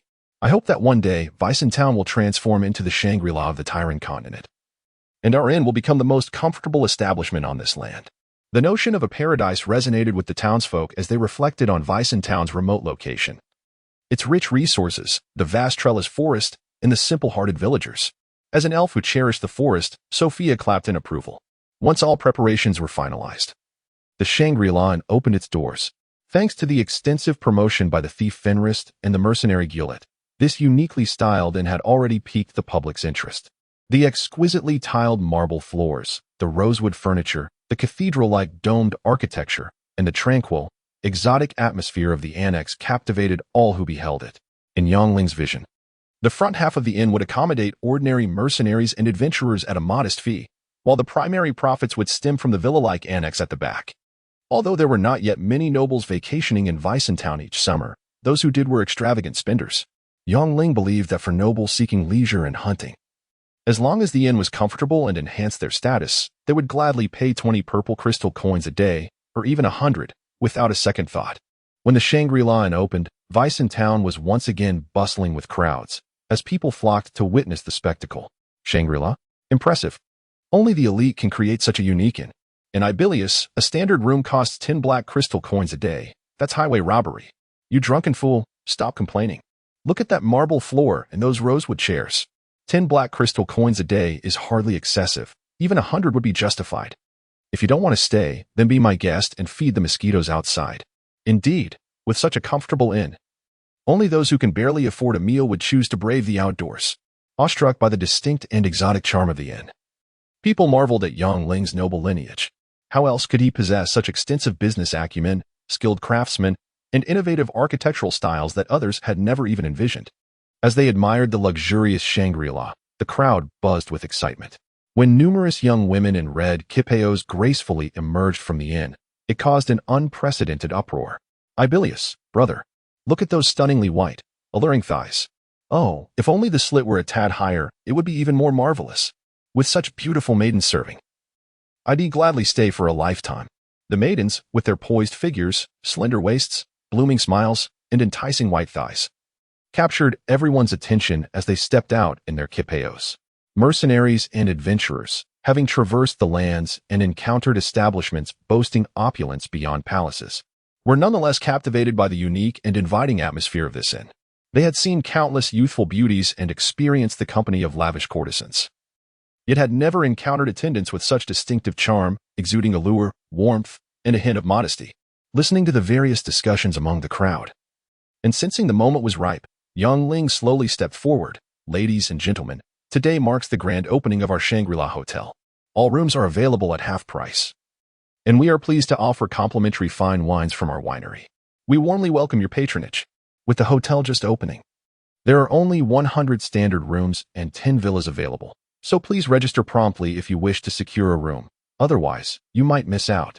On the surface, Yang Ling remained composed, yet internally he calculated the potential earnings in crystal coins.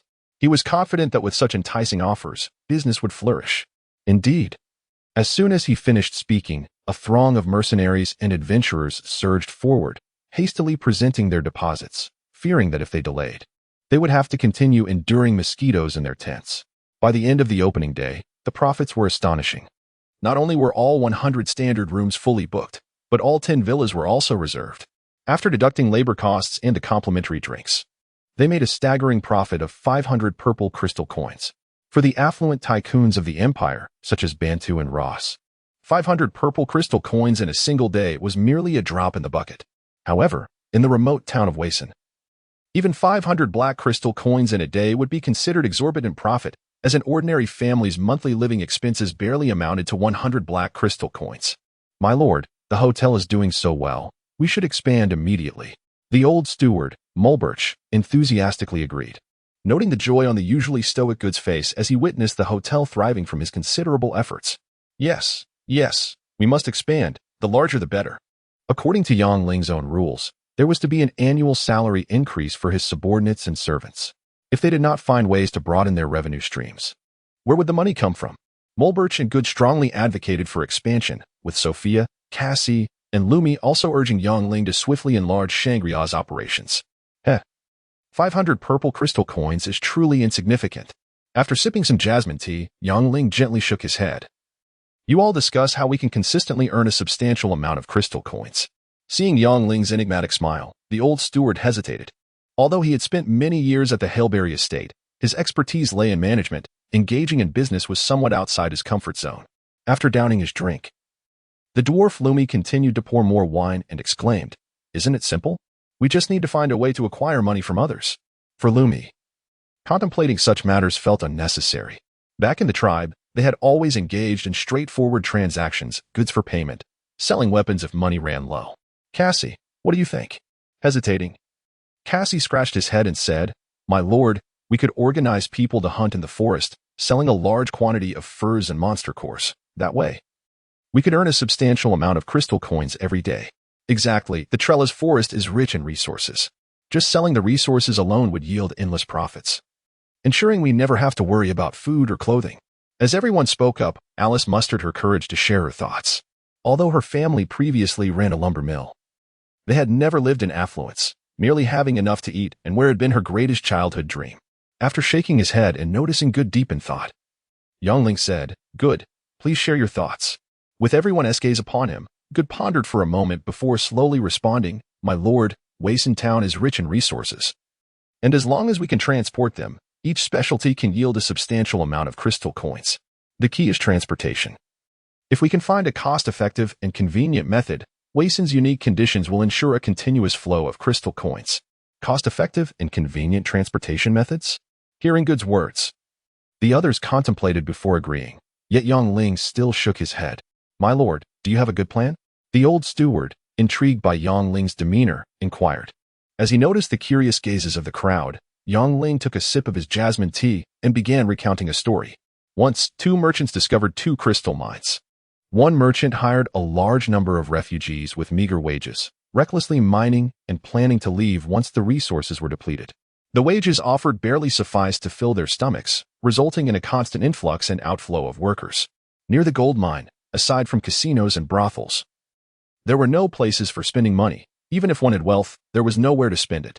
5 years later, as the crystal mine ran dry, the first merchant sought new opportunities, and the refugees soon disappeared, leaving behind a wasteland in disarray. Conversely, the second merchant, through meticulous management, not only preserved the environment surrounding the mine but also established a thriving town nearby, with merchants coming and going in abundance. Another 5 years passed, and the first merchant found himself destitute after losing everything in the casino, ultimately reduced to wandering the streets. Meanwhile, the second merchant's town flourished evermore, amassing a fortune and gaining immense prestige among the common folk, eventually being granted hereditary lordship by the king. After concluding the tale, Yang Ling took another sip of his jasmine tea. Good, Sophia, and Mulberch appeared contemplative, while the others looked on with eager anticipation, seemingly baffled by the story's underlying meaning. To cast a wide net? After a moment of reflection, the old steward Mulberch exclaimed, "I understand now. My lord, your intention is to cast a wide net. First, ensure the residents of Waisen Town live well to foster commercial prosperity, and only then can we earn more crystal coins." Precisely. The trellis forest is akin to the crystal mine in the story. Waisen Town is our stronghold, if the residents here cannot even afford basic sustenance. No matter how hard we strive, we cannot amass significant wealth and will only scrape by. Yang Ling nodded approvingly at the enthusiastic Mulberch, continuing, "Thus, we currently have no need to expand the standard rooms of Shangri-La. Let the surplus clientele seek small profits elsewhere. Once the residents of Waisen Town have disposable income, we can build additional facilities, fostering development step by step to continually earn more crystal coins." After a moment of hesitation, the astute Sophia voiced her thoughts. "Yes, step by step. What we require is sustained profitability, which, in a way, aligns with what Mulberch said about casting a wide net." Yang Ling encouraged the elven beauty beside him with admiration.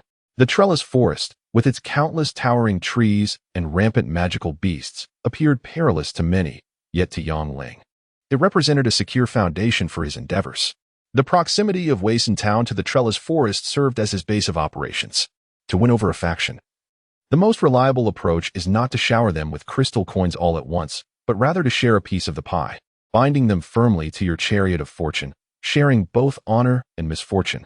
Of course, while profitability is essential, it is imperative not to operate at a loss. Shangri-La was initially positioned within the mid to high-end market. Standard rooms would yield minimal profit, merely drawing foot traffic and enhancing popularity. The true profits would arise from the villas, and thus, more should be constructed. Waisen Town is rich in resources, but relying solely on resource sales would not yield significant profits. Yang Ling understood that only by establishing large-scale workshops and forming caravans to sell finished products could they ensure a continuous influx of crystal coins. After a moment's contemplation, Yang Ling succinctly articulated his views. After the unexpected incident, people unanimously affirmed the notion of his noble birth, including the seasoned butler, Merberg, who instinctively recalled the astute and visionary Miss Higher Bailey. Yang Ling, being young, could not have contemplated such far-reaching strategies. The only plausible explanation was that, like the young lady, he had been influenced by observing his family's practices from an early age and had received guidance from esteemed mentors, while everyone else was convinced. Yang Ling understood that he was merely regurgitating theories from books. In practice, armed with a mere smattering of knowledge and scant experience, he would have to confront numerous complex situations and unforeseen difficulties.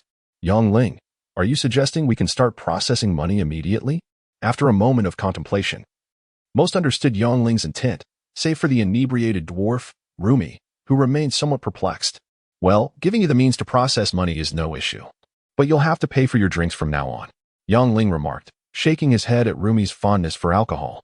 Upon hearing Yongling's words, Rumi clutched his wine jug tightly. Forget the processing, let's not ruin our brotherhood over money.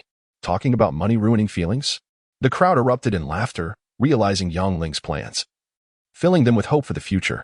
Particularly, the strategist, Good, was thoroughly convinced of Yongling's foresight, knowing that with his help, he would one day rescue his family.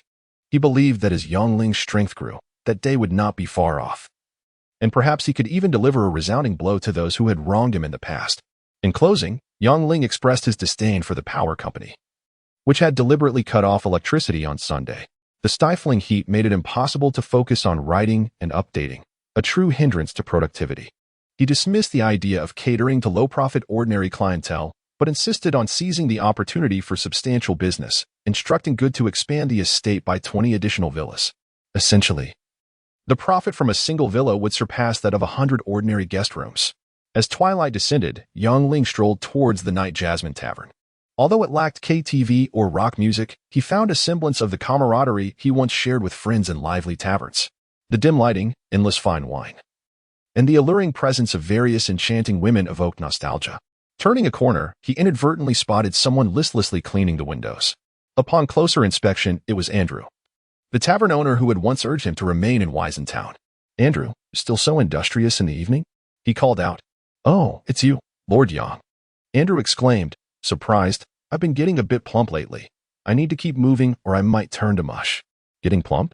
Looking at your haggard face and the strands of white hair, perhaps you should consider a diet. Yongling chuckled. I must ask, Andrew, are you not going to let me in for fear I might drink you dry? I have always cherished your exceptional bartending skills. Forgive my absent-mindedness, Lord Yang.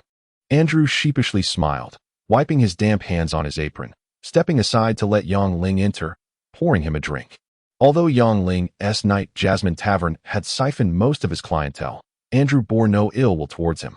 Recognizing that Yongling had liberated the town from the nefarious Anka family and occasionally aided the impoverished residents, thereby enhancing his own reputation. Excellent flavor.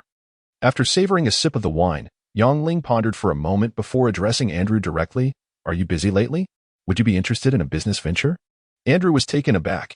He had assumed Yongling was merely visiting to reminisce, never imagining he would propose a business opportunity.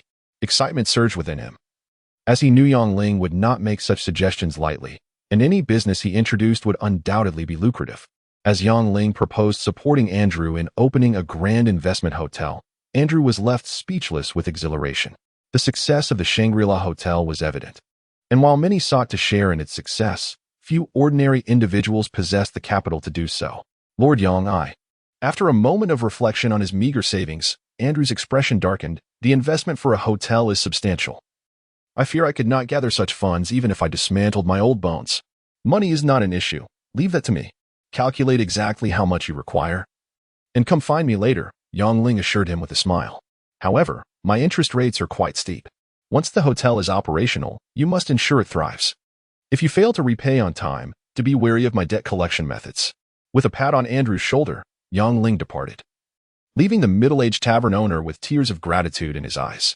Business had been dismal, and he was contemplating closing the tavern and taking up logging with a neighbor for some income. Unexpectedly, Yongling had come to his aid, not only introducing a business opportunity but also promising a significant advance. As for the high-interest comment, anyone with sense understood it was merely jest. Nobility. This is true nobility. A grand noble, generous and cultured, born into privilege. Andrew was deeply moved, his eyes brimming with tears, while Yongling's mind wandered with possibilities. Perhaps establishing a bank here would be a wise endeavor. Contemplating Andrew's dejected demeanor when faced with financial scarcity, Yongling believed that opening a bank would be an excellent choice. Firstly, it could yield considerable profits, and secondly, it would support and encourage the townspeople to invest and prosper, rapidly revitalizing the economy of Town. More importantly, it would lay a solid foundation for maintaining control over the town's economic lifeblood in the future. Though not a graduate in economics, Yongling understood the significance of banks for the economy. While a bank may not yield immediate wealth, it would undoubtedly bear long-term benefits.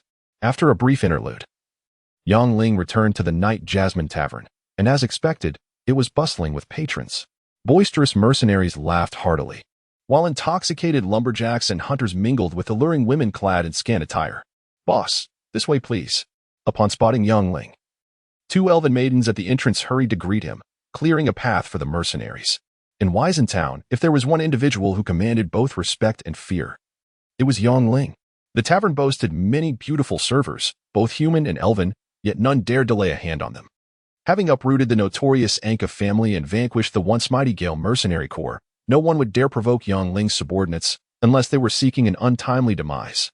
Reclining on a high stool at the bar, Yang Ling savored a sip of fine Raphael wine, feeling an invigorating chill wash over him. "John, have you concocted any new brews lately?" he inquired of the busy bartender beside him. The young bartender, named John, was reputed to be the royal mixologist of the Banta Empire. Yang Ling had discreetly tested his skills and found them impressive. He could craft extraordinary blends from ordinary rums and pomegranate wines. Had he not offended a formidable figure from the Banta Empire? Yang Ling doubted John would have ever graced this establishment, regardless of the compensation offered. Observing the unassuming bartender, Yang Ling smiled, appreciating that bartending was an art form. Generally, artists possess idiosyncrasies. Either they carry an air of superiority or embrace the virtue of silence. In times past, when out with friends, he had encountered several individuals of a similar ilk.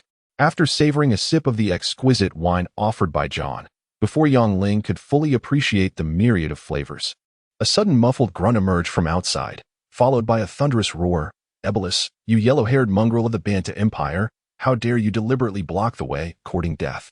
A chilling scream pierced the air, quickly succeeded by a hoarse voice. "Heh, you foolish bear of the Ross Empire, are you tired of living? Let us see if your bones are tougher than my dagger's edge." Accompanied by vicious curses, the sounds of a brawl erupted outside. Gradually, more mercenaries and adventurers joined the fray, leading to a chaotic scene outside the tavern, stained with blood. A street brawl reminiscent of a rogue's paradise from another realm? Peering through the window at the fierce conflict, Yang Ling shook his head in confusion. Until he comprehended the situation, he was reluctant to wade into such murky waters. Observing Yang Ling's puzzled frown, the bartender John remarked nonchalantly, "The Ross Empire is the sworn enemy of the Banta Empire.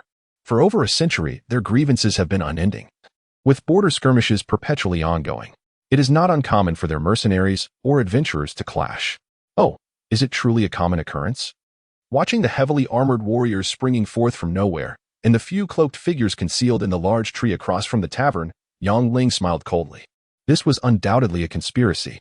Just as a high-priced private residence in Shangri-La was secured, Yang Ling had discreetly instructed the thief Fenris to investigate their identities. And these black-clad figures were among the most enigmatic. Yang Ling was convinced that today's melee was far from a mere coincidence among the warriors.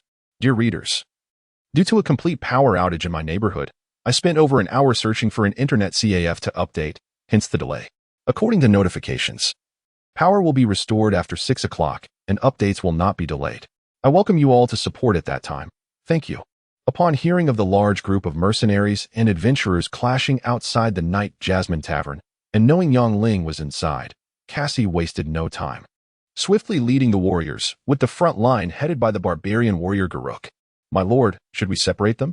Cassie inquired loudly.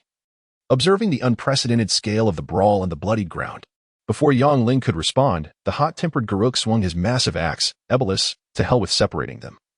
"Wipe them all out. All troops on alert. Do not engage yet." Yang Ling's expression grew grave. He sensed an ominous premonition, aware of a looming conspiracy. Perhaps the rare peaceful days in Weisentown were about to come to an end. "Yes, understood." Recognizing Yang Ling's serious demeanor, Cassie realized the situation was far from a mere altercation. He organized the warriors to form a formation in front of the tavern to prevent any unforeseen incidents. "Everyone remain calm. As long as you do not rush out now, I assure your safety." Yang Ling reassured the pale-faced patrons within the tavern, smiling calmly. "Today, all drinks are on the house. It's my treat. Ladies, serve the drinks." With Yang Ling's solemn assurance and the sight of heavily armored guards outside, the patrons exhaled in relief. Normally, they might mock the brutish barbarians behind their backs, but now, witnessing their bulging muscles and enormous axes, they felt an unprecedented sense of security. After a few sips of strong liquor, their tense spirits gradually began to calm. Even without the numerous guards led by Cassie, As long as Yang Ling was present, not even 1,000 mercenaries outside would dare to storm in. In Weissentown, Yang Ling's name was the finest talisman. Meanwhile, upon seeing a plethora of menacing guards appear at the tavern entrance, the fighting factions ceased their hostilities, dispersing swiftly under the direction of their leaders. They arrived swiftly and departed just as quickly, vanishing in the blink of an eye. Humph, Cassie, arrange for someone to clean up the battlefield and wash away the blood. With a cold grunt, Yang Ling strode away. This sudden brawl was too unexpected, and he needed to uncover the underlying truth expeditiously. 3 feet of ice does not form in a single day. The emergence of such a significant conflict indicated that both sides had come prepared. Without swiftly uncovering their strength and purpose for coming to Weissentown, he would find himself at a severe disadvantage. Upon returning to the Weissen castle, Yang Ling instructed Agus to summon the strategist Good immediately. "My lord, you called for me." After a wait, Good hurried in. His face darkened as if something grave had transpired. A few headless corpses were unearthed at the lumberyard. "I just went to assess the situation." "A few headless corpses?" Yang Ling gasped in shock. Just as one wave subsided, another arose. "Have the identities of the deceased and the time of death been confirmed?" "Based on the level of decomposition, they likely perished within the last few days, but their identities remain unverified. Some say they were a small adventuring party from the Bantu Empire, while others claim they were a wandering mercenary group within the Bantu Empire." Good shook his head. "After a long investigation, we still lack precise identities, as there are no markings on the bodies. The burial site is certainly not the crime scene. The perpetrator is experienced and exceedingly cruel, executing the act flawlessly." Once again the Bantu Empire. Whether it was the former royal sword master Battis or the later Gale mercenary group, Yang Ling harbored no fondness for the Bantu Empire behind them.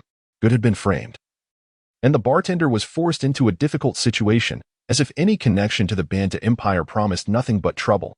The Bantu Empire has rotted to its core. Speaking of the Bantu Empire, Good gritted his teeth, memories of the old thief who once framed him igniting a fierce rage within him. "Good, rest assured. Once everything is prepared, we will act immediately to rescue your family." Seeing Good's fury, Yang Ling recognized he had touched upon a painful subject. "Thank you, my lord." Good bowed deeply, showing utmost respect. After helping Good to his feet, Yang Ling's mind sparked. "By the way, Good, did you manage to extract any information from the Gale mercenary group's leader, Tenuous?"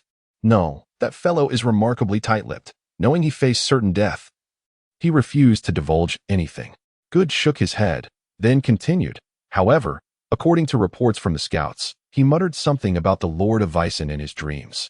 Additionally, the captured mercenaries reported that before Tenuous arrived in Weissentown, he received a substantial sum of unidentified crystal coins, suggesting he came to Weissentown to complete a secret mission." "Oh, a secret mission?" Yang Ling's brow furrowed. "Unfortunately, our intelligence sources are too limited. Faced with the incessant influx of mercenaries and adventurers, the situation is exceedingly unfavorable and increasingly passive." Dimly, Yang Ling felt an instinct that today's unprecedented melee might be related to Tenuous' secret mission.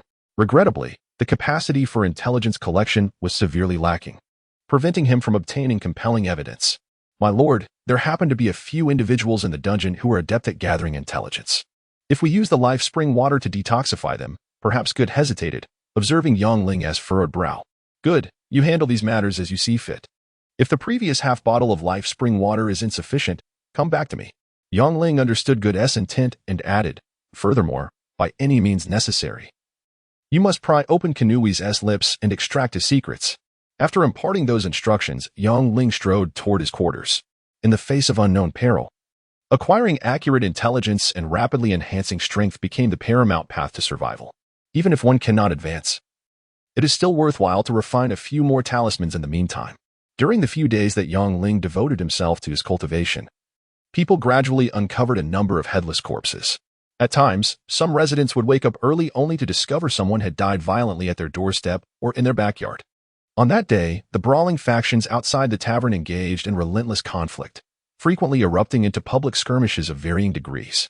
As for the clandestine altercations, they had become a commonplace occurrence, occurring incessantly. The situation grew increasingly tense and dire. Responding to the people's concerns, Good once again intensified the patrols of the guard. Yet after a few days of uneasy calm, headless bodies continued to surface sporadically. Fortunately, the warring factions had yet to turn their aggression towards the ordinary townsfolk. nor did they dare to stir trouble on Yongling's territory. In times of crisis, the townspeople could find refuge in the Shangri-La Inn, the Dwarven Weapon Shop, or the Night Fragrance Tavern, ensuring their safety. As for the heavily fortified Vissen Castle, no one with any sense would dare disturb it. Yongling, immersed in his tranquil cultivation, had become the greatest talisman in the hearts of the people. After 3 days of seclusion, Yongling opened his eyes to the frantic calls of Cassie outside the courtyard. Upon stepping out, he found Good, the old steward Mulberg, and others gathered, with nearly everyone present. "My lord, something terrible has happened," Cassie exclaimed, drenched in sweat. "If you don't come out now, the Shangri-La Inn is going to face a crisis." A crisis? Could it be that the mercenaries had begun battling within the Shangri-La? Noticing Yongling's grave expression and Cassie's inability to articulate his concerns in his anxious state, Good cleared his throat and spoke succinctly. It turned out that during Yongling's days of seclusion, the situation had grown increasingly dire. Warriors from the Bantu Empire and the Ross Empire were openly waging war, engaging in duels, brawls, assassinations, and poisonings, resorting to any means necessary, plunging the entire Vissen town into a chaotic bloodbath.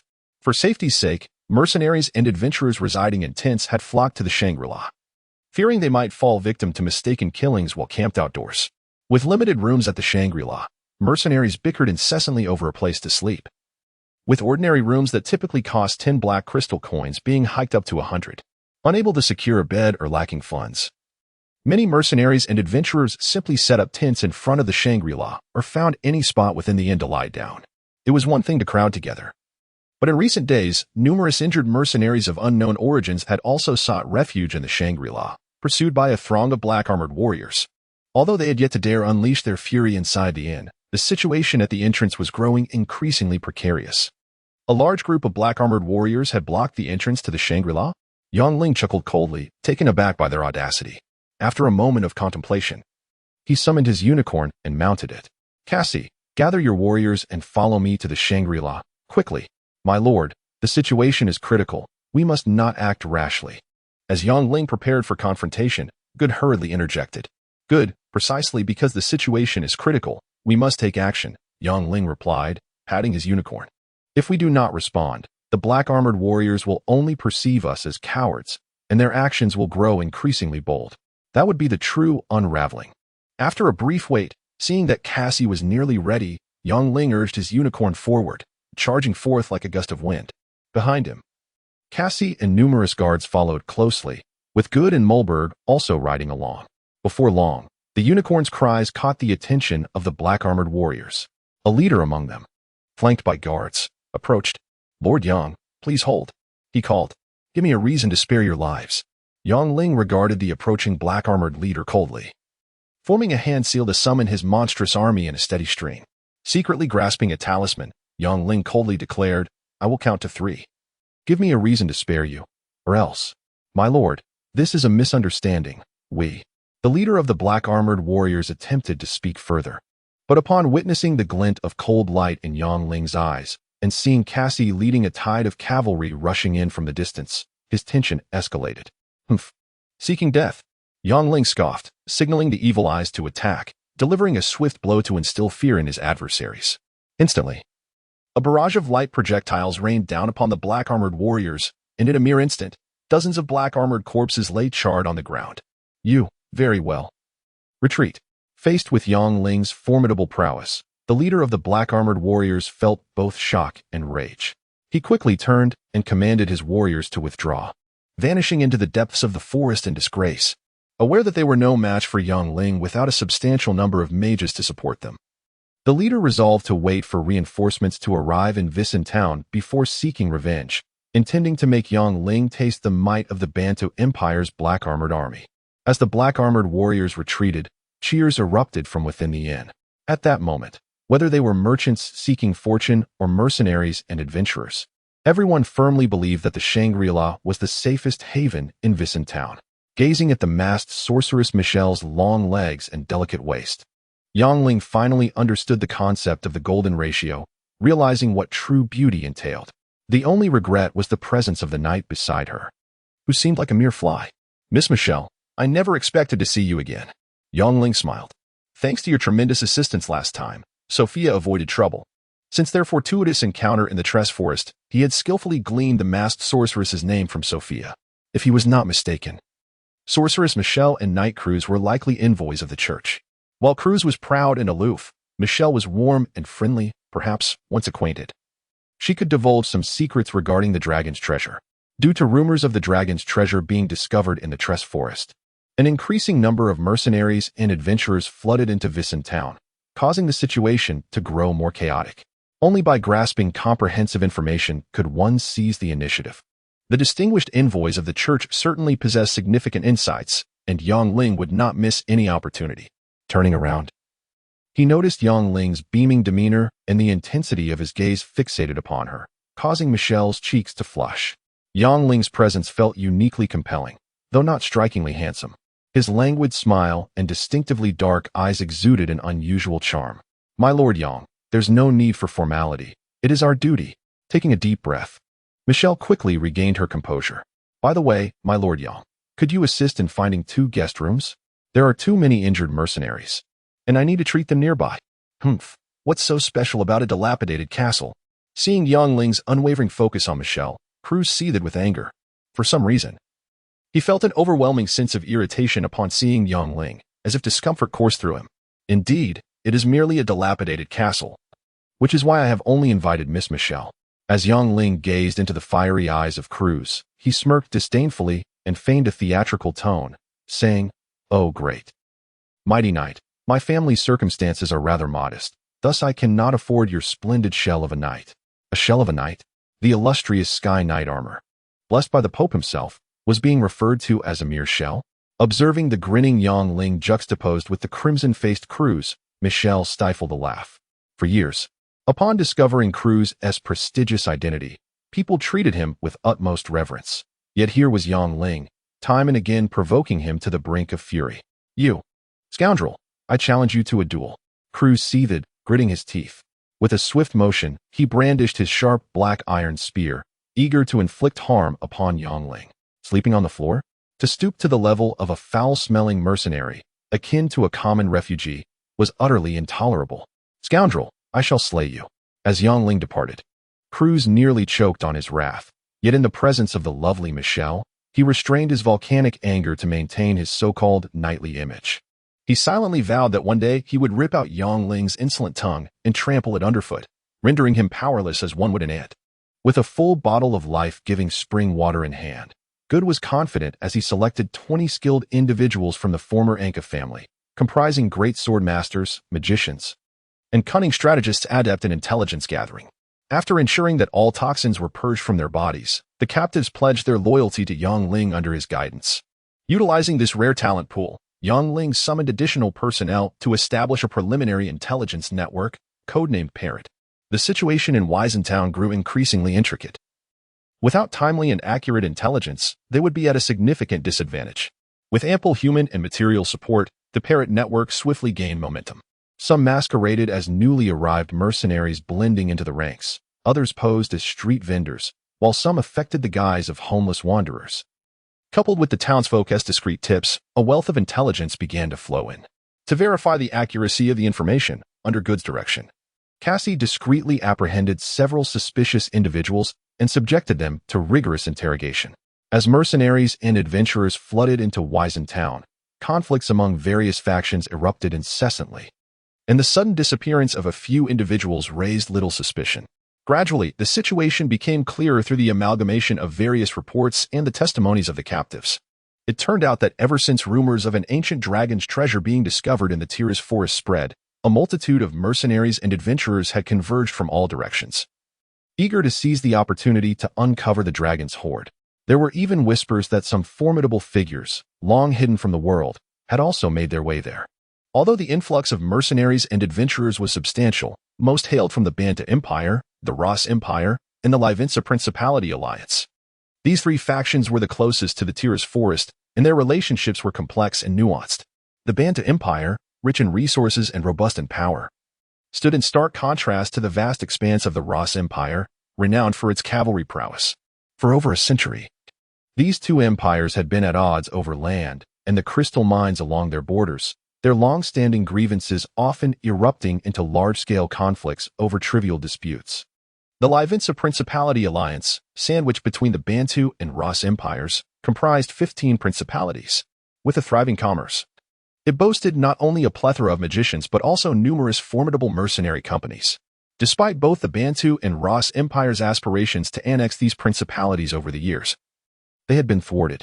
The Liaisons Alliance endeavored to maintain neutrality, hoping to benefit from both sides. This time, with a throng of mercenaries converging upon Town, tensions flared once more. What began as a mere quarrel between Bantu and Ross Empire factions ignited into widespread chaos, staining the town with blood. The mercenaries from the Liaisons Principality Alliance and elsewhere maintained their neutrality, observing the turmoil with detached interest. Due to their proximity to Town, the Bantu Empire's mercenaries outnumbered their adversaries and gained the upper hand in the skirmish. Were it not for Yongling's forceful intervention, the black-armored warriors from the Bantu Empire would likely have wreaked havoc on Shangri-La. Good. Are you implying this is merely an ordinary brawl? Yongling remained impassive after listening to Good's report.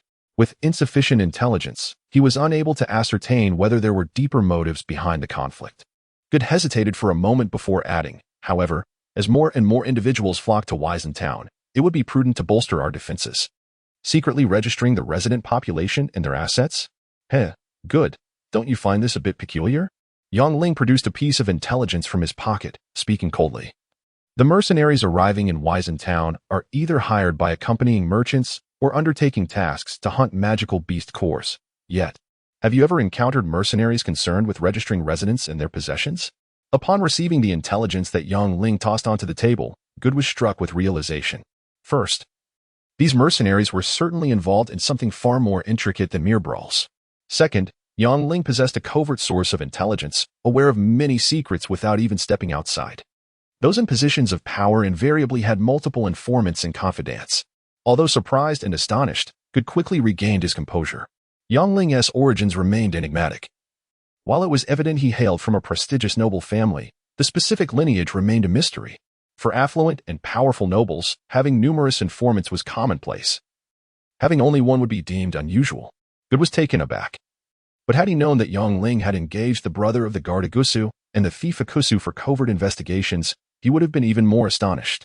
In the eyes of most wealthy and influential nobles, a thief like Akusu was regarded as lower than a dog. Yet Yongling recognized that such cunning individuals could also be invaluable assets. Oftentimes, the tidbits they inadvertently overheard or witnessed proved to be indispensable intelligence. Good. Has the leader of the Gale mercenary group, Tenuous, confessed? Yongling exclaimed, "Let us see that old rascal spill his secrets." As he spoke, he strode purposefully towards the exit, driven by an instinct that Tenuous's clandestine mission was intricately linked to the convoluted circumstances at hand.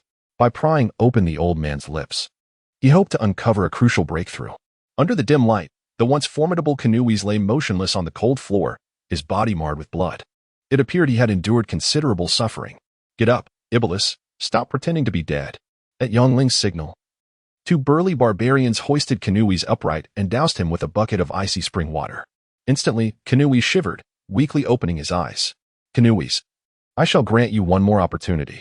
Yongling paused momentarily before coldly commanding, "Reveal everything you know, or else. Dream on. If you have the guts. Kill me." "Ha ha." Tenuous laughed maniacally. "You'll never pry anything from me.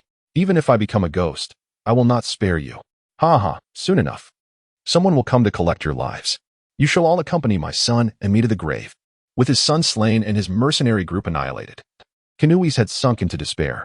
He understood that even if Yongling spared his life, once he lost his utility, the powerful connections he once relied upon would not hesitate to eliminate him to safeguard their multitude of secrets. In his desolation, he had long ceased to fear any threats and loathed Yongling with a passion for the calamity he had wrought. As Keanu Weiss feigned madness, Yongling coldly smiled. Understanding that dealing with such a stubborn outlaw required drastic measures, he whispered a few instructions to the barbarian beside him. The latter, startled, nodded vigorously. Taking a deep breath, the ferocious barbarian began to methodically crush Keanu Weiss's leg bones, and just as he was on the brink of death, he would administer a drop of life spring water to restore his vitality, only to repeat the torment. Time and again, Keanu Weiss would experience the depths of suffering, feeling that life was worse than death. "Ah, "You devil, you shall never learn my secrets." A day later, when Yang Ling returned to the prison, Keanu Weiss, having been tortured beyond recognition, still refused to speak. "Heh, if that is the case, do not blame me for my lack of courtesy." With a cold smile, Yang Ling summoned a famished hornbeam beast and commanded it to leap onto Keanu Weiss's right leg. Despite enduring brutal beatings and slow, agonizing mutilation at the hands of the barbarian, it was the sight of the hornbeam beast tearing into his flesh that finally shattered his resolve. He completely broke down. Under Good's relentless questioning, the broken Keanu Weiss divulged everything, even the intimate details of his wife's sisters. At that moment, he sought not to preserve his life, but to find a swift end to his suffering. The years of warfare had strained the resources of the Banta Empire, prompting them to set their sights on the resource-rich Tiers Forest, intending to annex the unaligned town of Wayson into their territory. After conferring with his ministers, the king decided to quietly grant the Wayson town and its surrounding thousands of miles to the Weiss family, allowing them to occupy and govern it under the family's name, with plans to announce their claims publicly only after establishing the facts on the ground. Keanu Weiss's secret mission was to investigate and eliminate any potential threats to Wayson town on behalf of the Weiss family, laying the groundwork for the Lord's ascension. According to Keanu Weiss, aside from his own Gale mercenary group, the Weiss family had dispatched a large number of family warriors shortly thereafter. The Lord of Wayson. After a moment of contemplation, Good clenched his teeth and said, "My lord, Wayson town is our stronghold. Why don't we take the initiative and declare the surrounding territory as ours? No, let them fight to the death first.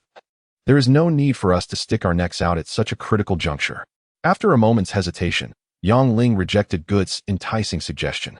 When a tree stands out in the forest, the wind will surely topple it. Both the Bantu Empire and the Ross Empire were ruthless predators. Making a move now would only expose them as targets for all factions. Although Yang Ling's beast army was beginning to take shape, he was not naive enough to believe he could confront an expansive empire. At this moment, the prudent course was to consolidate forces and observe the changing circumstances. Understanding the complexity of the situation, Yang Ling began to prepare for the future. He instructed Good to quietly amass vital supplies such as armor, weapons, and food while he took the opportunity to visit the barbarian and elf tribes, recruiting an additional 100 barbarian warriors and 50 elven archers. With the 100 hunters he had already recruited in Wayson, he now commanded several hundred guards. After thorough consideration, to enhance combat effectiveness, Yang Ling organized the warriors into swordsmen, cavalry, vanguard, and archer battalions. The swordsmen and cavalry would be led by Cassie, while he would temporarily command the vanguard and archers himself. Additionally, at Good's suggestion, he established a logistics camp responsible for the supply of weapons, armor, and provisions, with Good at the helm. As a former chief of Imperial military logistics, Good was intimately familiar with the intricate details of military supply, and under his command, the logistics camp quickly fell into order. With over 200 fierce barbarians, more than 100 elven archers, and nearly 300 elite swordsmen, combined with a majestic castle and a burgeoning beast army, Yang Ling believed that unless the enemy dispatched a formidable force of over 10,000, they would find it exceedingly difficult to breach their defenses. The sole regret was the scarcity of mages. Even counting Good and Sophia, there were only 5 of them, which would have bolstered their strength significantly. Initially, Yang Ling had contemplated expanding the range of the illusory array to encompass the entire castle, but upon calculating the required magic cores, he had to relinquish the idea. The Wayson castle was simply too vast. Without at least 100,000 beast cores, it was impossible to establish such a massive illusory array. Hunting or acquiring such a quantity of beast cores was unrealistic, so he placed his hopes on crystals, yearning for a day when he could possess his own crystal mine. By then, expanding the illusory array, or even the gathering spirit array throughout the castle would pose no challenge.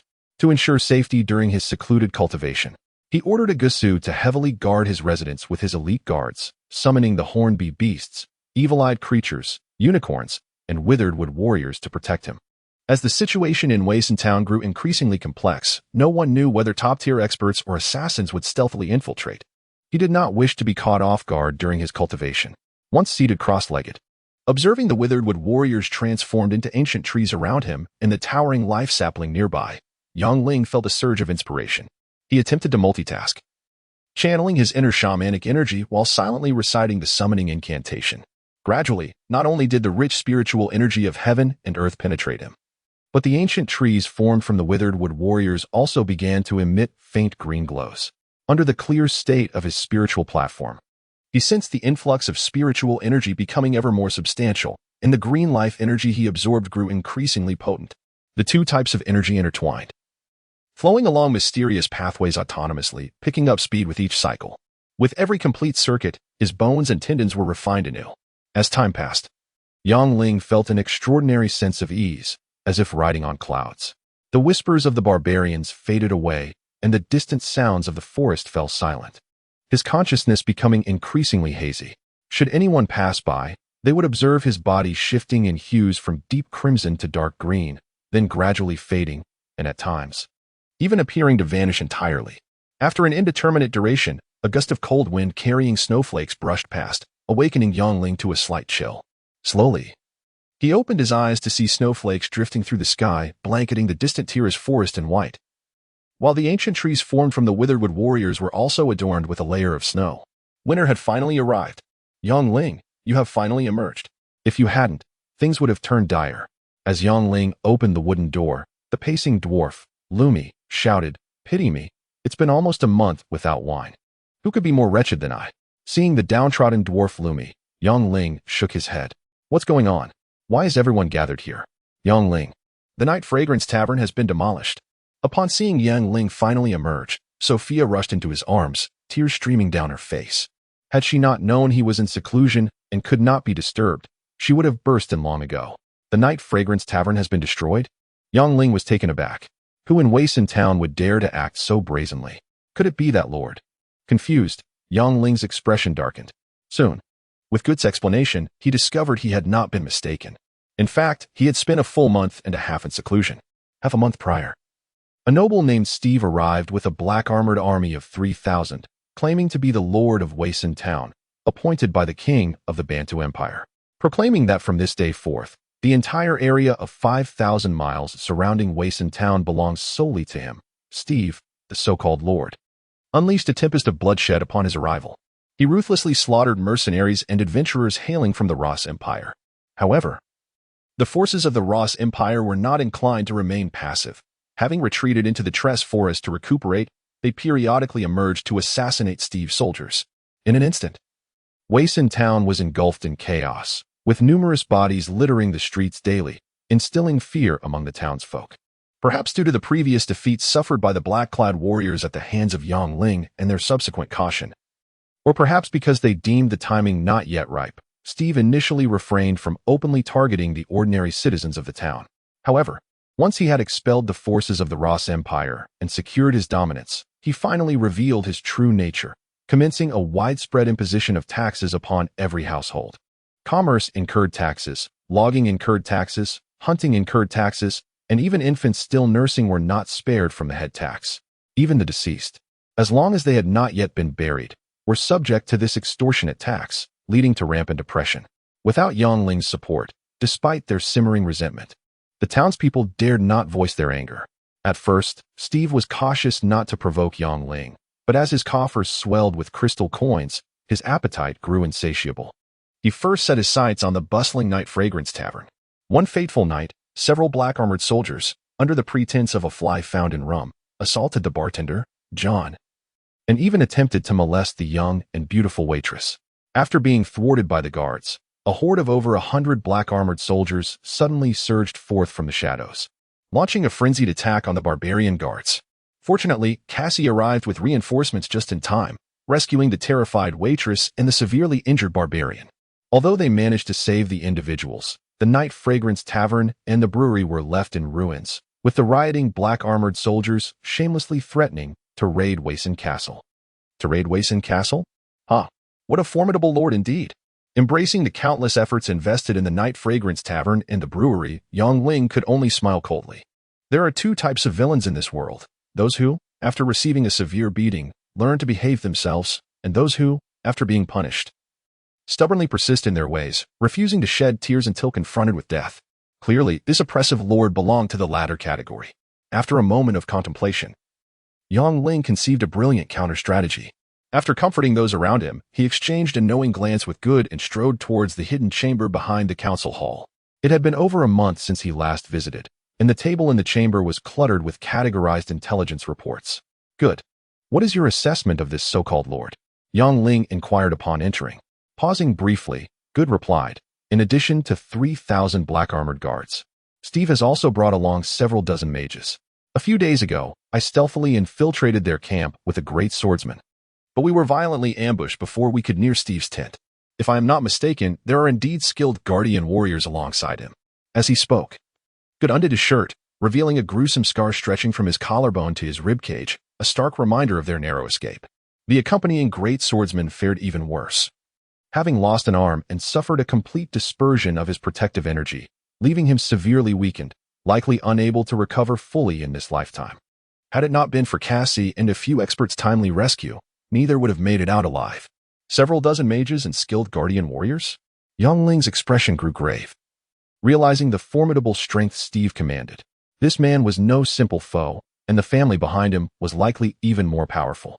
A family capable of swiftly deploying 3,000 black-armored guards and dozens of mages was a rarity, not only within the Banta Empire but across the entire Tyran continent. My lord, for the time being, we must avoid a direct confrontation with Steve. It would be wise to let him and the forces of the Ross Empire engage in a life-or-death struggle, and then, Yang Ling and Good exchanged knowing smiles, both grasping the advantage of being the opportunistic fishermen in this tumultuous sea, though temporarily at a disadvantage. The Ross Empire would not relent in their efforts to disrupt the Bantu Empire's strategy, as evidenced by the frequent assassinations of Steve's men. By providing necessary assistance to the Ross forces hiding in the Tress Forest, such as weapons, food, and intelligence, Yang Ling believed that this newly appointed lord would soon find himself overwhelmed. With over 1,200 from the Banta Empire, 800 from the Ross Empire, and more than 1,000 from the Liaisons Alliance, totaling around 2,000 from various other regions. After settling into a tiger-striped armchair, Yang Ling casually pulled out a sheepskin parchment detailing an analysis of mercenaries and adventurers. Upon reading it, an idea sparked in his mind. Good. Aside from letting Steve and the Ross forces fight it out, do we have any other proactive strategies? There are many methods, but they all require considerable time to implement. Good responded with a sigh, acknowledging the scarcity of resources available for their use. Whether recruiting mercenaries from major cities or hiring skilled assassins, all would necessitate time. Actually, we have another option. Yang Ling handed the intelligence report to Good and, after a moment's pause, added meaningfully. The sheer number of mercenaries and adventurers congregating in Wason Town is immense. Failing to leverage this opportunity would be a tremendous waste. My lord, do you mean to involve the mercenaries and adventurers from the Liaisons Alliance and beyond? Good exclaimed. Indeed. The more chaotic the situation, the more advantageous it shall be for us.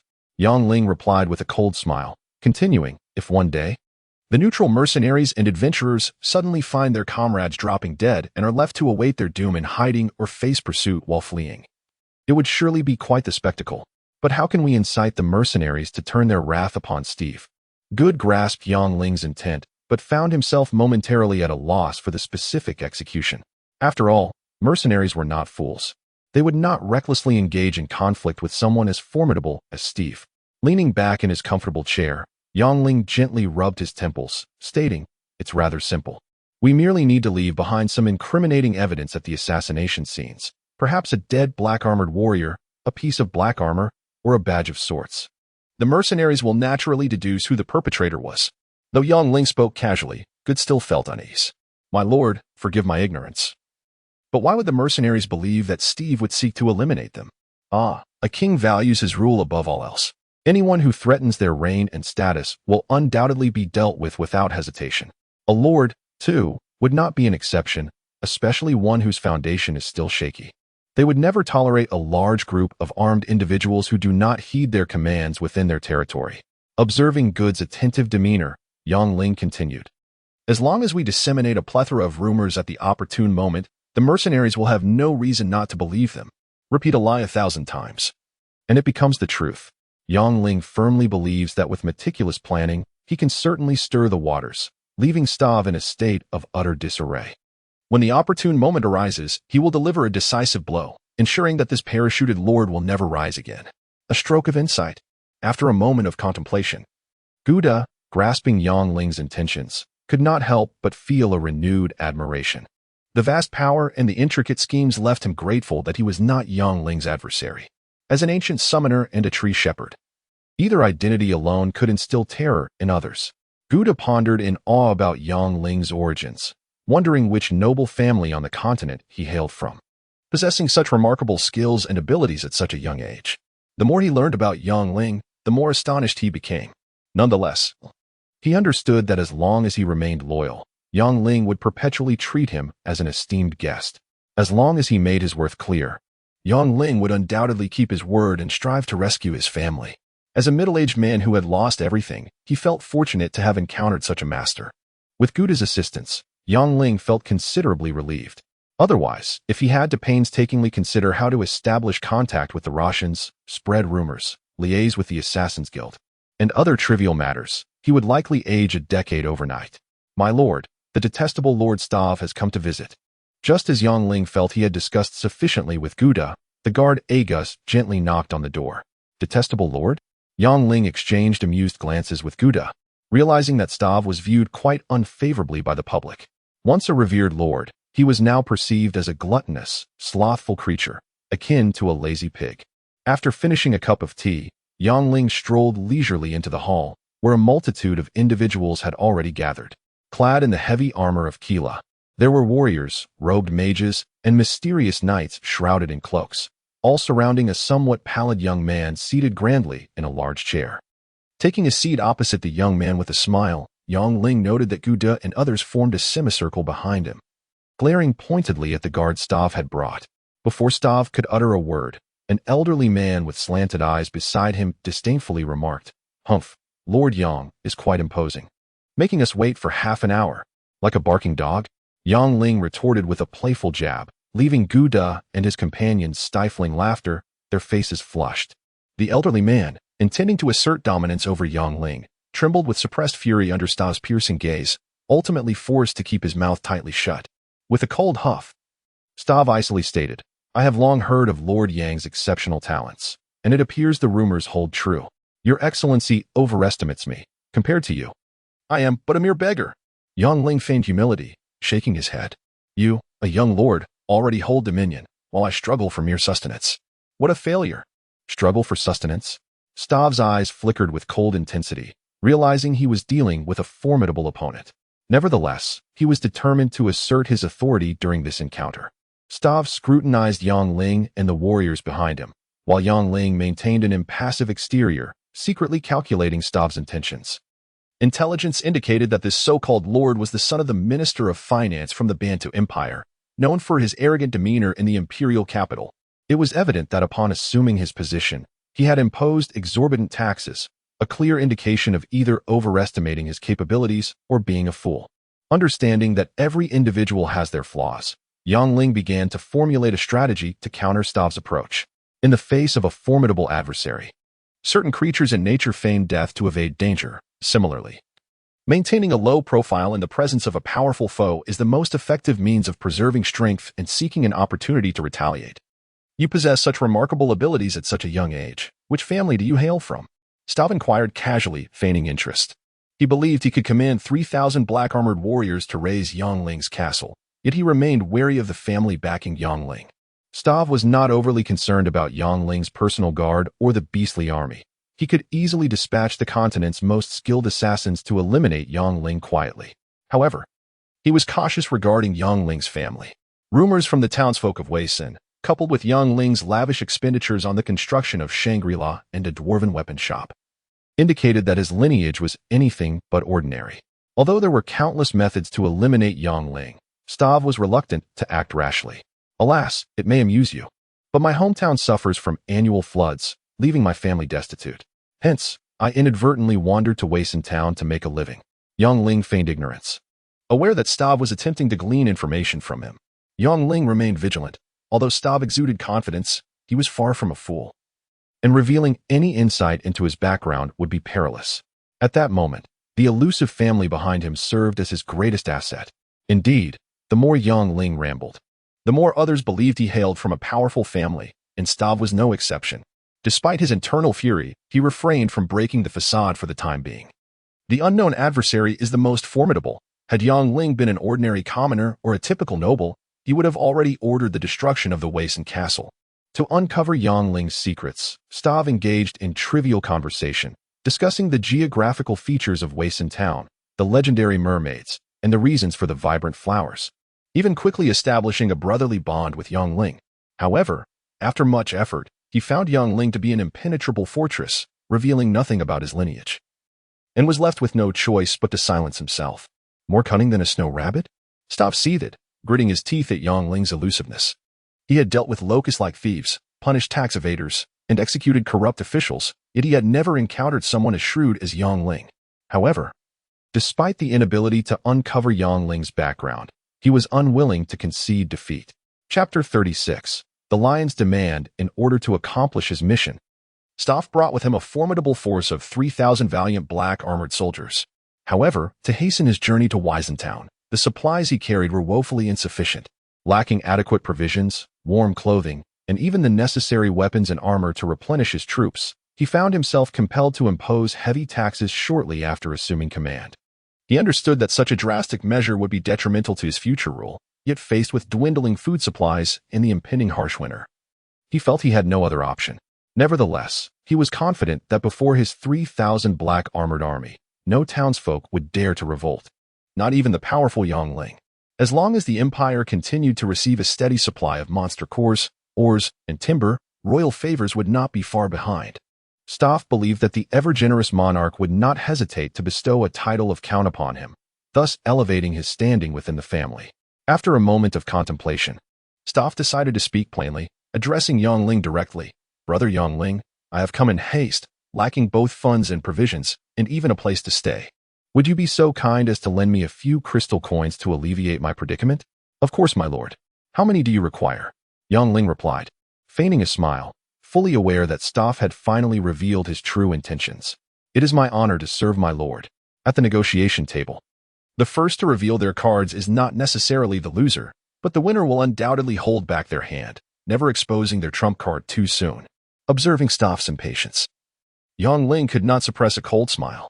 Stav, confident in his strength, had not only allowed his soldiers to wreak havoc in local taverns and breweries, but had also come to extort them personally, effectively forcing Yangling into opposition. For now, he would let Stav revel in his temporary triumph, knowing that one day he would make him understand the depths of suffering. Revenge is a dish best served cold, he reminded himself. While Cassie and others lamented the loss of their tavern and brewery, Yangling remained unfazed, understanding the importance of prioritizing his actions. He knew that one should either remain passive or strike with full force, ensuring that the opponent could never recover. For now, he would bide his time, disarming their hostility and vigilance, only to deliver a decisive blow when the moment was right, confident that by then, Stav would find himself without tears to shed. As Yangling plotted quietly, Stav was taken aback. Given Yangling's renowned strength in Waisan town, he had anticipated a more arduous negotiation, yet Yangling was surprisingly straightforward. After a brief pause, Stav decided to seize the moment to demand a hefty sum, stating nonchalantly, "My requirements are modest, merely 100,000 purple crystal coins." 100,000 purple crystal coins? Cassie and Garuk were taken aback, shocked at Stav's audacity. "By the gods, 100,000? You might as well rob someone." Garuk, a brutish figure, angrily waved his massive axe, wishing to cleave Stav in two. "How bold!" Stav's guards, unwilling to back down, unsheathed their weapons in response. A few mages murmured incantations under their breath, gathering immense magical energy in the air. Simultaneously, Yangling felt a chilling presence descend upon him like a serpent coiling around his body. Soon, he sensed his limbs growing increasingly numb. An insidious spell? Alarmed, Yangling wasted no time and summoned his protective magic. The violent surge of his power clashed with the frigid aura, producing a series of faint crackling sounds. After a failed attempt, the cloaked figure, undeterred, murmured another incantation, causing the cold to surge within him, wreaking havoc as it coursed through his body. In an instant, his pores tightened, a thin layer of frost forming on his skin, rendering him breathless as if his blood had turned to ice. In that critical moment, Yangling hastily consumed several monster blood beads, channeling the life energy within to expel the invading cold. At this life or death juncture, the invaluable monster blood beads proved their worth, swiftly replenishing his expended magic. Shortly after a series of crisp crackles, Yang Ling succeeded in dispelling the eerie chill. Meanwhile, the cloaked figure trembled, seemingly struck by an unseen force. With a muffled groan, the figure looked incredulously at the enigmatic Yang Ling, whispering something to Staff, who immediately paled. Glancing between the serious-faced figure and the composed Yang Ling, his expression growing increasingly grim. Staff had initially intended to let his warriors intimidate Yang Ling to extract more concessions. However, realizing that even his formidable guards had suffered a setback against Yang Ling, he was compelled to reassess his opponent's strength. While the more crystal coins, the better. He knew it would be unwise to engage in a conflict that could lead to mutual ruin or significant losses. Impressive. The Lord is indeed powerful, he thought. Though he couldn't help but just internally about the overwhelming magical presence. Could it be that the Lord finds the lighting here insufficient and wishes to create an opening in the ceiling? Taking a deep breath, Yang Ling halted the impulsive actions of Cassie and Garuk, dismissing their eagerness with a hint of disdain. Now was not the time for confrontation. He believed the other party was merely probing his strength. Escalating tensions would serve no one. Indeed, as Yang Ling remained unyielding, Staff, disappointed, clenched his teeth and took a sip of rum, regaining his composure. He gestured for his guards to lower their weapons. My lord, if there are difficulties regarding the crystal coins, it would suffice for you to allocate a portion of the castle for our accommodations, lest my men endure the cold outdoors. Staff's true intentions were laid bare. It was evident that his pretense of needing funds was merely a ruse to compel Yang Ling to relinquish control of the wizened castle. Preparing to raise a herd of Sarlo pigs? Yang Ling's absurd remark elicited suppressed laughter from Cassie and Garuk, while Staff seethed, unable to retaliate directly, his expression darkening. Chapter 37. Toxic bones. After gritting his teeth, Staff quickly regained his composure. It was not yet the time for confrontation, until he thoroughly investigated the family behind Yang Ling. It was unwise to sever ties. A small concession could preserve a greater strategy. Staff remembered his father's admonition before departure. Brother Yang Ling, if your accommodations are indeed inconvenient, then I must trouble you for the 100,000 purple crystal coins. Failing to acquire the castle, securing the 100,000 purple crystal coins would suffice. Staff resolved to seek this lesser goal. As long as he could solidify his dominion over Waisen Town, there would be ample opportunity for Yang Ling to relinquish the Grand Castle, and there was no need to rush. Upon hearing Staff's proposal, Yang Ling beamed with delight. Where bookie? Quickly calculate for the Lord how long it will take to repay this in installments of 10 purple crystal coins per day. 10 purple crystal coins per day? Staff was rendered speechless, and even the old steward Mwerbuki was taken aback. The initial affirmative response from Yang Ling regarding the 100,000 purple crystal coins was already astonishing. But this sudden twist left everyone momentarily stunned. After swallowing hard, the old steward nervously murmured, My lord, at 10 purple crystal coins a day. It would take at least 27 years to settle. 27 years? At the steward's revelation, Yang Ling's smile widened, while Staff's expression darkened. He had anticipated that Yang Ling might bargain for a lesser sum or even turn hostile, yet he had never expected such an audacious ploy. Brother Yang Ling, you truly have a knack for jest. After a moment of restraint, Staff suppressed the urge to strike Yang Ling and coldly replied, Without crystal coins, there will be no sustenance. I can endure hunger, but my subordinates will find it unbearable. I fear that at that juncture, certain matters will be beyond my control. With soft measures proving ineffective, Staff resorted to threats. The castle might temporarily accommodate Yang Ling for a few more days, and the crystal coins could be overlooked. But the repeated mockery and deception from Yang Ling would leave him utterly humiliated if it spread. In concert with Staff's threats, his numerous accompanying guards swiftly drew their weapons, exuding a menacing aura. Simultaneously, a signal from the triangular-eyed sorcerer summoned a low, ominous horn from outside the castle. Staff's pride, the 3,000 black-armored soldiers, advanced ominously toward the stronghold. As the situation escalated, Caxi did not dare delay, commanding the warriors to take their positions and prepare for battle. Meanwhile, he directed a group of barbarians to encircle Staff's party heavily. A fierce confrontation was imminent. My lord, it is not my intention to make things difficult. I simply cannot procure such a sum in a short span.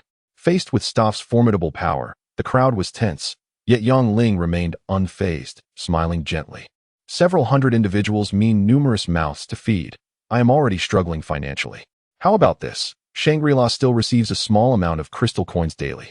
You could send someone there to collect the funds, and aside from costs, they may take the daily profits. What do you say? Send someone to Shangri-La for collection? Yang Ling's suggestion took everyone by surprise once more, especially for Good, who had invested immense effort into Shangri-La. He was on the verge of speaking out but fell silent upon catching Yang Ling's glance. Meanwhile, Staff furrowed his brow, carefully contemplating Yang Ling's intentions. Could there be a hidden scheme at play? Or had Yang Ling, under pressure, offered him a way out? Staff felt overwhelmed. Still struggling to decipher the enigmatic figure of Yang Ling looking into Yang Ling's earnest eyes, he sensed no deceit. Yet, the subtle smile on his face hinted that something was amiss. My lord, if you find this too troublesome, I can simply deliver to you the amount I earn in crystal coins daily. Yang Ling gazed earnestly at Staff, framing it not as assistance, but rather as a form of tax payment. Paying 100,000 purple crystal coins as tax? Good shook his head in disbelief, while Staff's eyes gleamed with newfound clarity. Regardless of any ulterior motives Yang Ling might harbor, securing the crystal coins was paramount. After all, he had come seeking a substantial sum and aimed to seize Waisan Castle, but more importantly, he needed to compel Yang Ling to demonstrate submission. Yang Ling, being the preeminent force in Waisan Town, if he showed fealty, it would undoubtedly set a precedent for others, greatly facilitating subsequent endeavors. The true intention lay beyond mere monetary gain. Initially, Staff had casually mentioned the request for 100,000 purple crystal coins. Although acquiring such a sum all at once was unlikely, securing the daily profits from Shangri-La was already an unexpected boon. Very well, brother Yang Ling, you are indeed forthright. From today onward, let Midhat oversee our communications. After exchanging a few pleasantries, Staff departed with purpose, followed closely by his guards, leaving only the triangular-eyed Midhat behind. Despite lingering suspicions regarding Yang Ling's motives, Staff prioritized his immediate objectives. As winter approached, he needed to enhance tax collection efforts, eliminate disobedient factions, and eradicate the Ross people hiding in the Tenuous forest. There were myriad tasks at hand. As long as Yang Ling displayed no overt signs of rebellion, there was little need to expend excessive energy on him for the time being. Once Staff exited, Yang Ling hosted a lavish feast for Midhat, ensuring his loyalty. Afterward, he signaled for everyone to leave, retaining only Good. My lord, Shangri-La is our labor of love, do you truly? As soon as the others departed, Good could hardly contain his concerns. Who in this world would find such a deal so convenient? I intend for this so-called lord to be unable to bear the consequences. Pausing briefly, Yang Ling regarded the puzzled Good with a cold smile. Good, you will post a notice at Shangri-La. Ordinary rooms will increase to 300 black crystal coins per day, while the tents outside will be 80. Even sleeping on the floor inside the inn will cost 20 black crystal coins per day. It must be expressly stated that the additional charges are all taxes owed to the lord. However, the notice must be removed before the triangular-eyed envoy arrives at the inn. After the initial shock, Good came to a realization. My lord, you intend to deliberately incite conflict between the neutral factions and Staff? Indeed. Good. We must expedite our prior plans and swiftly contact the Ross people hiding in the Tenuous forest. Understood, my lord. After dismissing Good, Yang Ling reclined comfortably in his chair. Waisan Town was rife with chaos, leaving Shangri-La as the sole sanctuary. For their safety, merchants, mercenaries, and adventurers alike would have no choice but to endure the high prices. With meticulous planning, their pent-up frustration would inevitably redirect toward the oppressive Staff. Toxic bones. One need not consume them. Even a mere lick could prove fatal. Yang Ling was confident that sending the triangular-eyed envoy to collect funds at Shangri-La would initially appease Staff, but he would soon realize the folly of his actions. As long as the discord between the Lavinza Alliance and other neutral factions could be skillfully incited, coupled with clandestine support for the vengeful Ross people, this parachuted lord would soon find himself overwhelmed, acutely aware of the peril of sitting atop a volcano. Chapter 38. Incitement at the Shangri-La Inn. The announcement posted on the door stirred a fervor among the crowd. The daily rate for a standard room in Iblis had surged to 300 black crystal coins, an outrageous extortion. Even sleeping on the floor cost 20 black crystal coins per day. Insanity. Was Lord Yang so desperate for wealth that he had lost his senses? The crowd buzzed with indignation, unable to fathom how, upon waking, the rent had multiplied by dozens. Teeth clenched and curses flowing freely, their outrage was palpable. Observing the rising tension, the thief Fenris stepped forward as arranged by Good. Brothers, this has nothing to do with Lord Yang. Just look at the announcement. It clearly states that the rent remains unchanged. The additional charges are merely taxes for the Lord. Taxes for the Lord? At Fenris's urging, The enraged individuals scrutinized the notice, soon igniting discussions about the exorbitant tax rates. It was utterly unacceptable. Realizing the reason behind the staggering rent increase, the crowd's fury shifted toward the newly appointed Lord Staff. Sensing the moment was ripe, a mercenary knight, at Good's behest, boldly declared, "In Iblis, this despicable lord has arrived to sow chaos, constantly devising new ways to impose taxes that make life unbearable. Indeed, at this rate, none of us will make a profit. We might as well starve," murmured a thief, glancing around cautiously. "I heard that many perished last night in the wilderness while the Wind Whisperer mercenary group was camped out, leaving behind several sets of distinctive black heavy armor from the Band of Empire." "Hush, keep your voice down." Not only the Wind Whisperer, but several other mercenary groups that hesitated to spend money in Shangri-La also lost members. A downcast middle-aged mercenary continued. "Rumor has it that the new lord has barred anyone from entering or leaving, aiming to eliminate dissenters. Anyone attempting to escape amidst the chaos will meet a fate identical to that of the Russians, utterly obliterated. Iblis is in rebellion. If they wish to deny us life, we shall not let them thrive either. We will fight back." Encouraged by the provocateur, the crowd's agitation intensified. Good successfully planted the seeds of hatred in the hearts of the mercenaries and adventurers, and it was merely a matter of time before the final spark ignited. As the crowd cursed Staff's ancestors, the sound of hoofbeats approached. The narrow-eyed Midheart arrived at Shangri-La on horseback, bearing the Lord's command. From this day forth, he would personally collect all revenues of Shangri-La, and any who defied the order would face dire consequences. Gazing at the furious mercenaries and adventurers, Midheart smirked coldly. With Shangri-La's booming business, collecting funds alone was a lucrative endeavor. Perhaps in a few days, the secretly intercepted coins would suffice to indulge in a beautiful mistress back in the imperial capital. In his excitement, Midheart ignored the seething glares directed at him. After driving the Russians into the Terelos forest, his side had effectively seized control. No matter how much dissent these mercenaries harbored, they would think twice before acting against him in the face of 3,000 elite black-armored guards. Despite Midheart's arrogance, the crowd seethed with anger, fantasizing about dragging him from his mount and beating him into a pulp. Yet, recalling the formidable background of their adversary and the might of the Band of Empire's black-armored troops, they dared not act impulsively, harboring their fury in silence. In their wrath, no one noticed when the inciting announcement was quietly torn down. "Huh, no money?" Midheart sneered at the ragged mercenary, striking him mercilessly with his whip.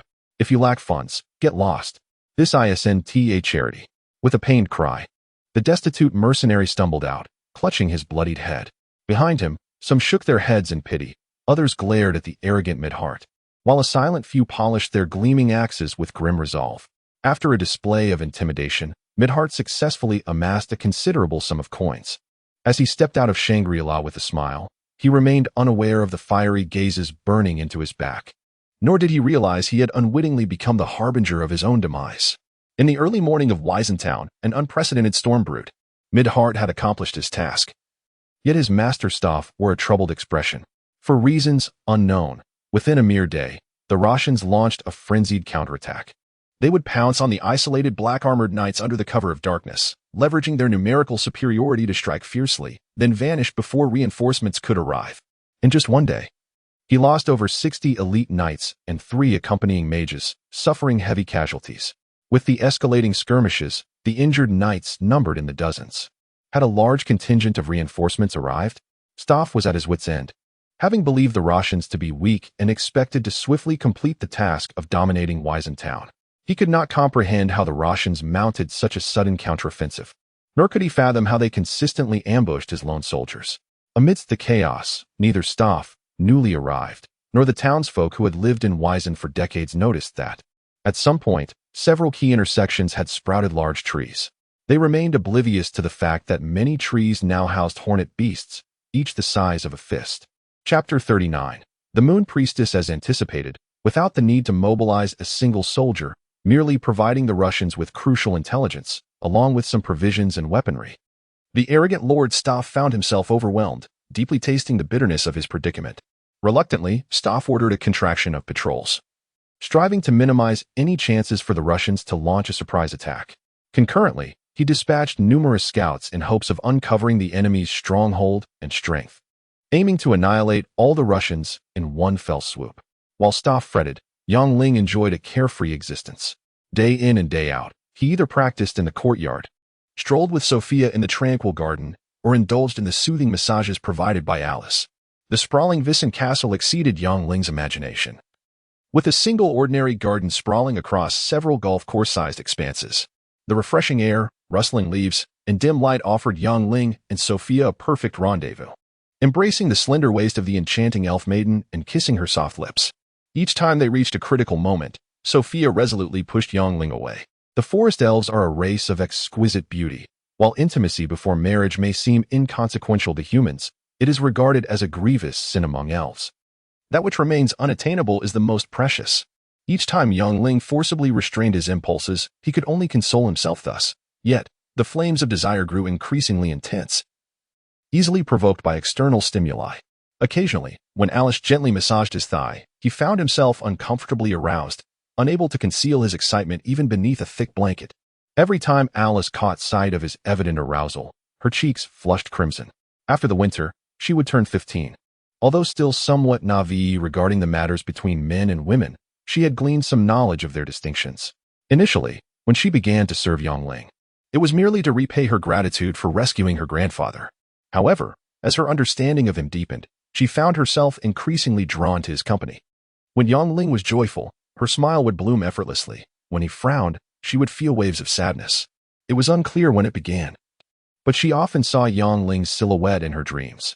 Sometimes, she dreamed of him clad in flowing white, holding her as they galloped on a snow-white unicorn. At other times, she envisioned him embracing her waist as they strolled through the garden they often visited with Sophia. Occasionally, she even dreamed of him holding her closely, just as he did with Sophia, gently kissing her soft earlobe. While serving Yang Ling, Alice occasionally found her thoughts drifting. After Yang Ling teased her a few times, he thought little of it. In his eyes, Alice was merely a young girl, a gentle and understanding young girl at that. The Moon Priestess? Noticing Yang Ling's confusion, Sophia began to explain. It turned out that on the continent of Tyran, there existed numerous intelligent races, including elves, dwarves, humans, giants, and orcs, far too many to count. After millennia of warfare, humanity had emerged as the dominant force, seizing the vast majority of land and resources. Many small races, residing in secluded forests, numbered no more than 100,000, with the smallest dwindling to a mere few hundred. Although humans are not innately exceptional, they can learn powerful magic and combat skills, broadly categorized into warriors and mages. Warriors include swordsmen, sword masters, great sword masters, and sword saints, while mages consist of apprentices. Mages, great mages, and archmages, each tier further divided into 3 levels: beginner, intermediate, and advanced. Over the millennia, magical beasts have been classified from level 1 to 9, with those surpassing 9 categorized as sacred beasts. It is estimated that a high-ranking swordsman possesses strength equivalent to a level 3 beginner magical beast, while a high-ranking great sword master matches the prowess of a level 6 intermediate magical beast. Only the pinnacle sword saints and archmages can challenge the terrifying level 9 advanced magical beasts. As for the legendary sacred beasts, it is said that only those with domain abilities can dare to confront them. With humanity's formidable strength, the other races, each possessing unique abilities honed over thousands of years, have also persevered. Orcs possess innate endurance and ferocity, elves excel in nature magic and archery, and dwarves are renowned for their fierce strikes. Essentially, each race boasts its own proud abilities, fiercely preserving their heritage against the threats posed by humanity and magical beasts. Sophia, how do you perceive my strength? After listening to Sophia's lengthy discourse, Yang Ling felt a surge of curiosity. After a moment of contemplation, Sophia furrowed her brow and delicately replied, "Brother Yang, as a rare ancient summoner, as long as you are protected by a legion of magical beasts, not to mention a great sword master, even a beginner sword saint may struggle to defeat you. However, if you fail to summon magical beasts in time, a beginner greatsword master could potentially launch a successful ambush, so you must exercise caution in the future. Not even as formidable as a beginner greatsword master." Recalling the formidable advanced greatsword master Baptiste and the terrifying assassin on the heavenly rankings, Yang Ling shook his head with a bitter smile, realizing Sophia's words held truth. The Blood Witch, while capable of taming magical beasts, possessed no offensive capabilities, even upon advancing to a Spirit Witch, aside from crafting a few protective talismans. Her offensive capabilities were still lacking. Thankfully, his physique had undergone multiple enhancements, granting him agility. Otherwise, misfortune may have already befallen him. Sophia? What about the Moon Priestess you mentioned? The Moon Priestess is the pride of our elven kin, blessed by the goddess of nature. Although initially her strength may not be high, she possesses an incredibly rapid advancement rate, capable of enhancing the offensive capabilities of allied forces and even summoning meteor showers from the heavens. Truly formidable. Sophia spoke with pride as she elaborated. Through her explanation, Yongling understood that the elven priestesses could be classified into wind priestesses, war priestesses, and staff priestesses, each tier further divided into upper, middle, and lower levels. The Moon Priestess, a soul priestess blessed by the goddess of nature, not only advances swiftly but possesses unique abilities, with one only emerging every century or so. No, regrettably. I cannot wait. Pressing against Sophia's supple skin, gazing at her fair and delicate neck like sheep fat, inhaling a faint fragrance, Yongling felt a rush of blood. After taking a deep breath, he feigned regret and shook his head. Cannot wait. Could it be that Brother Yang has found another woman? After a moment of surprise, Sophia felt a mix of anxiety and anger, her eyes brimming with tears. If not for her kin, she would not have left the one she yearned for. Now, hearing his words made her feel even more distressed. Hee, you're pressing so close, it's simply tempting fate. Noticing Sophia's sparkling eyes, on the verge of tears, Yongling quickly kissed her forehead. I truly cannot wait. I long to show you my prowess right now. Pressing too closely? Chapter 40. Strategy in the forest east of Wason Town. Over 100 miles away, towering trees and thorny vines abound, rendering the area nearly deserted. Rarely do lumberjacks venture here, and even the hunters from the town seldom make their way into this wilderness.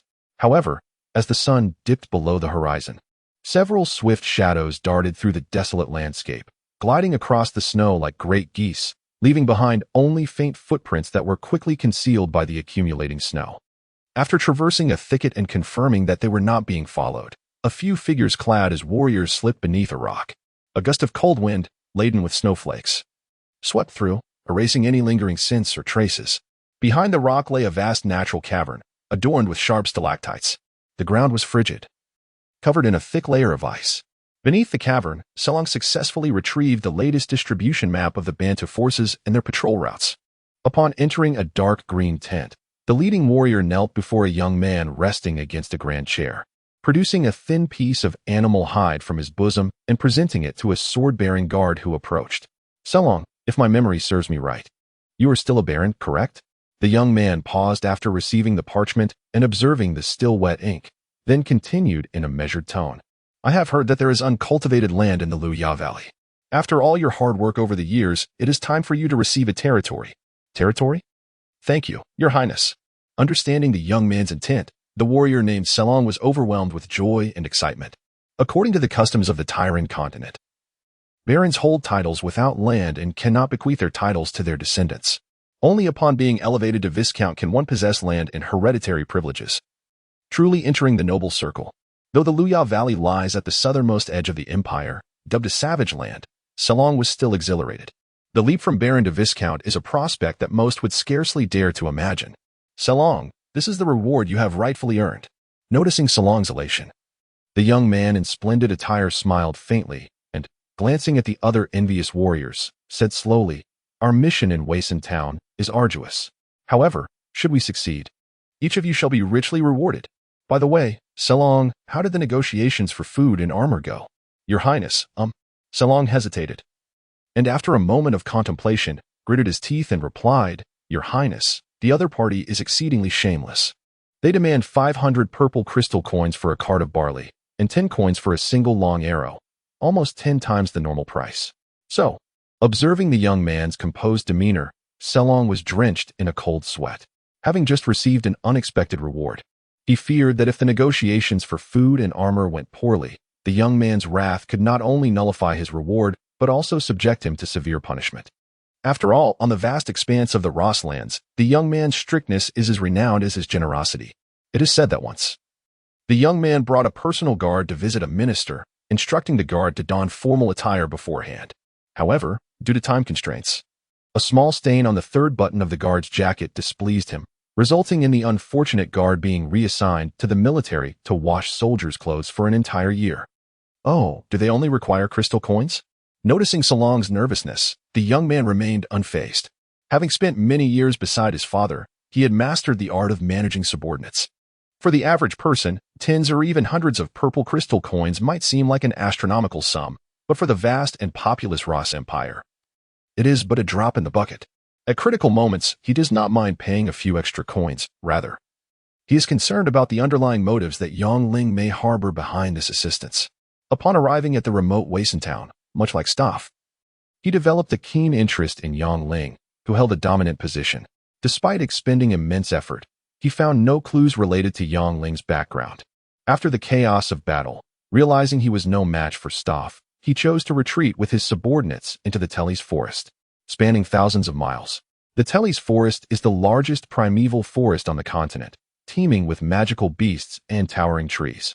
Even if Staff had 30,000 soldiers, it would be a daunting task to track them down amidst the vast forest. Indeed, after hiding in the Telly's forest, he quickly regained the initiative, occasionally launching attacks on patrolling Banta forces, inflicting heavy casualties upon Staff. In his haste, he brought along just over 500 elite warriors, each capable of holding their own against 10 foes. One-on-one, Staff's black-armored troops were no match for them, though he had shifted from light to dark and regained the initiative. The increasingly cold weather brought forth many troubles. Lacking provisions, weapons, arrows, and sufficient priests or medical supplies, the non-combat casualties rose alarmingly, with warriors even lacking winter clothing to fend off the cold.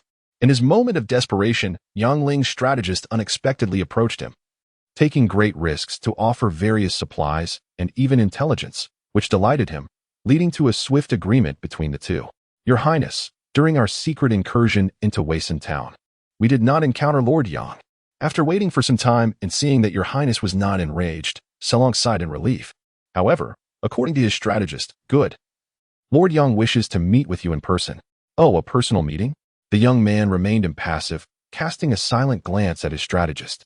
The latter understood his intent and, although he wished to speak, chose to remain silent upon seeing the kneeling warriors. Well, you have all worked hard. You may rest now. Thank you, Your Highness. After bowing, Salong and his companions swiftly exited. Once outside the lavish tent, Salong realized he was drenched in sweat, though he could not recall when it had happened. Listening intently and confirming that Salong and the others had departed, the strategist concealed in the shadows spoke softly, Your Highness. Even if they do not mention it, I believe it is essential to meet with Yongling in person. Is it truly necessary? He gently shook his head. Yongling commands a mysterious and formidable army of magical beasts, possesses a multitude of loyal followers, and appears to have an abundance of crystal coins. Coupled with his enigmatic origins, such a figure cannot be swayed by mere crates of crystal coins or a few beautiful women. Your Highness, everyone has their desires and weaknesses. The strategist, hidden in the shadows, understood his perspective and continued, Yongling is taking great risks to assist us. A single misstep could lead to his downfall. But what could be his true motive? Pausing for a moment and feeling the weight of the young man's gaze, the strategist quietly continued, according to Yongling's strategist. Staff sees their tavern and brewery. However, this is merely the surface reason. The deeper issue lies in Staff, this sudden emerging lord, encroaching upon their development space and core interests. Development space and core interests? After a moment of contemplation, the young man nodded slightly, recognizing the strategist's insight.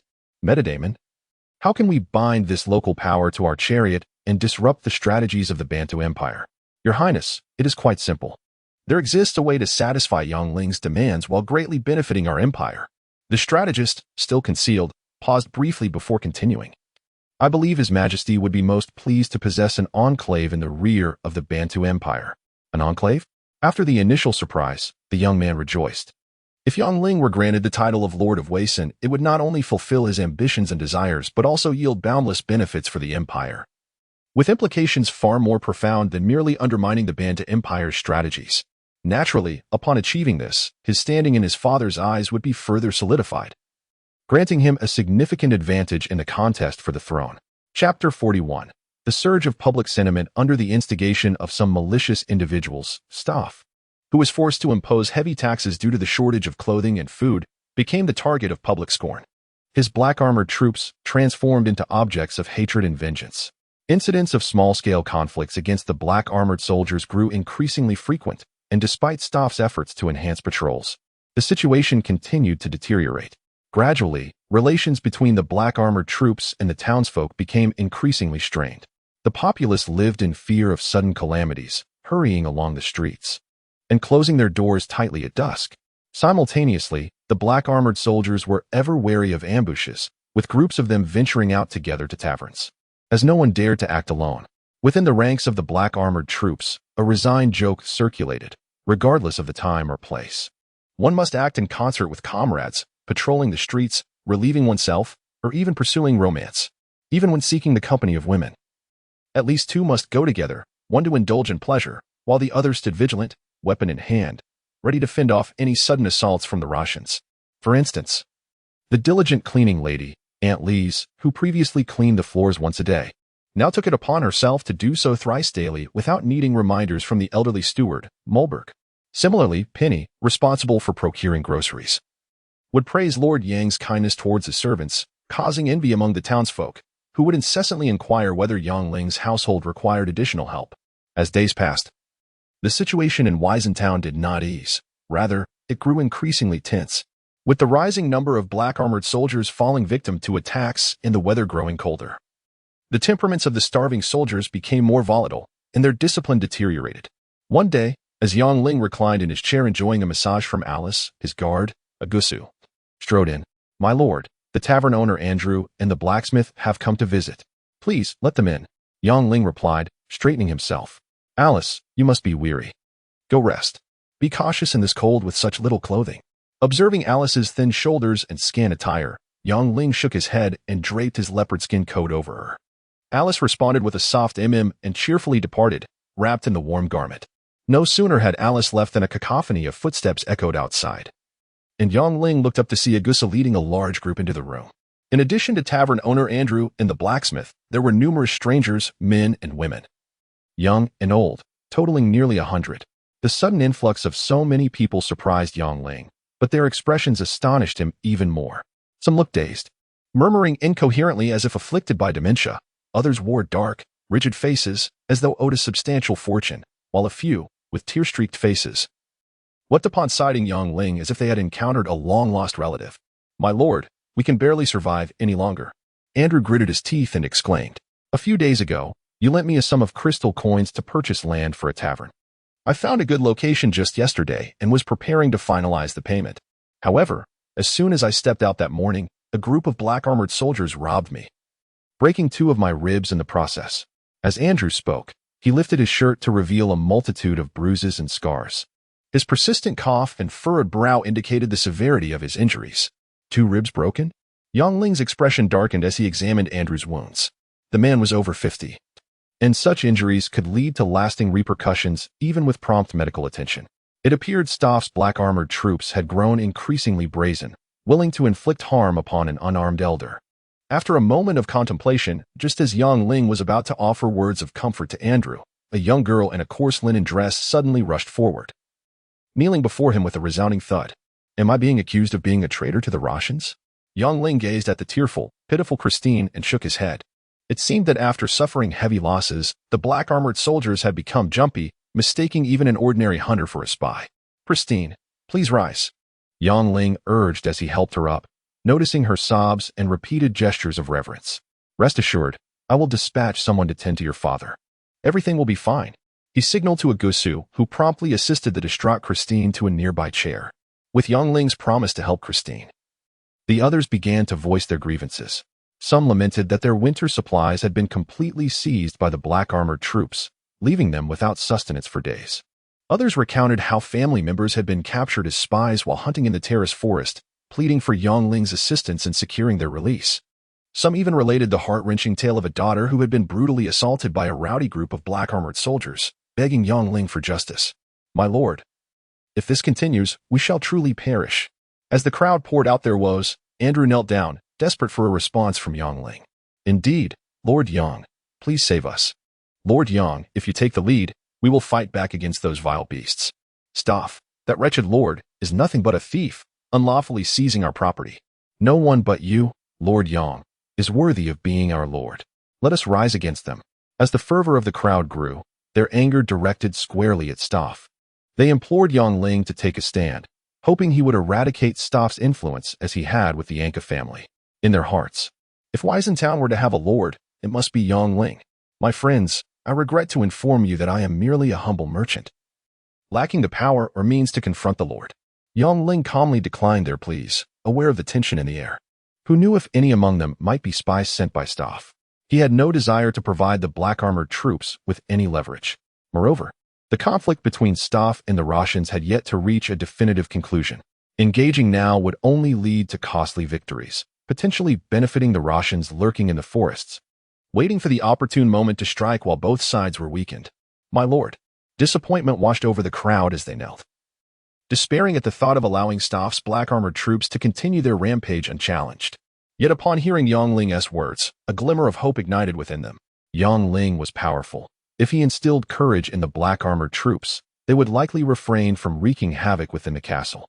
The townsfolk's faces brightened, and a subtle smile appeared on Yongling's lips. Gaining their gratitude and support would undoubtedly benefit his future plans, with the cost merely being some stored grain and vacant guest rooms. With meticulous planning, he might even seize the opportunity to profit further. Chapter 42. Return to Spider Valley. Faced with the increasingly brazen harassment from the Black Armor Army, coupled with Yongling's promise, the townsfolk hurriedly sent their daughters to reside temporarily at Wason Castle to shield them from the disgraceful actions of the Black Armor soldiers. In a short span, the castle was filled with graceful and voluptuous young maidens. Fortunately, the castle boasted numerous annexes. Otherwise, the young ladies would have been left to uncomfortably sleep on the floors. To preempt any unforeseen circumstances, Yongling heeded Good's advice and posted large announcements both at Shangri-La and outside the castle, declaring that winter had arrived, necessitating thorough cleaning and maintenance of the castle, thereby calling for a substantial recruitment of female workers to assuage the suspicions of Staff and his black armor subordinates. The sudden influx of people, along with the need to assist the impoverished townsfolk, resulted in a significant daily consumption of provisions. Fortunately, Yongling had stockpiled ample supplies of dry goods in advance, supplemented by the Anka family's vast granaries, alleviating any immediate concerns about food shortages. With a considerable workforce at hand, Yongling decided to establish a winery within the castle. Although the Nightshade Tavern and the winery had been demolished by a rowdy group of black armor soldiers, the winemaker and various craftsmen remained unscathed. Under the guidance of the old steward, Mulbirch, the delightful aroma of brewing wine soon wafted through the castle, allowing the greedy dwarf, Rumi, to indulge his thirst. Under the influence of alcohol, the aggrieved populace became emboldened, turning their wrath upon solitary black armor soldiers from the shadows. Stiff corpses of the soldiers could be found at street corners, in dimly lit nooks, or beneath trees along the roadside. Initially, Staff retaliated vigorously, ordering his troops to search every house for the culprits. Yet, each attempt yielded no results, and to appease his ire, subordinate officers attributed the blame to the elusive Russians. Consequently, overwhelmed and frantic, Staff found himself unable to control the situation, which spiraled further into chaos. Meanwhile, lured by the intoxicating atmosphere, many black armor soldiers occasionally visited Shangri-La for a drink. However, faced with the imposing presence of heavily armored barbarian guards, along with the hostility of mercenaries and adventurers, no one dared to stir trouble. The last encounter at the Nightshade Tavern had seen 2 barbarian guards severely injured, yet the black armor soldiers suffered the loss of over 20 men, with 5 succumbing shortly thereafter, a testament to the ferocity of the barbarians. Though unruly, the black armor soldiers dared not act recklessly in the face of more than 100 fully armed barbarians unless they brought their entire force. On one occasion, a drunken black armor soldier, driven by base instincts, attempted to assault an elven maiden in public. The outcome was inevitable. He was left battered and bruised, scattered with lost teeth. When several hundred black armor soldiers rushed to the scene, they were met with the menacing glare of the barbarian guards, and none dared to engage. Before taking office in Wason Town, Staff had been filled with confidence, believing that with his abilities and the support of 3,000 black armor soldiers, he could swiftly establish and solidify his rule and present the first batch of resources to the king by spring. However, upon arriving in Wason Town, he quickly realized the precariousness of his position. Not only did the Russians arrive to disrupt, but the majority of the Wason populace and mercenaries also showed little regard for their newly appointed lord. As he grappled with the realization that swift resolution was unattainable, and faced with food shortages that forced him to increase taxes, the situation grew increasingly dire. At some point, mercenaries from neutral factions, such as the Liaisons Duchy Alliance, and ordinary townsfolk began to harbor growing animosity towards him. After numerous ambushes, although he could not find evidence, he understood that some of the assassinations and sneak attacks were not linked to the Russians, but were orchestrated by others lurking in the shadows. In such a precarious position, extracting a profit from Yang Ling would be a fortunate outcome. Openly confronting him would be tantamount to digging his own grave. Even without the counsel of a strategist, he was not foolish enough to contemplate such a course. During moments of leisure, Yang Ling would often stroll through Shangri-La, accompanied by a retinue of warriors dispatched by Cassie. Despite his protests, both Good and the old steward Mulberch adamantly opposed him venturing out alone. Consequently, the presence of numerous guards in Shangri-La further deterred the black armor soldiers from misbehaving. One day, after meditating in a cross-legged position throughout the night, Yang Ling sensed that his magical prowess was on the verge of reaching a new threshold. Surpassing this barrier would likely elevate him to the rank of a high-level spiritual sorcerer, enabling him to tame magical beasts at an accelerated pace and over a wider range, potentially without relying on magical beast blood orbs for mid to high-level creatures. In this ruthless world, the path to supremacy lay solely in enhancing one's own strength. After giving Good a few instructions, Yang Ling returned to the Tlos Forest, intending to summon the formidable Spider Legion to await further orders within the Sorcerer's Tower and to engage in secluded cultivation for several days. Although breaking through the barriers of magical power was proving difficult, absorbing a significant amount of green life energy would undoubtedly yield considerable benefits. With the swift unicorn as a steed and the hornby beast scouting ahead, he quietly evaded several black armor sentries and arrived at Spider Valley after several hours. Unlike his previous visit, the entrance to Spider Valley was fraught with traps, laden with lethal spider webs and concealed sentries lurking underground. Once inside the valley, the incessant movement of countless spiders was overwhelming. The transformation within Spider Valley was striking, and upon encountering the giant wolf Spider King, Yang Ling was taken aback. Unlike last time, the 9 eyes of the wolf Spider King had morphed from a cerulean hue to a blood-red shade, its crimson fur bristling like arrows, exuding a menacing, bloodthirsty aura. Additionally, the spider soldiers behind it had grown to the size of basin, arrayed in a sharp triangular formation ready for attack. At first glance, they appeared as a dense mass, resembling a deadly crimson arrowhead. With their lethal venom, razor-sharp fangs, and unpredictable ambush tactics, combined with strict organization and a fearless spirit, this was less a legion of magical beasts and more a sharp slaughtering knife. Gazing upon the intimidating spider army, Yang Ling was profoundly shaken, realizing that he had finally acquired a true army of magical beasts. While individual spiders may not have been particularly remarkable, their coordinated assault in the thousands would undoubtedly haunt the nightmares of any foe. It was astonishing to witness such a rapid evolution in the spider army under the Wolf Spider King's command. One could scarcely imagine the transformation that would occur if the hornby beast, the evil eye, and the withered wood warriors were to be led by a similar sovereign. Chapter 43. The extraordinary abilities of the tree eyes. As Yang Ling ventured deeper into the trellis forest, the abundance of spiritual energy increased significantly.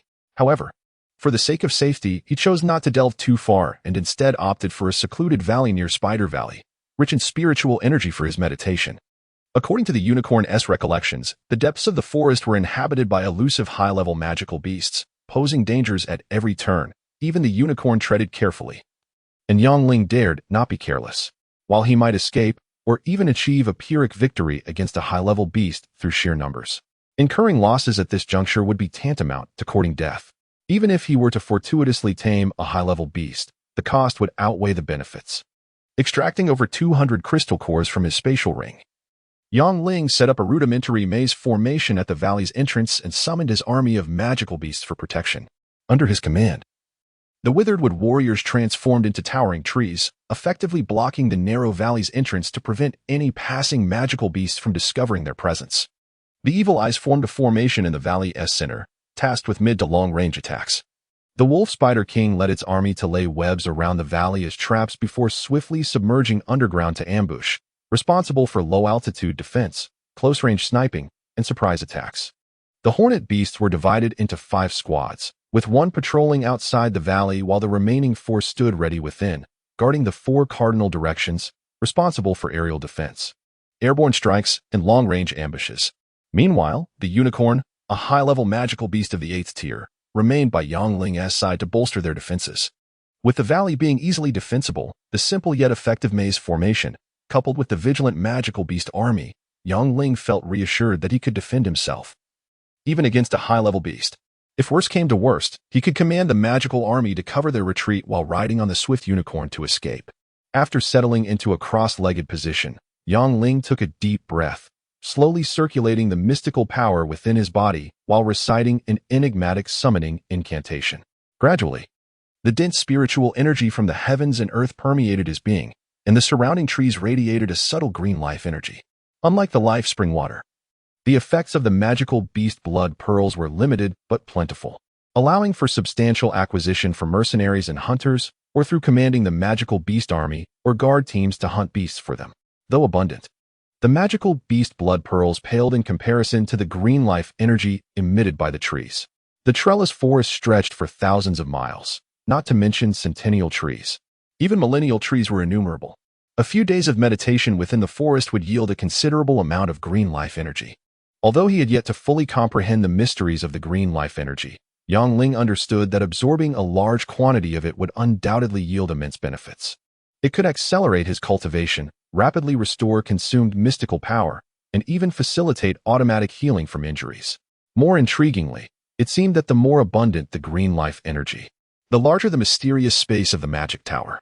The space where the magic tower resided was the sanctuary of the magical beast army. Without this enigmatic space, no matter how many high-level beasts he tamed, he could not summon them for battle at will.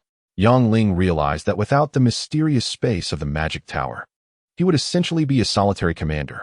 Under the influence of the summoning magic, the trees surrounding Yangling emitted wisps of green life energy, which began to accumulate. Gradually, a faint green mist formed within the valley, growing denser by the moment.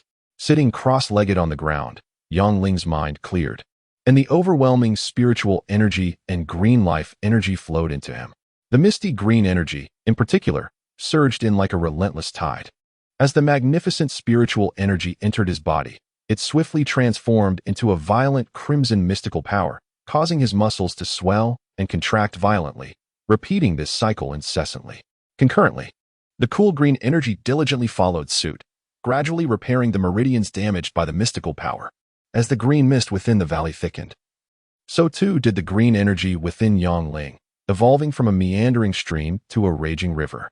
In addition to mending the meridians damaged by the mystical power, the surplus green energy began to concentrate at the center of his forehead where the magic tower resided, compressing continuously. Just as Yangling felt as though the intensely compressed green energy would burst his head apart, the tower-shaped mark on his forehead began to pulse violently, its temperature rising rapidly until it felt like a scorching iron. Before he could react, the surging green energy within the valley surged through the tower-shaped mark at his forehead, flooding into the mysterious space of the magic tower. Initially, the green mist within the valley thickened and expanded its reach. However, just as it was about to overflow from the valley, it swiftly surged into Yangling's forehead, as if a torrential flood had encountered an enormous drainage outlet or a bottomless abyss. Gradually, the green mist within the valley began to dissipate. Not only had the ubiquitous max grass ceased to emit green life energy, but even the towering trees no longer radiated such vitality. Simultaneously, the once abundant spiritual energy vanished without a trace. Time passed unmeasured until a gust of cold wind, laced with snowflakes, swept through, rousing Yangling from his reverie. The mystical power and life energy within him were now distinctly separated, one crimson, the other green, flowing in opposite directions along the same trajectory. Remarkably, even with his eyes closed, he could vividly sense the movements of the wind and grass within 100 steps, as if the surrounding trees had become his eyes and ears. Upon opening his eyes and surveying his surroundings, Yangling gritted his teeth and closed his eyes once more, leaping towards the nearby trees, guided solely by instinct, as he deftly maneuvered from one tree to another. Though his eyes were shut, he instinctively found the optimal landing spots as he leaped, feeling an innate connection to the trees, as if he had lived among them since childhood. Could it be that the eyes transformed from tree spirits were the remarkable secret of the tree shepherds within the forest? Elated by this newfound extraordinary ability, Yangling settled back into a cross-legged position, immersing his consciousness in the space of the magic tower.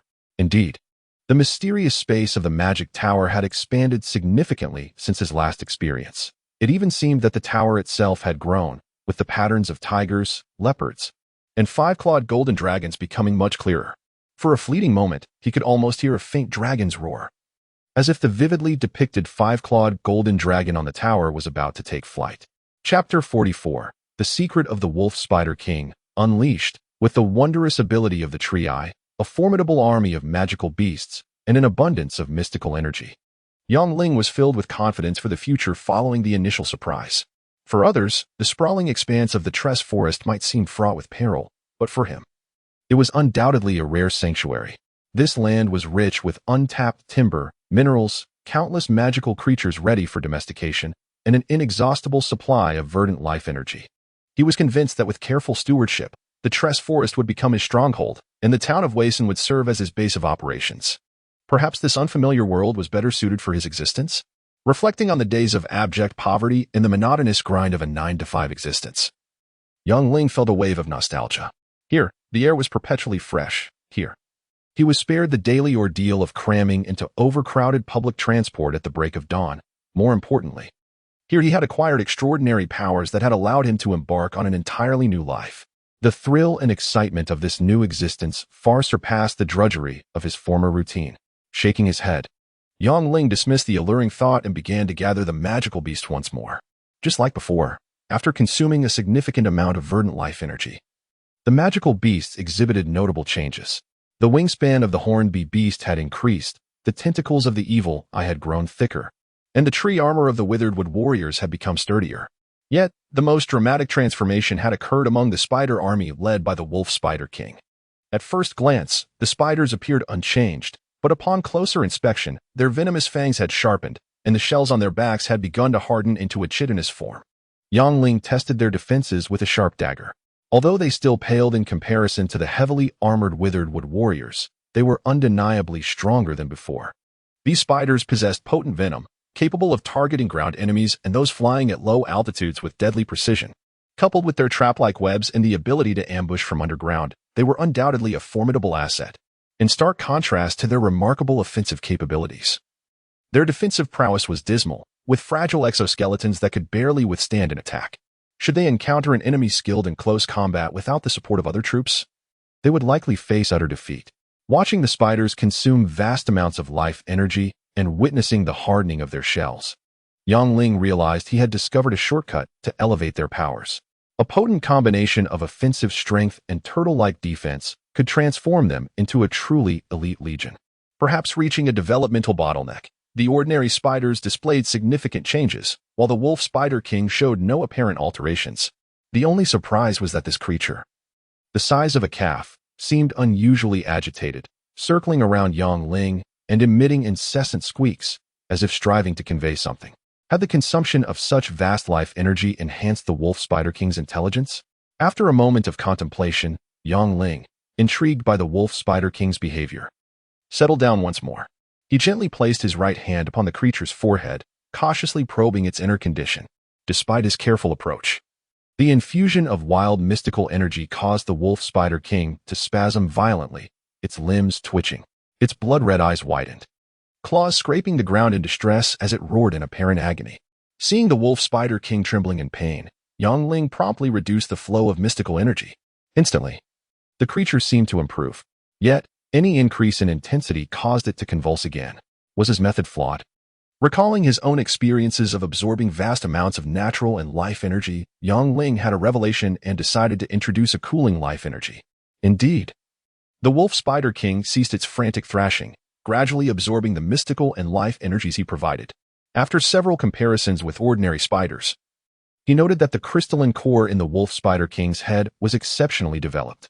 As a low-level magical beast, the cores of regular wolf spiders were merely the size of grains of rice and dark in color. However, the Wolf Spider King's core was distinctly larger, about the size of an olive, radiant with a crimson glow. Moreover, near each spider's core was an oval-shaped, earth-toned gland, continually emitting fluctuating waves of energy. Unlike the cores of ordinary spiders, the Wolf Spider King's gland was approximately 5 times larger. After absorbing Yang Ling's life energy, it pulsated vigorously, releasing familiar, comforting waves. Could it be that the core determined power, while this mysterious gland dictated intellectual capacity? If abilities and intellect surpassed those of their kind, Could one ascend to the role of leader within their ranks? Yang Ling was exhilarated, gradually uncovering the secret behind the Wolf Spider King's command over the spider army. In his elation, he increased the infusion of mystical and life energies. Sure enough, the crystalline core of the Wolf Spider King began to expand incrementally, and the waves emitted by the gland became increasingly distinct. Soon, he observed another peculiar phenomenon. The core and gland within the Wolf Spider King operated in harmony, both absorbing the energies provided. However, the core primarily absorbed the crimson mystical energy, while the gland focused on the verdant life energy. If only mystical energy was supplied without the life energy, the Wolf Spider King would convulse and the core would tremble.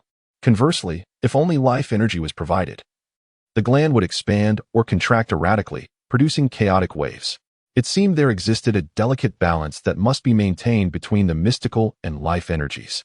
Chapter 45, The Ambush Liberation. After numerous trials on a dozen spiders, Yang Ling gradually discerned the underlying principles.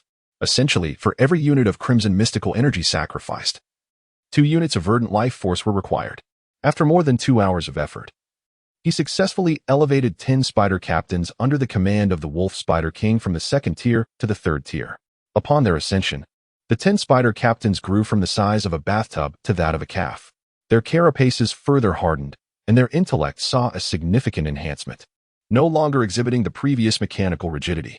While their overall combat prowess still paled in comparison to the 4th-tier Wolf Spider King, their venom's range, toxicity, and leadership abilities were incomparable. It remained uncertain whether the energy required for ascension was particularly high or if other factors were at play. Ordinary spiders could swiftly progress. Yet after Yang Ling's extensive efforts, the Wolf Spider King exhibited no discernible changes. This compelled him to abandon the alluring notion of hastening its ascension. Besides mystical energy and life force, was there truly no other shortcut? Gazing at the obediently crouching Wolf Spider King, an idea sparked in Yang Ling's mind. Initially, the Wolf Spider King was merely an ordinary spider leader, but after consuming several crystal cores of other Spider Kings, it swiftly ascended from the 2nd tier to the 4th. Both its combat capabilities and intelligence experienced qualitative leaps, perhaps by consuming several high-tier counterparts' crystal cores. The Eye of the Abyss and the Hornbeam Beast could also evolve into a king akin to the Wolf Spider, with the Wolf Spider King commanding the spider army. They could respond flexibly to enemies, yet the Eye of the Abyss and the Hornbeam Beast still required commands. On the battlefield, where information fluctuates rapidly, even a moment's delay could result in losing a rare opportunity. If the Beast army developed a degree of adaptability, their collective strength would undoubtedly soar. Among the myriad beasts, the Eye of the Abyss, slow in its movements, was Yang Ling's greatest concern. Although their speed had significantly improved post-ascension, they still lagged far behind the Hornbeam Beasts. Given their poor defensive and mobility capabilities, an enemy ambush on the battlefield could yield disastrous consequences. Since the Wolf Spider King could not ascend at the moment, it would be wiser to focus on taming or nurturing a king among the Eyes of the Abyss. After all, while their disadvantages were glaringly evident, their advantages were equally pronounced. Against the heavy armor and large defensive shields of the enemy, the Hornbeam Beasts, no larger than a fist, might struggle, and it was unlikely even the heavily armored Deadwood warriors would fare better. However, the Eye of the Abyss was different. Although an individual eye's attack was not particularly formidable, the impact of thousands of light projectiles striking a single point was unparalleled. The previous battles against the barbarian tribes in the Yimia had already demonstrated their might. A simple formation of 3 ranks of gunmen had greatly amplified the Eye's power.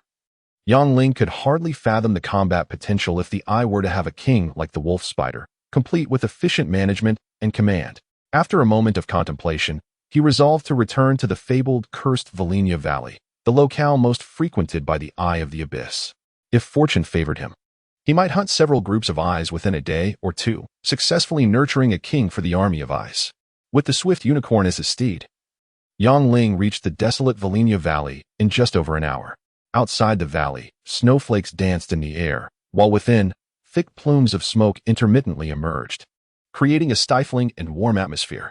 The snowflakes melted into vapor mid-air, and from a distance, a dense fog enveloped the valley, rendering it eerily enigmatic.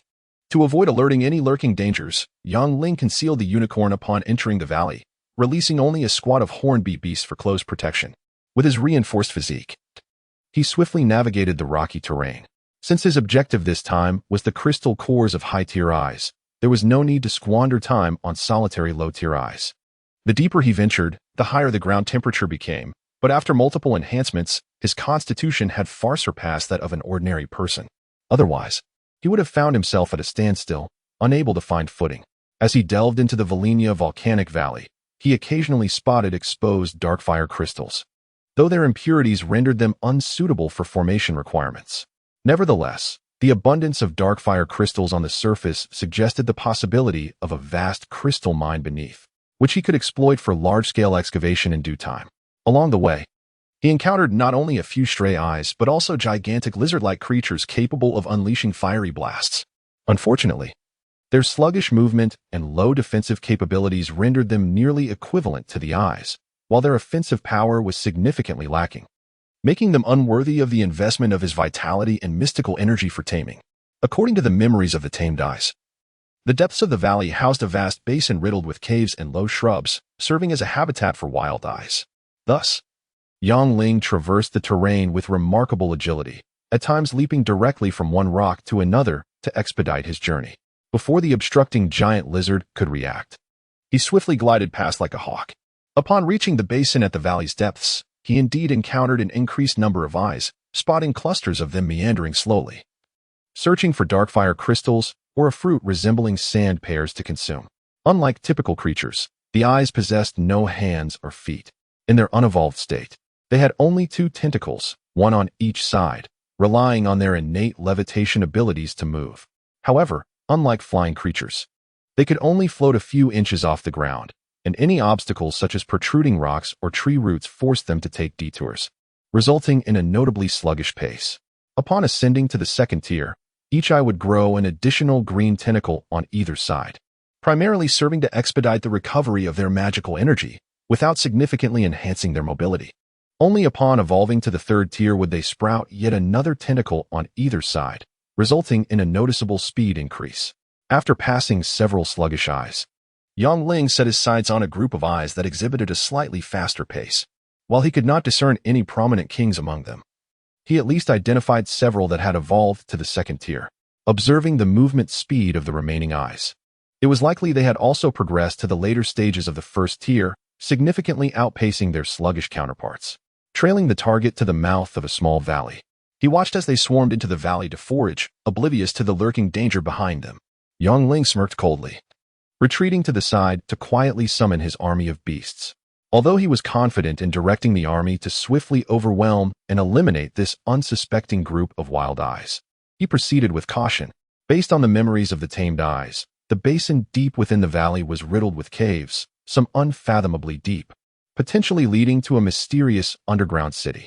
He was unwilling to inadvertently attract a horde of formidable high-tier beasts while engaged in battle. Chapter 46. The Hunt, Unleashed. After a moment of contemplation, Yang Ling conceived an excellent strategy. The wild evil eyes, inherently lethargic, not only moved at a sluggish pace, but also possessed limited intelligence. By laying an ambush at the valley entrance and directing the hornet beasts and the spider army to drive them outward, he believed the adversaries would fall prey to panic. Under his command, the army of magical beasts sprang into swift action. The withered wood warriors silently transformed into great trees, guarding the valley's exit. Behind them, the evil eyes formed a tight formation, tasked with mid to long-range attacks. Having advanced to the second tier, their range and power far surpassed their wild counterparts. And with their concentrated firepower, sealing the exit was assured. After leaving a detachment of hornet beasts to maintain vigilance and provide aerial cover around the valley's perimeter, Yang Ling stealthily entered the valley with the spider army and the remaining hornet beasts. Armed with the mysterious ability of the tree spirit's eye, he navigated the jungle effortlessly, even with his eyes closed, easily evading the many foraging wild evil eyes. Perhaps it was their inherently careless nature or their intoxication with the abundance of food that rendered the evil eyes oblivious to the imminent catastrophe lurking outside the valley. Remaining unaware of Yang Ling's subtle approach through the underbrush, they were oblivious to the disaster that was drawing ever closer. Upon reaching the deepest part of the valley, Yang Ling summoned the remaining magical beasts and mounted his unicorn. Taking a deep breath, he commanded his forces to swiftly advance, hunting and driving the unsuspecting wild evil eyes before them. Caught off guard by the aerial swarms of hornet beasts, akin to fighter jets skimming low, and the deluge of lethal venom from the spider army, along with the unicorn's purple arc lightning, the wild evil eyes descended into chaos. Some sought refuge beneath bushes, while others scrambled in panic, with only a few daring to retaliate. However, against the ferocious army of magical beasts commanded by Yongling, they were no match. Akin to a mantis attempting to stop a vehicle, utterly powerless. With each dive, the hornet beasts nearly delivered fatal blows, herding the panicking evil eyes toward the valley exit like a flock of frightened ducks. Although they refrained from utilizing their potent stingers under Yongling's orders, their lightning-fast speed and razor-sharp fangs still rendered them a nightmare for the wild evil eyes. With ample assurance of victory, Yongling was reluctant to waste the hornet beast stingers. After all, peril lurked in the trellis forest, and no one could predict the appearance of a high-tier magical beast at any moment. Not to mention the power of their stingers, every ounce of strength must be conserved. To the unsuspecting evil eyes, the swift hornet beasts were merciless blades, while the coordinated assault of the spider army was akin to a horde of cruel demons. Any contact with their venom would result in immediate disorientation and numbness. Caught unawares, many were torn to shreds by their sharp fangs. Faced with the lower-tier magical beasts, the wild evil eyes stood no chance, and against the formidable unicorn, they were even more defenseless. Some evil eyes, in their haste, concealed themselves beneath bushes, believing they could escape the chaos, only to be obliterated by thick serpentine bolts of lightning, often resulting in mass casualties.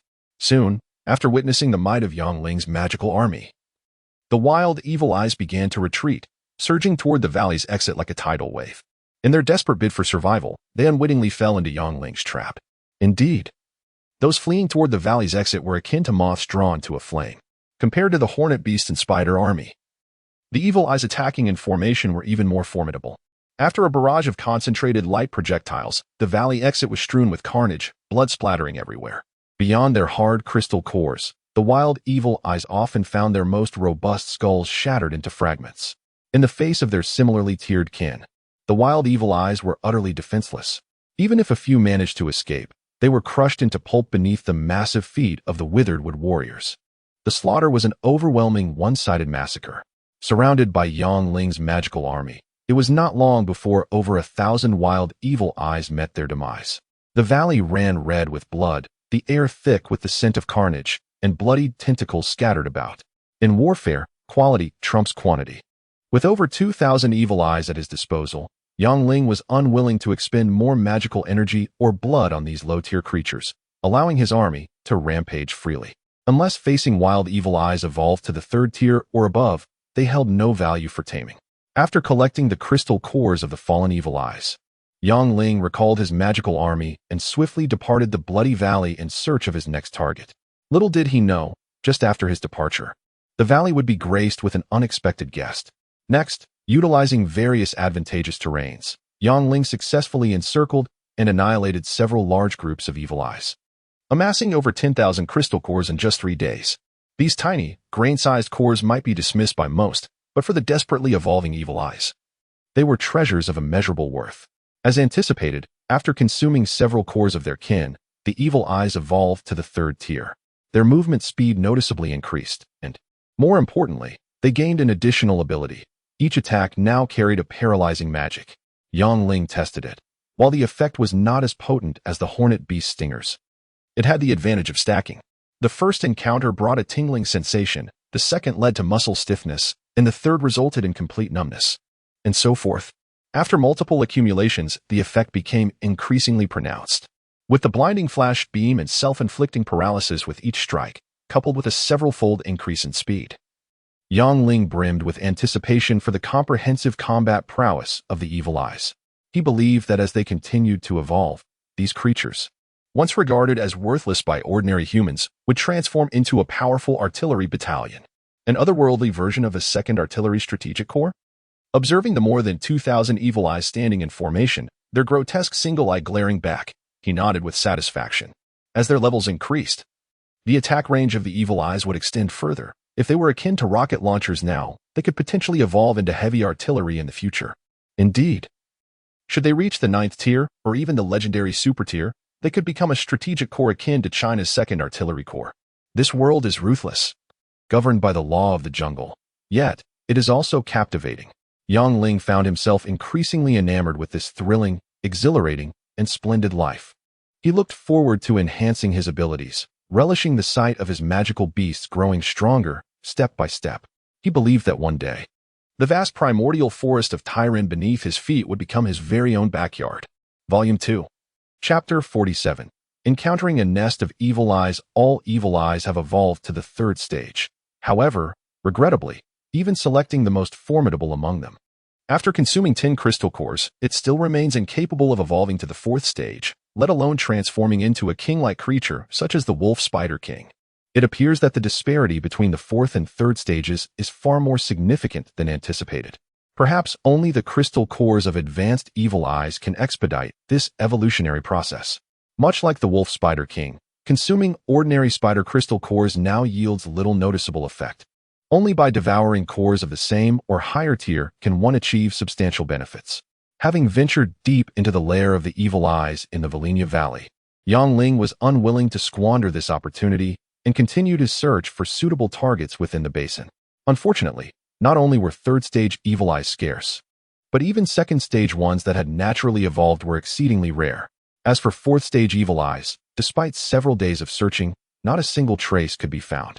The basin was a labyrinth of caves, some resembling a vast network akin to a rat's nest, while others delved into unfathomable depths. With no end in sight after hours of exploration, the eerie ambience seemed to lead to a series of bottomless pits, and despite the protection of numerous magical beasts, Yang Ling dared not venture too recklessly. In addition to the evil eyes and the fire-breathing giant lizards, he occasionally encountered vividly colored, centipede-like creatures. While their attack power was not particularly formidable, their venom proved to be even more potent than that of the wolf spider king. Fortunately, under the guardianship of the hornbeak beasts, he faced no significant dangers. However, after days of fruitless searches for advanced evil eyes, he instead acquired a dozen crystal cores from these centipede-like creatures. According to the memories of the evil eyes, these centipedes were also classified as low-level magical beasts, subsisting on a type of green toxic algae that thrived in dark places. The longer they lived, the more potent their toxins became. Those afflicted could suffer from severe festering, and in grave cases, succumb to decay. Adhering to the principle of missing an opportunity rather than letting one slip away, Yang Ling meticulously dispatched each centipede-like creature he encountered, using his dagger to slice open their heads and extract the dark green crystal cores. Although they were of little immediate use, he understood that they might prove valuable one day. Initially, he considered taming a few, but after observing their sluggishness, he reconsidered and ultimately abandoned the idea. Quality over quantity was paramount. Excessive taming of slow, low-level magical beasts would severely hamper the mobility of his entire force, a counterproductive endeavor. One day, while trailing a group of foraging evil eyes, Yang Ling stealthily approached a colossal cave. Unlike the typical lairs of evil eyes, this entrance was guarded by a line of vigilant sentinels, with several hidden scouts positioned discreetly. Additionally, a continuous stream of evil eyes flowed in and out. Could this be an extraordinarily large den of evil eyes? As he observed the multitude of comings and goings, an idea struck him. He summoned a third-stage hornbeak beast. The area surrounding the cave's entrance was engulfed in lush, dark green ivy, providing ample cover. The fist-sized hornbeak beast stealthily slipped inside. Indeed, the interior of the cave revealed a hidden world, teeming with countless evil eyes of varying sizes. Not only were there a significant number of second-stage evil eyes, but many had also evolved to the third stage. Excited by the rare encounter with such a large nest of evil eyes, Yang Ling's enthusiasm was tempered by the sight of the heavily fortified guards. The hidden scouts posed no issue. A single team of hornbeak beasts could silently eliminate them. However, the incessant flow of evil eyes presented a dilemma. How could he discreetly eliminate the guards at the entrance without drawing attention? Should he command the hornbeak beasts to launch a surprise attack with their venomous stingers? Or perhaps order the wolf spider king to lead a full frontal assault with the spider army? After a moment of contemplation, Yang Ling shook his head. While the guards at the entrance were manageable, the sheer number of incoming evil eyes was overwhelming. If he could not eradicate them in an instant, the multitude of prepared evil eyes inside might force him into a hard-fought battle. Unevolved evil eyes moved slowly, lacking intelligence and offensive capability. In contrast, the second and third stage evil eyes possessed a degree of intelligence and speed. Although their defensive capabilities showed little improvement, their attacking power had multiplied significantly. Moreover, if this cave harbored a king-like evil eye akin to the wolf spider king, The onslaught of high-stage evil eyes could be truly terrifying. Yang Ling was reluctant to engage in a head-on confrontation unless absolutely necessary. He preferred to achieve the greatest gains at the least cost. An enemy rearguard? Observing the continuous stream of wild evil eyes, Yang Ling's mind sparked with a brilliant idea. After some deliberation, he resolved to take a gamble. If it failed, he could always command his forces to launch a direct assault. He commanded a team of horned beasts to swiftly neutralize the hidden scouts before quietly summoning his army of magical beasts.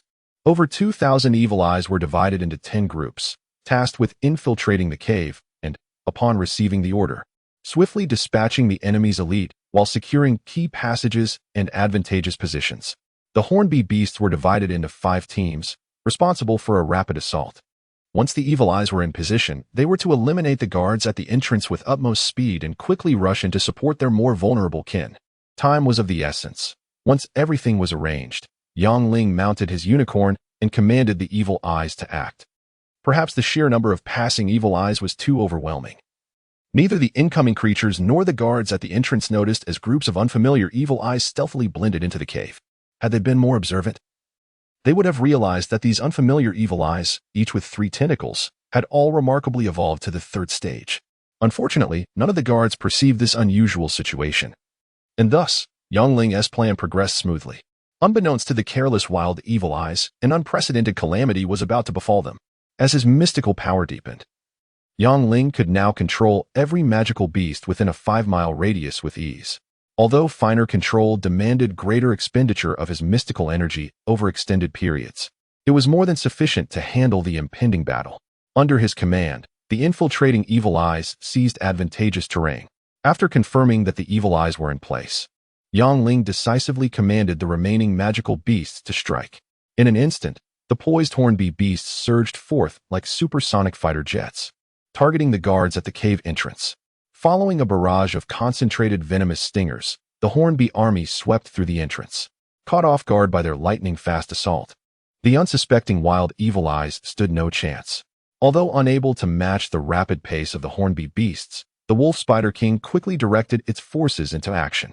Under its command, the battalions of wolves and spiders charged ferociously toward the evil eye cave, leaving the unprepared evil eyes utterly defenseless.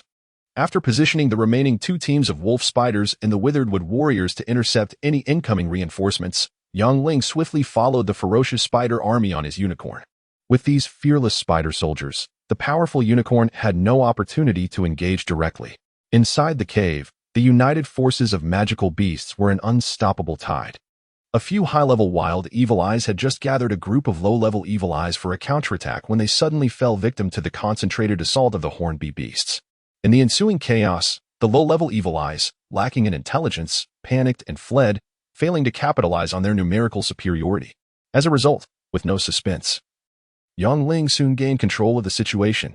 The cave was littered with the corpses of wild evil eyes. The central depression resembled a blood pool, filled to the brim with fresh blood, and the air was thick with the stench of carnage. Preliminary estimates indicated that nearly 5,000 evil eyes were annihilated in this battle, including over 200 that had evolved to the 3rd stage and more than 800 at the 2nd stage. Regrettably, there were neither 4th stage evil eyes nor any rulers akin to the Wolf Spider King. It seemed that only one final option remained. Since such a large evil eye tribe lacked a true king, Yang Ling no longer held any hope for this basin. If he wished to acquire a king-like evil eye resembling the Wolf Spider King swiftly, it appeared he would have to take matters into his own hands. Without delay, after commanding the army of beasts to guard the cave entrance, he set up a rudimentary spirit-gathering formation within the cavern, preparing to forcibly cultivate an eye of despair using his mystical powers and life energy. Selecting the most robust of the eyes, Yang Ling settled cross-legged and gently pressed his right hand against its forehead. Surrounding him were heaps of various eye crystals. Resolute in his endeavor, he decided to take a gamble, instructing the eye before him to incessantly consume the crystals while he continuously infused it with crimson mystical energy and verdant life force, gradually intensifying the flow.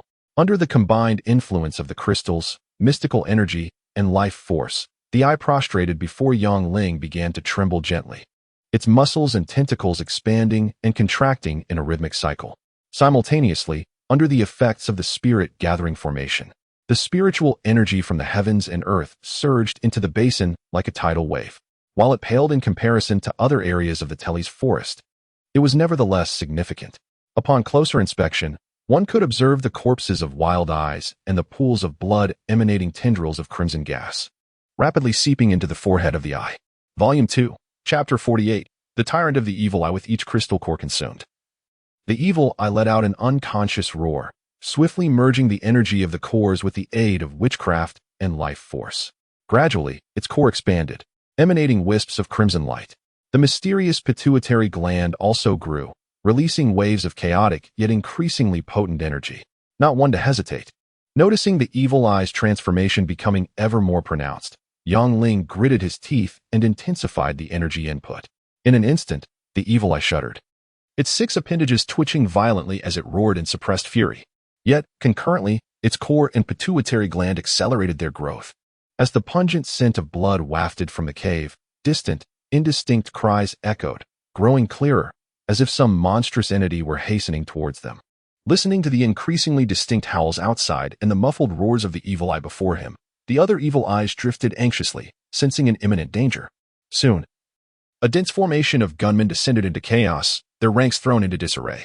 In stark contrast to the panicking evil eyes, the spider army remained calm under the command of the wolf spider king.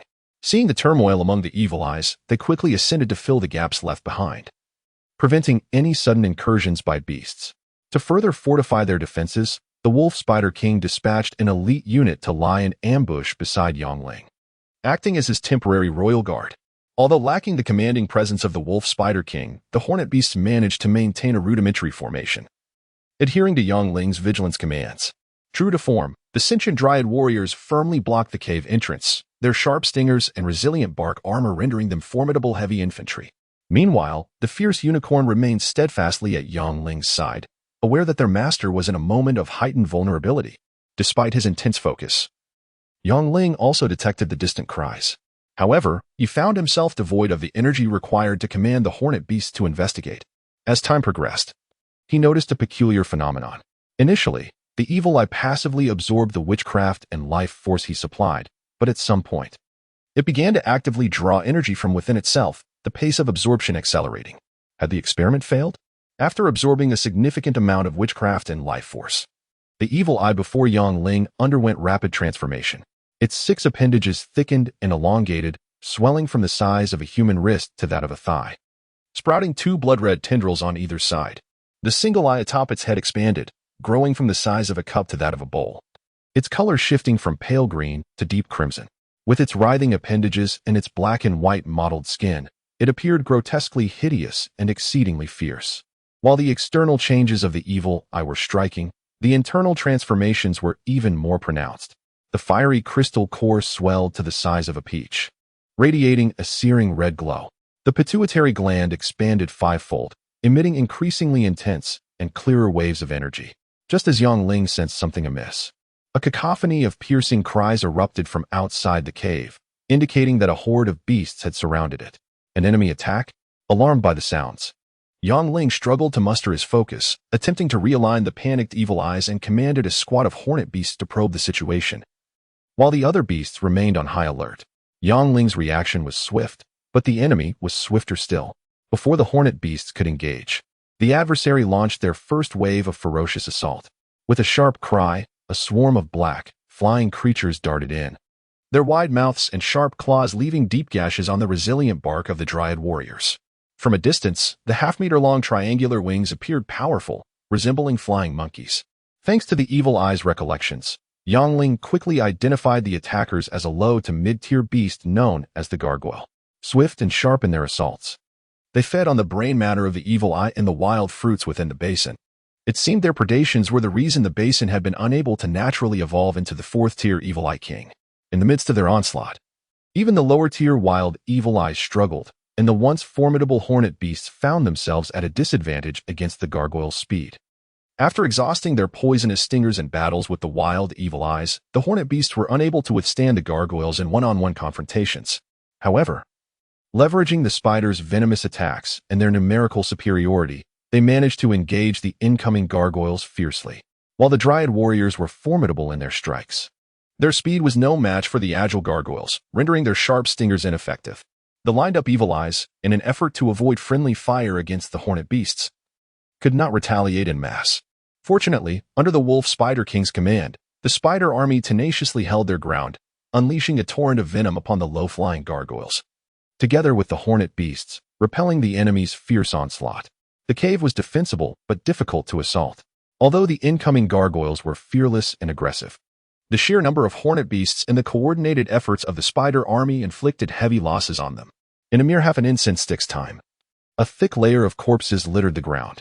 Despite their significant losses, the gargoyles continued to press forward, launching wave after wave of attacks in an attempt to breach the defenses formed by the hornet beasts and the spider army. As more gargoyles surged from all directions, the situation grew increasingly dire for Yangling. On several occasions, groups of fearless gargoyles charged straight towards him, and at one point, a gargoyle nearly clawed at his forehead.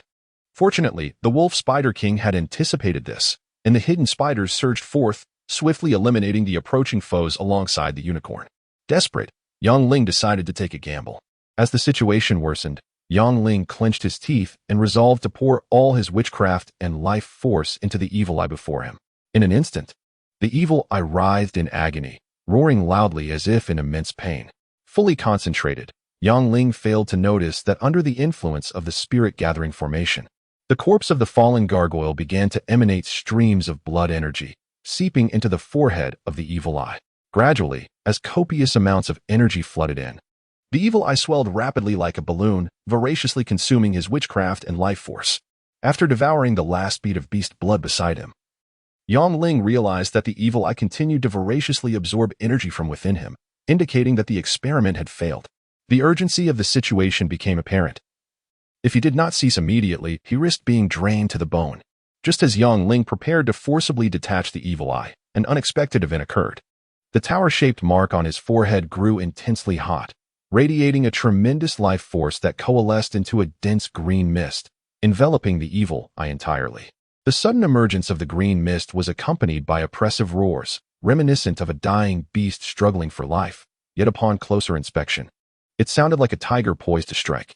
More alarmingly, the green mist continued to absorb all surrounding energy, devouring the blood pools formed by thousands of wild, evil eyes nearby.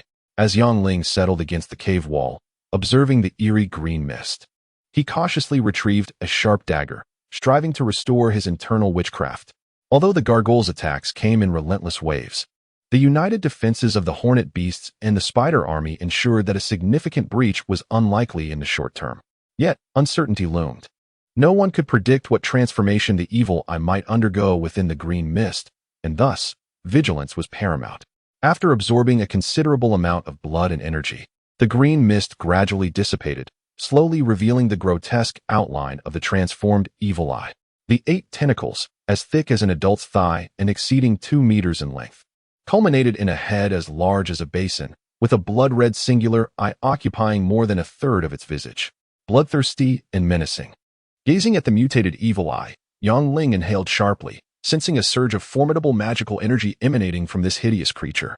Just as he hesitated to take the initiative in dispatching the aberrant evil eye, a thunderous roar erupted as the final wisps of green mist vanished.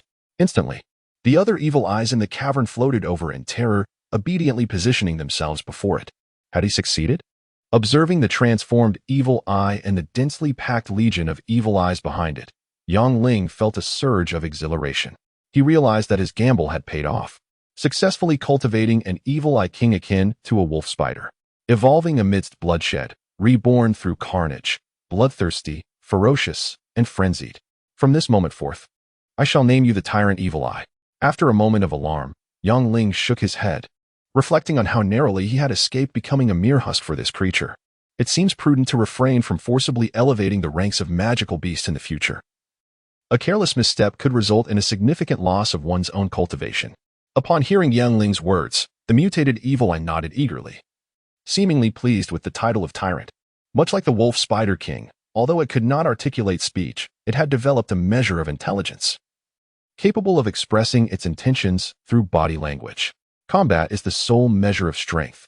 After taking a deep breath, Yangling commanded the tyrant evil eye to lead the legion of evil eyes into battle. preparing to annihilate the approaching gargoyles while also assessing the capabilities of the Evil Eye King, a creation he had invested so much effort into. Volume 2. Chapter 49. The bag formation. The cave of the Evil Eye is narrow at the entrance and widens like a triangle within.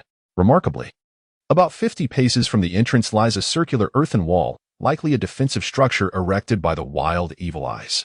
The wall is sturdy, neither too high nor too low, allowing the Evil Eyes to crouch down and conceal themselves from enemies' ranged attacks, while standing provides a clear view of the surroundings. Should a multitude of Evil Eyes be stationed here, even the mightiest of invading beasts would find it arduous to penetrate. After observing the cave's geography, Yang Ling felt fortunate. Had the Evil Eye army not infiltrated and seized the high ground, swiftly eliminating the commanding high-ranking wild Evil Eyes during the battle, he would have found it exceedingly challenging to breach the cave. After ordering the Evil Eye tyrant to lead the army into ambush behind the earthen wall, Yang Ling contemplated the increasingly widening cave and the 200-plus red-haired wolf spiders that provided him protection. An idea struck him. He recalled the renowned ambush strategy known as the bag formation, reminiscent of historical anecdotes he had encountered during his university days. The bag formation, as the name suggests, involves laying an intricate trap to ensnare the enemy. Once the adversaries are lured into the ambush, attackers spring forth from 3 sides, catching the unsuspecting foes off guard and encircling their retreat.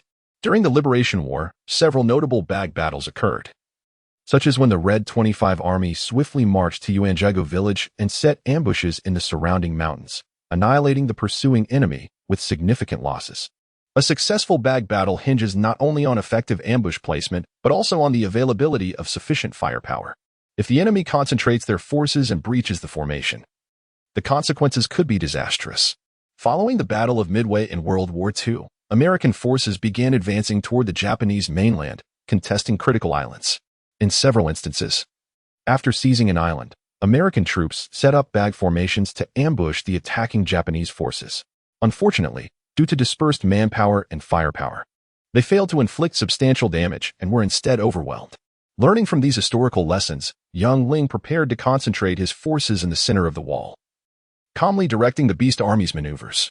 The Hornet Beast would cover the rear, while the Witheredwood warriors would gradually withdraw, followed by the Spider Army led by the Spider King, who would retreat along the cavern walls into ambush positions. Once the large contingent of gargoyles fell for the ruse, they would strike from below and encircle the enemy's rear. As the majority of the spiders withdrew, Yang Ling directed the Hornet Beasts to retreat in batches, feigning defeat to draw the relentless gargoyles closer into the trap. Despite their formidable combat power as 4th-tier beasts, they were no match for the 2nd-tier Hornet Beasts and Wolf Spiders, especially given the cave's defensive advantages and the tenacity of the Hornet Beasts and Spiders. In their frenzy, the gargoyles lost their caution and composure, unwittingly stepping into a deadly zone. Without the hindrance of the Hornet Beasts and Spiders, they surged forward, a veritable tide of over 1,000. 30 paces, 25 paces, 20 paces. As the gargoyles approached with alarming speed, Yang Ling's palms grew clammy with sweat. Gritting his teeth, he resolved to wait a moment longer. Inaction was not an option when the time came to strike. He would unleash everything to ensnare the enemy in one fell swoop. The sheer number of incoming gargoyles and their fierce assault posed a dire threat. Retreating without a fight would render even his unicorn, a high-tier beast, unable to escape unscathed. Forcing a breakout would likely result in catastrophic losses for his army. Thus, he chose to gamble everything on this encounter. This battle would hinge entirely on the capabilities of the ambushing Evil Eye army. If they could eliminate the enemy's elite forces while the front line held firm against the onslaught, the encircling Spider Army and Hornet Beasts could launch a surprise attack on the enemy's main force, fully capitalizing on the advantages of the bag formation. Success was the only acceptable outcome. As the gargoyles drew nearer, Yang Ling swiftly arranged his array of talismans before him, deploying his most powerful treasures. The myriad talismans he had crafted, initially intended for combating Stotha's black armored army, would find their true purpose today. In large-scale battles, talismans like Palm Thunder and Sky Cannon would prove effective, while mental attack talismans such as Dolphin Sound could disrupt the enemy unexpectedly. When only 10 paces remained, just as the gargoyles accelerated to strike, Yang Ling decisively commanded the attack. In an instant, under the Evil Eye Tyrant's leadership, the waiting Evil Eye soared into action. A blinding flash of light erupted, showering the approaching gargoyles with a rain of luminous projectiles, devastating the leading ranks. Caught off guard, the charging gargoyles were struck down, their eyes instinctively closing against the onslaught of blinding light. The following ranks, sensing the peril, hastened their advance, hoping to reach the enemy before the third wave of attacks could commence. Although the evolved third-tier Evil Eyes retained some intermittent attack capability, the Withered Wood warriors, clad in sturdy bark armor yet slow in movement, struggled to impede the swift enemies. The Hornet Beasts and Spider Army were adept at both offense and defense, but the gargoyles had not yet fully entered the bag formation, delaying their counterstrike. At that moment, the situation grew increasingly dire. Should the enemy's assault not be thwarted, the consequences would be unthinkable. In a critical moment, Yang Ling and his unicorn sprang into action. Without hesitation, he hurled talismans like Palm Thunder and Sky Cannon with reckless abandon, summoning thundering explosions akin to grenades against the advancing gargoyles. If Palm Thunder inflicted severe suffering upon the gargoyles, the Dolphin Sound Talisman delivered an unexpected shock. A piercing wave of sound sent the attacking gargoyles shrieking in agony, as though their heads had been struck by a mighty hammer. Some faltered, others flailed wildly, while a few simply collapsed. Yang Ling's attacks were formidable, yet they paled in comparison to the unicorn's might. With a thunderous roar, the 8th-tier beast unleashed a barrage of massive serpentine lightning, swiftly creating a three-dimensional high-voltage net. Within its grasp, the gargoyles were rendered to charred remains, raining down upon the ground. In that moment, the combined might of Yang Ling and his unicorn caught the enemy off guard, staunchly repelling the initial wave of their ferocious assault. Reeling from the heavy blows dealt by Yang Ling and the unicorn, the gargoyles redirected their focus, preparing to assault the weaker right flank. If they managed to entangle the slower, defensively vulnerable Evil Eyes, the casualties would be catastrophic. Time was of the essence. The gargoyles were alarmingly swift. As they suddenly shifted their trajectory, concentrating their attack on the right side, neither Yang Ling nor even the unicorn could intervene in time. Should the enemy breach their defenses, the repercussions would be dire. In this critical hour, the Evil Eye Tyrant stepped forth, roaring as it unleashed a relentless barrage of light projectiles. Astonishingly, each projectile split upon release, doubling in number, then quadrupling, rapidly sweeping through the swiftly moving gargoyles. Explosive projectiles?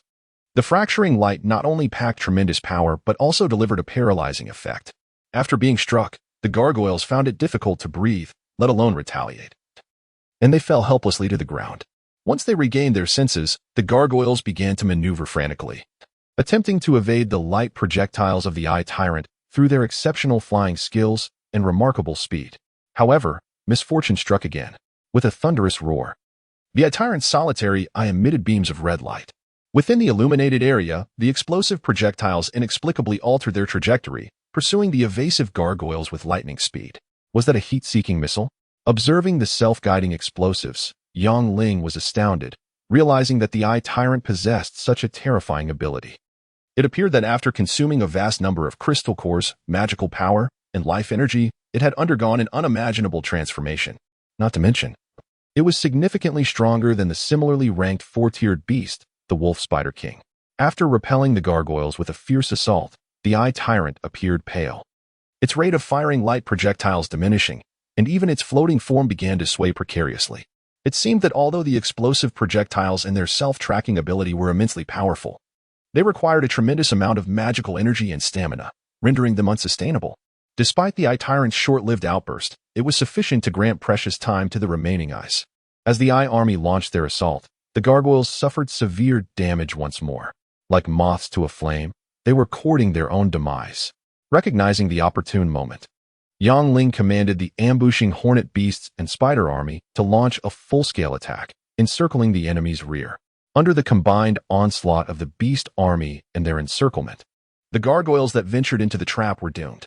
Volume 2, Chapter 50, The Sealed Underground City. With the formation of the bag formation firmly established, we withstood the relentless assault of the enemy forces, flanking their rear and repelling their attempts to break through.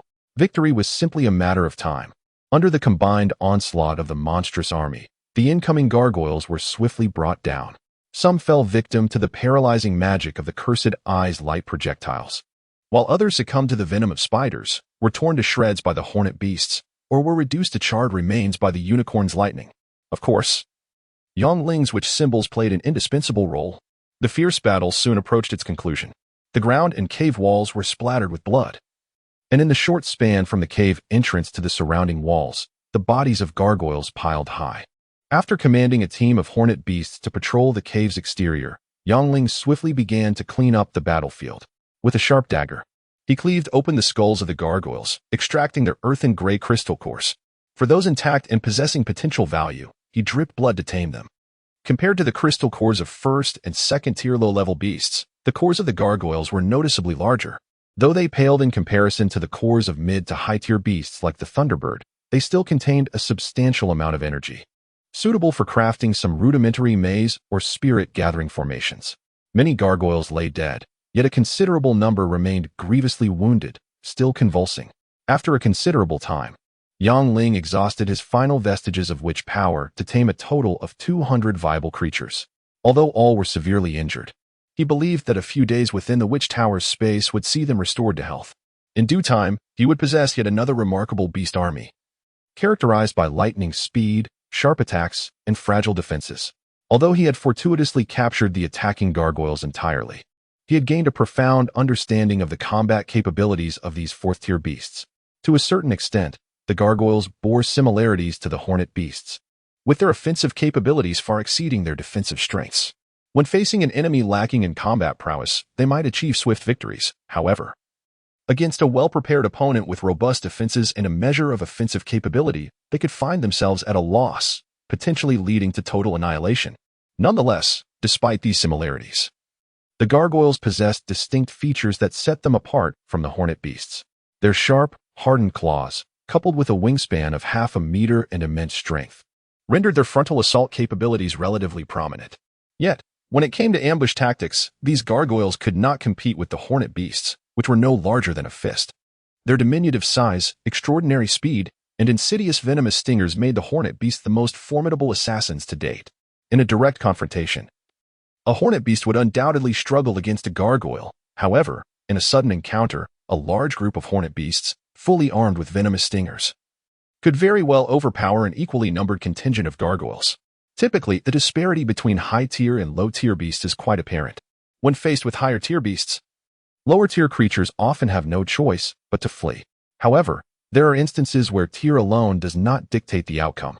As evidenced by the resounding victory of the bag formation, even low-tier beasts can triumph over high-tier adversaries when armed with the right strategy and conditions. Had Yangling encountered a horde of gargoyles in the open wilderness, having just fought a battle against the wild cursed eye, he would have been fortunate to escape unscathed, let alone achieve victory. Once the cleanup was nearly complete, Yangling mounted his unicorn and recalled the monstrous army before dashing out of the cave like the wind. Delving into the memories of the gargoyles as he retreated, the basin contained countless unfathomable caves, harboring untold numbers of monsters. He needed to distance himself from the bloody cave with utmost urgency. Should the potent scent of blood attract a horde of high-tier beasts, trapping him within the cave would spell disaster. According to the memories of the tamed gargoyles, they hailed from a cave 5 miles away, the closest gargoyle tribe to the Cursed Eye's lair. Aside from occasionally venturing out to hunt high-tier cursed eyes, they rarely appeared in the basin. Tasked with an ancient duty, guarding a long-sealed underground city. A sealed underground city? A city safeguarded by numerous dark magical beasts? Yangling was taken aback and signaled for the unicorn to halt behind a secluded hillside, meticulously searching through the gargoyles' memories. Their recollections of the underground city were brief, but they provided ample information regarding the beasts that guarded it. According to their memories, in addition to countless gargoyles, there were numerous harpies, medusas, and minotaurs, all mid-tier beasts on watch. It was even rumored that at the deepest depths, high-tier beasts such as scorpion lions and black dragons stood guard. An underground city guarded by a multitude of high-tier beasts. Could this be the fabled dragon's relic that sealed numerous undead artifacts? Yangling felt a surge of excitement, recalling the recent clandestine rumors circulating in Vesson Town. Initially, whispers spoke of an ancient dragon's cave discovered deep within the Tress Forest, said to contain a wealth of rare treasures, drawing many mercenaries and adventurers to the remote town. Recently, through the rogue Fenrist, he learned that someone had inadvertently stumbled upon the sacred dragon El Pacino's seal of the undead artifacts, a revelation far more significant than the mere ancient dragon's cave. The mysterious figures infiltrating Vesson Town served to corroborate that this gossip was not baseless. According to intelligence gathered by the parent group under Good, these enigmatic individuals were unlike ordinary mercenaries and adventurers. Some remained sequestered in the Shangri-La Inn, preoccupied with unknown tasks, while others roamed the rugged hills, tirelessly exploring the tress forest. Ordinary mercenaries and adventurers were highly concerned about the situation in Vesson town, frequently cursing the descending lord, Stav, and some even resorted to ambushing isolated members of the black-armored army. In stark contrast, these mysterious figures displayed indifference to the turmoil in Vesson town, dismissing the conflicts between the Bantu and the Ross. Upon learning of the underground city's existence, Yang Ling pondered for a moment before deciding to stealthily infiltrate and assess the situation. Although he was uncertain of the true power of the so-called undead artifacts, the presence of so many beasts guarding them indicated that they were undoubtedly rare treasures. Without further ado, having made up his mind, he stored the unicorn away and summoned a squad of hornet beasts for protection. While the unicorn was formidable, its potent magical aura could easily draw the attention of other beasts. He intended only to conduct a preliminary reconnaissance, should he inadvertently attract a swarm of high-tier beasts. The risk would outweigh the potential rewards. Traveling eastward, he soon crossed a patch of low shrubs and arrived at the cavern where the gargoyles concealed themselves. The cave was vast, filled with rocks of various shapes, resembling a natural cavern. The deeper he ventured, the more passageways emerged, without the memories of the gargoyles. He would have surely lost his way within mere minutes. Perhaps the entire tribe had been wiped out, as he initially encountered no gargoyles. However, as he delved deeper, he gradually began to spot one or two patrolling figures, occasionally encountering sentinels resembling statues leaning against the cave walls. Fortunately, the hornet beasts possessed keen senses. Otherwise, they would have revealed their presence several times. According to the memories of the tamed gargoyles, he had entered the territory of another group of gargoyles. Intriguingly, the sentinels resembling statues. After witnessing the unique abilities of the gargoyles, Yang Ling was struck by a thought. If he were to place numerous such sentinels within Vesson Castle, they would undoubtedly catch any intruding enemies off guard. After all, not everyone possessed the acute senses of a hornet beast, nor did they all share his agility. To draw closer to the underground city and discern its nature, he proceeded with utmost caution, utilizing the scattered rocks to conceal his movements, narrowly evading the patrolling gargoyles time and again. Crossing beyond the realm of the gargoyles, he began to encounter creatures resembling human-headed harpies, soaring through the air like the Hebrian eagle. Their sharp claws gleamed menacingly, suggesting they were exceedingly lethal. Unlike the gargoyles, the harpies exuded a heightened sense of awareness. As Yang Ling stepped into their territory, a vigilant squad swiftly approached to conduct a thorough inspection. Fortunately, a dimly lit cave nestled within the nearby rock wall provided him refuge, allowing him to narrowly evade detection. Was he destined to abandon his quest midway? Observing the harpies that continuously circled above, Yang Ling racked his brain in vain for a method to stealthily slip past them. With the formidable army of magical beasts at his disposal, eliminating these patrolling creatures would pose no challenge. However, should he provoke the remaining sentinels, he would surely summon a horde of advanced beasts, the consequences of which would be dire. After a moment's contemplation, he resolved to retreat.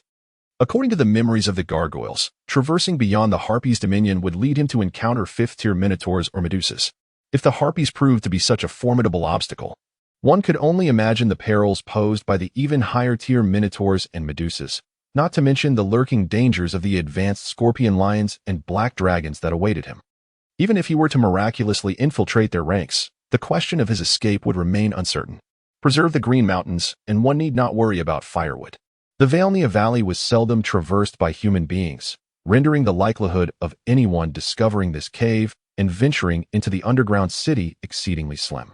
Though he lacked the strength to explore the underground city at present, it did not preclude future opportunities. Guided by the Angleby beasts and relying on the dim light and his nimble agility, Yang Ling skillfully navigated past the patrolling harpies and gargoyles, cautiously making his way out of the expansive cave. Chapter 51. The Enchantress, my lord. The situation is becoming increasingly intricate and difficult to manage. Good. Clad in a black robe, wore a troubled expression as he took a seat opposite Yang Ling at his gesture. More complex? Although he had anticipated some complications, Yang Ling furrowed his brow upon hearing Good's words. Under Good's explanation, he gradually grasped the recent developments. It transpired that shortly after he entered the Tira's forest for cultivation, Stav had, upon the counsel of his advisors, initiated a new course of action. He contracted his influence, establishing checkpoints at every entrance leading from the towns to the Tira's forest, rigorously inspecting the townsfolk who passed through. This move severely curtailed the Ross people's sources of intelligence and operational space.